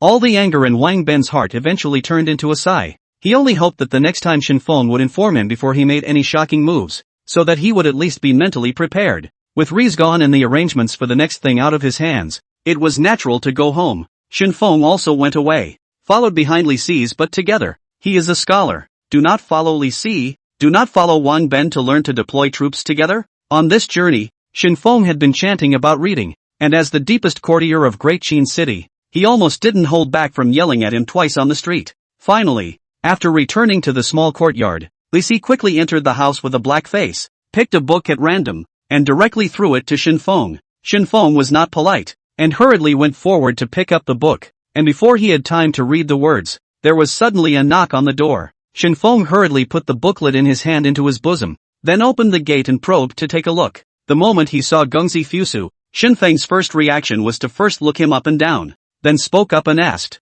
"Did you bring food?" Fusu was confused. "I'm afraid this person is not really sick." The first time they met they ate a piece of their jade pendant, and the second time they ate an orange peel. This time, come up and ask if you have any food. How greedy are you? But as a male, dirty words naturally don't come out casually. After a moment of silence, Fusu shook his head and said, "Did not carry any food." Bang! As soon as the words left his mouth, the door closed instantly. At once everyone was confused. Fusu looked at the closed door. His handsome face suffocated in red. "I'm not even in there yet." Chapter 67, Lord Tingyi. "You've changed," seeking catch-up readings and monthly tickets. Inside the house, Risa's voice came through. "Who knocks?" Shen Feng covered the booklet in his arms with one hand and walked into the room, intending to go to the master's wife to get something to eat first. After all, he still had to contain the gourd, and the aura could not be broken. Hearing Li Si's question, Shen Feng replied without thinking, "Oh, it seems to be Fusu." Inside the house, Risa's voice came once again. "Oh, Fusu." There was a dead silence in the small courtyard, and I don't know how long it took before Li Si's angry roar suddenly came from inside the house. "Fusu?" In the next second, Li Si rushed out from the house in panic, quickly came to the door, opened the door, saw Fusu's face gloomy. Li Si did not give him a chance to speak at all. "The first time to bow down and worship.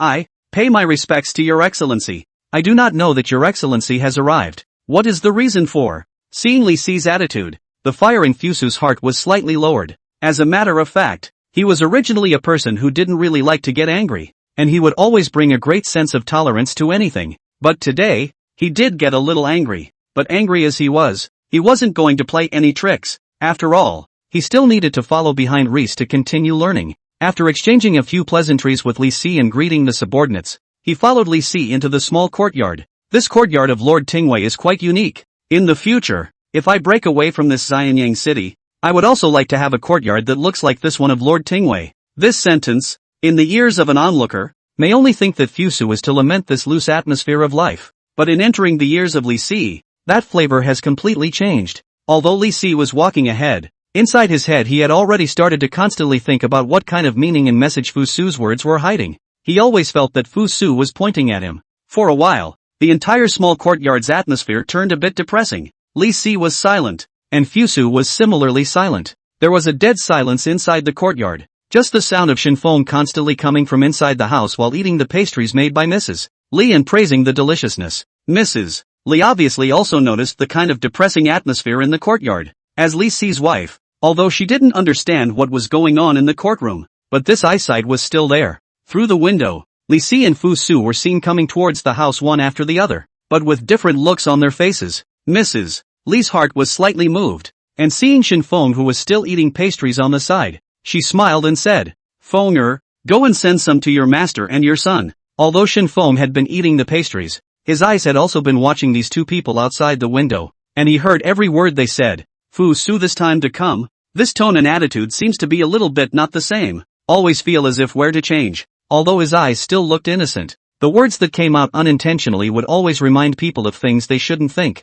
Contemplating for a moment, Shen Feng walked towards the door with the pastries in his hands. This plate of pastries was again very different from the ones made in the past. The vast majority of the ones made before by Senior Maiden were based on practicing qi and body cultivation, with the occasional new twist. But the words shown on this disc today are very different. Lu Wei Di Huang Pill nourishes yin and tonifies the kidneys, fills in the marrow and generates blood. Do you often feel empty and weak? Do you feel unhappy? Please use Lu Wei Di Huang Pill. To be honest, when Xianyang handed this plate of pastries to Shen Feng, he almost laughed out loud. Although the flavor is okay, but Shen Feng thought that he could not use these for the time being, so he directly carried the plate towards the outside. Coming in front of the two men, Shen Feng's eyes changed as he looked at Li Si, and he almost looked at Li Si furtively when he saw the end. After handing the plate in his hand to Li Si, he said softly, "Master, this plate of pastries, you must enjoy it, to ensure that you are full of energy and will never have any worries." Hearing Shen Feng's words,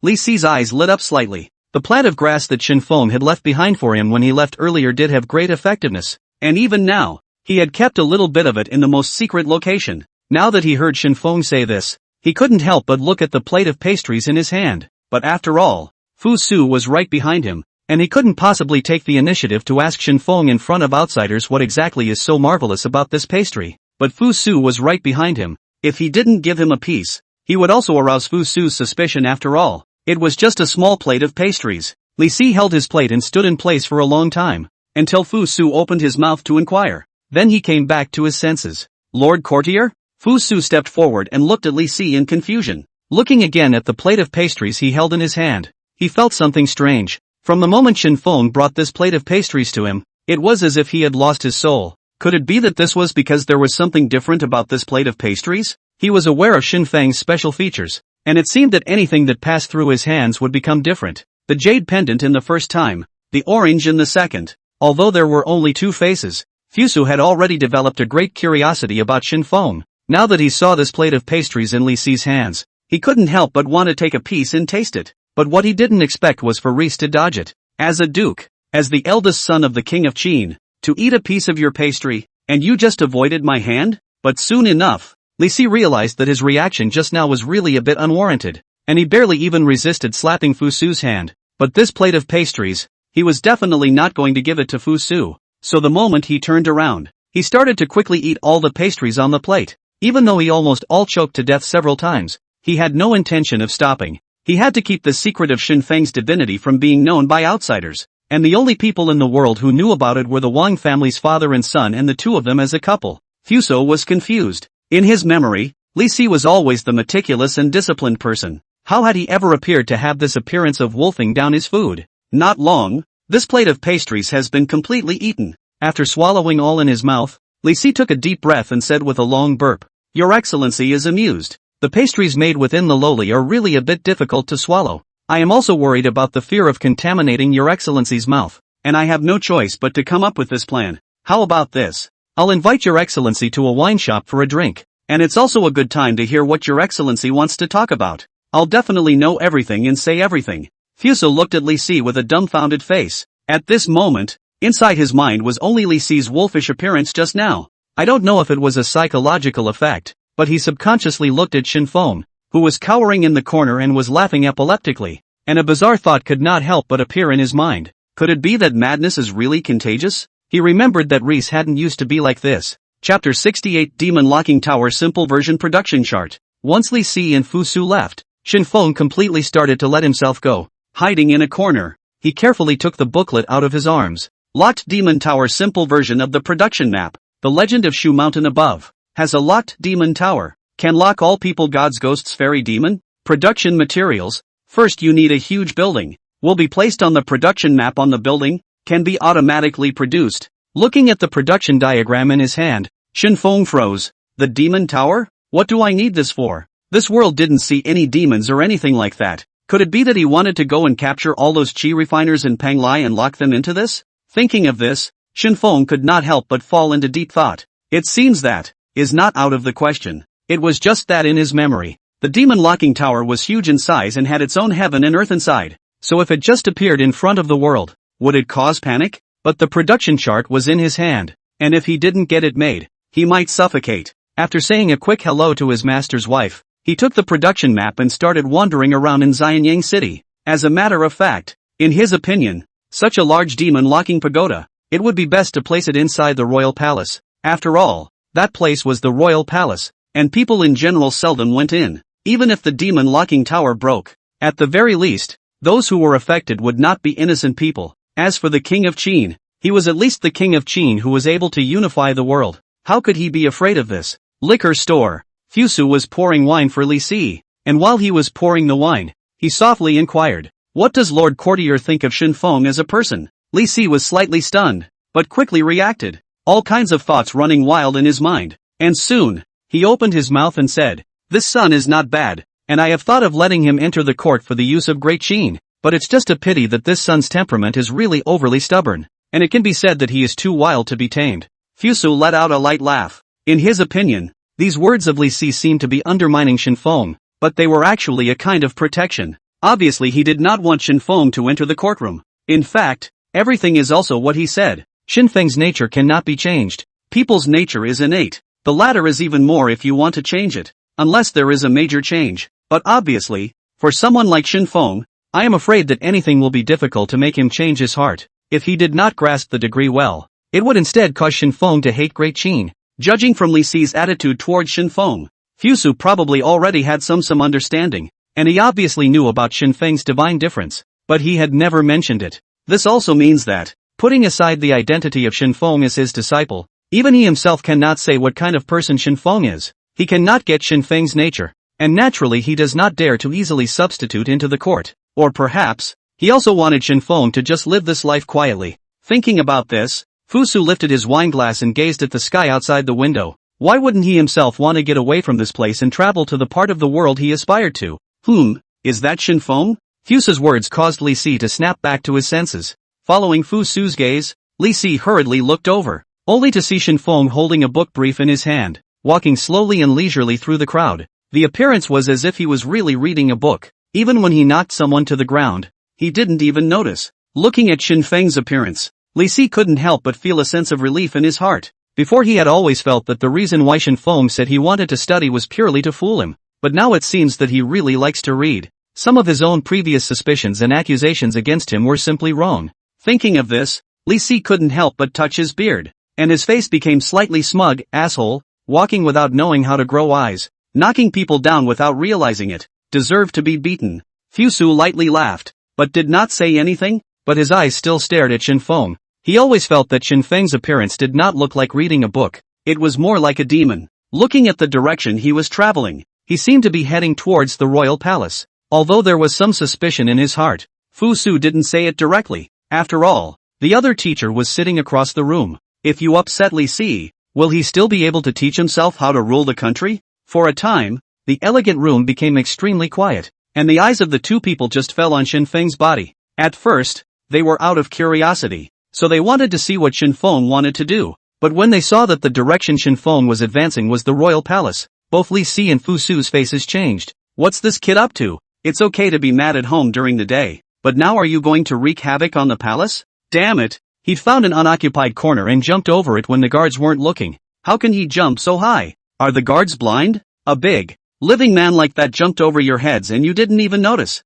Both Li Si and Fusu couldn't sit still, and the two of them couldn't even be bothered to put on their shoes before running in the direction of the royal palace. Behind them the guards carried their shoes and shouted as they chased after them. But where did Fusu and Li Si care about this at the moment? They only begged for their legs to be longer, and it would be best if they could rush to stop Shen Feng before he had a seizure. No one knew what kind of tendon this kid had, but he jumped over the palace wall and ran towards the royal palace. If no one sees it, it's fine. If someone sees it, it's bound to turn into a hedgehog. Inside the royal palace, Shen Feng's pace was fast, which he imitated through the way Feng Wu moved before, gathering aura above his legs. Each step was as if a normal person walked 10 steps. In the eyes of an ordinary person, his speed was extremely fast and it was difficult to spot him at all. After avoiding wave after wave of guards, Shen Feng finally stopped in a pavilion. The pavilion stood above the water, with a great deal of space around it, and it seemed that few people would come near it or something like that. Looking around, there wasn't anyone around, and after a moment's thought, he planned to make his move. In his opinion, building the demon locking tower in this place was the most suitable. The king's palace, outsiders cannot enter at all. As for the people inside the palace, he has also long thought, insert a sign is not enough. Just as he wanted to make a move, Shen Feng began to hesitate again. Looking at the sky, it was still bright. At this time, if a tower appeared out of nowhere, wouldn't it attract everyone's attention? And then I'm afraid he wouldn't be able to leave even if he wanted to. The good thing is that there is no one in this place. Surrounded by trees, randomly find a tree, jump up and wait until dark. Everything will fall into place, and no one will find out that everything is done by him. Meanwhile, in the royal palace, Li Si and Fusu were looking for Shen Feng's whereabouts everywhere as if they had gone crazy. Behind them, the guards were still chasing with their shoes. The general's house. General, it's bad. A letter from the court captain saying that the little army master has run away to the palace. Now the court captain and Prince Fusu are searching for the little army master everywhere in the palace, almost turning the royal palace over. Hearing these words, Wang Ben was instantly confused. Crazy, just crazy. Weekdays in the house to make trouble even if, now wings hard, even to the king's palace to go. This is to feel that the general's house to his funeral is not enough, but also want to pull on Li Si and Fusu? Chapter 69, did you find it? No. Wang Ben was a bit anxious. According to his understanding of Shen Feng, if he was just curious and wandered around inside the royal palace, he should not cause any trouble. But if there is more to it than just curiosity, Wang Ben did not dare to continue to think about it, and he quickly came to Wang Jian's room, just in time to see Wang Jian holding a book and brief in his hand, and he did not know whether he was really reading or fake reading. Father, Shen Feng has gone to the royal palace. Wang Jian glanced at him and said faintly, did you kill anyone? No, but, Wang Ben froze. Before he could finish his sentence, Wang Jian continued, is there news from the palace that an assassin has assassinated the Great King? Wang Ben was a bit puzzled and froze for a moment and continued to answer, neither, but, apart from Li Si and Gongzi, has there ever been anyone else's who knew that Shen Feng had entered the palace? Wang Ben was just about to say no, when his mind suddenly recalled the subordinate who had tipped him off, and then a ferocious light flashed in his eyes. I'll go kill him now. Look, another rush. Since there is no word from the palace that there are assassins, and both Li Si and the Duke are among them, what is your hurry? And what is the use of killing? Besides, even if you go, what can you do? Also, well, at least this kid and we are also considered to have some relationship. If we do not go to find a search, really be taken as an assassin, it will be troublesome. The old man personally go. You wait at home. After saying that, Wang Jian put down the book in his hand and went directly into the palace. Wang Ben stood in place, his brows furrowed. This time his father had been reading at home, feeling more and more like a reader. But on second thought, what's wrong with being a reader? It's just a little bit of bad heart,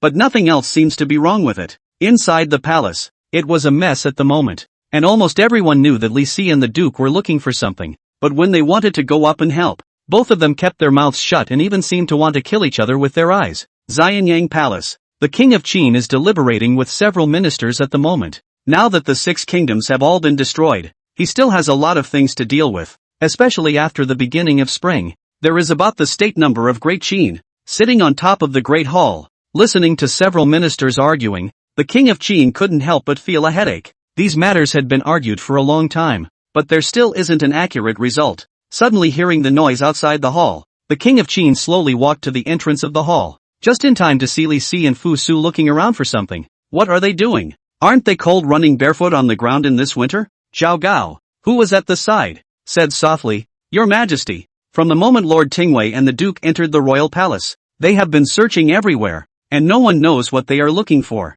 Call them here. If they have lost anything, the widow can still ask someone to find it for them. Zhao Gao was a bit hesitant, and after a moment of silence, he said softly, Your Majesty, the slave girl has already gone to ask just now, and both of them didn't say anything. They just looked around. Oh, could it be that there's something good inside this royal palace that the two of them want to take for themselves? Go and take a look. Listening to the minister's deliberations in the Great Hall, King Qin's brain had long been on the verge of exploding, and seeing something so interesting, he naturally thought to check it out. In any case, the King of Qin was a human being, and with Li Si in the mix, curiosity was naturally aroused. Seeing the King of Qin, Li Si's heart trembled violently, and in his heart, he was almost on the verge of cursing Shen Feng's 18 generations. I thought I could find him quickly and take him out of the palace, but after this kid came in, it was as if he disappeared and couldn't be found at all. Almost the entire royal palace he and Fusu had been on the verge of searching, just short of digging up the ground.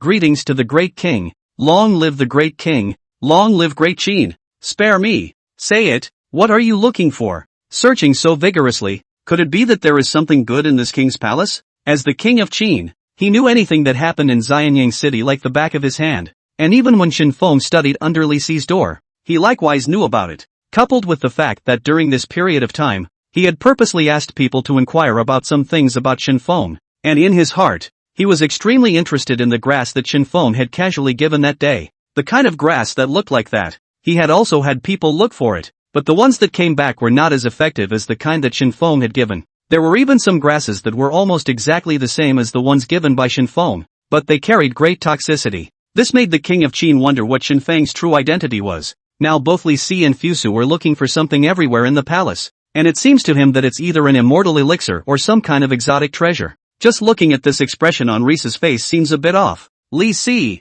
the King of Qin suddenly droned. Do you know the sin? Hearing the King of Qin's angry roar, he directly knelt down on the ground, and Fusu in the distance had obviously heard it as well. The King of Qin's voice, and he was already going crazy with anxiety. Your Majesty, I don't know what crime I am guilty of. Although he was shocked, after all, he was Li Si, and after calming down, his mind gradually calmed down. If you are not guilty, why are you so careful? Even when the widow asks you something, you are not willing to tell the truth. Could it be that you have a guilty conscience? Your Majesty, the king looked to his left and right, and after repelling the crowd, he stepped forward and softly inquired, could it be that there is aphrodisiac grass in this palace? Li Si looked up at the King of Qin, his entire body confused. Aphrodisiacs? Why does that name sound so familiar? But how did the Great King know about this spirit herb? Could it be from Shen Feng? Li Si's mouth was very strict, and Fusu likewise did not say anything. As things stood now, they could not, in any case, say anything about Shen Feng's entry into the palace. Once he said it, not to mention whether or not he would be implicated by Shen Feng, perhaps the King of Qin would also be furious because of it. After all, no one would dare to offend the heavenly authority in front of the King of Qin. That would really kill people. As the sky grew dark, Fusu had returned to his palace, and even though he wanted to keep looking, after a day of searching without finding him, no one dared to say if he had jumped out again from somewhere. If that's true, maybe it's better. Li Si stood at the entrance to the palace, pacing back and forth, and beside him was Wang Jian, the upper general. These two have already gone back for a trip. Shen Feng is not at home, nor is he in Li Si's small courtyard, and what the two of them can be sure of is that Shen Feng has not come out after entering the palace. No news has come from the palace so far, so I guess nothing has happened yet. However, the hearts of Wang Jian and Li Si are burning like fire. Wang Jian's face was no longer as calm and collected as it had been at the beginning, and his forehead was already covered in a dense, cold sweat.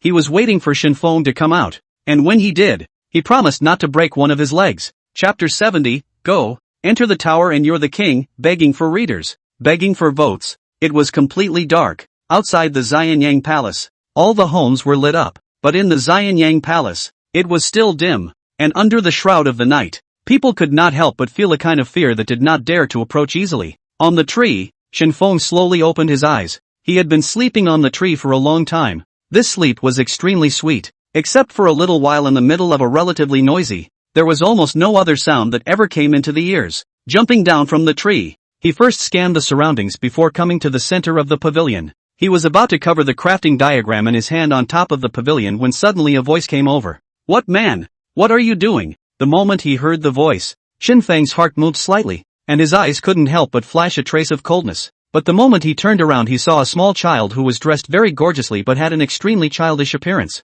The boy was not followed by anyone else, apparently sneaking out of his own chambers. Seeing the flash of ferocious light in Shen Feng's eyes, he was obviously frightened. Shen Feng put away the booklet in his hand, stood up, came to the boy's front, and asked in a deep voice, "What did you see?" The boy froze. As a well-bred male, in this royal palace, how had he ever seen anyone dare to look at him with such eyes? In the past, even if someone dared to roll their eyes at him, it was a capital offense. But now, the boy looked around. Very few people would come over in this area, and even if they did, it would all be during the day. Who would be fine wandering around here in the dark in the middle of the night? He wanted to call for someone, but Shen Feng had already arrived in front of him at the moment, and the boy held back the fear in his heart and said through gritted teeth, "I am the Duke of Qin, the son of the Great King. If you dare to touch a hair on my head, you will surely die." Shen Feng's eyebrows rose slightly. "The Great King's prince? Don't say that you are the son of the Great King. If you disturbed me from building the demon locking tower, you would not be able to let go even if you were the oldest son of the Great King. But on second thought, if the demon locking pagoda just suddenly appeared in this place, it was bound to be destroyed. If it was the original demon locking tower, it might have been better, but this was a simplified version after all." Contemplating for a moment, Shen Feng squatted down to reveal a trace of a kind smile and asked, "What's your name?" "I am the son of Hu Hei. You better let me leave. I can pretend that I have not seen anything. If not." Hearing Hu Hei declare his name, Shen Feng immediately became interested. He wondered if he should wait for the construction of the demon locking tower to be completed and stuff this kid in it at the first opportunity. In that case, it might even be possible for Great Qin to survive for a few more years. Reese probably wouldn't have been waist deep in it. Thinking of this, Shen Feng grabbed Hu Hai's collar and picked him up before staring into his eyes and said, "Let you see what is called a miracle." After saying that, Shen Feng threw the booklet directly into the middle of the pavilion. As the production diagram landed in the pavilion, the sky suddenly cracked open,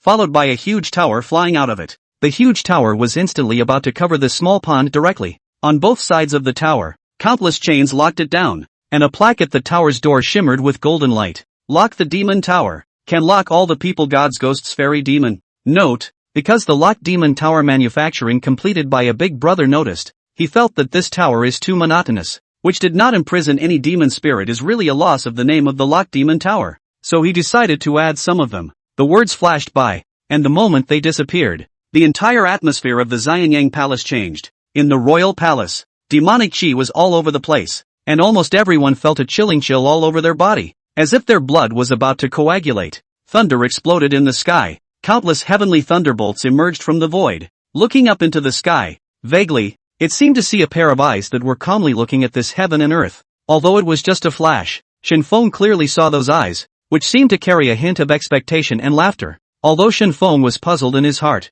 he didn't think much about it. Looking at this high tower in front of him, he suddenly felt that his imagination was really bad. The darkness of the demon locking tower and the color of the night were almost completely blended together. And if he wasn't standing right in front of the demon locking tower, I'm afraid that it would have been very difficult to notice it at all from a distance. Perhaps because of the big brother's strike, a burst of strange noises suddenly began to emanate from the originally dead silent tower. And just listening to this sound alone was enough to make one's bones creepy. Hu Hai on the side had been completely stunned. The tower that descended out of thin air, the strange changes that appeared in the night sky. Looking at all of this in front of him, he directly sat paralyzed on the ground, his eyes filled with fear and panic. "What the hell are you, founder? Could you be the Su Fu who made pills for father? Impossible. Absolutely impossible. I once heard Zhao Gao say that even a fengsher couldn't do this kind of ability to pass through the sky, let alone create such a huge building out of thin air." Hu Hai's body was trembling, and for some reason, a wave of urination went straight to his head.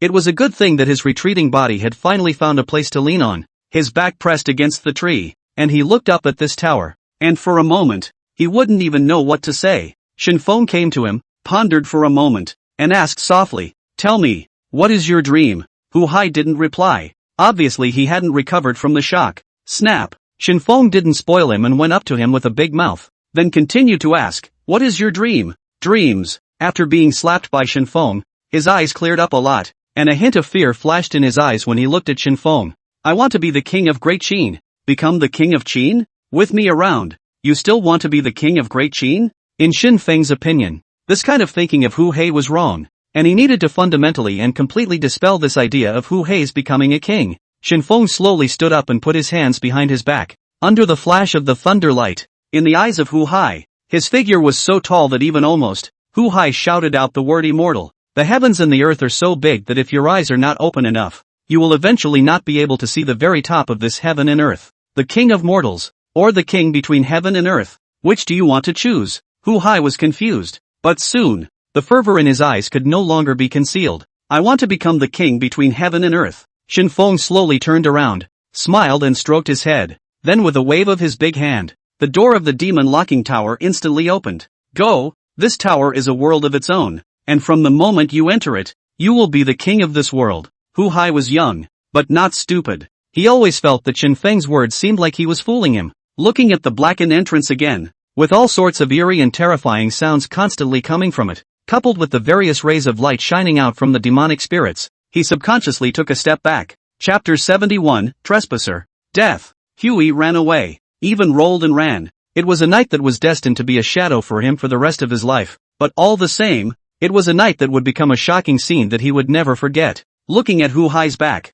Shen Feng couldn't help but shake his head. It wasn't that he felt pity, it was mainly because he felt that he had been a bit soft-hearted. He should have just thrown him right in when he wasn't paying attention. Turning, he set his eyes on the tower. The demon locking tower was made by him, so naturally the control and operation was in his hands. With a slight movement of his mind, his consciousness had entered the tower. The situation inside the tower was still slightly so different from what he had imagined. The tower was indeed a world of its own, but the scene inside the tower could be described as desolate. From the outside, the tower was 9 stories high, but in reality, there were 10 stories inside. Demon spirits of varying strengths existed on almost every level, and of course the higher up you went, the more powerful you naturally became. By the same token, the higher up you go, the more comfortable the view in it becomes. As for these demon spirits, without Shen Feng's permission, they simply could not take half a step out, and even if there were demon spirits that wanted to force their way out, in the end, there was only one word for death. Of course, if someone tried to rush in from outside the tower,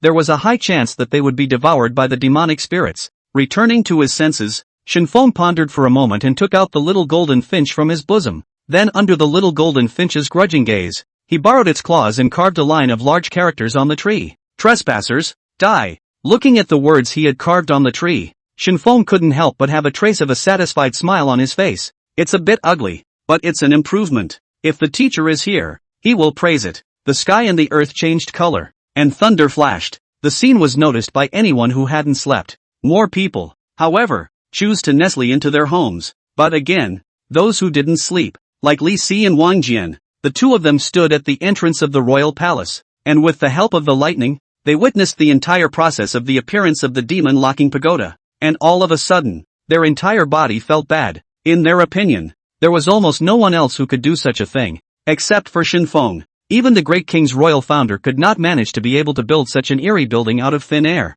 Wang Jian looked at the tower and was silent for a long time, and finally he spoke. Lord Tingwei, I suddenly don't want to live anymore. What should I do? Li Si glanced at him with a complicated expression and said, if the upper general has thought about how to die, why don't you let me know? I'm a little short of life as well. If Shen Feng hadn't been discovered until now, they might still be able to pretend that they didn't know anything, but once the faces were seen, or if they caused chaos in the palace, then the two of them could be said to have died 100 deaths to atone for their sins. Most importantly, they clearly saw countless demon spirits being stuffed into that tower by a force when it appeared. If all of these demonic spirits rushed out from the tower, both the royal palace and the world would definitely be in chaos, and even the entire human race might be implicated as a result. The point is, how the hell did this thing get made? Shen Feng came out. When he jumped out, he happened to see Wang Jian and Li Si just staring straight at him. He just wanted to pull his legs out and run, only to see Wang Jian quickly rushing forward and grabbing the back of his neck,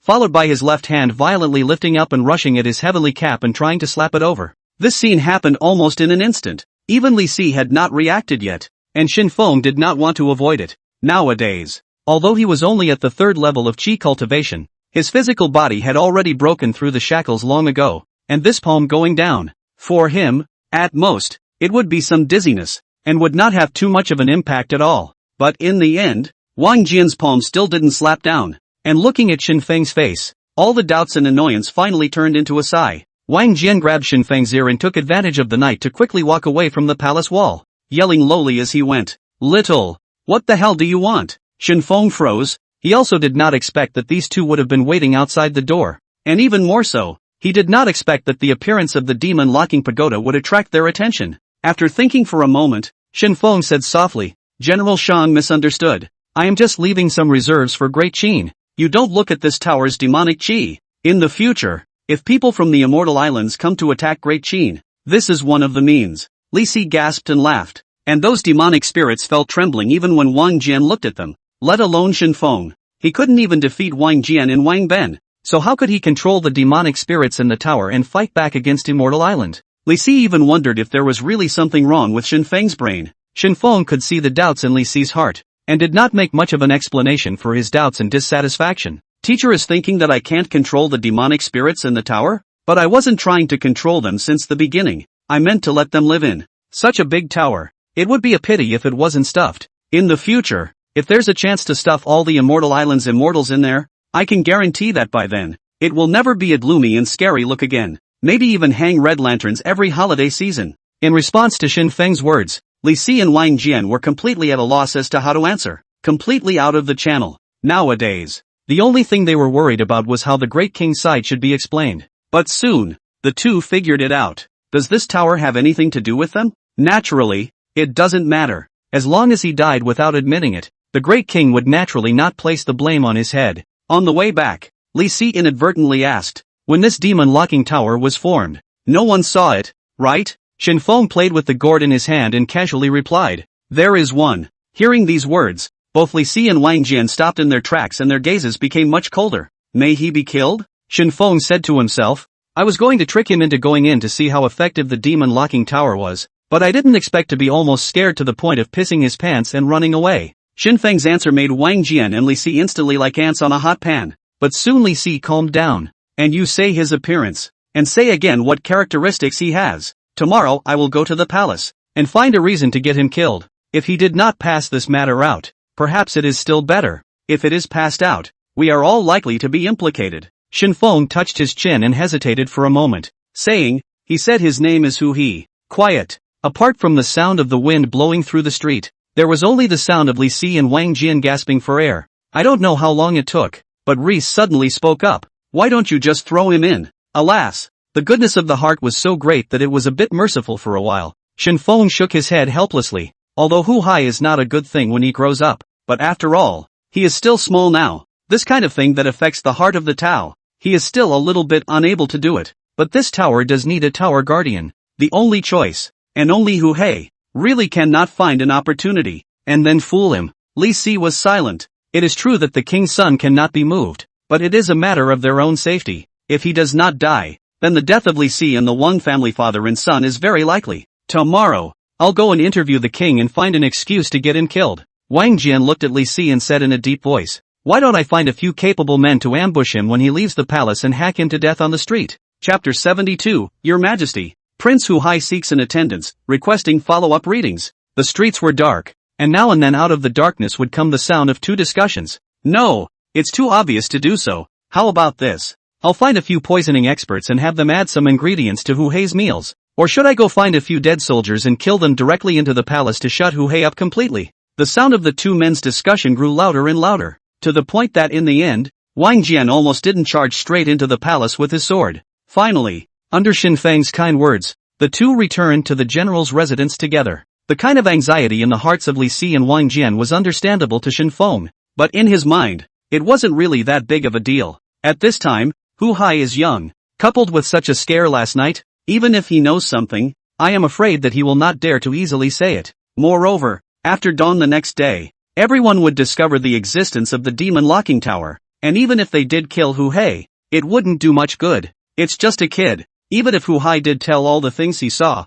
so what? Who would believe the words of an 8 or 9-year-old? But it's just theater. Shen Feng's words had finally calmed these two down. As Shen Feng said, the appearance of the demon-locking pagoda would eventually be discovered after dawn. As long as Hu Hai did not talk nonsense, then everyone would be fine with each other. After a long silence, Reese frowned and said, can you guarantee he won't talk nonsense? Shen Feng did not answer. This point, he really could not easily make a guarantee. But what he could be sure of was that when Hu Hai talked about becoming the king of Great Qin, his eyes revealed a full of ambition. Since he wants to be king, let's give it to him. Anyway, he was also a king on earth, and he was also a king in the tower. And in the future, maybe one day, when Shen Feng was in a good mood, he would directly give him the control of the tower, and he could just as well walk horizontally on this earth. Shen Feng's answer, Li Si was not very satisfied. In his opinion, this matter is still very easy to slip up. If Hu Hei accidentally let his mouth slip, even if Shen Feng escaped, what about them?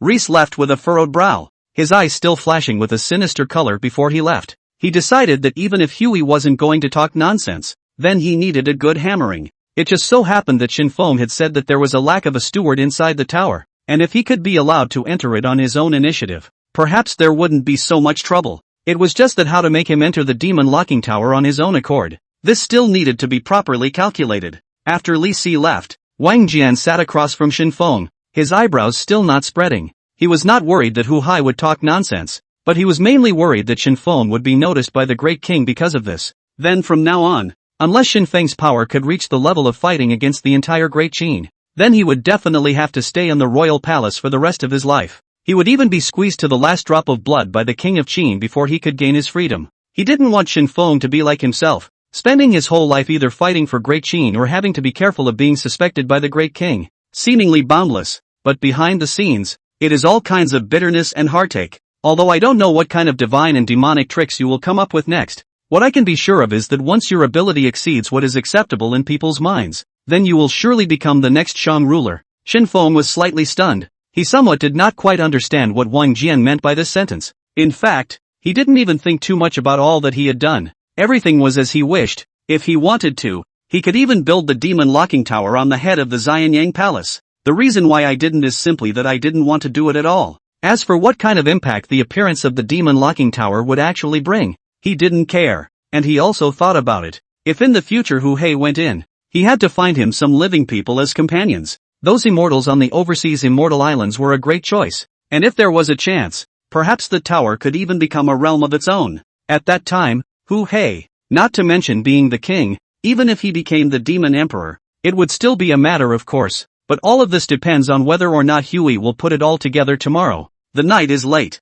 Wang Jian has returned to his room. Originally, Wang Ben wanted to take the opportunity to teach Shen Feng a good lesson, but in the end, he was stopped by Wang Jian. This time, Wang Jian can honestly say that he did not have the slightest favoritism towards Shen Feng, purely because he did not want Wang Ben to seek his own death. Perhaps Shen Feng's own strength was not as strong as imagined, but putting aside his strength, all of his behaviors were so unexpected. Since he dared to place such a tower full of demonic spirits inside the royal palace, he even thought of letting his son, Hu Hai, become the tower keeper. Then he will dare to run to the king tomorrow and say that he wants to be king. Not to mention, Wang Jian really wouldn't be surprised if this kid could do such a thing. After all, no one could guess what was going on inside his head. This night, throughout Xianyang, there were just too many insomniacs inside and outside the palace. Whether it's Hu Hai, or Li Si, or Wang Jian, almost every one of them lay in bed tossing and turning, unable to sleep. It seemed that as soon as they closed their eyes, the pitch-black demon locking tower would appear before their eyes.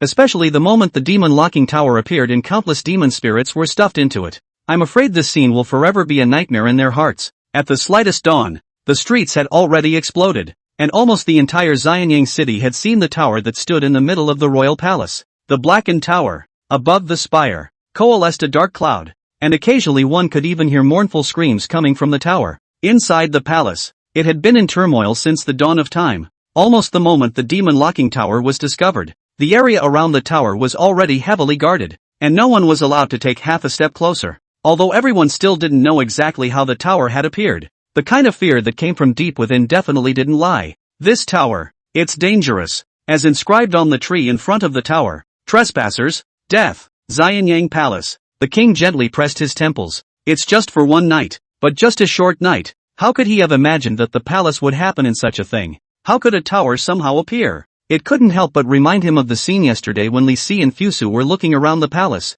Could it be that the two of them had already known about the sudden appearance of this tower? But on second thought, I feel that something is not quite right. If they know, why not report to me? Have to wait until today to give me a big surprise? It's not a ing surprise. As he was thinking, Zhao Gao's voice suddenly came to his ears. Your Majesty, Prince Hu Hei seeks an audience. The Qin King's brows were furrowed and his heart was getting annoyed. And as soon as he heard Hu Hei asking for an audience, his heart got more and more annoyed. What's he doing here? If he doesn't study properly in his own chambers, he knows how to play around. Your Majesty, the Duke says that he knows something about that tower. And last night, he saw it with his own eyes. Chapter 73 Father, My son will become the king of all demons. Beyond the palace gates, the ministers had been waiting for a long time, always waiting for the morning court to begin. In the corner, a small figure was curled up with his arms wrapped around him. The cold wind blew through, causing him to sneeze coldly, and snot instantly ran down his nose. He reached out his sleeve and wiped the residue from his nose,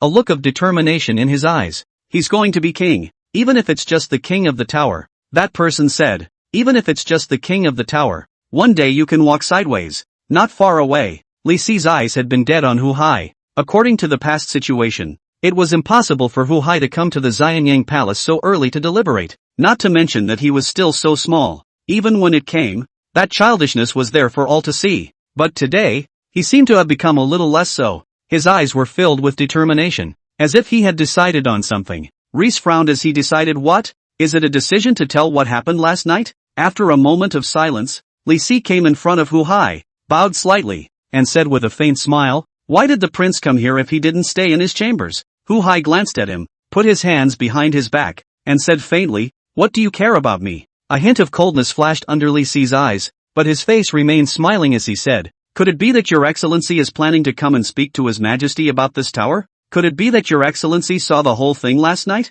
Hearing Li Si's words, Hui's heart jumped violently. He recalled what Zhao Gao had said to him, that in the entire Great Qin, the most insidious one was Li Si, and that if he became king in the future, the first person he would kill would be Li Si. This person is not only sinister, but also vicious, the only way to kill. But when he thought that he would soon enter the tower to become the king of all demons, and by then Li Si would still be just a mortal, it didn't seem like a big deal. Lord Courtier, this is not true. This prince came, naturally has important things to report with father. As for this what tower not tower, and this prince has no relationship at all. You also do not need to pry anything from my mouth. I know nothing. Hu Hai's words, on the contrary, caused Li Si to not help but raise his eyebrows slightly. In his impression, this son was only 8 or 9 years old, and his talents were far inferior to Prince Fusu, but today it is like a different person. Not only that, even this mind has become much firmer. In the past, when Hu Hai saw Li Si, he would subconsciously walk with his head down,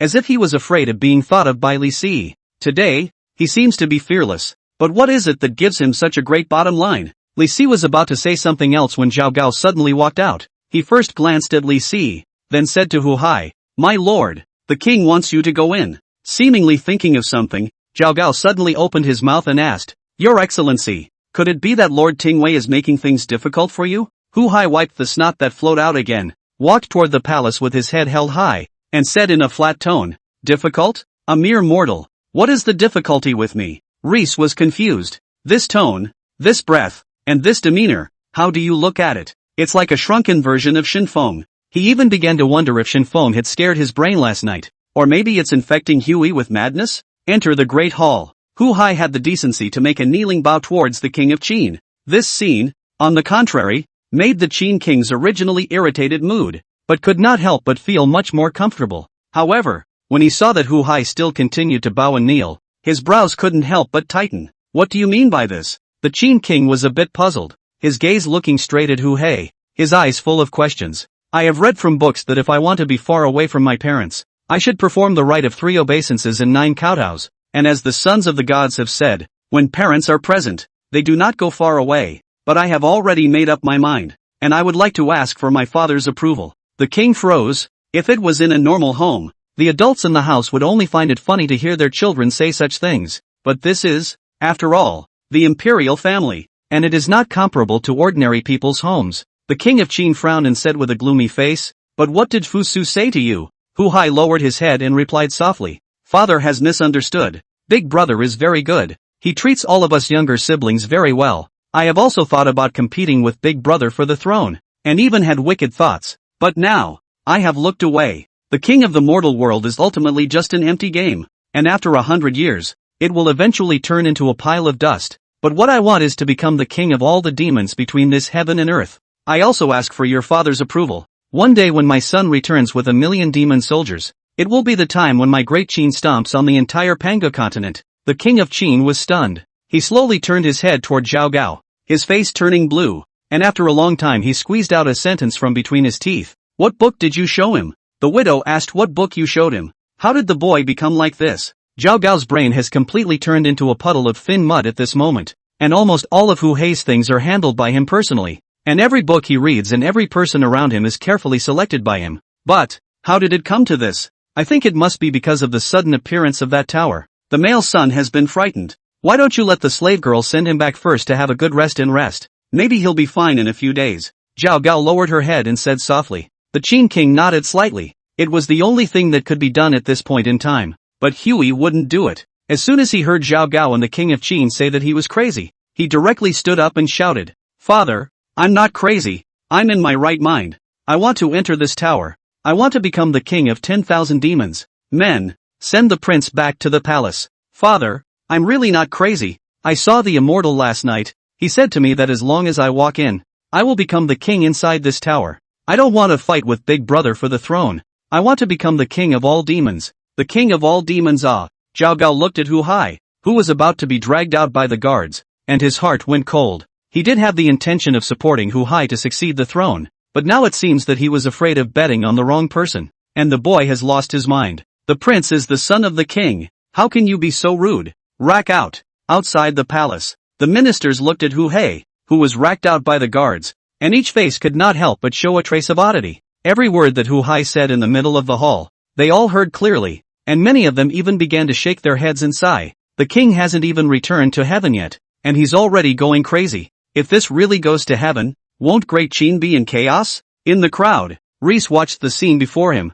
looking down in slight contemplation. After today's incident, he planned to talk to Shen Feng when he returned. Since he wanted to go in, it would be better to let him go in. Even though he hadn't given Shen Feng up, it was better to let him enter the demon locking tower and become the king of all demons in his mouth just to be on the safe side. Chapter 74. What do you think about the demon locking tower? Li Si, seeking catch-up reads and tickets. The courtroom proceedings have begun. 100 officials enter the hall. Entering the hall, almost everyone had already arrived, except Wang Jian, who was not among them. The king of Qin was feeling dizzy at this time because of Hui, so naturally he didn't notice this. He pressed his temples and said in a deep voice, "Say, what do you guys think about this inexplicably appearing demon locking tower?" The ministers looked at me and I looked at you, and for a while they didn't know what to say. In their opinion, the appearance of the demon locking tower was simply an omen of disaster to come, not to mention that there really seemed to be the presence of demonic spirits in this tower. The king of Qin slowly raised his head, his eyes swept over everyone present, and after a long period of silence, he finally locked his gaze on Li Si, who had his head bowed. "Tinker, tell us about it. I thought that this kind of thing, or need to find a professional to say. After all, observe the heavenly signs. Insight into the reasoning of the heavenly way such things, is the duty of the imperial historian." The king of Qin glanced at Li Si with some suspicion. He always felt that Li Si seemed to be a bit out of shape today. His eyes kept fluttering, and it seemed that his heart was no longer in this courtroom. Could it be that he had caused even him to develop the urge to return to the countryside because of his frequent dealings with the Wang family's father and son? If that's true, it needs a good hammering. "Taisho, tell us." In the crowd, Tai Shiling slowly and leisurely stood out, looked at the king of Qin, and said with a serious face, "Your Majesty, I watched the stars at night yesterday, and found that the fluorescent confusion guards the heart, which is a great evil omen." Hearing this, Reese couldn't help but laugh out loud. "Your Majesty, last night, I did not think twice. I also took a look at the sky. Last night can be said to be dark clouds. Even the moon is not seen. I dare to ask how the Tai Shiling see the stars. Could it be that you have a pair of 1,000 miles of eyes?" The Tai Shiling froze. The reason why he said that was in fact to muddle through slightly. After all, in the entire courtroom, apart from him, there were not many people who could read and understand this. When the time comes to push the boat with the water, the source of everything will all be pushed to that tower that suddenly appeared. Maybe the great king will be happy, and therefore he will reward him with something. After all, when standing outside the temple, Hu Hai shouts, everyone can hear clearly. Since the great king is very troubled by this, it is better to just destroy the tower. In this way, all troubles will be calmed as a result. But what I didn't expect was that Li Si suddenly came up with such a sentence, which froze the Taisho order directly froze in place. Not just the Taisho, but almost everyone froze. Last night, it did seem like it was so dark and cloudy that you couldn't even see the moon. Yes. Last night I saw a flash of thunder, and if it were not for the thunder god covering the sky, how could there be thunder? Could it be that the Taishan has drifted? This is not talking nonsense with his eyes open. With Li Si's words, above the courtroom, everyone began to whisper. Above the great hall, King Qin could only feel his brain hurting more and more, and although a hint of anger had already ignited in his heart, he was still pushing it down. After taking a deep look at Tai Shiling, he waved his hand. Then he looked at Li Si and said, "What does the courtier think should be done about this tower?" Li Si frowned slightly. The reason why he said this was purely out of a protective mentality. After all, the real owner of this tower was Shen Feng, and Shen Feng was his disciple, so it was only natural to speak out. "I just didn't realize that the burden would eventually be thrown back on him. Your Majesty, do you think that this tower has ever been a threat to the Xianyang palace?" The Qin king frowned slightly, and after pondering for a moment, he gently shook his head and said, "This tower should have suddenly appeared last night, and because the light was too dim, not many people noticed it, and even if they did see it, with such a sight, I'm afraid that they wouldn't dare to say anything about it. But this night has passed without finding anything amiss. The widow has sent for a heavy guard, and it seems that as long as it does not come near, it will not be affected by it." Li Si nodded slightly and said with a smile, "Since there is no threat, Your Majesty might as well leave it alone. Such a building doesn't look like a mortal thing. Furthermore, I never heard of any demonic spirits or anything like that in my early years of being uprooted and traveling around the world, and although this object is dark and oozing in appearance, at first glance, it carries a sense of majesty and solemnity, and I feel that it would be better to leave it there, unattended, and it might not have too much of an impact on my Great Qin." The King of Qin frowned. In fact, he was thinking the same thing. Making a fuss over a tower was not a good thing for Great Qin, especially now that Great Qin is still in a precarious time. Once the people who have the heart to use this to make an article, it will be plunged into chaos instead. It's just ho-ho. He was worried that Hu Hai would really sneak in one day, and by then, this son of his would really be finished. The courtroom proceedings are over. The ministers left, but the King of Qin only kept Li Si. "You heard it just now. What do you think about Hu Hai wanting to enter this tower? Could it be that he has been possessed? Or perhaps he was tempted by this tower?" Li Si's brow was furrowed. He did have the intention of trying to shoehorn Hu Hai in, but during this time of contemplation in the courtroom, he felt that something wasn't quite right. If Shen Feng lost control of this tower in the future, and Hu Hai really became the king of this tower, but if he didn't throw him in, an inexplicable pity would always arise in Risa's mind. "Your Majesty, truth be told, when this tower was formed, I was outside the city with my superior general, Wang Jian, and also happened to see the scene. I thought that this tower was a heavenly gift, and since it was a heavenly gift, there must be a reason for his appearance. As for Prince Hu Hei's comment about entering it, I thought that this matter would require some careful deliberation. After all, in this tower, there really is a demonic spirit."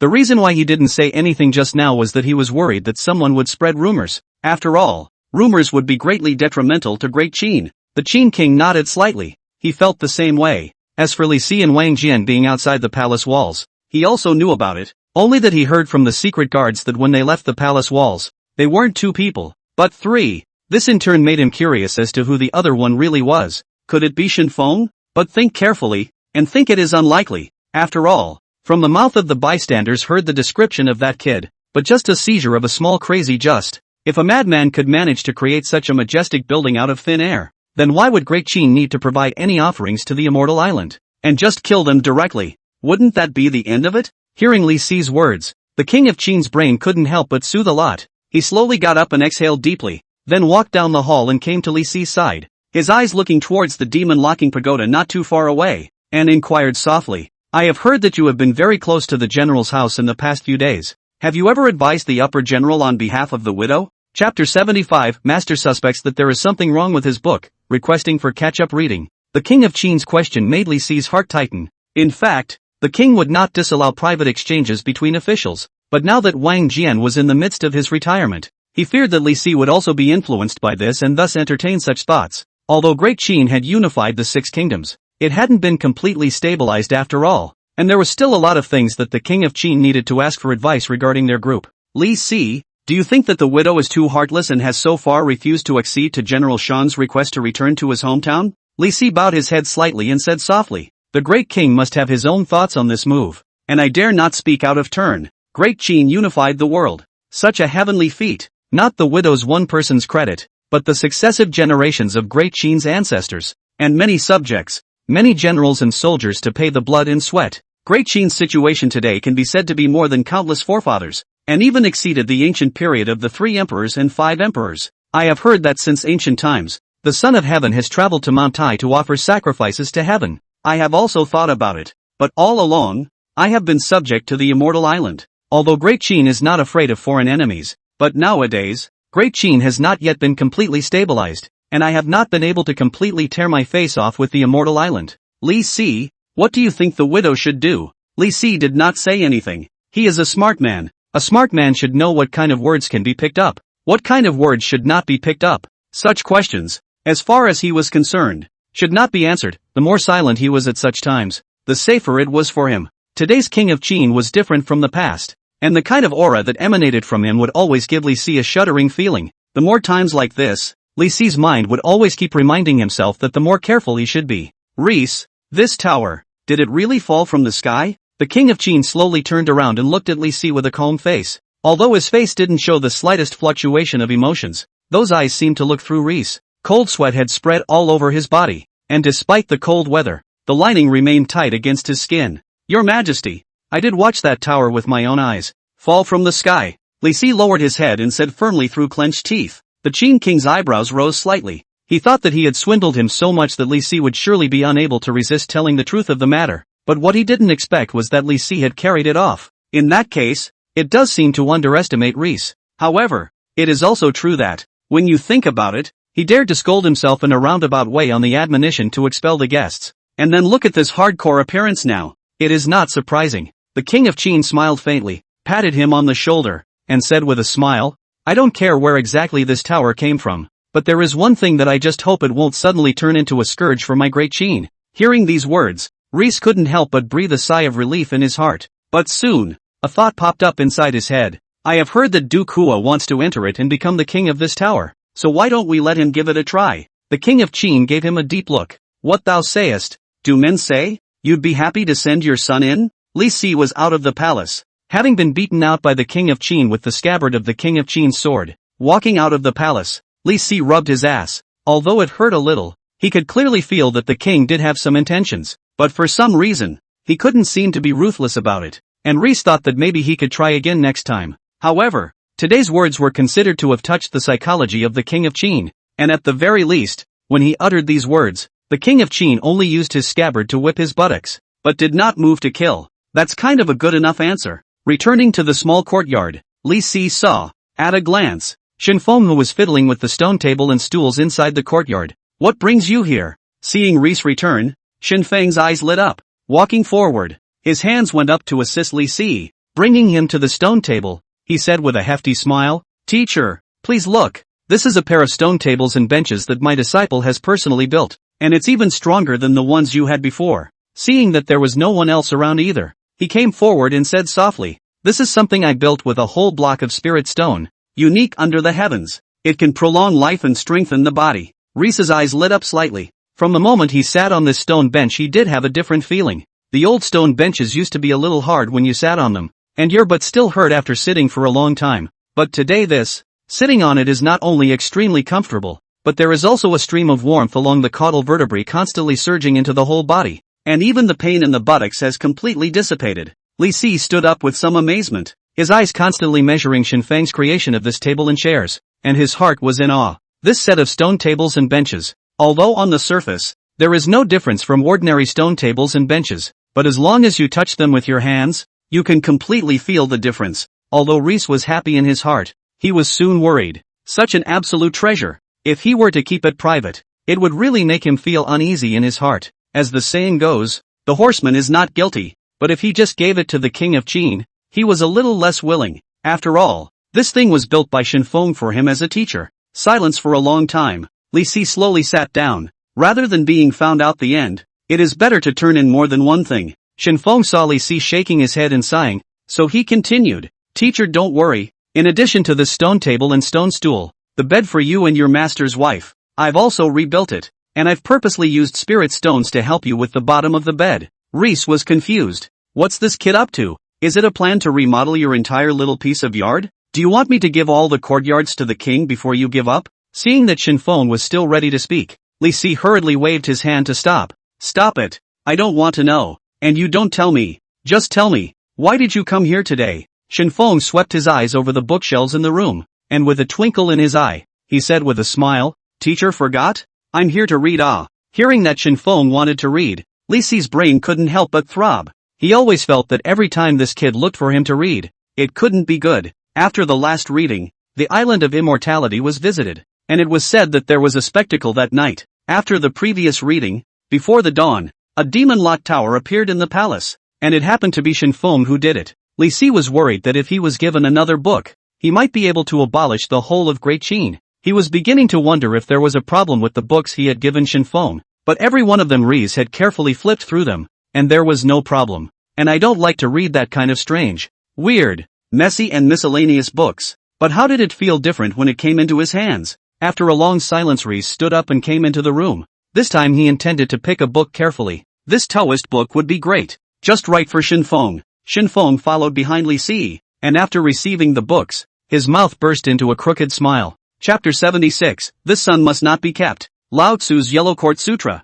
The ancients say, quietly reciting the Yellow Court, tends to good fortune and avoids misfortune, draws the gas into the body, and can obtain the way to longevity. This volume is written by the Big Brother himself. Read it once, and then you can memorize it in your heart. Looking at the Huangting Sutra in his hand, Shen Feng was almost on the verge of falling into a state of madness. After such a long time, he was still stuck at the third level of Qi practicing so far. It's the third level of Qi training. God knows, these days, how did he come through? If this were someone else, he would have become an immortal long ago, while he was only at the third level of Qi practice. And there was also the daily risk of being sucked dry by a dog gourd. And on top of that there was a little goldfinch following him around grabbing food. Come to think of it, what master can do this step of their own? If it is not a good person, it would have been eaten alive to it. Taking the booklet and thanking Li Si, Shen Feng's eyes had completely rested on the booklet. Standing in the corner of the small courtyard with his head pressed against the wall, staring at the booklet with his eyes glued to it,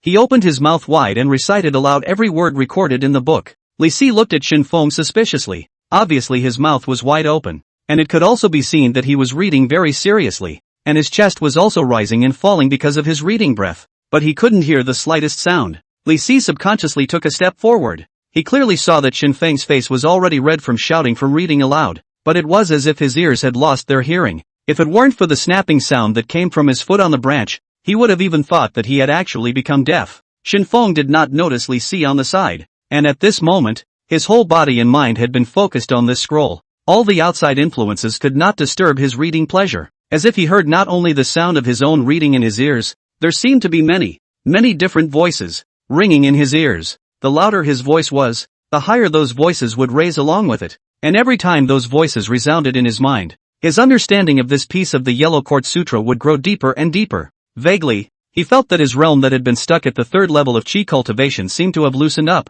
and the surrounding aura was rapidly integrating into his body. Without realizing it, he had begun to sit cross-legged, his mouth still chanting the Yellow Court. Shen Feng didn't know that his voice traveled out far, and it seemed that his voice resounded over the entire world. In the mountains and forests, the branches swayed, the animals listened with sideways ears, and all the spirits and all the creatures seemed to hear his reading. But strangely enough, among the human race, there were a vast majority of people who couldn't hear it, and even if they did hear something, they all quickly forgot about it. Those seekers who had been longing for immortality and longevity also began to fall into a frenzy. But as the scriptures gradually came to an end, all was calm again. All of the living beings, all of them came back to their senses. Each of their faces were blank. They seemed to have gotten something, yet they seemed to have gotten nothing, as if it were a dream. The book was already finished, and when Shen Feng finished reading the last paragraph, the booklet in his hand completely turned into flying ash and directly disappeared into this heaven and earth. Although the booklet had disappeared,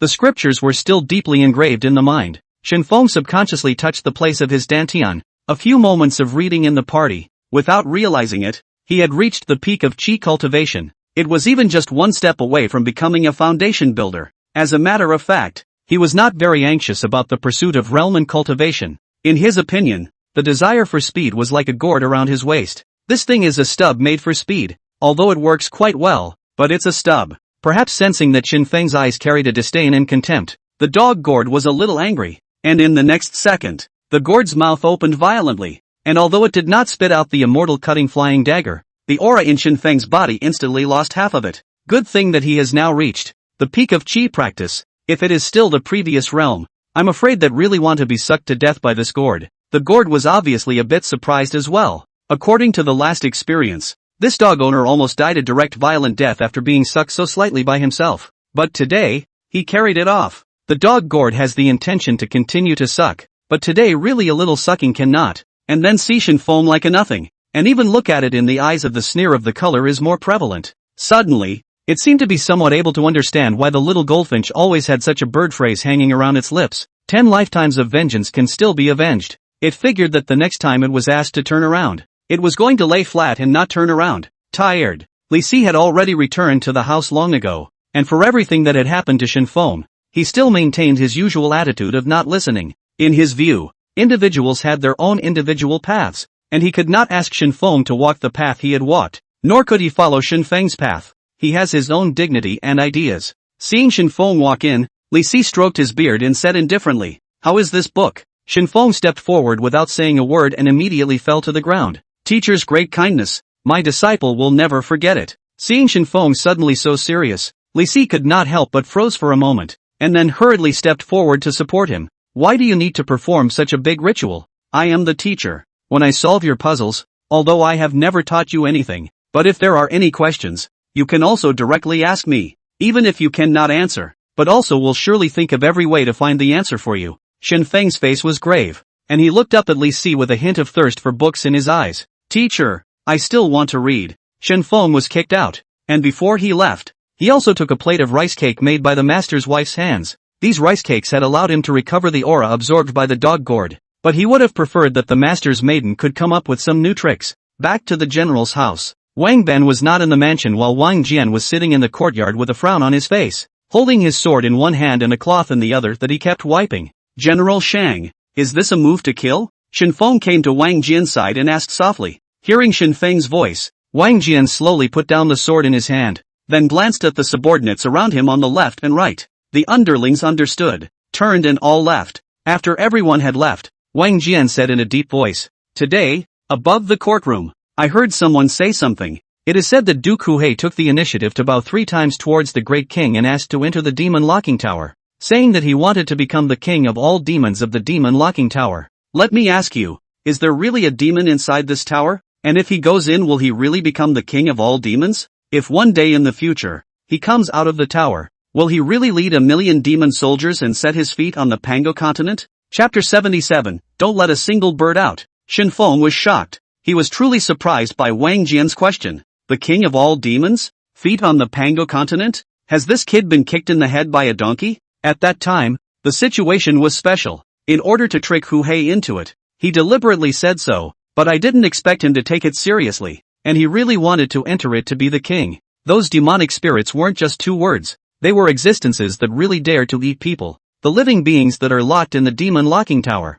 None of them are good things. People who go in and don't turn into white bones in a split second. It's already considered good luck. Seeing Shen Feng's expression, Wang Jian probably understood in his heart. This tower, not ordinary people can enter. Huhe into it will die. Shen Feng sat across from Wang Jian. His eyes locked with Wang Jian's. What the general means is that he wants to go in? Wang Jian nodded his head slightly. News came from the court today that Duke Huai met with the Great King and asked to enter the tower, but was prevented from doing so by the Great King, and is now confined to his chambers. So the upper general means he wants him to go into the tower, preferably never to come out? Wang Jian sighed deeply and said, "This is a matter of great importance, and the only people in this world who know that you are different are my father and son and Li Si. You have to realize that not everyone is like us, and the higher up they stand, the more paranoid they become. Once the Great King learns of your skill, he will most likely let you participate in the trip to the fairy island in the beginning of spring." Wang Jian slowly got up, his brows furrowed.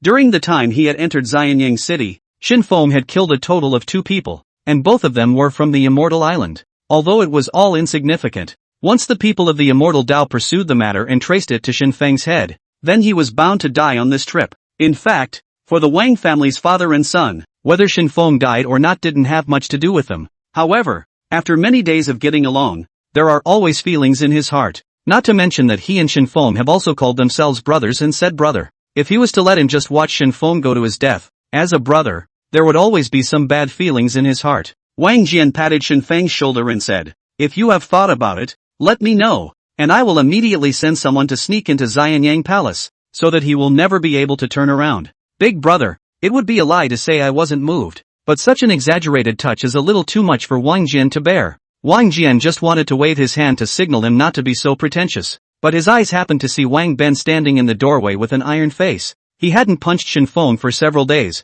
Speaking of which, during this period of time, he had been in a busy state, and today things were handled relatively quickly, and he had thought that after coming back, he would first look at his father, and if there was still free time, he would pull Shen Feng together for a drink. But what he didn't expect was to hear Shen Feng's cry of big brother as soon as he entered the door. Wang Ben subconsciously glanced around. There was no wine jar, and these two in the yard were not drunk. In the middle of the day, without drinking, and you're already spilling your guts? Or is it that he hasn't punched him in a while and his skin is starting to itch again? This time, in order to prevent Shen Feng from jumping out from the fence again, Wang Ben did not directly rush up to beat him. Although he had been noticed by Wang Jian, Shen Feng apparently did not see him. Wang Ben lightly retreated to the door and beckoned to the generals who were patrolling outside. Go, call a team of people for me, and encircle the general's mansion for me, and don't allow a single bird to fly out. He thought, well, this time he couldn't let Shen Feng run away just like that even if he said anything. When he thought that Wang Jian had asked him to call Shen Feng uncle in front of so many subordinates before,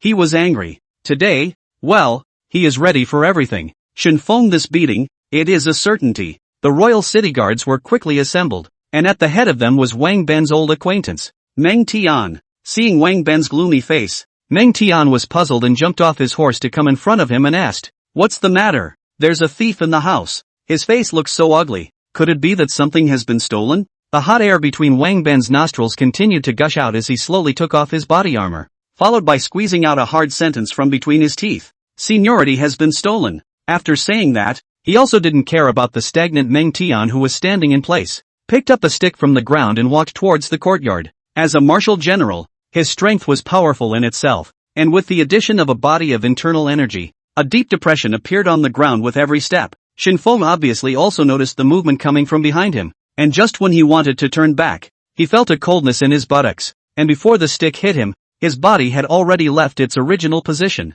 When Wang Ben reacted, a flash of shock could not help but flash through his eyes. Even Wang Jian, who had been sitting opposite Shen Feng, felt a little surprised. As the upper general, his strength was much beyond Wang Ben, and Shen Feng's every move was very clear in his eyes. But if he were to grow an eye behind his back and anticipate Wang Ben's sneak attack in advance, he was afraid that it would be difficult for him to do so. Most importantly, Shen Feng seemed to have become stronger. Nowadays, if he knew a move and a half, he might be able to tie with Wang Ben, or even surpass him. When Wang Ben saw that his sneak attack did not work, and he even dodged him instead, he became even more furious in his heart. For a while, the entire courtyard was filled with the sound of crackling, various altars being broken. Wang Jian's heart was dripping blood at the moment. These flowers and plants were all planted by his own hands, and each one, contained his endless efforts. But now, almost all of them were wiped out, either by Wang Ben's cluttering with his stick, or by the two of them stepping on their feet and going up in smoke.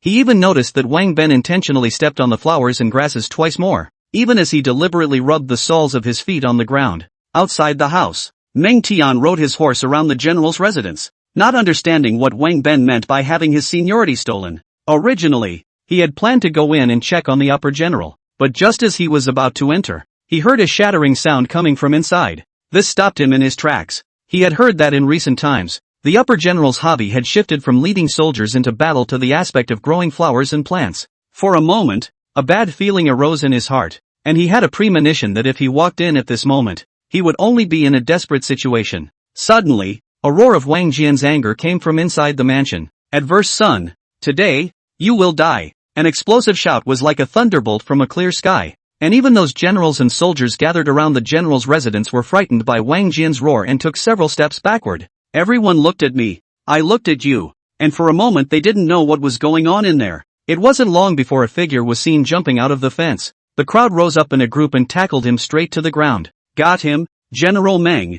I got the little thief." Chapter 78, let's go. I'll take you to Huhei. The silhouette was crushed by the crowd, with only half of its head showing outside. Meng Tian felt a wave of gratitude. Fortunately he stopped, otherwise at this moment, it would not be just Wang Ben who was crushed on the ground. Looking at Wang Ben, who had been beaten up, Meng Tian almost laughed out loud. After Meng Tian waved his hand and told the generals to leave on their own, he helped Wang Ben up from the ground and the two of them sat by the door of the mansion. Meng Tian held back his laughter and asked, What's going on here? Why did the upper general suddenly violently beat up brother Wang? Could it be that you knocked over those treasures of the upper general? Wang Ben gave him a look. Knocked over? Knocking over is nothing. Not only did he knock over, he stomped on it hard and twice more. But what puzzled him was that it was clear that Shen Feng had stepped on it as well. But it was Wang Jian who stared at him and punched him. If not for the fact that Wang Ben was older than him and knew the family's business, otherwise he would really have known that his father had a younger brother outside the family. But after all, the family scandal cannot be publicized, as long as he does not say it. All the speculation in the outside world, that is just nonsense. Thinking of this, Wang Ben sighed deeply and said, General Meng still don't think nonsense, although my father has the intention to go back to his hometown, but as long as he is in Qin for one day, then he will inevitably bow and scrape for Qin. Monty shook his head slightly. It wasn't that he was imagining things, but the things themselves were. It's no longer a secret that Wang Jian wants to go back to his hometown. In the courtroom, although the king did not mention this matter, he could see that he really did not want to let Wang Jian leave just like that. Although none of the ministers knew exactly what the Great King wanted to do, but according to the style of previous kings, no one could guarantee whether this was a good thing or a bad thing. Monty gave him a look, and after getting up and patting him on the shoulder, he turned to leave. What should be said, he has said, should not be said. He naturally will not just talk nonsense. As a military general, he knows that some words say more, will only invite people to be annoyed, not to mention that the Wang family father and son are not yet out of the courtroom. If Wang Jian were to come to court, the head of the military generals would still be Wang Jian, not him, Meng Tian. For the rest of the afternoon, Wang Ben just leaned against the door. People coming and going also dare not look towards him, deeply afraid of looking too much and getting themselves into trouble. Who would have thought that such a grown man, or a general, would get his ass kicked by Wang Jian? The reason for this is that no one dares to speculate on it easily. It was until the evening hours when Shen Feng stretched his lazy waist and walked out from the mansion. Tonight was also considered a nice weather. The night was dark and windy. He planned to take advantage of this time to make a trip to the demon locking tower. After hastily crafting it earlier, coupled with Hu Hai's sudden arrival, it left him no extra time to explore the interior of the demon locking tower. Couldn't be a better night to go. Just as he reached the door, he saw Wang Ben cowering in the corner of the gate with a pitiful look on his face. Shen Feng sighed slightly and stepped forward. General, why don't you just go inside? It's windy outside. If you catch a cold, it won't be good. Wang Ben slowly opened his eyes. A cold light flashed in his eyes, grabbed Shen Feng's arm, and then violently stood up. Immediately afterward, his other hand poked out from behind his back, the half-broken stick still grasped in his hand. But I've finally caught you, kid. I'd like to see where you can run now. I tell you, not to mention the old man is here. Even if the king is here, he can't protect you. Shen Feng did not avoid it. Seeing that the stick was about to fall on his body, he smiled faintly and said, Doesn't the general want to take a look and see what's in that tower? Wang Ben was slightly stunned, and the stick also hovered over Shen Feng's head. It would be impossible to say you're not curious. Not to mention him, there wasn't a single person in the entire Xianyang city who wasn't curious. Almost everyone held an inexplicable desire to explore the interior of this demon locking tower. If this tower wasn't in the middle of the royal palace, I'm sure it would have been filled with corpses and bones a long time ago. It had to be said that the location Shen Feng had chosen was indeed good. By building the demon locking pagoda in the middle of the royal palace, not only would no one dare to enter it casually, but it would also gain the attention of the Great King. In that case, the king is bound to send a heavy guard. Just listening to this tone of Shen Feng's, he seemed to want to bring Wang Ben into it. But the demon locking tower was being guarded, so how could one get in? After a moment of silence, Wang Ben put down the stick in his hand, thought for a moment, and asked tentatively, You can fly? Shen Feng ran his aura in his body for a while. Even though he had enough aura, it was still a bit difficult to take off if he wanted to, not to mention carrying such a big strong, not to mention taking off. Even if it did fly, I guess it would have to fall down before flying out a few steps. So you can vanish? Or maybe invisibility? Wang Ben kept moving towards Shen Feng. He was incredibly looking forward to what Shen Feng would say next at this moment. The scene of Shen Feng's feet on the auspicious clouds and traveling in the sky had even appeared in his mind. However, Shen Feng's next reply made him slightly disappointed. Not even for a while. On the street, Wang Ben walked beside Shen Feng, still unable to hold back that curiosity in his heart. You don't know anything, how are we going to get in? That tower is now heavily guarded by the Great King, and those generals all belong to the royal palace guards, so even if I were to step in, it's unlikely that they'd follow my orders. Shen Feng stroked his chin. He already knew about the matter of the demon locking tower being heavily guarded, But this was not able to stop him from entering the demon locking tower. Didn't the upper general say that Hu Hei wanted to go in? And if Hu Hei intervened, he thought that he should be able to transfer these people. Maybe then, they'll all be able to get into it, too. As for how to move these people out, it would depend on how strong Hu Hai's determination to enter this tower really was. Because of the appearance of the demon locking pagoda, the guards in the royal palace were obviously even tighter than before. However, for Shen Feng, wanting to slip past their eyes, it is still very simple. Now his realm is different. Peak Qi cultivation, that is also considered the top first-class strength. As for Wang Ben, after all, he is the son of the upper general Wang Jian, plus he has fought for so many years. His strength is not bad. Came under the palace wall, looked at the generals patrolling back and forth. After waiting a little while, the two leaped directly over the palace wall, followed by quickly hiding into the flowers. On this journey, Wang Ben had been observing Shen Feng from the very beginning when he chased and beat him in the mansion. He realized that this kid's movements were getting more and more flexible, and his footsteps were also getting lighter and lighter. As a matter of fact, martial artists who were generally inclined towards strength would only become heavier and heavier on their feet. The lighter and lighter footsteps generally belong to the deep internal strength, or have reached the return to the true martial artist can easily do this state. But in Wang Ben's memory, a few days ago, he was able to easily catch him, even with a single catch. How long has it been? How could Wang Ben not be surprised that he had already reached such a state? After thinking for a moment, Wang Ben threw away those mixed thoughts inside his head. Wang Ben pulled out a black face scarf from his arms, then wrapped his head tightly, only revealing a pair of eyes. Go, I'll take you to the Gungzi. No, I'll take you to Hu Hei. Chapter 79, I'm about to become the king of all demons. Hu Hai's chambers were not really that far away from the demon locking tower. It was because of this that he had unintentionally intruded into the area where Shen Feng was that night. Ever since he was placed under house arrest by the king of Qin in his chambers, Hu Hai's entire person began to become a bit depressed. It had almost reached the level of not thinking about food, and only wanting to become the king of all demons. For a day and a night, Hu Hai just lay down in front of the window, quietly looking at the tower. The attendants around him saw Hu Hai withering away day by day, and the hearts of those attendants also felt worried about this. As the personal attendant of the Duke, once something happens to Hu Hai, they are all going to be martyred. One of the most worried is Zhao Gao. He has put his own life completely on the body of Hu He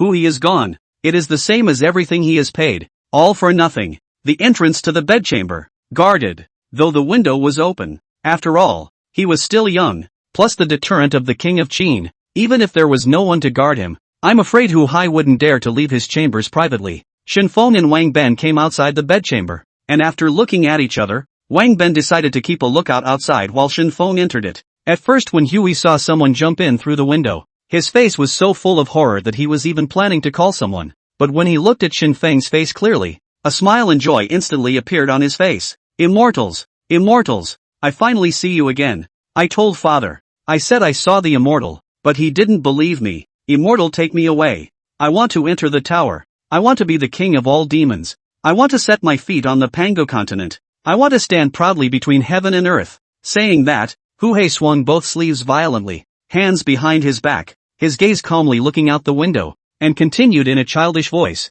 I want to let the mortals of this world open their eyes and take a good look at what it means to be the king of all demons. At some point in the future, I will lead 1,000,000 demon soldiers and rampage across the earth. What immortal island? What Kunlun? They are all scum. Looking at the seemingly domineering Hu Hei in front of him, Shen Feng could not help but feel a pain in his brain. He's just saying it. That's not what he meant. Why is this kid so serious? However, seeing that he had such a strong urge to become the king of 10,000 demons, Shen Feng intended to take him along to enter and take a look. Let him look at the situation inside first. As for how he chose, it was none of Shen Feng's business. I intend to enter the tower, and since you're so eager to want to enter with me, how about helping me dispatch those generals guarding the outside of the tower first? Hu Hai's eyes lit up and he nodded repeatedly. This is a small matter. Just as Hu Hai was about to walk out of the house, he suddenly stopped, then looked at Shen Feng in puzzlement and asked, Immortal, don't you know how to cast a spell to make them fall asleep?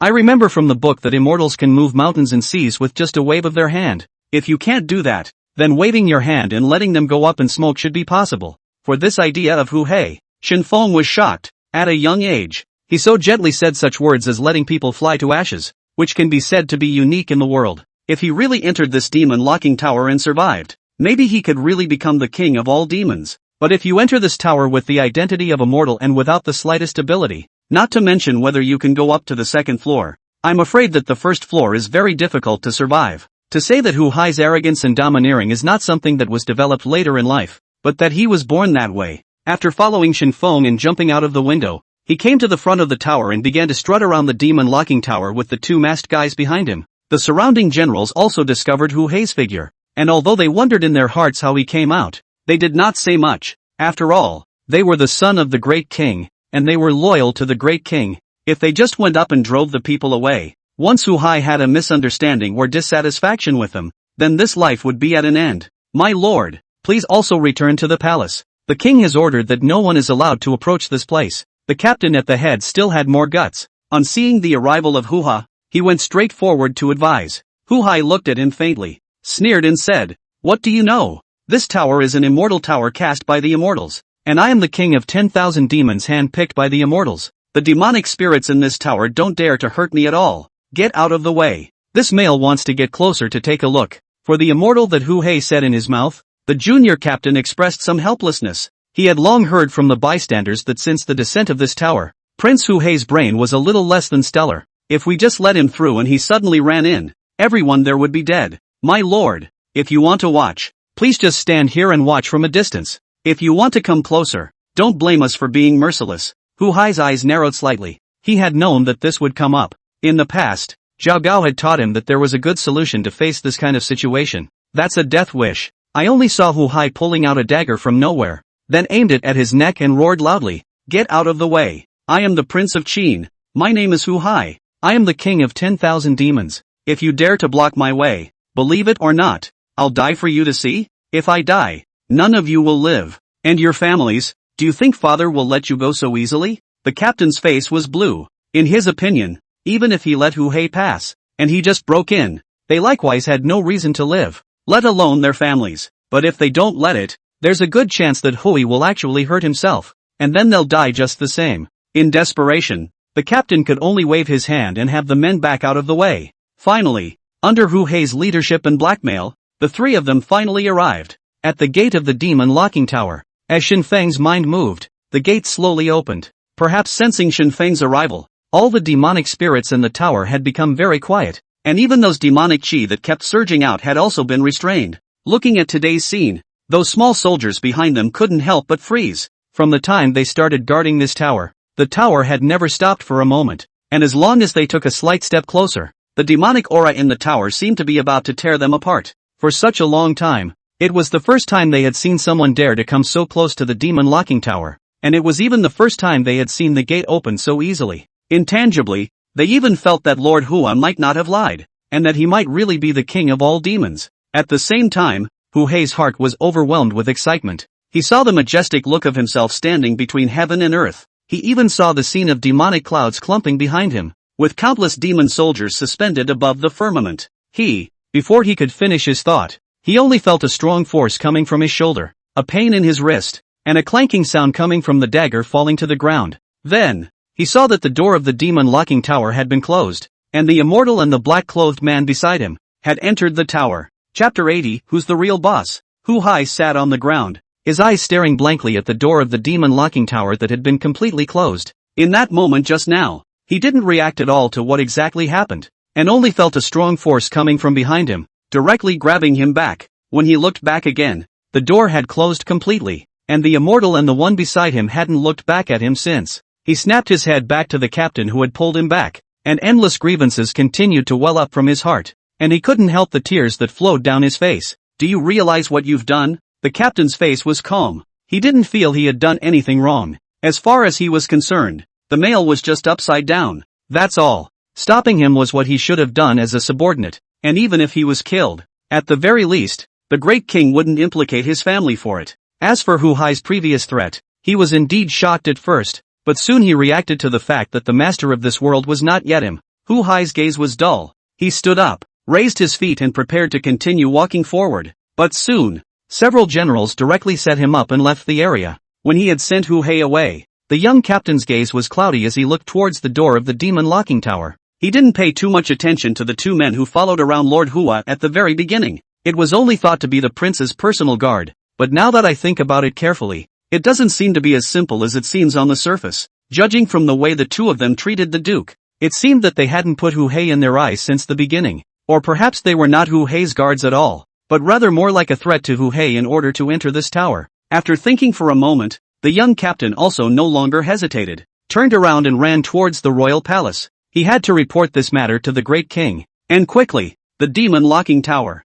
Entering the tower was a completely different sight than what you saw outside. After Shen Feng and Wang Ben entered, the position they were in was the first floor, and the tower was a world of its own. But this world was not as good as expected. Looking around, what met his eyes was full of yellow sand, which could almost be described as not being able to see the edge at a glance. Perhaps because he knew of Shen Feng's arrival. After walking in the yellow sand world for about that much time, he could hardly see any demonic spirit. Obviously, when they were outside the tower, those demonic spirits could be seen almost everywhere in the tower. But after they came in, not a single one of them could be seen. This could not help but make Shen Feng feel that this tower was really too much of a meeting. This feeling was like the warden coming to inspect, and the guards on the lower level had already prepared everything. It's close to having a seat in the middle of a world littered with yellow sand, and a little wine and food to entertain. To be honest, Shen Feng was very unhappy. This was not what he wanted to see. He wanted to know what was really going on inside this tower. He needed to know what kind of demonic spirits were actually in the tower,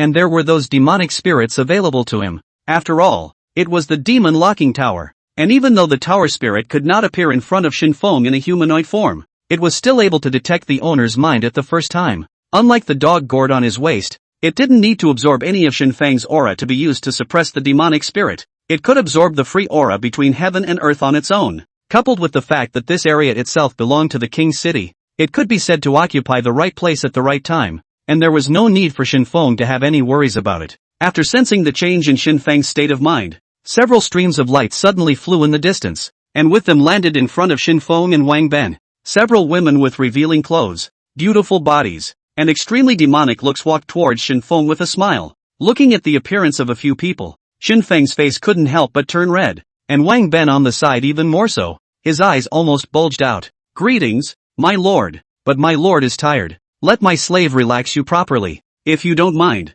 my lord, please move. My slave has already prepared everything for you, just waiting for your arrival. My lord, come as you are. What gifts are you bringing? Although this mortal is average looking, this body is strong. My lady will suck him dry." A few demonesses came closer, from the very beginning of their bewitching postures, speaking the most gentle words, to the greed and viciousness unleashed in their eyes when they saw Wang Ben, then the change in tone, and the kind of appearance that directly changed into a prototype, for a time, made Wang Ben retreat in fear, and his face was incomparably pale. This was the first time he had seen a real demonic spirit, and even more so, it was the first time he had seen a demonic spirit transform from its human form into the appearance of a demon. He felt that this time, he seemed to have come to the right place. At the very least, his eyes had opened up, and he had a great knowledge of the demon spirits. The good-looking ones, the ones who wear revealing clothes, are demonic spirits. As a matter of fact, the reason why a few demonesses would scare Wang Ben so much was actually to see the change in Shen Feng's expression.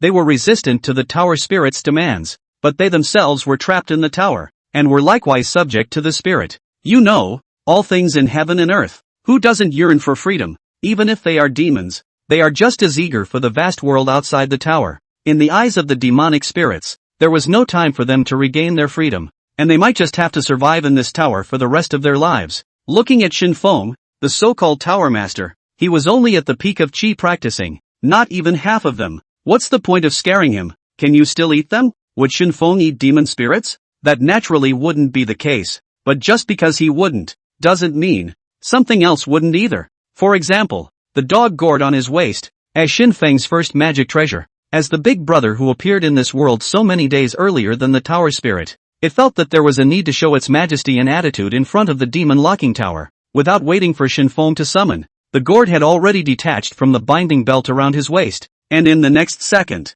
it flew directly to Shen Feng's hand. Then he turned around violently, and the white light from the mouth of the gourd just enveloped several demonic spirits, without any screams, and without seeing any resistance from the demonic spirits. In just the moment when the white light appeared, several demonic spirits instantly disappeared without a trace. When a few demon spirits completely disappeared, the gourd flew directly to Shen Feng's head, and white light surged out crazily, as if it was swearing sovereignty. This scene could dumbfound Wang Ben. He knew that Shen Feng was divine, but he had never thought that Shen Feng was so divine. The key was that he himself was divine. And even a broken gourd was so different. And what is the meaning of this gourd sitting on Shen Feng's head? In a trance, Wang Ben saw a golden light fly out of Shen Feng's arms, and a sharp chirping sound resounded throughout the yellow sand world. In that voice, there was a sense of uninhibitedness, loneliness, and even a hint of air swallowing the mountains. Chapter 81, The General's House is finished. The dog gourd's actions created a twinge of resentment in the little goldfinch. Shen Feng's head. Is that something you can sit on? That's clearly my territory. Without a trace of hesitation, the little goldfinch made a reaction completely out of instinct. The golden bird claws, aiming at the gourd mouth, fiercely grabbed. The sharp claws seemed to want to crush the gourd's mouth completely, and it had already looked at the gourd in a bad light for a long time. The dog gourd instantly understood the goldfinch's intentions, and a white light gushed out of the gourd's mouth. But before it had time to release the dragon scales, it was blocked by a pile of bird poop that fell from the sky. Not to be outdone, the gourd got up and flew out. At the same time, the demon locking tower apparently also reacted, and immediately yellow sands suddenly rose. The originally clear sky, instantly dense with demonic clouds. Countless demonic spirits descended from the sky, and directly surrounded a bird and a gourd tightly. Looking at the scene in front of him, Shen Feng's head couldn't help but be big. He had a premonition that this scene would definitely not be the last. Wang Ben on the side looked directly dumbfounded. As a mortal,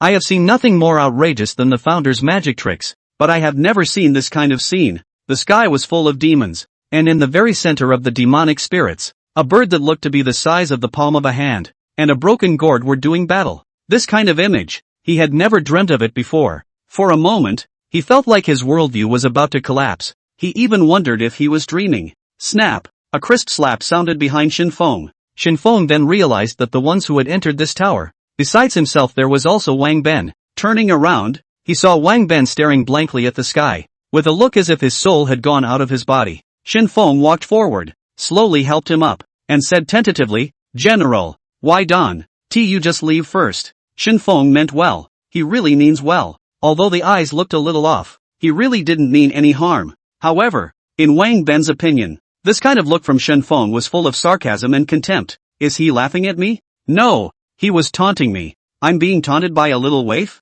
The breath said nothing, but as soon as he looked up to the eerie sight of the swarm of demons in the sky, Wang Ben eventually resisted the urge to curse. From the time he entered this tower, he knew that this tower belonged to Shen Feng, and that gourd likewise belonged to Shen Feng, including the golden finch that dared to fly around among the countless demon spirits. But as a general of Great Qin, he had his own pride and backbone. Even though his legs were starting to weaken now, he still had to act like he was fearless. This general thinks you're right. It's better for us to leave first. It's just that there's a heavy guard outside this door. Plus when we came in just now, we almost brought Hu Hei in with us. So if we go out now, won't we be surrounded by them? Shen Feng smiled and said, "General, don't worry. Although this tower stands in the middle of the royal palace, the fact is that the entire Xianyang city is within its shroud. As long as the gates are open, we can get to any part of Xianyang city." Wang Ben nodded. He no longer wanted to raise his head to look at the scene in the sky. He had a premonition that if he looked at it one more time, he was afraid that he wouldn't be able to sleep for the next few days and nights. The demonic spirits flying in the air continued to increase, and even several holes were cracked in the sky, from which demonic spirits continued to fly out. That kind of pressure and aura made the cold hairs on his entire body tremble, and staying for one more second, he felt that he would die here. Seeing that Wang Ben couldn't wait to hurry up and leave, Shen Feng shook his head somewhat helplessly, but this time he came in, he also already had a general understanding of the inside. The demonic spirits in here had different cultivation levels and strengths for each layer, and the higher up they went, the more powerful they were. Again, these demonic spirits do not appear to be stringing up layers. Everything is under control. When Shen Feng had the idea of leaving the demon locking tower, all the demonic spirits instantly disappeared, as if there was a big invisible hand that grabbed all these demonic spirits back to where they belonged, one after another. And Randog Gourd and Little Goldfinch no longer continued to play around. One returned to Shen Feng's waist, one returned to his arms. The yellow sand in the sky had completely restored calm, and the entire world had completely regained its initial calm.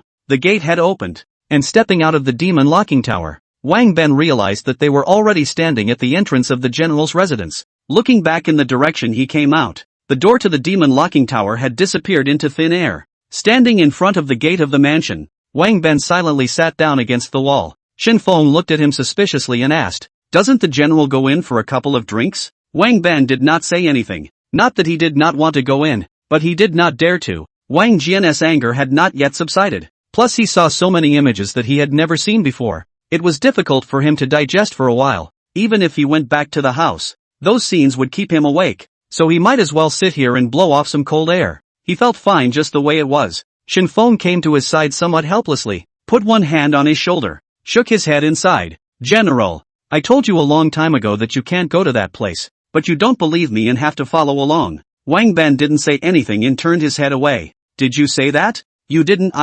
say. If you had said this was the case, he wouldn't have gone even if it killed him. Now well, the invincible heart that had been accumulated from so many years of marching and fighting broke down the defense in an instant. At the moment, there was only one thought in his mind, and he thought it might be a good idea to follow Wang Jian into seclusion. Shen Feng gently shook his head, looking at his appearance. The stimulation he received tonight did seem to be quite large, but this might not be a bad thing. After all, who knows what the future will turn out to be? Maybe one day the things inside the demon locking tower will really be released by him? It's always good to get a feel for it ahead of time. So maybe the next time you're in this situation, you might not be so alarmed. Enter the mansion and come to the small courtyard. Wang Jian was still tidying up his flower-strewn field when he heard a commotion behind him, and he almost didn't take up the sword at his waist. The good thing was that the moment he turned around and saw that the person coming was Shen Feng, his face looked much better. Where is he? Where did you go? Shen Feng didn't hide anything and directly told what happened before. At first,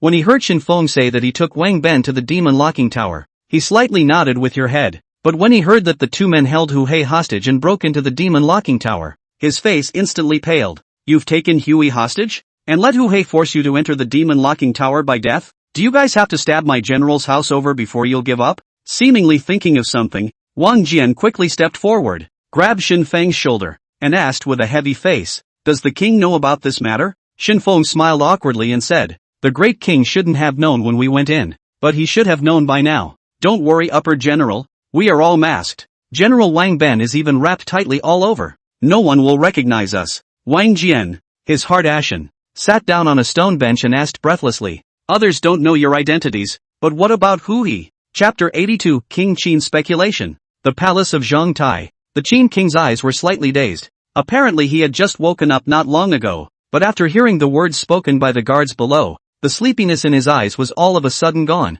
Your Majesty, someone has broken into the demon locking tower and has taken Du Kuha hostage. Hearing these words, the King of Qin stood up fiercely and came nearer with quick steps, asking with a gloomy face, who is so bold? Where is Hu Hei? How is he? My little man was quick on his feet and stopped him before Gongzi entered the demon locking tower. But Gongzi doesn't seem to be in a good state of mind right now. The Qin King's brows were tightly locked. This matter of Hu Hei wanting to enter the demon locking tower was no longer a secret in the entire Xianyang palace. For those who didn't understand what this tower was all about, they went in. But for those who knew the truth about this tower, as long as they went in, they were stepping into the abyss of death. The Qin King's face turned blue, and after a long time, he exhaled a deep breath. He sort of understood that if there wasn't an outcome to this matter, then Hu Hei would still try to enter the demon locking tower by all means. As for the two black-robed men that the general was talking about, the Qin King was slightly puzzled. Ever since the appearance of the demon locking tower, the Qin King had tried to send someone to enter this tower,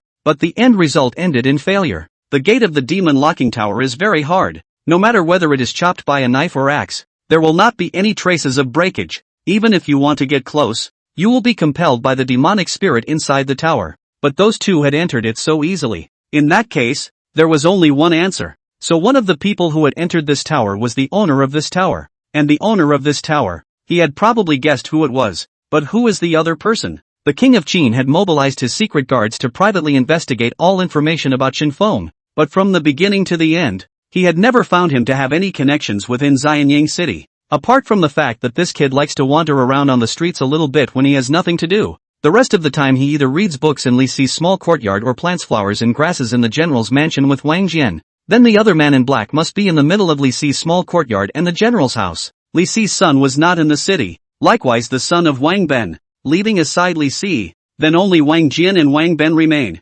Wang Jian spent his days and nights thinking about getting out of the court and spending his days at home growing flowers and plants in order to show the King of Qin that he was no longer interested in anything else. After so much thought, it seemed that the most suspicious person was Wang Ben. Thinking for a moment, the King of Qin slightly waved his hand, and everyone in the hall walked towards the door. and it didn't take long for the secret guards to walk out from the corner. Has anything happened in the general's house in the past few days? Your Majesty, there has not been any abnormality. But in the evening, General Wang Ben had had the general's residence surrounded, but he was soon himself thrown from the enclosure by the upper general, seemingly for breaking the upper general's flowers. Then, Shen Feng walked out from the general's residence, and the two left together. And after that the subordinate did not find any trace of them, and now the two have returned to the general's residence. Hearing the secret guard's reply, King Qin's eyebrows rose slightly. Clearly all his guesses were correct, but what he didn't expect was that a hallowed general of Great Qin would follow a little madman to act recklessly, and even dared to do such things as kidnapping his son,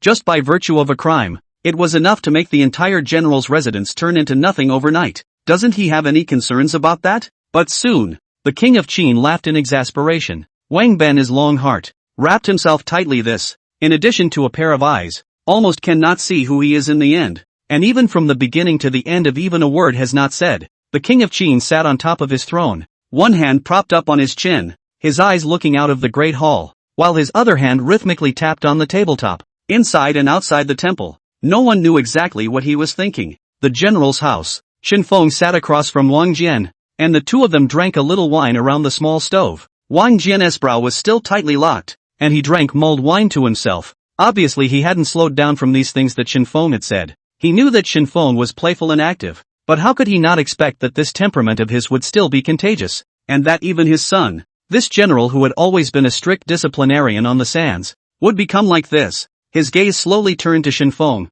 not knowing since when. Shen Feng's arrival seemed to have added some different colors to this mansion. From the monochromatic tone at the beginning, it gradually became colorful, then colorful, but now Wang Jian's eyes were only gray. He looked at Shen Feng, opened his mouth and froze for half a day, but he didn't even know what to say to make it better. Eventually all the words were reduced to a sigh. After drinking the wine in the cup, he turned around and rushed towards the house. He had nothing more to say. Everything could only depend on the fate of heaven. Shen Feng looked at Wang Jian's appearance and was a bit puzzled for a while. This is not all right. Why are you so downcast? As if this general's house will be raided tomorrow. As for Hu Hei, he definitely won't talk nonsense. Although this child seems to be young, but he is extremely ambitious. The 4 words king of all demons have already deeply rooted seeds in his heart. Unless when he entered the demon locking tower and saw a scene that wasn't what he wanted, he wouldn't rest for a day. As for the king of Qin, there was even less to worry about. In the absence of any evidence, even if he knew that everything was done by Wang Ben and Shen Feng,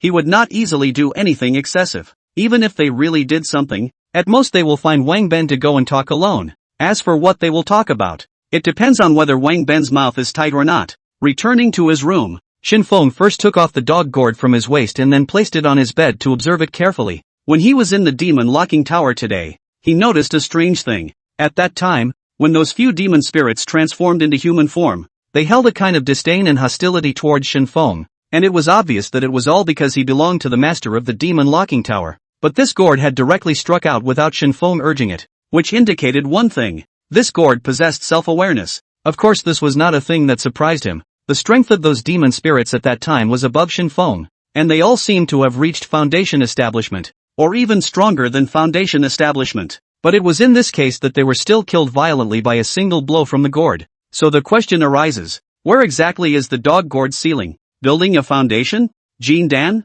Or is it the firstborn? Chapter 83, General Wang Ben. The king calls. Unfortunately, gourd can't talk either, and even if he could, I'm afraid the first thing he'd say would be to spray it against goldfinch. As for the little goldfinch, it seemed to have grown quite well in the past few days. The only pity was that this body was still skinny. Instead, this pair of pickled chicken feet. Gee, the drool is coming down. The golden claws, if soaked in white vinegar and simmered for another 981 days, are bound to be even more delicious. Unfortunately, it was still a bit difficult to get the divine ability technique of Samadhi True Fire. After all, Shen Feng was not so lucky every time. Shen Feng threw the little goldfinch aside and threw the gourd to hang on the wall. Then he began to meditate. He had already thought about it. From now on, uninterrupted meditation and cultivation, which was the first step to longevity and to becoming immortal. Only through constant perseverance would he be able to make it to the end, to stand proudly between heaven and earth, and to wield his sword to the heavens in the future.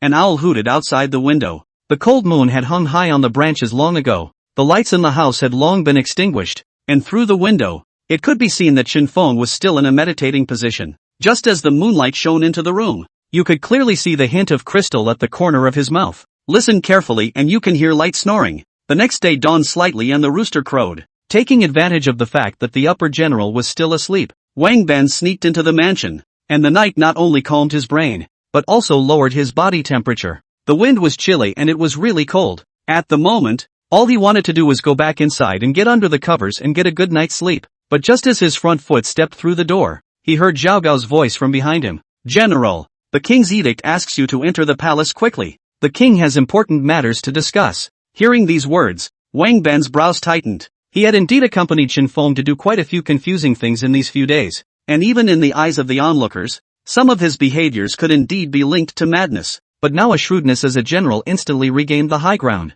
Upon hearing Zhao Gao's shout, countless thoughts flashed through his mind, and even all the situations and conversations that would happen next when he met the Great King. A moment later, Wang Ben turned slightly and cupped his fists at Zhao Gao and said, Zhong Che Fu order stay for a moment. This general will go change his clothes first. Before he could leave, Zhao Gao's voice came back. The king said that there is no rush to change clothes. It's just a small talk for a few moments. You can change just as well when you come back later. Wang Ben was slightly stunned. He knew that the king's eyes were all over Xianyang city, but what he didn't expect was that the general's residence would always be watched by someone. And even he knew so clearly when he hadn't even entered the residence door for the night. Wang Ben's face did not have too many emotional changes. This Zhong Che Fu Ling in front of him was not an ordinary person. He was a chamberlain beside the Great King. To be able to become the Great King's chamberlain, there was bound to be something about him. And once he saw something, I'm afraid that if it got into the Great King's ears, it wouldn't be that simple. Shen Feng walked out of the house just as Wang Ben left in front of him. When he came to the door, he also happened to see Wang Ben following a carriage in the direction where the royal palace was located. Although he was puzzled in his heart, he did not think much about it. In his opinion, as long as he had to die without admitting it, absolutely nothing would happen, and all he needs now is to keep reading. Last night's meditation was a failure, but that didn't stop the continued reading, and he had to glean all the books in Risa's house before he would give up. He came to Li Si's small courtyard just in time to see Li Si sitting in the courtyard reading a book. Shen Feng stepped forward and worshipped with a smile. Teacher, disciple has come to read. Li Si gently nodded his head, and just as Shen Feng was about to enter the house to pay his respects to his master's wife, Li Si suddenly opened his mouth and inquired, I heard that you went into the demon locking tower with Wang Ben yesterday? Hearing these words, Shen Feng froze in place. Not many people knew about this matter. Excluding the Wang family's father and son, only Hu Hei knew about it. But Hu Hai didn't know that the person who followed him at that time was Wang Ben. And how did Reese learn all this? Li Si slowly got up, his hands behind his back, and said with a flat face, My master has his own eyes in this Xianyang city, and likewise so does the Great King. With the Great King's intelligence, those two black-clothed men who broke into the demon locking tower last night must have been able to guess exactly who they were. I've already gotten word that Wang Ben was summoned into the palace by the Great King just now, and I think the Great King wants to talk to him about this very thing. Hearing these words, Shen Feng's face changed immediately. Last night he had heard Wang Jian say that even if Hu Hai was not the crown prince, he was still the son of the king of Qin, and that anyone who had thoughts about the heir of the Great King was tantamount to touching the dragon scales. This is a sin that can be described as unpardonable. Even a superior general, even a man of great merit, would be just as likely to be destroyed in one night. Shen Feng subconsciously gripped the gourd, and his other hand was even more clenched in his fist, and his eyes changed. A thought arose in his mind to kill the king's palace and rescue Wang Ben. As Shen Feng's teacher, how could Li Si not see Shen Feng's mindset at this moment? But in his opinion, Shen Feng was still a little too tender. This was also the most important reason why he had always felt that Shen Feng could not enter the court. He is too emotional. Once he enters the courtroom, then he will surely become a sharp blade in the hands of the Great King. A little favor is likely to make him do things that others dare not imagine, and the sharp edge will likewise hurt itself. Once Shen Feng knows that he is being used, then the final consequences will definitely be unacceptable to everyone. Li Si stood in front of Shen Feng and said faintly, the courtroom is not like the battlefield. It is not only about fighting and killing, and the reason why Wang Ben became a general is not because of the upper general. Above this court, if he can't be a fish out of water, even if he has the upper general's shelter, he would have been dead already. Don't think that you have some skills and underestimate others. I think General Wang Ben will inevitably have his own way of getting out in one piece, and the best way, of course, is to tell the truth about what happened. These past few days, I've been wondering why the Great King hasn't summoned you since he had noticed your existence long ago.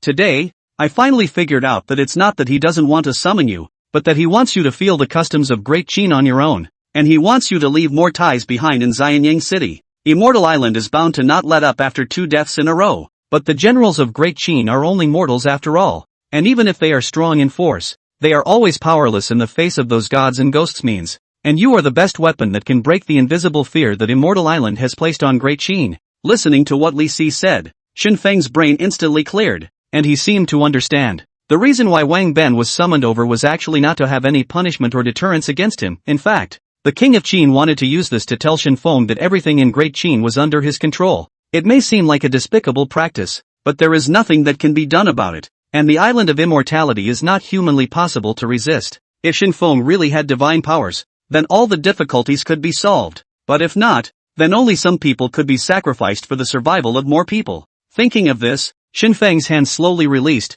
looked up at Li Si with a firm gaze and said, "Teacher, please give the book." Chapter 84. Thanks to Brother Crow, requesting for catch-up reading and tickets. Seeing that Shen Feng had calmed down, the heart that Li Si was carrying finally relaxed. He knew Shen Feng too well, so much so that when he said these words, he would subconsciously move in the direction of the small courtyard gate in order to be able to stop this impulse of his in time. It is good that this period of time has not been in vain. Shen Feng is also considered to have grown a brain, and Li Si is deeply gratified, but at the same time as he was relieved, his gaze happened to sweep a glint of essence that flashed under Shen Feng's eyes. At that moment, the heart that had just been put down was once again carried up, and he felt that something was not too good. "What are you thinking?" Shen Feng blinked his eyes and said, "I don't think about anything, I just want to read now, and I also asked teacher to give me a book." Reese's brow furrowed. Something wasn't right. This was very wrong. This kid definitely wasn't holding his farts in his heart. However, when he placed his eyes on Shen Feng's face again, his eyes did not change in any way. Li Si pondered for a moment and finally nodded his head and said, "Just as well. I'll go and fetch the book for you first." Shen Feng looked at Li Si's back and couldn't help but flash the scene of the last conversation with Wang Jian inside his head. He remembered well that Wang Jian had said that the king was heaven, but Shen Feng had also said that this sky, it was still very easy to break open. At the very least, it seemed to be a breeze at the moment. It didn't take long for Reese to enter and come out, but this time the selected booklet didn't belong to any of them. After all this time, Reese has developed some minor doubts about his book. He remembered that every time he gave Shen Feng a book brief, something inexplicable would happen. So this time he purposely chose a miscellaneous book that had almost no nutrition at all. Of course, in Li Si's eyes, this is a miscellaneous book, but in Shen Feng's view, as long as it is given by Li Si, it is not a book at all, it is a treasure. Nailhead 7 Arrow Book Simplified Version. Legend has it that in ancient times, a big man used this magic weapon to curse people to death, which can be regarded as a sharp weapon that kills people in an invisible way. When Big Brother sensed that you had gotten a simplified version of his Nailhead Book of 7 Arrows, Big Brother felt that you were destined to be with him, and specially refined it for you. No need for any material. If you want to curse each other, just tie a straw man, paste the name of the other party, with a sharp instrument to zap a few times, wanting below the violent death on the spot. This thing has hurt the heaven and the use of too much damage to their own merit. The Big Brother friendly advice, but also need to be more good deeds and virtues. Looking at the booklet handed over by Li Si, Shen Feng's breathing suddenly became rapid. The same words were whispered over and over again under his breath. "Thank you, Brother Crow. Thank you, Brother Crow." Looking at Shen Feng mold, Li Si could not help but frown. Could it be that he gave the wrong again? Then he looked at the book in his hand, which he had carefully selected, and which plainly belonged to no one, and of which almost all were nothing more than miscellaneous notes without nourishment. But Shen Feng's expression didn't look like he was doing it on purpose, and Li Si even saw light bubbling inside Shen Feng's eyes. As strange as it was, the book had already been given out, and it seemed a bit uncharacteristic to take it back. After a moment of silence, Li Si slightly waved his hand and said, "Today, you go back first. Later, I'm going to enter the palace, and I also happen to see Wang Ben." Hearing Li Si's words, Shen Feng did not have the slightest hesitation, took the booklet, thanked Li Si, and walked towards the door. Leaving Li Si's small courtyard, he was about to go back to the general's residence to try out his newly acquired magic treasure when he was suddenly greeted by a big man. The big man looked strong, but his eyes did not carry any malice in them. Arriving in front of Shen Feng, the other party first gave a slight salute, then said softly, "Sir, my master has an invitation." Looking at the other party's appearance, Shen Feng's eyes narrowed slightly. He hardly had any acquaintances in Xianyang City, even if there were, apart from the Wang family's father and son, and Mr. and Mrs. Li Si, there would only be Fusu left. But seeing the other party's dress, It didn't look like he was from the palace, but rather like an ordinary citizen. Thinking for a moment, Shen Feng put the booklet in his hand into his bosom, then one hand rested on the gourd, and the other hand was extended to make a gesture of invitation. Please also lead the way. Upon arriving at the liquor store, before the big man continued to lead the way, Shen Feng's gaze had already locked onto the other party. In the corner of the second floor of the liquor store, a young man who looked to be about the same age as Shen Feng was leaning against the door and window, with a glass of wine in his hand and his eyes looking into the distance. The reason why he was able to detect the other party in the first place was actually very simple. There were traces of aura flow on his body, and this aura fluctuation was familiar. Shen Feng had seen it before, only then he got away with it. Seeing Shen Feng's arrival, he smiled faintly, then poured the wine cup for Shen Feng, and immediately lowered his voice and said, I didn't expect that your excellency would be able to see through it with a single glance after I changed my face so much, but it makes me feel a little surprised. But what surprises me even more is that your excellency's cultivation has improved so rapidly. Could it be that you have really obtained the inheritance from the ancient times? Shen Feng did not speak, but looked at the wine in the cup in front of him and fell into silence. Desperate water, after consuming it, you will immediately die a violent death, and no god can save you. Shen Feng didn't say anything, and the founder's boy obviously realized that his question was a bit inappropriate. But think about it, after all, there had been some conflicts before, and it was still the kind where you die, so how could Shen Feng take care of him so easily? In his opinion, Shen Feng's willingness to come was already considered giving face. The young boy added a cup for himself and said with a smile, what happened before was just a misunderstanding. Now that I am wanted by Great Qin and even removed from Immortal Island, the grudge between you and I should be put down. Today, you and I have a common enemy, and that enemy. Before the words were finished, the little boy's voice came to an abrupt end as he saw Shen Feng stretch out a finger and stirred it in the cup. He even put his finger to his mouth with the intention of shivering, but then he stopped abruptly, with a hint of celebration on his face.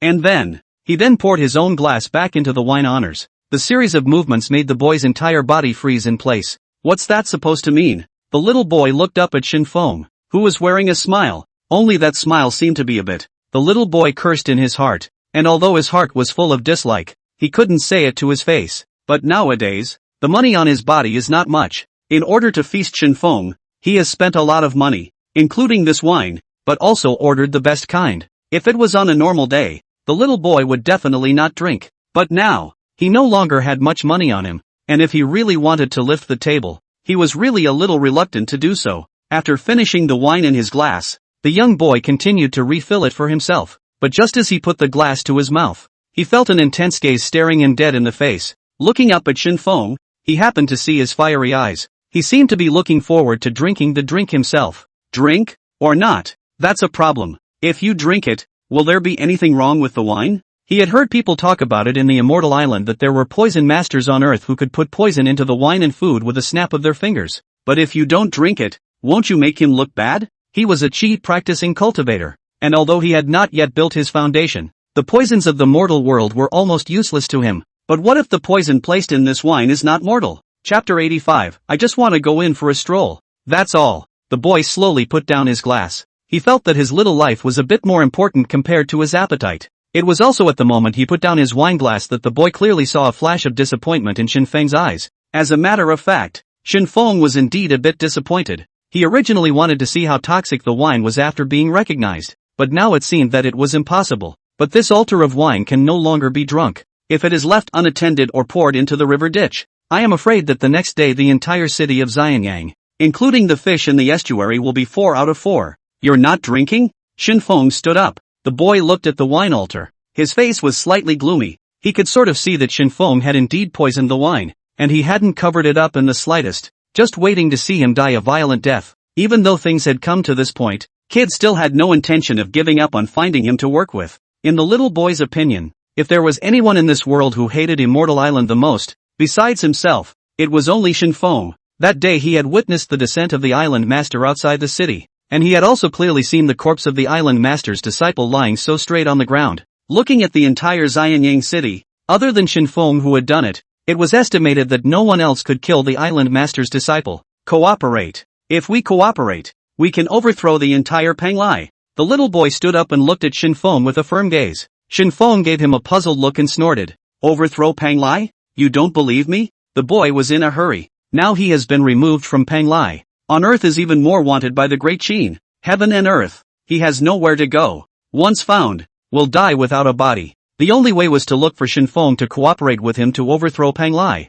And even if he ultimately failed, he had at least resisted. I can provide the location of Pang Lai. I can also lead the way for you, and I know all the information about Pang Lai, including the secret of becoming an immortal. Shen Feng's eyebrows rose slightly, and to be honest, he didn't believe every word that came out of the little boy's mouth, for no other reason than that they had been enemies before, although it was often said that the enemy was a friend. Unfortunately, Shen Feng didn't need a friend at all. It was fine if the people from Immortal Island didn't come, but if they did, they could add some color to the demon locking tower. After all, almost the end of the year. If the whole Xianyang city in the end of the year when the end of the festival are hung with colorful lights, the only locked demon tower stands alone in the dark. As its owner, the heart is always a little bad. Thinking of this, Shen Feng suddenly turned to look at the little boy and said, "If you feel that you have nowhere to go, I do have a good place. I just don't know if you're willing." The boy gave him a deep look, said nothing, turned and left. On his way out, he took the jar of poison wine with him. It seemed to him like he was talking to a madman, completely off channel. But soon, he felt as if he had come to his senses. There was no shortage of geniuses on top of the Immortal Island. And again, these geniuses all had different brain circuits. For example, in his eyes, what was floating in the sky was a cloud. But in the eyes of the geniuses on the island, what was floating wasn't a cloud at all, but a trace left behind by the heavenly Tao. Could it be that you have to be a little crazy yourself to be on par with them? The Fonzie kid is missing. I don't know when it started, but there was one more madman on the boundaries of Great Qin. No one knows where he came from or where he is going. Those who had seen him knew that he would always carry a wine altar in his arms, and the rich aroma of wine would always emanate from inside the altar. But others have heard that his wine altar contains not wine, but poison. Whenever people passed him, they would always hear him muttering, "Fellow Daoist, please stay and have a drink first." On this day, Shen Feng strolled around the street for a long time. He was looking for materials that could tie the straw man,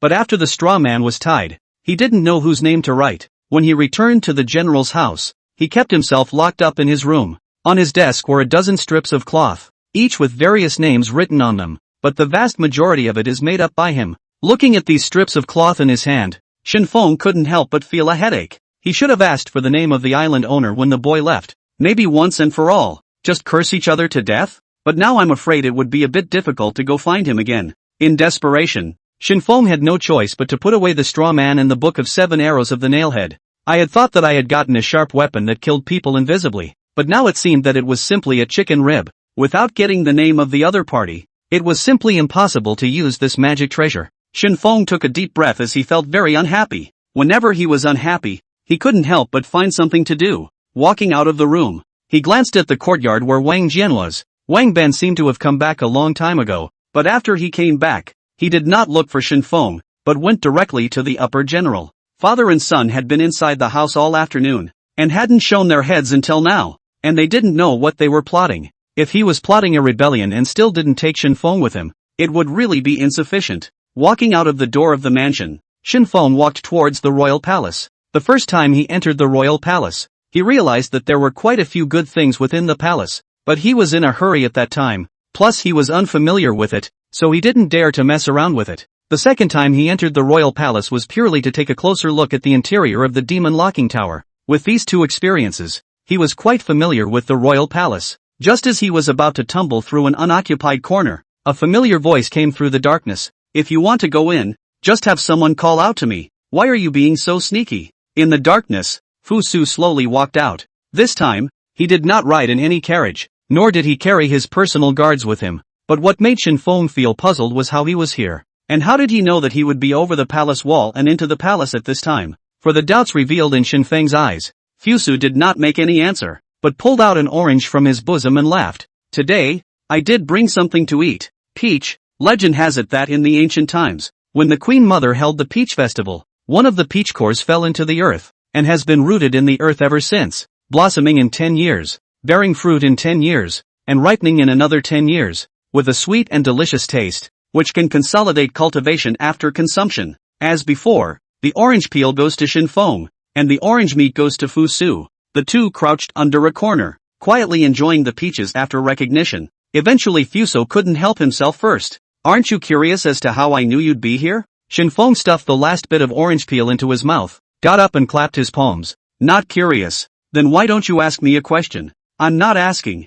Fusu thought that he had read the books of sages, and he would have an extremely powerful heart of tolerance in the face of anyone, but for some reason, in front of Shen Feng this heart of tolerance suddenly became smaller. Seeing Shen Feng raise his head, apparently still intending to jump over the wall, Fusu hurriedly stepped forward to stop him. Since last night, Father has had the patrols strengthened. From the outside, the wall looks more or less the same as it did before, but in reality, the guards have been multiplied by several times. Why don't you start by telling me where you want to go and I'll take you there? Shen Feng's eyebrows rose slightly. So good? He was a little less convinced. But since I've come all this way, I can't go back empty-handed. After thinking for a moment, Shen Feng asked with a smile, is there a book? Any grass? Bricks are fine. I just want to go in and wander around. Nothing else. Chapter 86, he really regrets it, requesting catch-up readings and tickets. Fusu regretted it. Seeing Fusu's excited look, he always felt that something was wrong. But for the life of me, I can't figure out what went wrong. After entering the royal palace, Shen Feng's eyes had begun to dart around, and unlike the previous 2 times, this time he had come in swinging. Whenever he passed by a flower bed, or a grass bush, Shen Feng would always drill into it, and then pull up 1 or 2 plants from it, and secretly stuff them into his arms behind Fusu's back. These grasses were not very potent, but each one of them carried a distinct word on it. All of them are one of the ingredients of the foundation building pill. All along, Shen Feng had thought that he could gather the ingredients for any kind of elixir, but every time he found one, it was a separate plant. Wanting to gather all of them was almost unfeasible, coupled with the low cultivation level at that time, without any ability to protect himself. As long as he found a spirit herb, he would swallow it at the first opportunity. But it's different now. Things have changed. In the king's palace, there was his demon-locking pagoda, the immortal beheading gourd on his body, and the book of 7 arrows of the nail's head. And these alone were enough to travel throughout the entire Great Qin territory. As for the little goldfinch, it's negligible.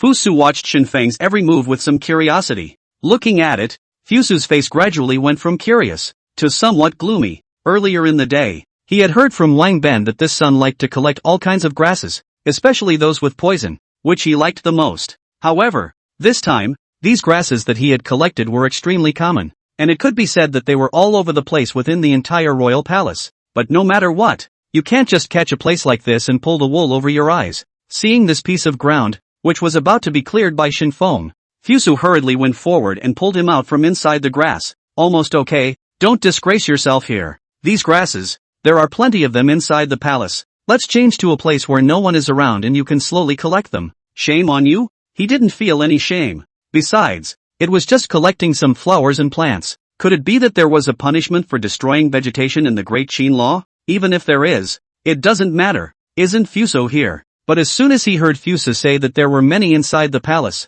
Shen Feng also stopped continuing to pick, stood up, followed behind Fusu, and then continued to walk towards the front. In order to facilitate the collection, Shen Feng purposely carried a basket on his back, and as for where this basket came from, he didn't remember it very well, vaguely remembering that it was smuggled along from the side of a little courtesan. On this journey, Shen Feng had hardly stopped for a moment, either collecting the materials for the foundation establishment pill or searching for various heavenly materials. Unfortunately, the heavenly treasures, almost none of them were seen, but it was good that the materials for the foundation establishment pill had been searched for almost all of them. The whole count. These materials possessed more than 10 copies, which meant that Shen Feng could refine more than 10 copies of the foundation establishment dan. This of course does not include whether it will fail or not. Right now the materials were already there. So what was most lacking, naturally, was the Dan furnace. For Shen Feng, who had never refined pills before, refining pills was indeed an extremely difficult thing. In his memory, alchemy required fire in addition to the furnace, and ordinary fire to reach the required fire level would increase the cost in time. Of course not having a good Dan furnace is just as much of a headache. Following behind Fusu, Shen Feng had almost walked nearly 1/10 of the entire Xianyang city. Of course, these are the areas that are open to the public. As for those that are not open, even Fusu needs to get the consent to be able to go in. After thinking for a moment, Shen Feng came to Fusu's side. He looked around and asked in a low voice, "Your Excellency, is there an alchemy furnace in the palace?"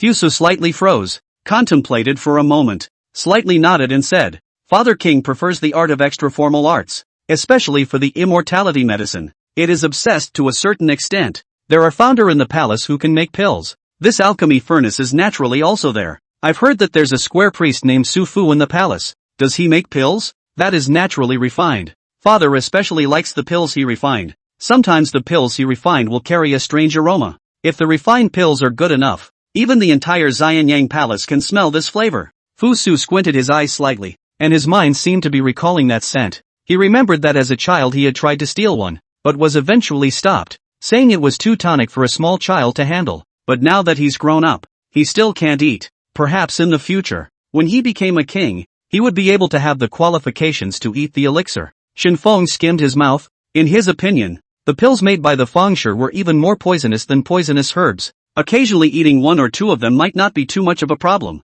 but if he ate too many of them, he would surely die. Follow Fusu to the place where Su Fu usually makes pills. Somewhat less than expected. The premises of the alchemy room was not very large, and if it wasn't because of Fusu's arrival, the guards at the entrance might not have even agreed to let them in. Entering the alchemy room, Shen Feng first looked around for a while, and then began to seriously look at this alchemy furnace placed in the very center. The Dan furnace was a very ordinary Dan furnace. There was nothing strange about it, and the Dan furnace was also in a state of flame out within it. Underneath the Dan furnace, it was full of coke, and it was obvious that on weekdays Su Fu used various trees to heat and refine the Dan furnace. Sitting in front of the Dan furnace, Shen Feng couldn't help but frown. He did want to use this to refine pills, but without a formula. The only way was to keep fumbling, but if we were to feel our way around bit by bit, it would take a bit of time anyhow. If he were to refine it right here in this place, he wouldn't necessarily be able to finish it by the time Su Fu returned, so the only way would be to pack it away.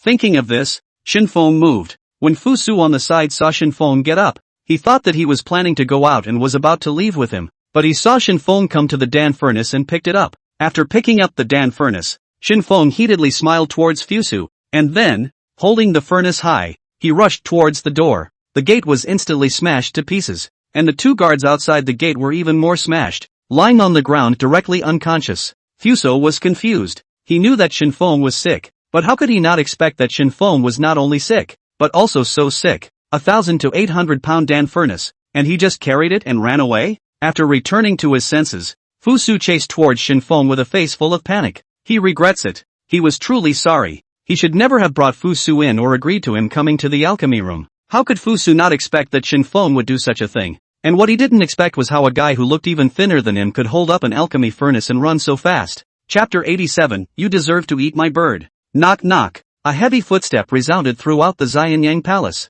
Almost at the same time, everyone's gazes looked in the direction the voice came from. Throughout the entire Xianyang palace, as long as they were standing outside, everyone's eyes were frozen. Some were even already squeezing their thighs hard. Is this a dream? I seem to see the alchemy furnace growing legs. No. It's not long legs, it's someone running with an alchemy furnace on their shoulders. In the distance, inside the Zhangtai palace, the king of Qin was discussing with Li Si about the many matters related to the offerings to the immortal island in the spring of the coming year. In addition to Li Si, there were also Meng, Tian and Su Fu. The crowd could not dispute the tribute. To the uninformed, such a large amount of heavy treasures was tantamount to emptying the treasury. Now the Great Qin has just overthrown the 6 countries. The treasury is still in a state of deficit, has not been completely replenished, and now have to prepare so many belongings to go to the immortal island. How to look at it is an extremely uneconomical thing, but for those in the know, as long as they could keep immortal island from making a move against Great Qin, it was all worth it. In the face of this, Reese kept his mouth shut. It's not that I don't want to say a few words, but I'm really afraid to say too much. He was really afraid that he would get excited and accidentally slip up. In the great hall, the people were still arguing. And even when they heard the dull sound coming from outside, they still had not put it in their minds. But suddenly, the guards rushed in. My lord, it's no good, the stove has run away by itself. Above the hall, the king of Qin's eyes suddenly lit up. In fact, he had heard enough to be annoyed. Hearing the guards cry, his heart was secretly happy, but his face did not have any change. Nonsense, how can a stove grow legs? The guards hurriedly knelt down and bowed to the ground. Great king, the furnace has really run away. Upon hearing the guard's words, the crowd's arguments gradually subsided, and all eyes looked towards the guard, followed by unanimous laughter as well. Again, Reese blended in, ridiculously laughing. Li Si could no longer laugh. His smile instantly solidified, and in the next second he hurriedly ran towards the outside of the hall. Standing on top of the high platform, looking out over a short distance, there was no difference from what the guards had said. The furnace had indeed grown a pair of legs, but why, behind that long-legged stove, Was an extremely familiar-looking figure chasing after it? While the others were still guessing who the man was, Reese's heart had sunk to the bottom. He didn't have to look to know who it was. Shouldn't this kid be studying in the general's house? How did he end up inside the palace? Why is Lord Fusu still chasing after him? And what about that stove he was carrying? Also unable to stop laughing was Su Fu. When he first saw the stove, he was genuinely and heartily amused. To him, it must have been the furnace of some fellow Fonzie, but the more he looked at it, the more familiar it became. Su Fu couldn't stand up at once, put on his shoes, lifted up his skirt, and started to follow Fusu together to chase after Shen Feng. My furnace, my alchemy furnace. As more and more people chased after him, Shen Feng's pace began to accelerate. The palace guards are also starting to surround and intercept, but it's a good thing that Fusu has been behind him with a gesture to indicate not to move the sword. Otherwise no one would dare to imagine what kind of situation would happen if this 1,000 or 800 pounds of alchemy furnace smashed on a person's body. On top of the high platform, the king of Qin looked at Li Si with an odd expression on his face, and he had already recognized who the man holding the alchemy furnace up and running around was. While it was true that it was a bit less than elegant, it was not a threat to his safety, so there was no point in ordering a seizure. The king of Qin walked over to Li Si, put his hands behind his back, and asked with a smile, "Courtier, what do you think of this son?" Li Si hurriedly arched his hand and replied, "The strength is boundless, rather like a reckless man." "Reckless? Li Si, you are a scholar. What scholar have you seen who would take one as a mangaka disciple?" Reese was silent, and anyway, he killed himself not to admit it to his face. The king of Qin laughed softly and continued, "I am lacking one such guard by my side. Why don't you let him come to my side? What do you think?" Hearing this, Reese's brow furrowed. In fact, he already had a great degree of understanding of Shen Feng. This son is not afraid of the king's power, and he will not be bound by any rules. If he stays by the Qin king's side, he can even imagine the scene of the Xianyang palace being demolished by Shen Feng. After hesitating for a long time, Li Si took a deep breath, lowered his voice, and said in a deep voice, "Your Majesty, it's not that I won't do it, but I'm worried about your safety. If this son is not by your side, you are the safest. If he really becomes your personal guard, I am afraid." Reese didn't go on. He felt he had said enough to make it clear, and the meaning of it is stated plainly enough. The Qin king sighed slightly in his heart. He was really intent on getting Shen Feng to his side, but since Li Si had said so, he couldn't afford to be stubborn. After all, Reese had spent the most time with him and possessed enough knowledge about him. As a matter of fact, from this period of time, when the Qin king had his people secretly observing, he had already detected a hint of abnormality. That, coupled with today's move, made him even more sure of one thing: the two murders in Xianyang City. I'm afraid that Shen Feng has nothing to do with them, and perhaps it's very likely that he did it. If that was the case, it also meant that Shen Feng was even still on top of the Immortal Island. Or rather, as long as he was there, the worry of the Immortal Island might not be so frightening. After a long period of silence, the king of Qin didn't say anything else, turned around and walked towards the palace. As he left, he waved his hand at the crowd, signaling that today's deliberations were over. As for Shen Feng, who was still holding the alchemy furnace and running around, he obviously didn't want to care about it. How to solve it? Naturally someone would deal with it. No, Fusu was still running after him. Fusu was going crazy, especially when he was passing by the Zhangtai Palace. He barely managed to keep his face out of the way. But when he thought about how easily recognizable the clothes he was wearing were, what was the point of even blocking his face? Plus, Su Fu also ran down from Zhangtai Palace to follow him to chase Shen Feng, so he didn't want this face. Coming to the edge of the palace wall, Shen Feng looked back at Fusu and was about to say something when he saw the old man who was following Fusu, shouting something at him. Shen Feng was first stunned, then listened carefully. "Sinner, give me back my stove." Hearing these words, Shen Feng's eyes suddenly changed. "Sinner? Who are you cursing?" Thinking carefully, Shen Feng propped up the alchemy furnace with one hand, then took the little gold finch out of his arms and said, "Someone scolded you. See that old man? He said that you are a sinful animal. You go and teach him a lesson. Don't give it to death. And later when we go home, I'll make you an elixir to eat." The little gold finch had obviously just woken up from a nap, and there was still a trace of confusion in its eyes, but when Shen Feng said that he would give it pills, its eyes instantly cleared up. "I want 10. The little goldfinch stood on the ground and inscribed with his paw. At the same time, the dog gourd at his waist began to stir. Seemingly sensing the fluctuations from the dog gourd, the little goldfinch glanced at it and continued to carve on the ground. "You are only worthy of eating my bird." Chapter 88, The stove is yours, but not for free. With regard to this nonsense of Shen Feng's, the king of Qin chose to ignore it. It wasn't that he didn't want to care, but he was really a bit out of control. What kind of person could easily lift 1,000 to 800-pound alchemy furnace? Those who were able to lift this kind of thing up and still managed to do so without changing their faces and running around,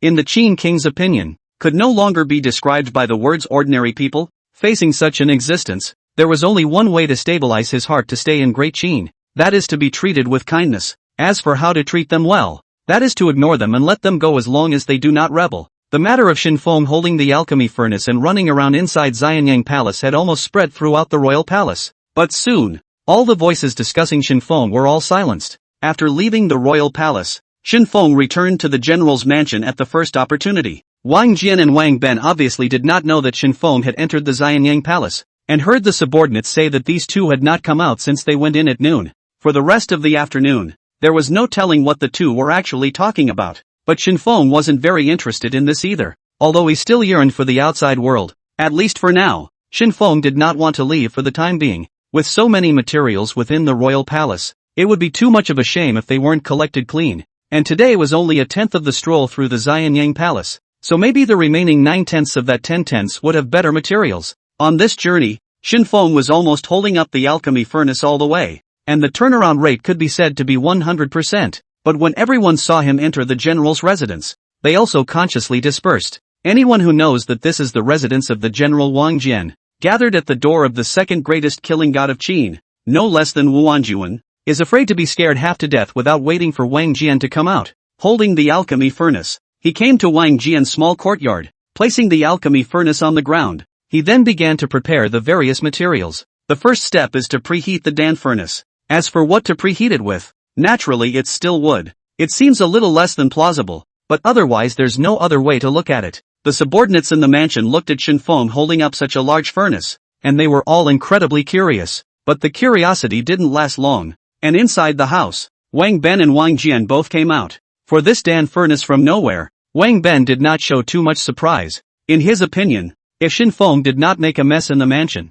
that would be a real surprise. But Wang Jian on the side recognized the provenance of this furnace at a glance, and there are hardly a few people who can own this kind of furnace in the entire territory of Great Qin, putting aside the other 6 kingdoms that had already been destroyed, and those qi refiners that were hidden in the deep mountains and forests. Then there was only the Xianyang Palace left. Wang Jian's face was slightly ugly as he walked up and asked with a furrowed brow, "Where did this stove come from?" Shen Feng smiled sarcastically, and his gaze turned to Wang Ben. Wang Ben tilted his head back and looked at the sky, not saying a word as if he hadn't seen anything. Seeing Shen Feng's appearance, Wang Jian's face became even more gloomy. Seeing that Wang Jian was about to get angry, Shen Feng hurriedly said, "You can't say steal. After all, so many people have seen it. It's not really a robbery.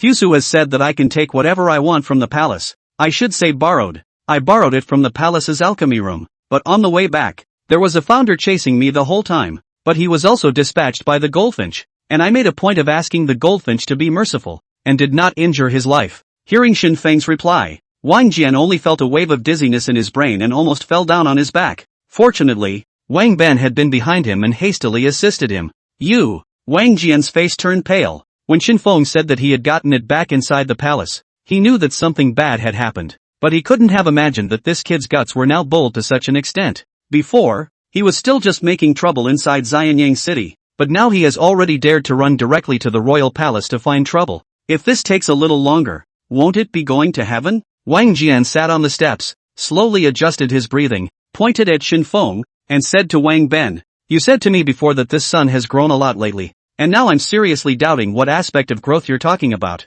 Wang Ben smiled awkwardly. In fact, in his opinion, no matter which aspect, it did grow a lot anyway. Whether it's in terms of force or getting into trouble, almost none of them are left behind. Just as Wang Jian got up, intending to head to the palace to find His Majesty to atone for his sins, the voices of the underlings of the house suddenly came from outside the door. "Duke Fusu's carriage has arrived." Upon hearing the voice, Wang Jian and Wang Ben exchanged glances before rushing to greet them outside the gate of the residence. In the past, when Fusu came, he would not even make such a big fuss or be so formal, and this time he must have come with an edict from the Great King. As for why he had come at this time of the day, it was obviously because of Shen Feng. Although Wang Jian has some anger in his heart, he has suppressed it in the face of Fusu's arrival. When he came to the door, he only saw that after Fusu got down from the frame, he first tiptoed to look inside, and then said to Wang Jian with a smile, General Shang, is Shen Feng in the residence? A question made Wang Jian's heart lift right up. Is this a question? But didn't Shen Feng say that Fusu had agreed? And also brought the stove back in full view of everyone? If so, the Great King must have known all about it. Why would he still send Fusu here on purpose? Is it possible that you want to condemn both father and son together? Wang Jian face slightly pulled down. If only relegated to civilians may be better. After all, he has long wanted to return to his hometown. But if he were to press other charges on his head, then Wang Jian wouldn't necessarily be able to take it. Fusu obviously saw what was going on in Wang Jian's mind, and he had known for a long time that Wang Jian wanted to go back to his hometown. But unfortunately this time he brought an edict that might be out of the way of what this upper general was thinking. The Great King's edict. Shen Feng listens to the edict. Hearing this, Wang Jian was slightly stunned. Not reading out the charges? Although he was slightly relieved in his heart, he was still a little lost in his heart. As for Wang Ben, when he heard Fusu say that he wanted to find Shen Feng, he ran inside the courtyard at the first time and pulled Shen Feng out. After all, he had also been in the court for such a long time, and he still had the ability to detect words and colors. From the very beginning when he saw Fusu with a smile on his face, he already knew that what the Great King was conveying was definitely not a bad thing. Only what he didn't expect was that Shen Feng had committed such a big mistake and could still be forgiven. It was really a bit unbelievable, seeing that all the people are all together. Fusu is also not in the nonsense. Directly in the hands of the edict handed Shen Feng, and then said with a smile, "Father said,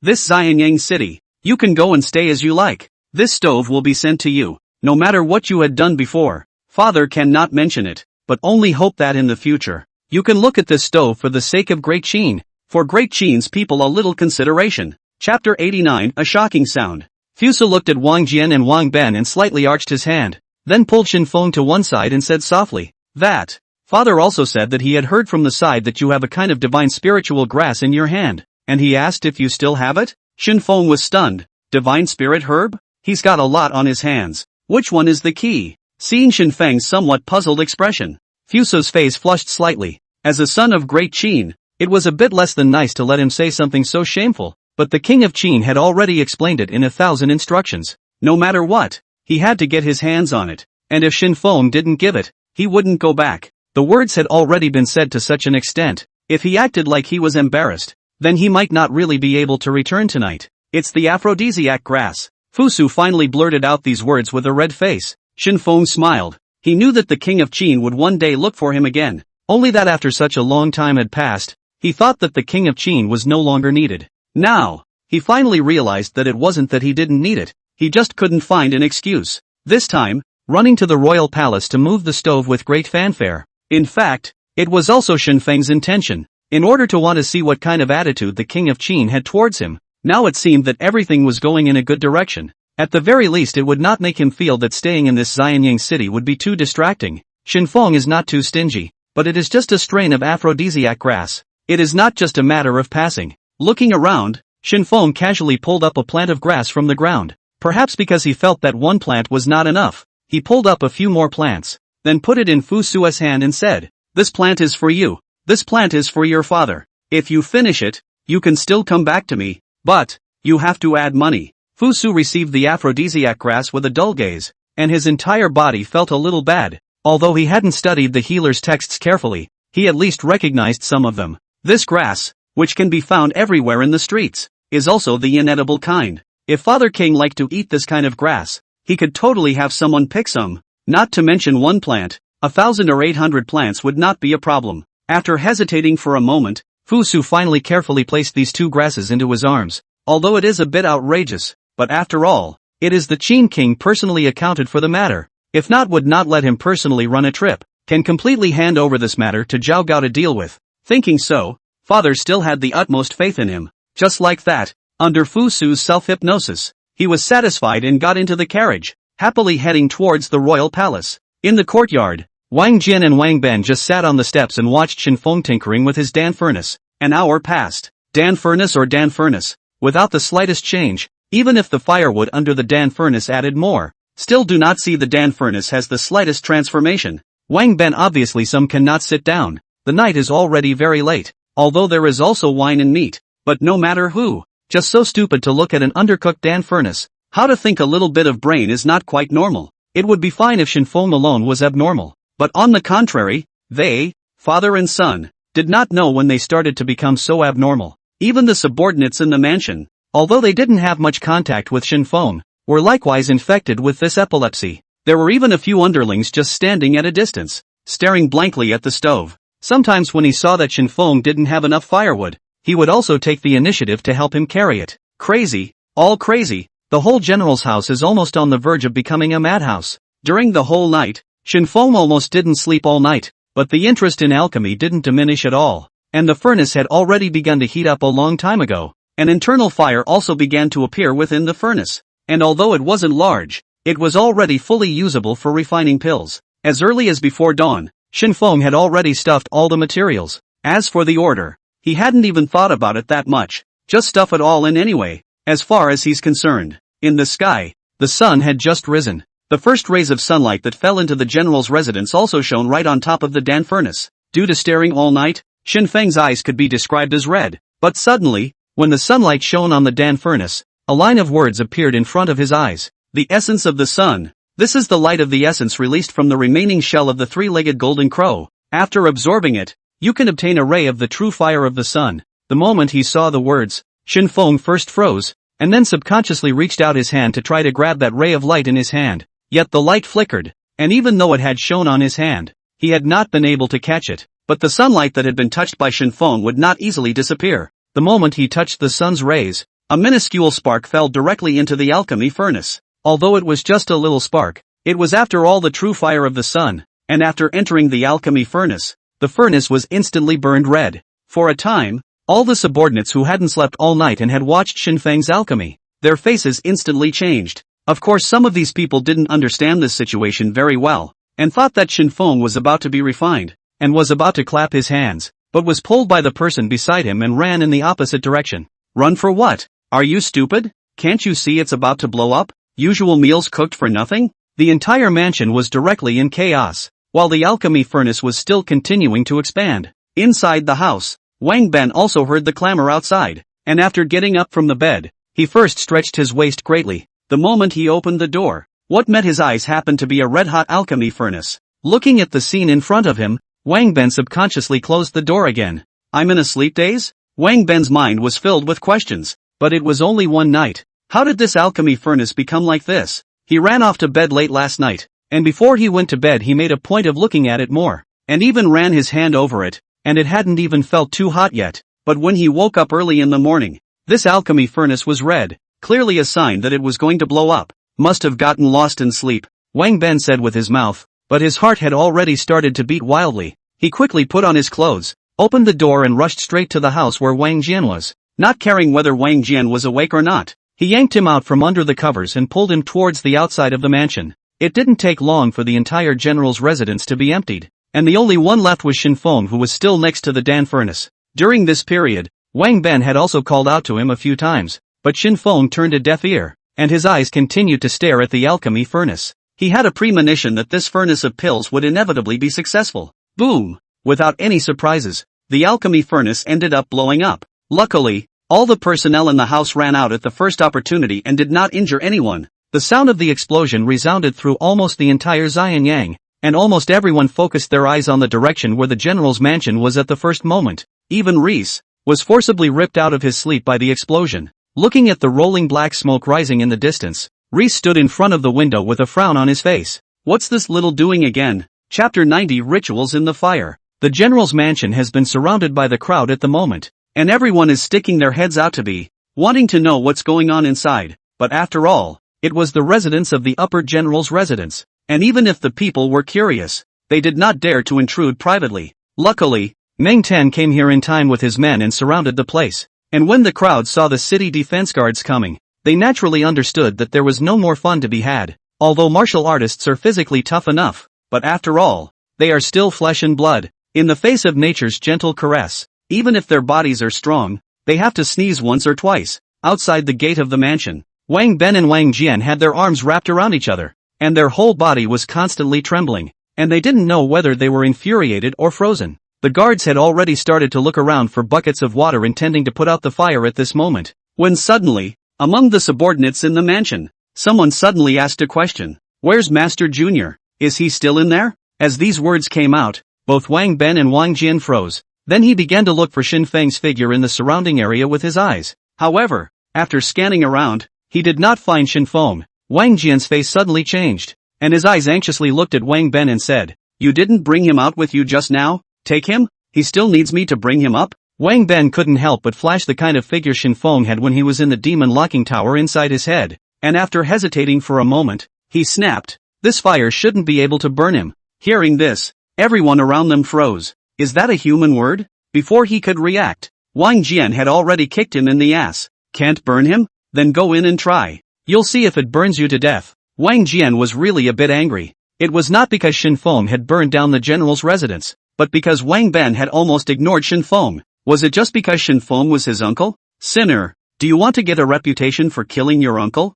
Could it be that you still want me to go in and save him? To be buried in the fire with Shen Feng? With that said, Wang Jian rolled up his sleeves and was about to charge in on his own. Wang Ben was just about to stop them when suddenly, a figure rushed past them, vaguely seen only in Confucian robes. Wang Ben looked suspiciously at Meng Tian, who was on the side. However, Meng Tian's brain had been completely occupied by Wang Jian's sentence about killing his uncle. Kill uncle? He seemed to have heard an unmitigated message. When he looked at Wang Ben, his gaze was filled with dissimulation. He remembered that it was Wang Ben who brought Shen Feng back in the first place. How long had passed? And how did he become Wang Ben's uncle? The point was that Wang Ben did not retort and seemed to have acquiesced. For Wang Ben's puzzled gaze, Meng Tian did not put it in his heart at all. At this moment, his mind was full of thoughts that one day when he had the opportunity, he must let Shen Feng call himself a big brother. In that case, wouldn't he be Wang Ben's great uncle? At the same time, both Wang Ben and Wang Jian couldn't help but shiver as they vaguely sensed that someone seemed to be harboring ill intentions towards their father and son. The place where the sun's true flame passed within the mansion could almost be said to not leave an inch of grass behind, although the body was only a tiny little spark, but a star's fire could start a prairie fire. Without the constraints of the alchemy furnace, the little spark of the sun was like a sun monkey that ran out of the Bagua furnace, just short of making a big fuss in Xianyang city. As for the figure that rushed in earlier, after entering the general's mansion, he was almost burned to ashes in the face of the sun's true fire that pounced on him. Fortunately, Shen Feng noticed his presence in time and pulled him to his side at the first time, then carefully avoided those blazing flames. After seeing Shen Feng, the other party grabbed his arm and frowned. Quickly follow me out. If the fire is any bigger, you and I may both die here. Shen Feng looked him up and down. The other party should be a scholar. Looking at the dress, more like a Confucian disciple. As for his age, he was not much different from himself. It was this face that made people look at him and couldn't help but want to give him a punch. It's just so good looking. Compared to myself, Shen Feng had heard Li Si say that Confucianism had always valued etiquette the most,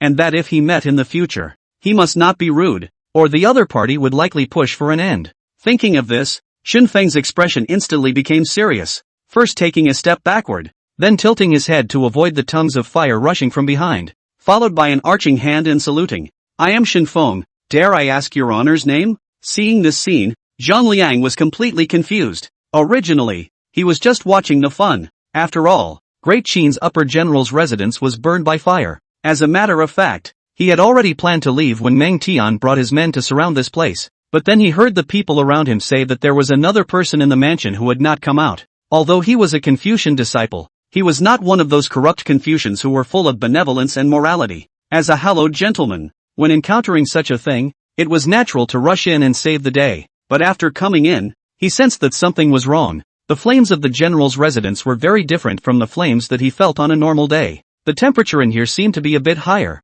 and the flames burned faster. It could almost be said that as long as the flames passed through, almost anything would turn into flying ash. Even if it was a stone, it would be difficult to be spared. However, Shen Feng was able to walk with faith in the midst of such terrifying flames, and all those flames around him seemed to be consciously attacking him, but none of them were able to get half a step closer to him. It was as if he had another eye in the back of his head, and all the attacks from the tongues of fire would be easily avoided by him.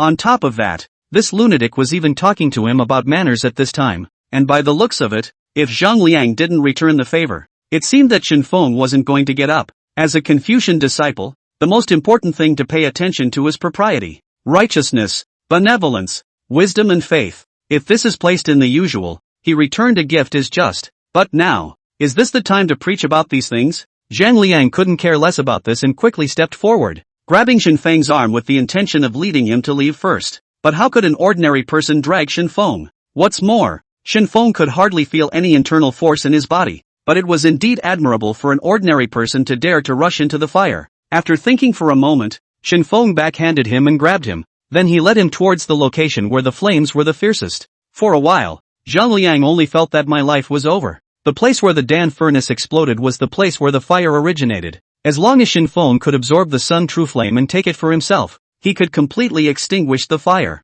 If it can't be absorbed, then the fire, inevitably, will continue for a long time, until the sparks go out of their own accord. But who knows exactly how long it will burn? Maybe a year, maybe a century, or maybe longer. As early as when the flames erupted, Shen Feng had sensed that these flames seemed to choose to avoid himself intentionally or unintentionally. There was the occasional sneak attack, but they were just something harmless. In the face of this kind of sneak attack, Shen Feng had been completely able to evade it by virtue of his fluctuation of the surrounding aura, especially since this kind of flame was precisely burning with the aura of nature as fuel. As for why he would avoid himself, then it was obviously because there was something about him that made this sun true flame feel scornful. Shen Feng looked down at the goldfinch that was shivering, and after a moment of silence, Shen Feng said that he could just ignore it. But if it wasn't the goldfinch, then it was only the gourd at his waist. Shen Feng glanced back at Zhang Liang and said with a grave expression, "Your Excellency, please wait here for a moment." Zhang Liang looked at Shen Feng with a black face. He wanted to curse.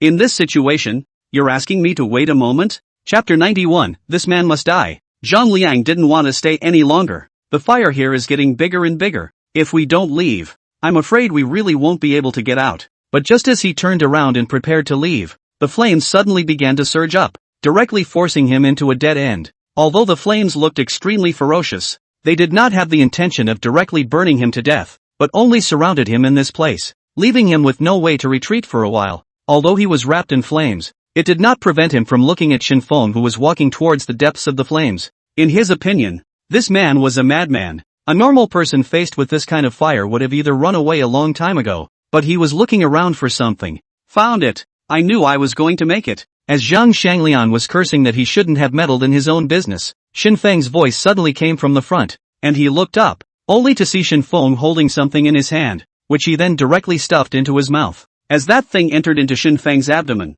the surrounding flames began to rapidly weaken at a speed visible to the naked eye. Vaguely, Zhang Liang also felt a wind blowing around him. Just this kind of wind. Bring him the feeling is not that imagined so gloomy and cold, but instead let him feel that his body by the flame burning pain are reduced a lot. After all the flames were completely extinguished, Zhang Liang's face gradually changed from helplessness and giving up at the very beginning to horror. He could be pretty sure that all the changes came from the man in front of him, and although Shen Feng was standing right in front of him, the feeling he brought to him was as if it did not exist. It seems that he is beyond the realm of what a human being is supposed to be. The aura madly surged into his body, and the entire general's mansion, and even the entire Xianyang city's aura had been absorbed by him. The original aura of the Dan Tian was being compressed into true essence as much as possible at this moment. He slowly opened his hands, quietly feeling the aura between heaven and earth, feeling the sense of greatness and invincibility that the true essence in his body gave him. Is this the foundation building? He had a feeling that he seemed to be able to use his true essence to control all the items around him, and he could even pull up the entire general's residence if he wanted to. In fact, he did. The moment the entire general's mansion rose from the ground, the entire Xianyang city was confused. Almost everyone, their mouths were wide open. It was as if they had seen a miracle. Outside the mansion, the crowd's eyes froze, just watching the general's house take off from before their eyes, and then, flying off into the sky. When the general's residence disappeared, Wang Ben was the first to come back to his senses, raised his hand and pointed at Shen Feng, and was so angry that he didn't say a word in half a day. If the general's residence burned, then it burned, and he could have rebuilt it on the original foundation, but now the general's residence was not burned, but flew right out. In the eyes of the onlookers, all of this was a miracle, but Wang Ben knew very well in his heart that it was Shen Feng who did this. Realizing that he had done something wrong, Shen Feng took out his gourd and inhaled the sun true flame into it, then grabbed Zhang Liang and ran towards Li Si's small courtyard. The group was left alone, still standing in a daze.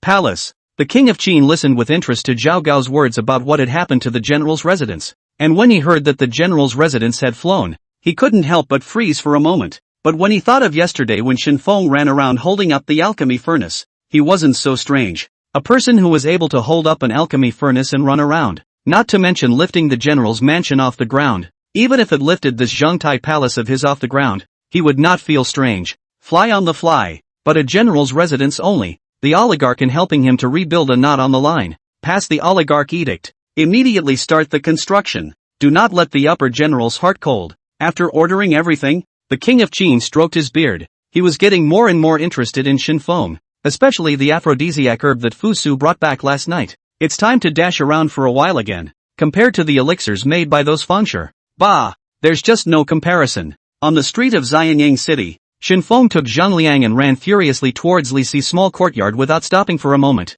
In the eyes of the passers-by, Shen Feng's speed was extremely fast, so fast that Zhang Liang was like a kite being flown, and the passers-by could even hear the miserable screams coming from Zhang Liang's mouth and the clicking sound coming from his shoulders. At last, on coming to the door of the little courtyard of Lis, the guards, on either side, opened it at the first opportunity, and allowed him to rush in, though wondering how it was that he was still dragging a half-dead man in his hands. But after all, they were Li Si's disciples, and even if they were curious, they wouldn't ask anything more. Arriving at the small courtyard, Shen Feng saw Li Si at a glance, and he hurriedly let go of Zhang Liang's arm, then stepped forward to pay his respects. Disciple has met teacher. Li Si's brows furrowed as his gaze crossed over Shen Feng to the man who was lying motionless on the ground. Another one from Fair Isle? Shen Feng was stunned and just wanted to explain, but he heard Li Si continue. Next time, don't bring the body to me. There are many people. You should dispose of it on the spot, and find a place to bury it by hand. Wouldn't it be better?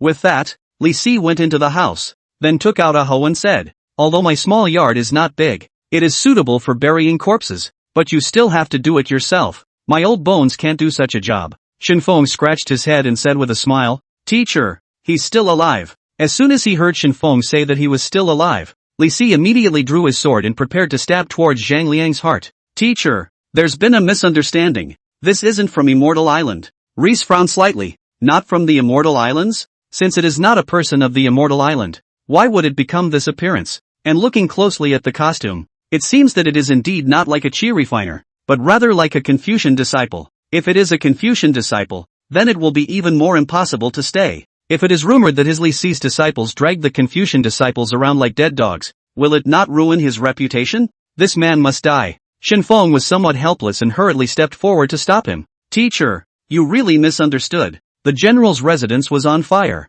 This person entered the fire with the intention of saving me. Although the final result was a bit unexpected, but after all, it was a good intention. Plus, I have a slight breakthrough in my strength. And when I was happy, I forgot about him. And I guess I was stunned. So when he wakes up I'll just explain it to him. Listening to Shen Feng's words, Li Si also gradually calmed down. But soon he noticed the general's residence on fire that Shen Feng said in his mouth. He had been observing the direction of the general's residence just now, and although the news from the outside had not yet come in, he guessed that the fire and Shen Feng were not unrelated, and he also vaguely saw a black shadow flying out from that direction, which he hadn't been paying attention to before, but now that he thought about it, that black shadow seemed to have been seen somewhere before. Suddenly, Li Si's eyes carried a hint of panic as he turned around violently to look at Shen Feng. He understands. It's not enough for this scoundrel to plague the general's residence, but now he's going to plague my small courtyard? Chapter 92, Brother Shen, let's rebel. Shen Feng smiled awkwardly. He could see what was going on in Reese's mind, but it was all an accident. Originally, he just wanted to feel at ease with his alchemy. After all, everyone has a first time, but he didn't think that his first alchemy would blow up the furnace. It blew up the oven, but it wasn't without its rewards. At the very least, he had really practiced, and had tangibly reached foundation establishment, and had also obtained that little bit of the sun true flame. As long as he waited until he completely turned the sunstar flame into his own, Shen Feng could start preparing the ingredients for the pickled pepper phoenix claws. Thinking of this, Shen Feng took the gourd out from his waist, then opened the gourd mouth and looked down the mouth towards the inside. If he didn't look at it, it would piss him off. The sun true flame that was clearly prepared for himself. At this moment, it was actually stirred up with those two scales in the gourd, and the key was that he couldn't get it out. Perhaps sensing the anger in Shen Feng's heart, the dog gourd has covered the gourd mouth since, which completely annoyed Shen Feng. I was just about to throw the dog gourd on the ground and stomp on it twice as hard when a line of words suddenly appeared in front of me. Immortal Chopper Gourd, enhanced and recast by the true fire of the sun. When using it, 2 pieces of immortal blades can be flown out from it with the true fire of the sun attached to it, and after destroying it, it can burn the other party to ashes. This magic treasure consumes a great deal of money, and will consume a great deal of aura after using it. Mnemonic, please turn around baby, turn around again. Looking at the words displayed on the gourd, Shen Feng couldn't help but sigh deeply. It's not so much a pity, it's mostly a craving. Touching the already sleeping goldfinch in his arms, Shen Feng whispered, "It's a pity, and I don't know when. I can eat the authentic pickled pepper phoenix claw." Shen Feng's voice was small, but it was like thunder in Goldfinch's ears. After hearing Shen Feng's words, the little goldfinch violently opened its eyes, and in the next second directly flew out of its arms and was chirping at Shen Feng for a while. Shen Feng naturally couldn't understand it, but the dog gourd understood it. It was not known when the dog gourd had learned human language. It controlled the sun true flame inside the gourd and wrote a line in front of Shen Feng. "This dead sparrow is cursing you. Cursing dirty." The little goldfinch took a look and shuddered, quickly flying to the ground and quickly writing down a line. "Don't listen to this dog gourd." "I didn't." In the distance, Zhang Liang had already woken up, and after waking up, he only felt a sharp pain all over his body, and it was as if the bones in his body were about to fall apart. He tried to get up, but he couldn't move at all. A groan of pain also interrupted the bickering of the gourd and the goldfinch, and though the two contraptions did not make any noise, one carved words into the ground with its claws, and the other spat flames to write in the void. Just looking at the scene made Reese feel a pang in his head. He vaguely realized that he seemed to have taken in an extraordinary disciple, and this disciple's greatest ability was to find nothing to do. After hearing Zhang Liang's groan, all eyes looked towards him. Other than Shen Feng, little goldfinch and Li Si had the most sinister gazes. One was worried about damaging its reputation, and the other was because Zhang Liang had interrupted its quarrel, which it was clearly on the verge of winning. Zhang Liang, who was lying on the ground, was already in great agony due to the severe pain on his body, and coupled with the fact that it was freezing cold, he, who was already feeling cold, could only feel his soul about to freeze when he was stared at by these two gazes at this moment. Shen Feng walked forward and asked with a smile, "I'm really sorry, I was a bit too excited just now, and I accidentally forgot about you, but don't worry, since these injuries on your body were caused by me, I will definitely help you recover. Here, eat this first." Zhang Liang slightly raised his head to look at Shen Feng, although he was surprised at this divine difference of Shen Feng before, but at this moment, in his eyes, it was as if Shen Feng's body carried some kind of inexplicable light. Confucius had a saying, "The sun does not talk about strange things," but the gods were nothing more than that in the presence of this man. Without the slightest hesitation, Zhang Liang opened his mouth and allowed Shen Feng to stuff the spirit grass into his mouth, and after chewing for a moment, he directly swallowed it. Strange to say, when he swallowed the spirit herb, the pain in his entire body instantly disappeared, and even those shattered bones healed in the first place. Zhang Liang slowly climbed up from the ground, looked at his body incredulously, touched it up and down, and then looked at Shen Feng excitedly. "What the hell are you?" Regarding this question, Shen Feng did not respond and only reported a smile. Perhaps sensing something, Zhang Liang took a deep breath, then bowed deeply and said, "My name is Zhang Liang, my character is Zifeng. I am a native of Han. My father, Changping, and my grandfather, Zhang Kai-di, were both ministers of Korea first. It is my Zhang Liang's good fortune to see Brother Shen today. If you do not abandon me, I am willing to advise you." Shen Feng froze and turned his head to look at Li Si, but he saw that Li Si's brows were furrowed and he seemed to be pondering something. "What do I need your advice for? I'm not fighting a war, and now that the world is at peace, what I want may not be quite the same as what you think." Zhang Liang's eyes narrowed slightly, and he took a step forward and said, "I'm not talented, but I've been taught the art of war by my master, so we can find the right time to raise our troops to rebel,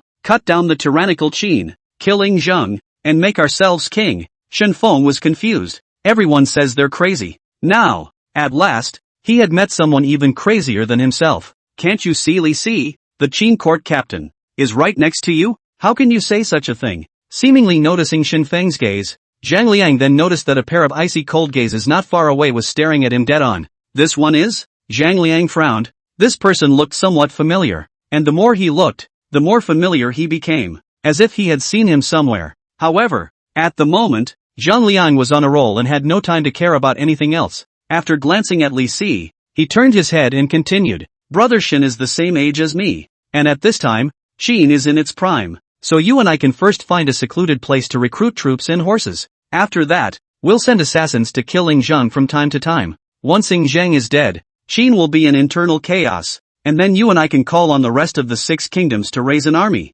and Qin will surely perish. Brother Shen, don't hesitate. If you hesitate you will lose." Zhang Liang's voice was not loud, but inside and outside the courtyard, it could be heard. Whether it was Li Si or the guards outside the courtyard, their faces were all a bit odd at the moment. "This kid is a real tiger. Don't know where this is? Don't know who this is standing in front of you?" Zhang Liang had completely burned up at this moment, and every sentence he spoke, every word was so firm. It was as if destroying Qin had become the biggest obsession in his heart. Just as he was about to continue saying something, Fusu's voice suddenly came from outside the door. Shen Feng, I heard that your stove blew up. Father asked me to send you a new one. This time it's guaranteed to be even better than the previous one. Chapter 93 More people from the Immortal Island. The guards outside the door were all shocked in their hearts when they saw Fusu arrive. They had heard every word spoken in the courtyard just now, and as guards, and more importantly, Lisa's guards, they knew very well that once these words got out, even if they were heard by someone with a good intention, it would cause Li Si to be impeached by the courtiers. Once the charge was established, they, the guards, would inevitably suffer along with them. Although the guards knew that Li Si would never betray Great Qin and the Great King, they could not withstand the many mouths. One of them shouted at the first opportunity after Fusu's arrival, Duke Fusu's carriage has arrived. Fusu glanced at him, and although he was puzzled in his heart, he didn't say much, but walked towards the courtyard with big strides. Entering the courtyard, at a glance, he saw that Shen Feng and Zhang Liang were talking about something. Only at this time, Zhang Liang's voice was much smaller, and even had a hint of trembling. Zhang Liang lowered his head, stood behind Shen Feng, lowered his voice, and said with a slight tremor, he is Fusu. He is the son of Ying Zhang. If he kills him, Ying Zhang will surely be attacked by qi and blood, and die violently. Shen Feng looked back at him and frowned slightly. This person was really a bit crazy. This was his intention to kill on sight. As long as it was someone related to the Qin king, it seemed that he did not intend to let go of any of them. But didn't it occur to him that Reese was right next to him when he said those things? Shen Feng looked at Li Si with some helplessness, yet Li Si had already ignored his gaze. Li Si smiled and walked towards Fusu, arching his hand and saying, how come your excellency is free to come to my place? I'll have my inner circle prepare some food. Fusu waved his hand, then came to Shen Feng's face and said with a smile, Father heard that you blew up the general's mansion. Although it was an unintentional act, but it was not so bad that you had to send the entire general's mansion flying. After Father learned that your furnace was gone, he had someone start building it again. But it may take a while. I happen to have nothing to do today and I'm going to take a walk out of the city. Do you and Lord Tingyi want to join us? Shen Feng just wanted to agree. Zhang Liang, who stood behind him, gently pulled his clothes, then said to Shen Feng in an extremely thin voice, agree to him. I'll have people on my side prepare outside the city, and promise to chop him to death in a chaotic manner. Perhaps he heard something moving. Fusu then set his eyes on Zhang Liang. From the moment he came in, Fusu felt that there was something wrong with this person's gaze, as if his eyes wanted to eat him up.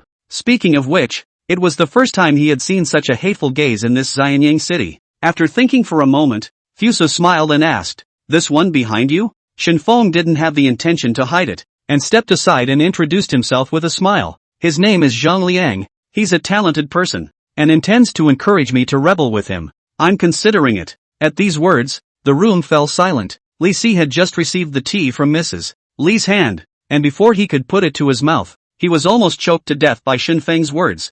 Fusu even looked at Shen Feng with a stagnant face. Zhang Liang, not to mention, a face suffocated in red. His chest was even more furious, and he even felt a fishy sweetness coming from his throat. Is it really okay to just say it out loud? After Fusu froze for a moment, he let out a light laugh. He purely took Shen Feng's sentence as a joke and did not take it to heart at all. In his opinion, the name of the little madman of Xianyang was not a vain one, and would always say something surprising. Even if this statement was really made by Zhang Liang, it was no big deal. There were too many people who wanted to make Great Qin fall, and at least half of the people in the Great Qin territory wanted to take its place. And it's for wanting to change these people's minds that he's been working so hard so far. What's more, there was still Shen Feng, so he didn't need to worry about these things happening at all. Nowadays, although Shen Feng and Great Qin were not yet completely tied together, they were in fact almost there. As stated in the previous edict of the Great King, as long as he wanted, Great Qin could give it, and even if Great Qin did not have it,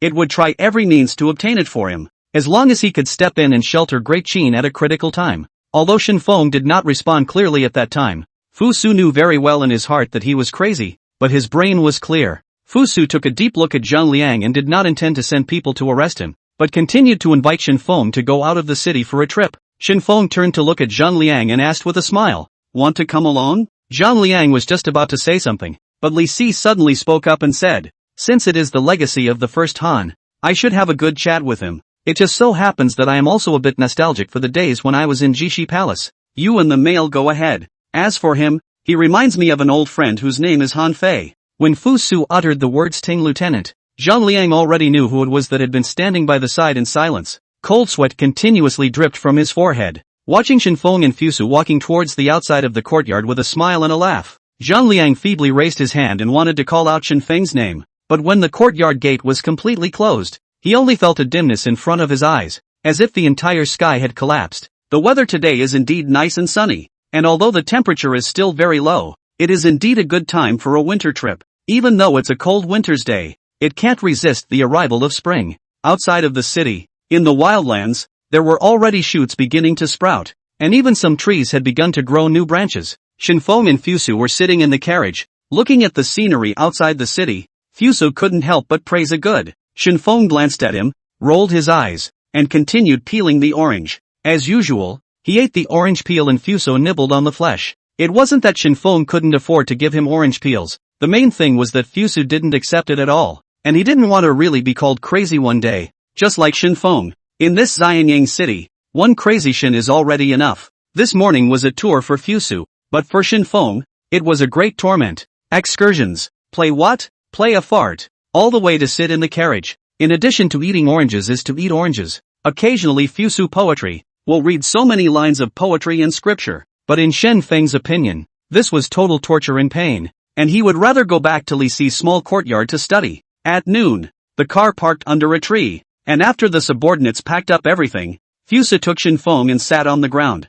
Fusu could sort of see that Shen Feng was not the kind of person who liked to talk about things, and for this flavor of his own, he simply did not understand. To put it crudely, it's just a cow to a cow. Fusu was a little helpless, and his elegance was completely swept away by Shen Feng. To be honest, from the very beginning when he left the city, he had vaguely felt a hint of regret, but each time the regret seemed to come a little too late. Just as he was about to say to Shen Feng that he would eat something later and go back, a figure suddenly sped up in the distance. The other party was not on horseback, but was extremely fast. To Fusu, he looked like an immortal, flying close to the ground, but in Shen Feng's opinion, this should be sent by Immortal Island to take his life. Chapter 94, My name is Shen Feng. Do you dare to tell me your name? Haters gonna hate each other. For Shen Feng, the entire Immortal Island was his enemy. Ever since the last time he took out the servant and then killed the island master's disciple, the beam between the two had been formed since that day. Shen Feng glanced at Fusu and noticed that his gaze was still on the man's body. Shen Feng secretly removed the gourd from his waist. Taking advantage of Fusu's inattention, Shen Feng aimed the mouth of the gourd at the visitor and softly recited under his breath, "Please turn around, baby." The opponent obviously had some cultivation. The moment the first blade flew out, his body came to a violent stop, and immediately afterward, only to see a large golden bell descend from the sky, blessing him with it. Turn around again. When the first flying sword broke through the golden bell, the second sword followed closely and was mixed with the effect of the sun true flame. But what Shen Feng did not expect was that a long sword suddenly flew in the distance. Seeing that the flying daggers were about to kill him, the long sword suddenly crossed in front of the incoming person, ultimately blocking the second flying dagger at the cost of shattering. All of this happened in just a split second. Not even Fusu had noticed that in an instant. Shen Feng and he had exchanged hands. The other party, faced with the sudden attack, apparently fell into a panic, but soon calmed down as well. After stopping his footsteps, he first looked around, and his gaze also happened to sweep to where Fusu and Shen Feng were.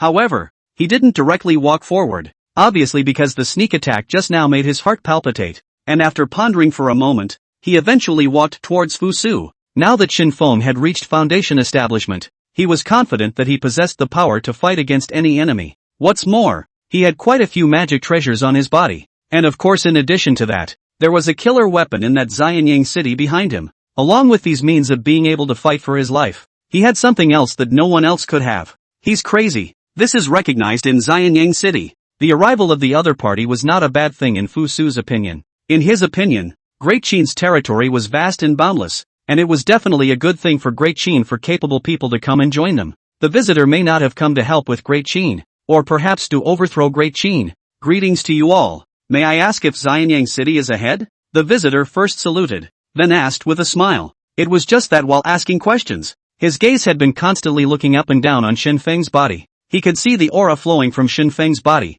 and in his heart, he also began to suspect that the sneak attack just now was Shen Feng's doing. Only he didn't understand why Shen Feng suddenly sneak attacked. If it wasn't for the Admiralty Dharma treasure and the islander who came to his rescue, I'm afraid that he would have turned into flying ash now, just like that sword. Shen Feng didn't pay attention to him, still sitting on the ground and eating oranges. The sneak attack just now had caused him to consume nearly half of his true essence, and at this moment, he had to seize the time to recover. Since the other party had already arrived in front of them, they would know that the person who had sneak attacked was Shen Feng. The same trick. Shen Feng is not going to use it a second time, but other than that, does Shen Feng not have any other way to get the other party killed? Seeing that the other party's gaze had been placed on his own body, Shen Feng finally chose to put down the orange in his hand and asked with an icy gaze, "Your Excellency comes from Immortal Island?" "Precisely. May I ask why Your Excellency sneaked up on me just now?" "Sneak attack? People who cultivate the way have endless means. If I don't kill you, am I waiting for you to kill me?"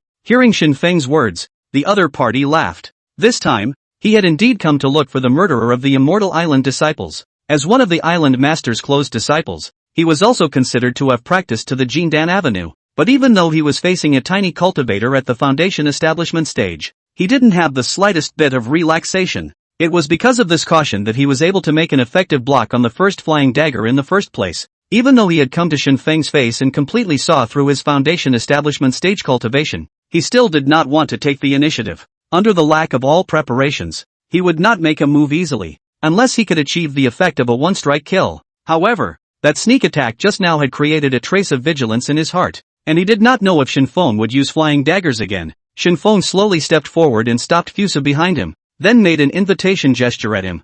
Fusu obviously realized something, but in the face of that sense of oppression coming from the other party, he had a hidden worry about Shen Feng's strength. Fusu subconsciously reached out his hand to try to pull Shen Feng, but it was easily avoided by Shen Feng. The two came to a deserted place and stood facing each other, roughly 100 paces away from each other. Shen Feng raised his head to look at the other party and touched the gourd at his waist, then touched the little golden sparrow in his arms. The little goldfinch obviously also realized that this time's opponents were very different from the previous ones. The other party's cultivation was a cut above theirs. It seemed like a cut, but in reality the difference was simply comparable to ascending to the top of Mount Shushan. Shen Feng did not have the slightest panic. Facing a strong enemy, slightly arched his hand and said, "My name is Shen Feng. My family lives in the general's mansion of Xianyang City, worshipped under Li Si. Toast name Lingxiao Shang Cheng Tuan Lei Yuan Yang Miao Fei Xianzhenjuan." Listening to Shen Feng report his Dao number, for a moment he felt a little dizzy in his head. To be honest, growing up, it was the first time he heard of such a long Dao number.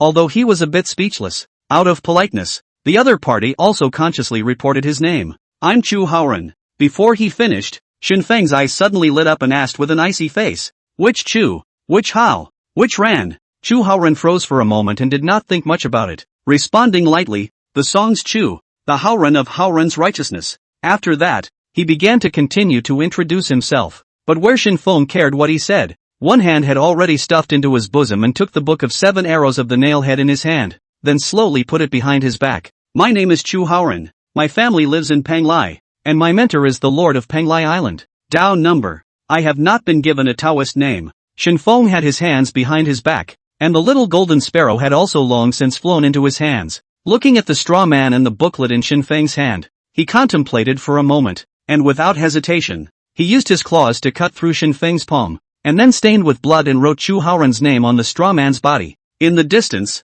Fusu watched Shen Feng's small action and couldn't help but feel a little strange in his heart, although curious but didn't ask too many questions. After all, it was the first time to see the gods fighting, whether it was him, or those subordinates. One by one, they all stared wide-eyed, ready to see what kind of shock was going on. Shen Feng did not move, his brows furrowed. "Your Excellency is a bit dishonest. I even said the name of my benefactor, but Your Excellency did not say the island master's last name. Could it be that you were looking down on me?" Chu Haoren laughed softly, and honestly, it was a bit of a look down, but upon careful consideration, what Shen Feng said didn't seem wrong. Since the other party had already reported their division, it would indeed be a bit unreasonable if they didn't mention it. But the name of the master, and how can you casually hang in the mouth? Think about it. Chu Haoren arched his hand and said, "I'm really sorry, the name of the master, it is not easy to easily divulge. As a disciple, and even more so cannot be directly called. I hope to forgive you." To be honest, this kind of literacy of Chu Haoren made Shen Feng a bit unable to bear to lay his hands on him. He was really too polite, so polite that Shen Feng felt a little ashamed, but ashamed to be ashamed. Under the black hand, Shen Feng is not ambiguous at all. Chapter 95, I didn't expect that Lord Courtier would have this kind of hobby. The Book of 7 Arrows of the Nailhead. Killing without form. Just need to write down the other party's name on the body of the straw man, then roll it up in a book, and then stab it with a sharp weapon, and under the yuaning it will surely die. In order to make sure that there would not be any mistakes, before making his move, Shen Feng also asked, "Are you a yuaning cultivator?" Chu Haoren's heart was happy. Shen Feng's this kind of delay was just what he wanted in his opinion. His strongest strike would need to accumulate a large amount of spiritual qi, and the longer it was accumulated, the more powerful it would be. The power could even destroy the entire Xianyang city. This strike, it could almost be said that it was using his Jindan as a spear, thus achieving the effect of full power. I just condensed my Jindan not long ago. Chu Haoren raised his eyebrows slightly, his gaze calmly glancing at him. Around him, the aura had formed a huge vortex, and even the originally clear sky was instantly obscured by dark clouds at this moment. The terrifying pressure did not only make Shen Feng feel heart-stopping, but also made Fusu and the others almost faint directly from fear. After getting Chu Haoren's answer, Shen Feng finally let out a breath, and the hand behind his back gently nodded. The little gold finch instantly understood, and with its sharp claws, it viciously stabbed at the straw man in his hand. First claw. The aura vortex suddenly disappeared without a trace. Second paw. Chu Haoren's face instantly paled. His entire body was like pins and needles, and cracks even began to appear all over his body. Followed by a third claw, a fourth claw, and so on until the final claw. The Jindan in his body shattered violently. A huge force erupted from his body with a bang, and with a loud bang, his entire body shattered into pieces, leaving only a huge crater in place. In fact, under normal circumstances, his Jindan wouldn't shatter, but in order to unleash his big move, he had accumulated too much aura in his body. It had even exceeded the amount that his Jindan had originally stored. When cracks began to appear in the Jindan, those auras naturally began to gush out, and without any warning, the Jindan instantly exploded, directly leaving his corpse without bones. Pompeii. The moment Chu Haoren died, the island lord opened his eyes violently, and a red light flashed from the bottom of his eyes. Chu Haoren's nature he knows best. Among all the disciples, he is the only one who is the most stable, never takes the initiative to strike. Once he strikes, it will definitely be the strongest strike. This was one of the reasons why he chose to let Chu Haoren travel to Xianyang. But how could he not expect that Chu Haoren would die directly and violently without even having the chance to make a move, or even turn directly into flying dust? The islander's breath grew short. This was the second one. For such a long time, when had Peng Lai ever suffered this kind of loss? But by now, he didn't even know who the enemy was. He even began to wonder if it was the king of Great Qin who was meddling in this. However, after careful consideration, it is unlikely. After all, the king of Great Qin is just a mortal. If there is really a capable person behind him, he will not say that he wants to send tribute to Peng Lai. But if there really was a powerful loose cultivator hiding in Xianyang, there was no way that the king of Qin wouldn't know about it. Then there was only one reason why the king of Qin knew and didn't report it, and wanted to use it against Peng Lai. The island master slowly stood up. He felt the need to have the elder make a trip to Xianyang. If he was able to find the loose cultivator and kill him on the spot, even if he couldn't find him, it would still serve to knock the Qin king's head. This person killed 2 of my Immortal Island's disciples, plus a servant, and even if he dies 10,000 deaths, it will still be hard for him to overcome his heart's hatred. Outside the city of Xianyang, Shen Feng looked at the book of 7 arrows of the nail's head that was slowly dissipating in his hand, and couldn't help but feel a little sad in his heart. Honestly, this stuff is really good, but he never expected it to be a one-time thing. If I had known that it was a disposable item, I could not have said anything to use it at this time. At the very least, it must be reserved for the islander. Even if it couldn't hurt the islander, it could still disgust him. Pity. It's really too bad. Shen Feng turned his head to look at Fusu, and without saying anything, he walked towards Xianyang city on his own. He needs to go back immediately. When Chu Haoren's body was pulverized, a sense of crisis arose violently in his heart. This sense of crisis was very different from what he usually felt, especially when he had cultivated the Yellow Court Sutra. He was more sensitive to good and bad fortune than the average cultivator. He had a premonition that Immortal Island might send another person, and this time the person who came might be even more difficult to deal with than Chu Haoren. The growth of cultivation was not under Shen Feng's control, and even if he practiced to death, he could not instantly reach invincibility. But other than cultivation, it didn't mean that there were no other ways to deal with powerful cultivators. Just read a good book. There's always a way. Shen Feng's departure caused Fusu to fall into deep thought. It was true that he didn't know much about Immortal Island, but that didn't mean he didn't have his own sources. Some time ago, the king of Qin was furious just because someone was stabbed to death in the street. and the person who died was the high priest of the heavenly sacrifice ceremony at that time. I heard some old people in the palace say that this high priest had presided over the heavenly ceremonies of several generations of Qin kings, and that, except for his temples, which were slightly graying, his face had never changed. It seems to have stayed that way. At first, he just listened to it as a joke. In his opinion, birth, old age, sickness and death is the natural reason of heaven. How can anyone really live forever? But when the king of Qin became furious for the second time, he vaguely sensed that there seemed to be some connection. The first victim, and the second, both ended up with the same result. Both were stabbed, and the murderer was the same person, and both of them were dressed in a very similar way. Now, the one who died in front of him was obviously not an ordinary person either. In that case, it was likely that all three were from the same place, combined with everything that had happened just now, and the king of Qin's great anger on those two occasions. A cold sweat sprang up on Fusu's back. He vaguely felt that Shen Feng seemed to have made a big trouble, and the commotion here would surely attract the attention of many people, and once the king of Qin learned about it, he would surely blame Shen Feng for it. Thinking of this, Fusu could no longer swim in peace. He must rush back to the palace at the first time. If the king of Qin knows nothing, it's fine. If he knows, he must stop the king of Qin from committing a big mistake because of his impulsiveness. Although this son may seem crazy, he is definitely the last safeguard of my Great Qin. Shen Feng had already returned to the city at this moment, and the city was peaceful. Obviously the news had not yet been sent back, but even if it had been sent back, Shen Feng did not feel that there was anything to worry about. The king of Qin asked Fusu to convey the edict twice, the meaning of which was already obvious, and it was obvious that the king of Qin already knew about his situation. The reason why he had never summoned him to the palace to face the king was only that he didn't want to achieve a negative effect by making Shen Feng feel bored because of these things.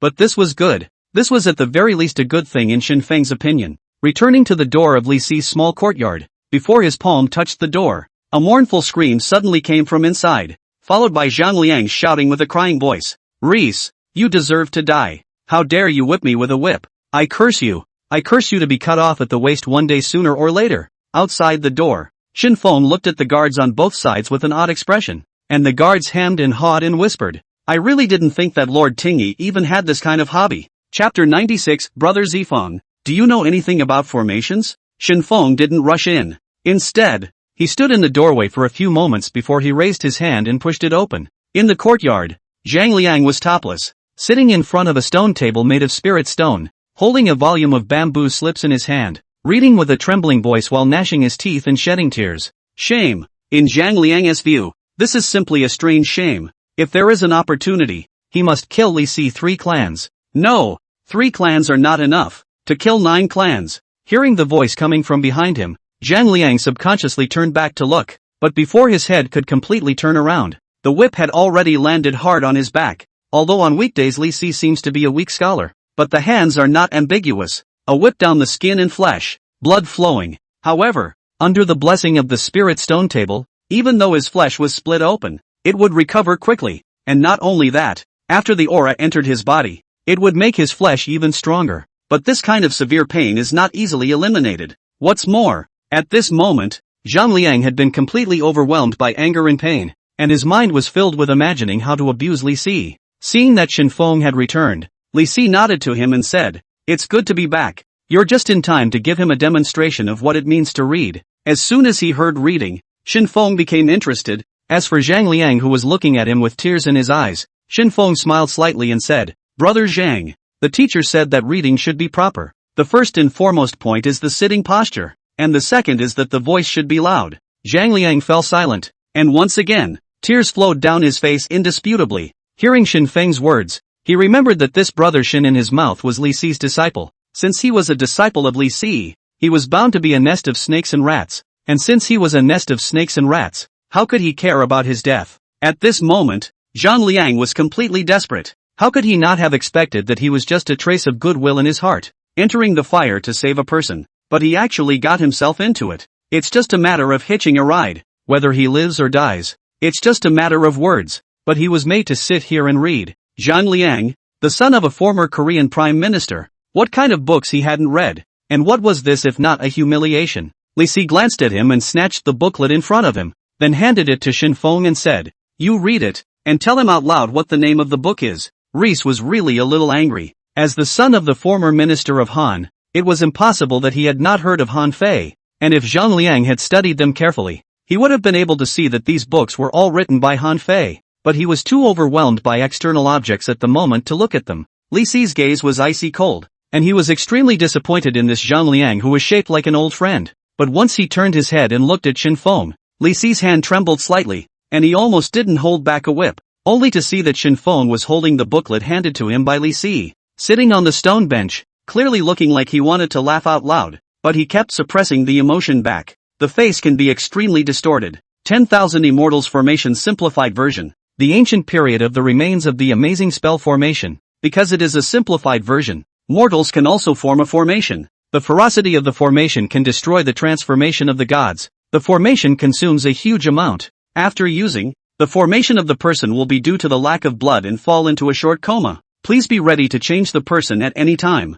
Looking at the booklet in his hand, Shen Feng was already on the verge of his face had begun to twitch, and his appearance even made Zhang Liang and Li Si feel a little horrible. Li Si subconsciously took a step backward. He felt that this was the precursor of Shen Feng's seizure. Zhang Liang, needless to say, got up early and retreated to the wall, his body close to the wall, fearing that Shen Feng would suddenly rush up. At the same time, his gaze would also look at Reese with a hint of provocation from time to time. Is that what you call a good attitude? If this is true, I cannot learn it even if I am whipped to death. After the excitement had passed, Shen Feng let out a long breath and then continued to watch the booklet in his hand. This formation is a great evil formation. The main formation of the person should understand the mystery of the formation, if not to suffer from it, the duration of the formation, to the main formation of the person's physical fitness as a reference. Seeing these words, Shen Feng's smile instantly froze. Understanding the wonders of formations? If he were to be allowed to understand how to cast divine abilities, he would be willing to study it properly.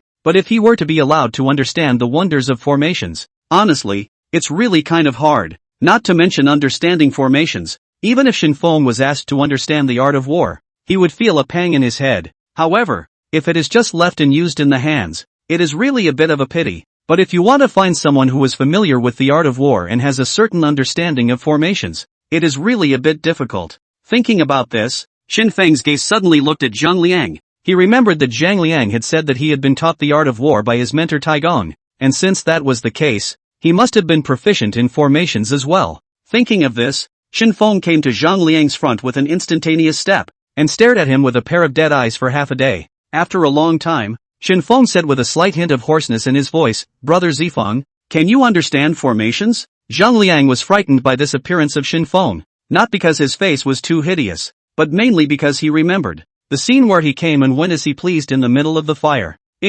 Under a little knowledge. A little knowledge? So, it just doesn't quite make sense? Not knowing much about it wouldn't do. The person who was the master of the 10,000 Immortals formation had to have a deep understanding of formations. What's more, this formation was different from mundane formations. It was a superb formation created by the legendary sect master of the Interceptor sect. Silent for a moment, Shen Feng turned his head to look at Li Si and said, "Teacher, disciple thought, Brother Zhang is gifted, is indeed a good material for reading, but also ask the teacher to be strict with him, and more to show him some formations and so on the books and briefs, if he can not learn to." Halfway through his words, Shen Feng's gaze looked to the corner of the courtyard. "Just bury it." Zhang Liang trembled, raised his finger to point at Shen Feng's nose, and just wanted to say something, but Shen Feng grabbed his palm. "Brother Zhang, this move is all for your own good. I don't blame you for your small vision. I don't blame you for not being able to see how big the world really is, but can you not even read this scroll in my hand?" Having said that, Shen Feng spread out the booklet and placed it directly in front of Zhang Liang. Zhang Liang was slightly stunned, and his eyes glanced at the booklet in his hand without a second thought. With just a glance, his mind was completely drawn in by the contents of this booklet, and even though Shen Feng had already put the booklet away, his mind was still in the contents of the 10,000 Immortals formation. At this moment, what he saw in his eyes was not an ordinary booklet, but a large formation. In every position of this array, there stood a magnificent deity, and all of them raised their immortal spirit dharma treasures, facing the person who was in the main array, but in wanting to look deeper, they were sent out by a green light. Chapter 97, Heaven sent a whip to the man. Zhang Liang woke up. He was completely shocked by the booklet in Shen Feng's hand. Obviously, he remembered that the booklet was all about what he had read before, but when Shen Feng handed it to him, everything changed. He took a deep breath and looked up at Shen Feng. He wanted to take another look, even if it was just a glance, but when he turned his gaze to Shen Feng, He happened to see that he was in the process of remodeling that whip in Li Si's hand. At the same time, his conversation with Li Si also reached Zhang Liang's ears. Teacher, this whip doesn't work. It's too physically demanding. I can help you put some thorns on it. It doesn't take too much force. One whip down. Guaranteed not a good piece of meat. This boy's physical quality is too poor. This is absolutely not good. Let him stay with you for a while longer. First to train his body bones to be stronger. Don't be afraid to beat him to death. If you feel he's dying, you feed him this sheep's dung egg. If you feel tired, let the guard outside the door do it. Don't let him be idle. Anyway, as long as you can't beat him to death. Li Si's gaze was complicated as he looked at the whip Shen Feng handed over, which he had tied a layer of sharp wooden spikes on. He thought that he was already cruel enough to Zhang Liang, but what he didn't expect was that Shen Feng was even more cruel than him. Li Si treated Zhang Liang in such a way solely because he did not face Han Fei's book with the slightest reverence and love, which made him feel incredibly angry. But now it seems that Shen Feng and him are the ones who really have a grudge. The thorns on this whip alone were proof that the vendetta was not a small one. In fact, Shen Feng and Zhang Liang really didn't have any enmity. The main reason was that in his opinion the person who could use the simple version of the 10,000 Immortals formation diagram would be no one other than Zhang Liang. As for Wang Ben and Wang Jian, it's not that they're inappropriate, but their identities are there. And once they're involved, the entire general's residence will inevitably be implicated. But Zhang Liang was different. He didn't have any position in Qin. To put it bluntly, he was just an idler. Plus, he also had a certain understanding of formations, and there was no other candidate for this formation map other than him. As for whether Zhang Liang would rebel with this formation, it would be even more unlikely. After all, the real owner of the formation diagram was originally Shen Feng, as long as he did not allow it. Even if Zhang Liang did not rely on the formation diagram to condense the 10,000 Immortals formation, it would still be just as ineffective and ineffective. Zhang Liang looked at Li Si and Shen Feng who were exchanging words and listened to what they said. It was just a formation diagram, which was not as important as a small life, but just getting up with the intention of rushing out of the small courtyard. Before running out half a step, he was stopped by the guards outside the door. The guards grabbed Zhang Liang's shoulders, followed by an over-the-shoulder slam, sending him to the ground with a heavy thud, and then pressed him back down immediately afterward. The guard looked more like he was going to say something, and his eyes fell right on that whip in Reese's hand. Seeing those barbs on the whip, the guard's body couldn't help but feel a vicious chill, and without saying anything, he twisted his head and walked towards the outside of the courtyard. He can assure you on his head that he saw nothing. What does Brother Zifeng mean by this? I've said it's all for your own good. Zhang Liang's face was full of suffocation, and his eyes couldn't help but rest on the whip in Li Si's hand. He was tempted to curse. This whip is on him, saying it's for his own good? You go talk to the ghosts and see if they believe you. Reese was slightly embarrassed and subconsciously hid his whip behind him. The whip, to be honest, does seem a bit exaggerated, but since Shen Feng had said that it was fine, then he wasn't that worried. After all, Shen Feng's means were divine,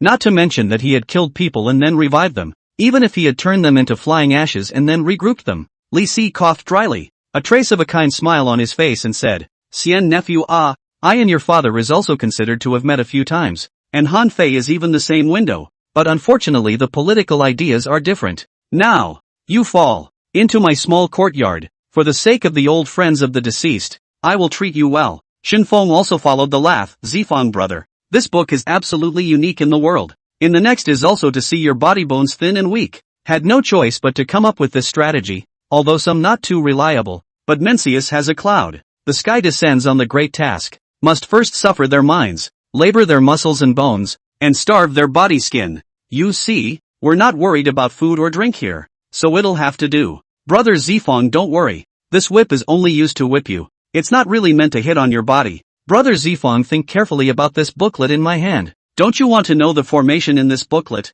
What exactly is it? Zhang Liang looked at Li Si and Shen Feng. In his opinion, these two people are raccoons of a hill. Not. They are jackals, wolves, tigers and leopards. Calling them jackals and tigers is a bit demeaning. They are simply working in tandem. But when his eyes placed on the scroll of bamboo slips in Shen Feng's hand, he was somewhat moved. He admitted that the contents within this booklet were indeed very appealing, but the whip in Reese's hand caught his eye, too. If this whip fell on his body, he would have to lose a piece of flesh, but with the formation close at hand, he couldn't just give it up so easily. After a long silence, Zhang Liang asked in a deep voice, do you really intend to give me this formation? Shen Feng smiled and said, no. It's lending it to you. In addition, I'll tell you one more thing. What I have in my hand is not a formation, but a formation diagram.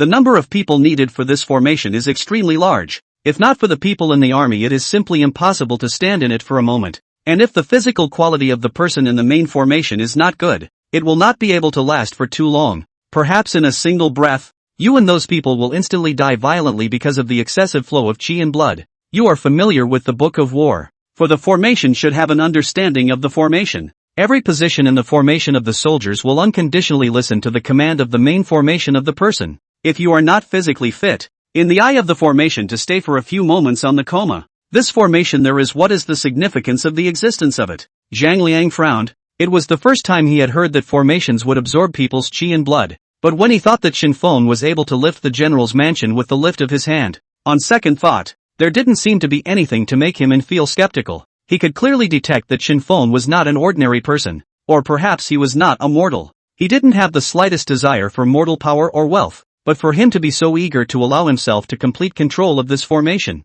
then there must be some other purpose. If there is a purpose, then why not make some demands? Zhang Liang snapped his head up. His eyes changed, and after figuring everything out, he was naturally less afraid of Shen Feng and Li Si. It's not impossible that you want me to familiarize and understand this formation for you, but I have one request. Shen Feng's eyebrows rose slightly. Request? What's the request? Zhang Liang had his hands behind his back, his clean and white face faintly carrying a hint of reflection under the sunlight. If I rebel in the future, you must not stop me. Shen Feng smiled. Reese smiled back. Teacher, if the sky is falling, why don't we give him a whip first? Chapter 98. Are you willing to become the king of hell under me? The yard was filled with screams. Inside the house, Shen Feng and Li Si were sitting in the front room drinking a small wine and eating the pastries handmade by Maiden. Whenever Xianyang brought in freshly baked dim sum, she would look at Zhang Liang outside the room, her eyes filled with a look of intolerance. In fact, Li Si also felt that Shen Feng's approach was a bit excessive.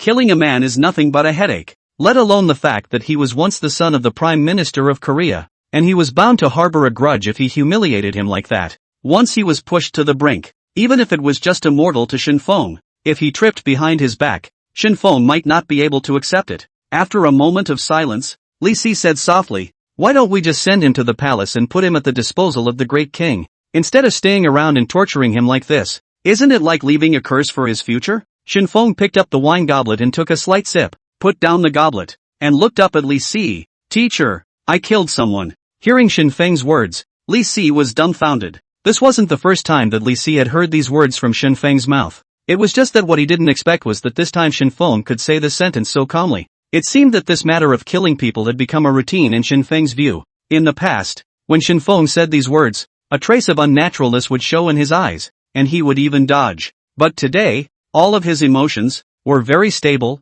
and he didn't even have the slightest emotional fluctuation as a result. Another person from Immortal Island? Li Si was slightly worried in his heart. Everyone said the kid was crazy, but to Reese, crazy was just a symptom of what he was. The reason for this state of affairs was more like an attempt to hide his weakness. After all, no one would take a crazy person seriously. Yes, if every time the people they send are one after another like this, I might still have a way to deal with them. But if one day they realize that this behavior is just to send them to their deaths, what I'll have to face at that time will inevitably be a raging storm. This was one of the few times that Shen Feng had seriously engaged in a conversation with Li Si. In Li Si's opinion, Shen Feng must have felt the threat and pressure. If not, he would not have revealed this state. But as a mortal, he could do nothing against those who possessed the means of gods and demons. Even if he was an official in Great Qin, he would never be able to persuade the king of Qin to send troops to Immortal Island for the sake of Shen Feng. And this kind of thing, from any perspective, was a wrong choice. In fact,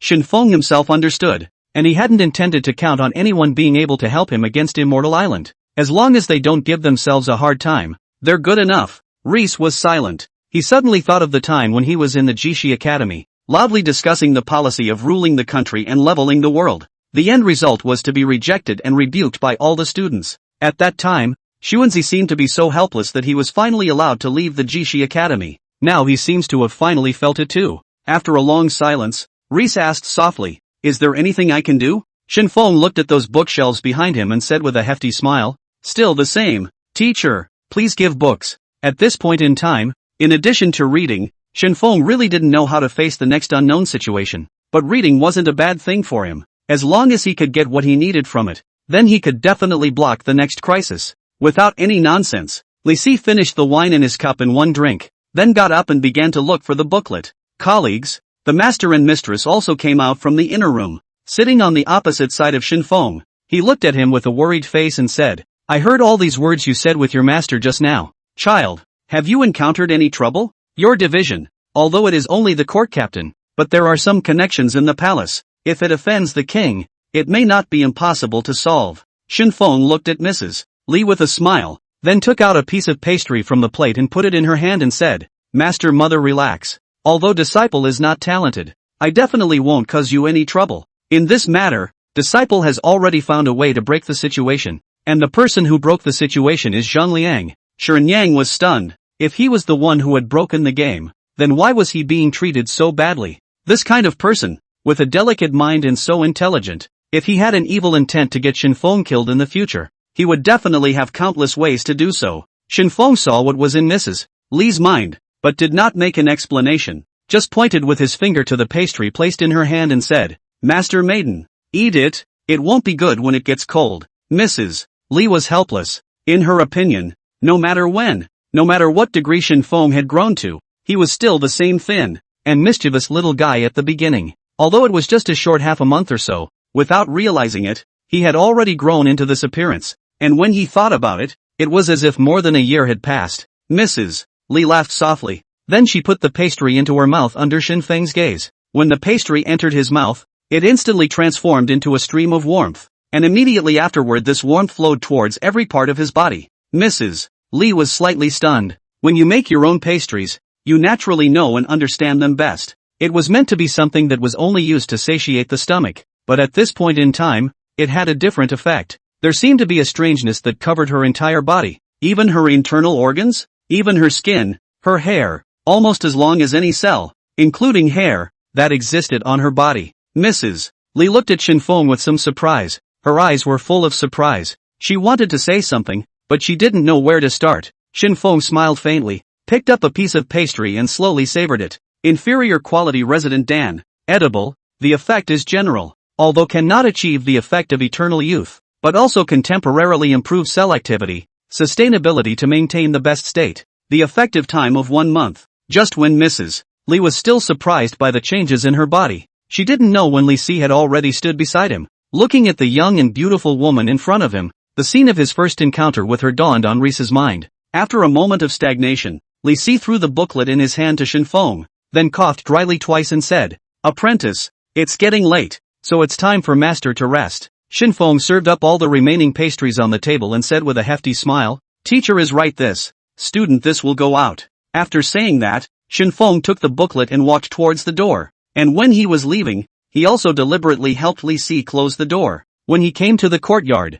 he placed all the refreshments on the stone table, and immediately said to the attendant who was still flogging Xianyang, Go and rest for a while. I'll have a good chat with him. Xianyang slowly raised his head to look at Shen Feng. His face was extremely pale, like a patient on the verge of death, but under the effect of the spirit stones, the wounds on his body quickly healed, while his face gradually began to regain its redness. Don't worry, one day, I will definitely get you master and disciple killed. Shen Feng smiled. Honestly, there were too many people who wanted to get him killed. It was a pity that Zhang Liang couldn't even be ranked. After all, his enemy was an existence that Zhang Liang could never imagine. Shen Feng ignored Zhang Liang's harsh words, but shook the booklet in his hand in front of him and said, Do you have the feeling that there are still a lot of things missing in this world? Zhang Liang glanced at him and said in a cold voice, If you were missing, I would feel happy. Shen Feng didn't pay attention to his foul mouth, but said to himself, I always thought that there were no immortals in this world, but the sudden appearance of the immortal island made me very surprised. I was thinking that I could find out from the people of the immortal island if there are any channels to become immortal, but now I don't want to. From now on, I am the immortal. Will you be willing to become the king of Yen Luo under me? Chapter 99, the simple version of the Earth's Mansion production chart. Shen Feng's voice was not loud. However, it was enough to shake people's hearts due to the intermingling of auras. But Zhang Liang, after all, is not Hu Hai, not as good as imagined. Although he was indeed somewhat shocked after Shen Feng finished speaking, it was only limited to shock, and then after that, it was to look at him with the look of a psychopath. This man, he's really sick in the head. Zhang Liang didn't bother with him, but picked up the book in his hand and continued to read. Shen Feng froze slightly and continued, Do you know what is written in this booklet in my hand? Zhang Liang didn't listen to anything outside the window, and was only focused on reading books about formations. This is a simple construction map of the ghostly hell, which contains the Ghost Gate Pass, the Forgotten River, the Manhwa, and even the 18 layers of hell. The suffering of the human world, the mortal soul after death has nothing to rely on, can only be dissipated between heaven and earth. For my people, this is a great loss. If there is this Yama temple, all the grievances of the spirit will be able to reincarnate. Are you not interested at all? Zhang Liang was unmoved. If he believed what the madman said, he would really go along with the madness. Shen Feng snatched the booklet from his hand, then continued seductively. You want to subvert Great Qin and overthrow it, and there is no way to do it by human power alone. What's more, Great Qin is now at its peak. You can't overthrow it at all. Instead of letting yourself flounder on earth, why don't you join me in changing this world? Zhang Liang turned his head and glanced at Shen Feng, the corner of his mouth showing a sneer. Do you really think I'm as crazy as you are? What changing the world? What ghostly hell and King Yama? That's all just your imagination. Please also return the book to me. Although I am not as powerful as you, my brain is clearer than yours. The sun does not speak of strange powers. Please do not lead me into a pit. Shen Feng was confused. This guy is really a soft touch. This would have been a happy takeoff for Huey. Maybe he would follow Shen Feng's ass and shout to become the king of hell, which would be such a cold and resistant look. Are you sure you don't want to think about it again? Shen Feng spun around and came to Zhang Liang's front, continuing to seduce. If you miss this village, you won't be able to find this store, and by then, even if you beg me, I won't give you this chance again. Zhang Liang didn't say anything. To say he didn't hesitate would be a lie. After all, those previous performances of Shen Feng, he had clearly seen them in his eyes, and in his opinion, those performances were by no means something that a mortal could do, but he had never heard of such a divine person. That's what puzzled him the most. After a long period of silence, Zhang Liang put his hands behind his back and his handsome face began to reflect the sunlight again. I need to see something definitive and real. The Yama Temple, the Forgotten River, and the Neho that you speak of. I can roughly understand it as the netherworld that people often speak of, but that place is, after all, only a nebulous existence, and, in my opinion, such a place does not exist in this world at all. If you can show me with your own eyes, I might say yes. Shen Feng frowned, not knowing why. He always felt that something was not quite right. Obviously, he was the one who gave him the benefit of the doubt, but when it came to his mouth, it turned out to be something that he accepted begrudgingly. Although there was some displeasure, it didn't affect Shen Feng's arrangement of the plan. The arrangement of the 10,000 Immortals array requires a large number of people to fill the array diagram. Borrowing troops from the King of Qin, that is absolutely impossible. Great Qin's generals are treasures to the King of Qin, and even more so, they are the only means of guarding Great Qin's territory. Even if King Qin was willing to borrow it, Shen Feng was not willing to take it. It's easy for these people to borrow, but when it comes time to pay them back, it's hard. It would be even less worth it to get yourself hitched in time. But if this scroll in hand could be caused, then it would certainly be possible to have an endless number of people to add to it. Shen Feng lifted the booklet in his hand without the slightest intention of trying to hide it and directly spread it out in front of Zhang Liang. Ghostly Hell's simple version of the production of the map, which contains a series of netherworld buildings such as the 18 layers of hell. Forget the river, the bridge of Neho, the Yellow Spring Road, the Ghost Gate, and so on. If you want to create a perfect hell, but also please find the perfect place first, such as the search for the place is not suitable. Part of the effect of the area will be greatly discounted. Please also choose your build location carefully. The words are naturally invisible to Zhang Liang. What was shown in his eyes was still just a diagram. However, the scene that emerged from the diagram immediately gave him the creeps. He was able to see every area of the map, every kind of building, until he saw the last 18 layers of hell. Zhang Liang's eyes could not help but flicker with a brilliant light inside.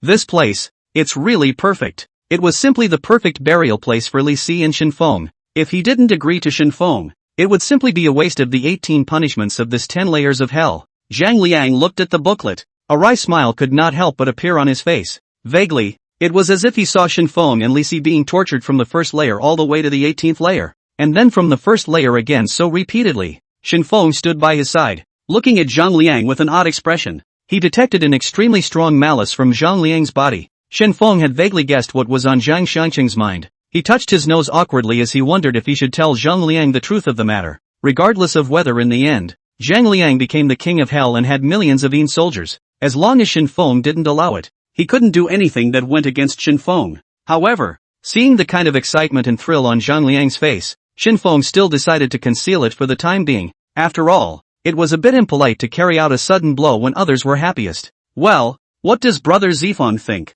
If you decide, I will no longer let the teacher whip you. Hearing Shen Feng's words, Zhang Liang instantly withdrew all his facial expressions. It's a bit interesting, it's just that this diagram is too huge. If you want to build from it, I'm afraid that it's impossible to complete it with manpower alone. And even if it's completed, I'm afraid that we've all already died of old age. Shen Feng smiled faintly. Brother Zifeng, you underestimate me too much. And follow me. Shen Feng didn't greet Reese. After all, he was busy. When he came to the door, Shen Feng did some slight explanation with the guards, and then he took Zhang Liang and walked directly towards the outside of the city. Xianyang Palace. There was silence in the great hall. Fusu knelt in the center of the hall, and above the hall, the king of Qin had his back to Fusu. His hands shrunk within his sleeve robes. Who knows what the hell he was thinking? In the face of the king of Qin's silence, Fusu was already sweating profusely, even though he had faced this kind of scene many times. This time, he was really a little scared. Father. Fusu still wanted to defend Shen Feng some more, but the king of Qin didn't give him a chance to speak at all. Go back. I already know about this matter. How to deal with Shen Feng. That's not my business. The tribute from the Immortal Island side. You go and press for it. You cannot send it, but it must be prepared. And the ships to the island of immortality must be built intensively. The beginning of spring. It is not far off. Chapter 100. I want to be the king of the underworld. Great King. Shen Feng has left the city. Zhao Gao walked in and first glanced at Fusu, who was kneeling on the ground, then whispered to the king of Qin. The king of Qin raised his eyebrows slightly upwards and faintly asked, did the Wang family's father and son ever travel together? General Shang and General Wang Ben did not follow him out of the city, but he did bring someone with him. Who? Reporting back to the king, it is the son of the former Korean Prime Minister, Zhang Liang. Zhao Gao's answer made the king of Qin feel a bit surprised. He had thought that the nobles of the 6 countries would secretly carry out some treasonous acts. However, it had never occurred to them that they could actually convince Shen Feng.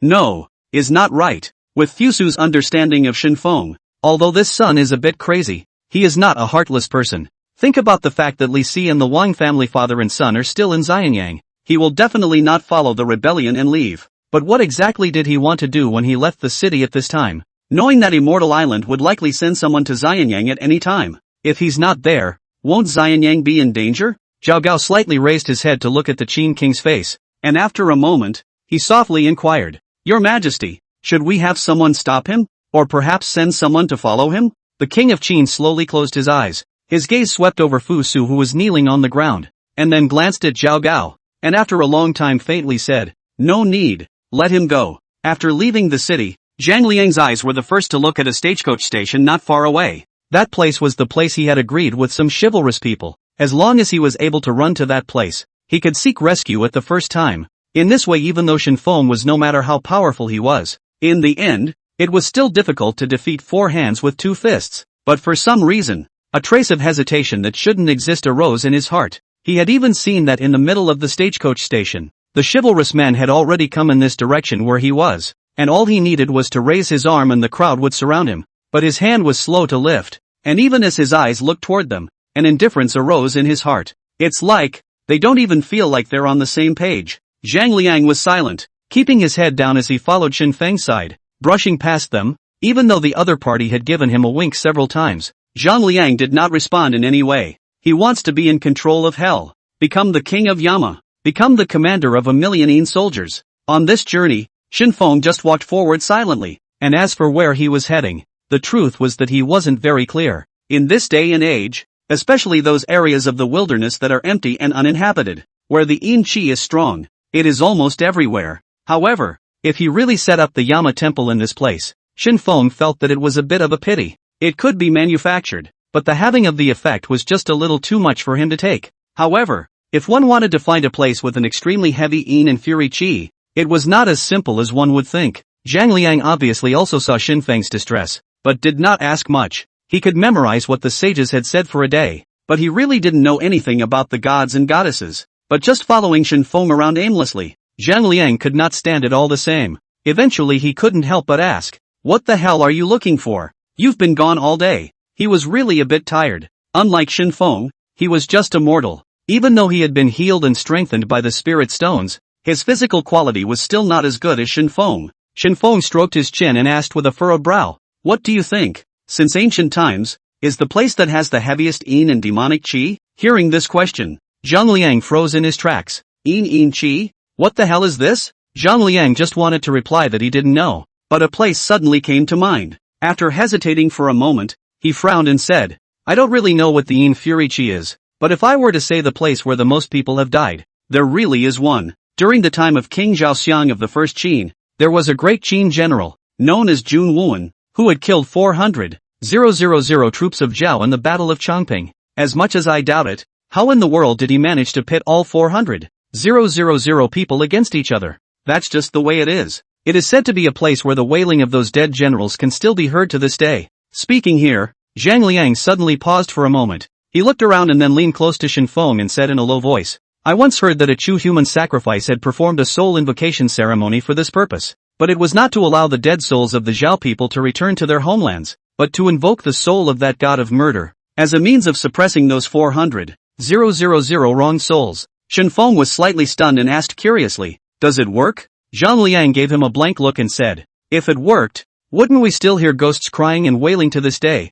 Naturally it's useless. Zhang Liang's words made Shen Feng slightly disappointed. In fact, he was still very interested in Bai Qi. If the 10,000 Immortals formation was given to Bai Qi, perhaps he would play a greater role than Zhang Liang, but if his soul was not in Changping, it would only be a little difficult to find it again. Suddenly, Zhang Liang looked at Shen Feng full of shock and asked, are you saying that we are going to walk to Changping? Zhang Liang was going crazy. From Xianyang to Changping, even on horseback, that would be a long time. But the key was that Shen Feng simply did not intend to ride a horse, and looking at the situation seemed to be ready to walk over. For such a long distance, just by relying on these legs, it would be a dead-end walk. Zhang Liang didn't care about the gentleman's style anymore, and sat on his butt on the ground, saying that he wouldn't continue to walk forward. Zhang conscientiously know very well, Shen Feng out of the city, simply did not bring coils, and even dry food is not prepared, which if halfway hungry, is still ready to let him go to fight wild game? Shen Feng had guessed what was in Zhang Liang's mind when he saw the dissatisfaction shown on his face. It was just that he didn't expect Zhang Liang's reaction to be so strong. But thinking about it, if he really walked to Changping, he would probably die of exhaustion halfway. After thinking about it, Shen Feng took off the dog gourd from his waist. Previously, when he was on a field trip with Fusu, he had noticed that Chu Haoran had used his aura to control the sword under his feet to fly close to the ground. Although the posture wasn't very handsome, but the speed was extremely fast. If he also injected his aura into it, could he also achieve that effect? When he thought of this, Shen Feng began to slowly input his spiritual qi into the dog gourd's body.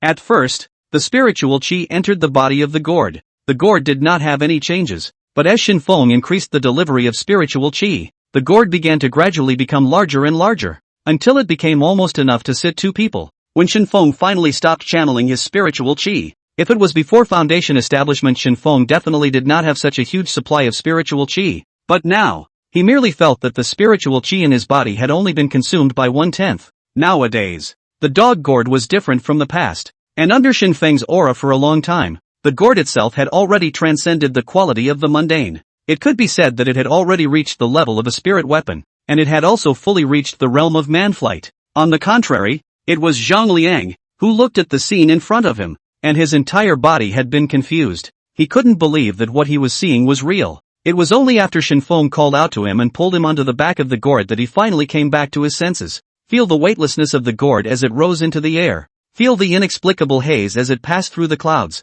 Zhang Liang took a deep breath. He couldn't help but want to cry out, but just as he opened his mouth, a doubt couldn't help but flash through his mind. He turned his head violently to look at Shen Feng. Do you know where Changping is? Shen Feng's mood at the moment was the same as Zhang Liang's. He also wanted to open his arms and roar, but when Zhang Liang threw the doubt in his mind into his face, all the good mood instantly disappeared. Shen Feng touched his chin, lowered his head and fell into deep thought, and after a long time, said in a deep voice, "This question is a good question.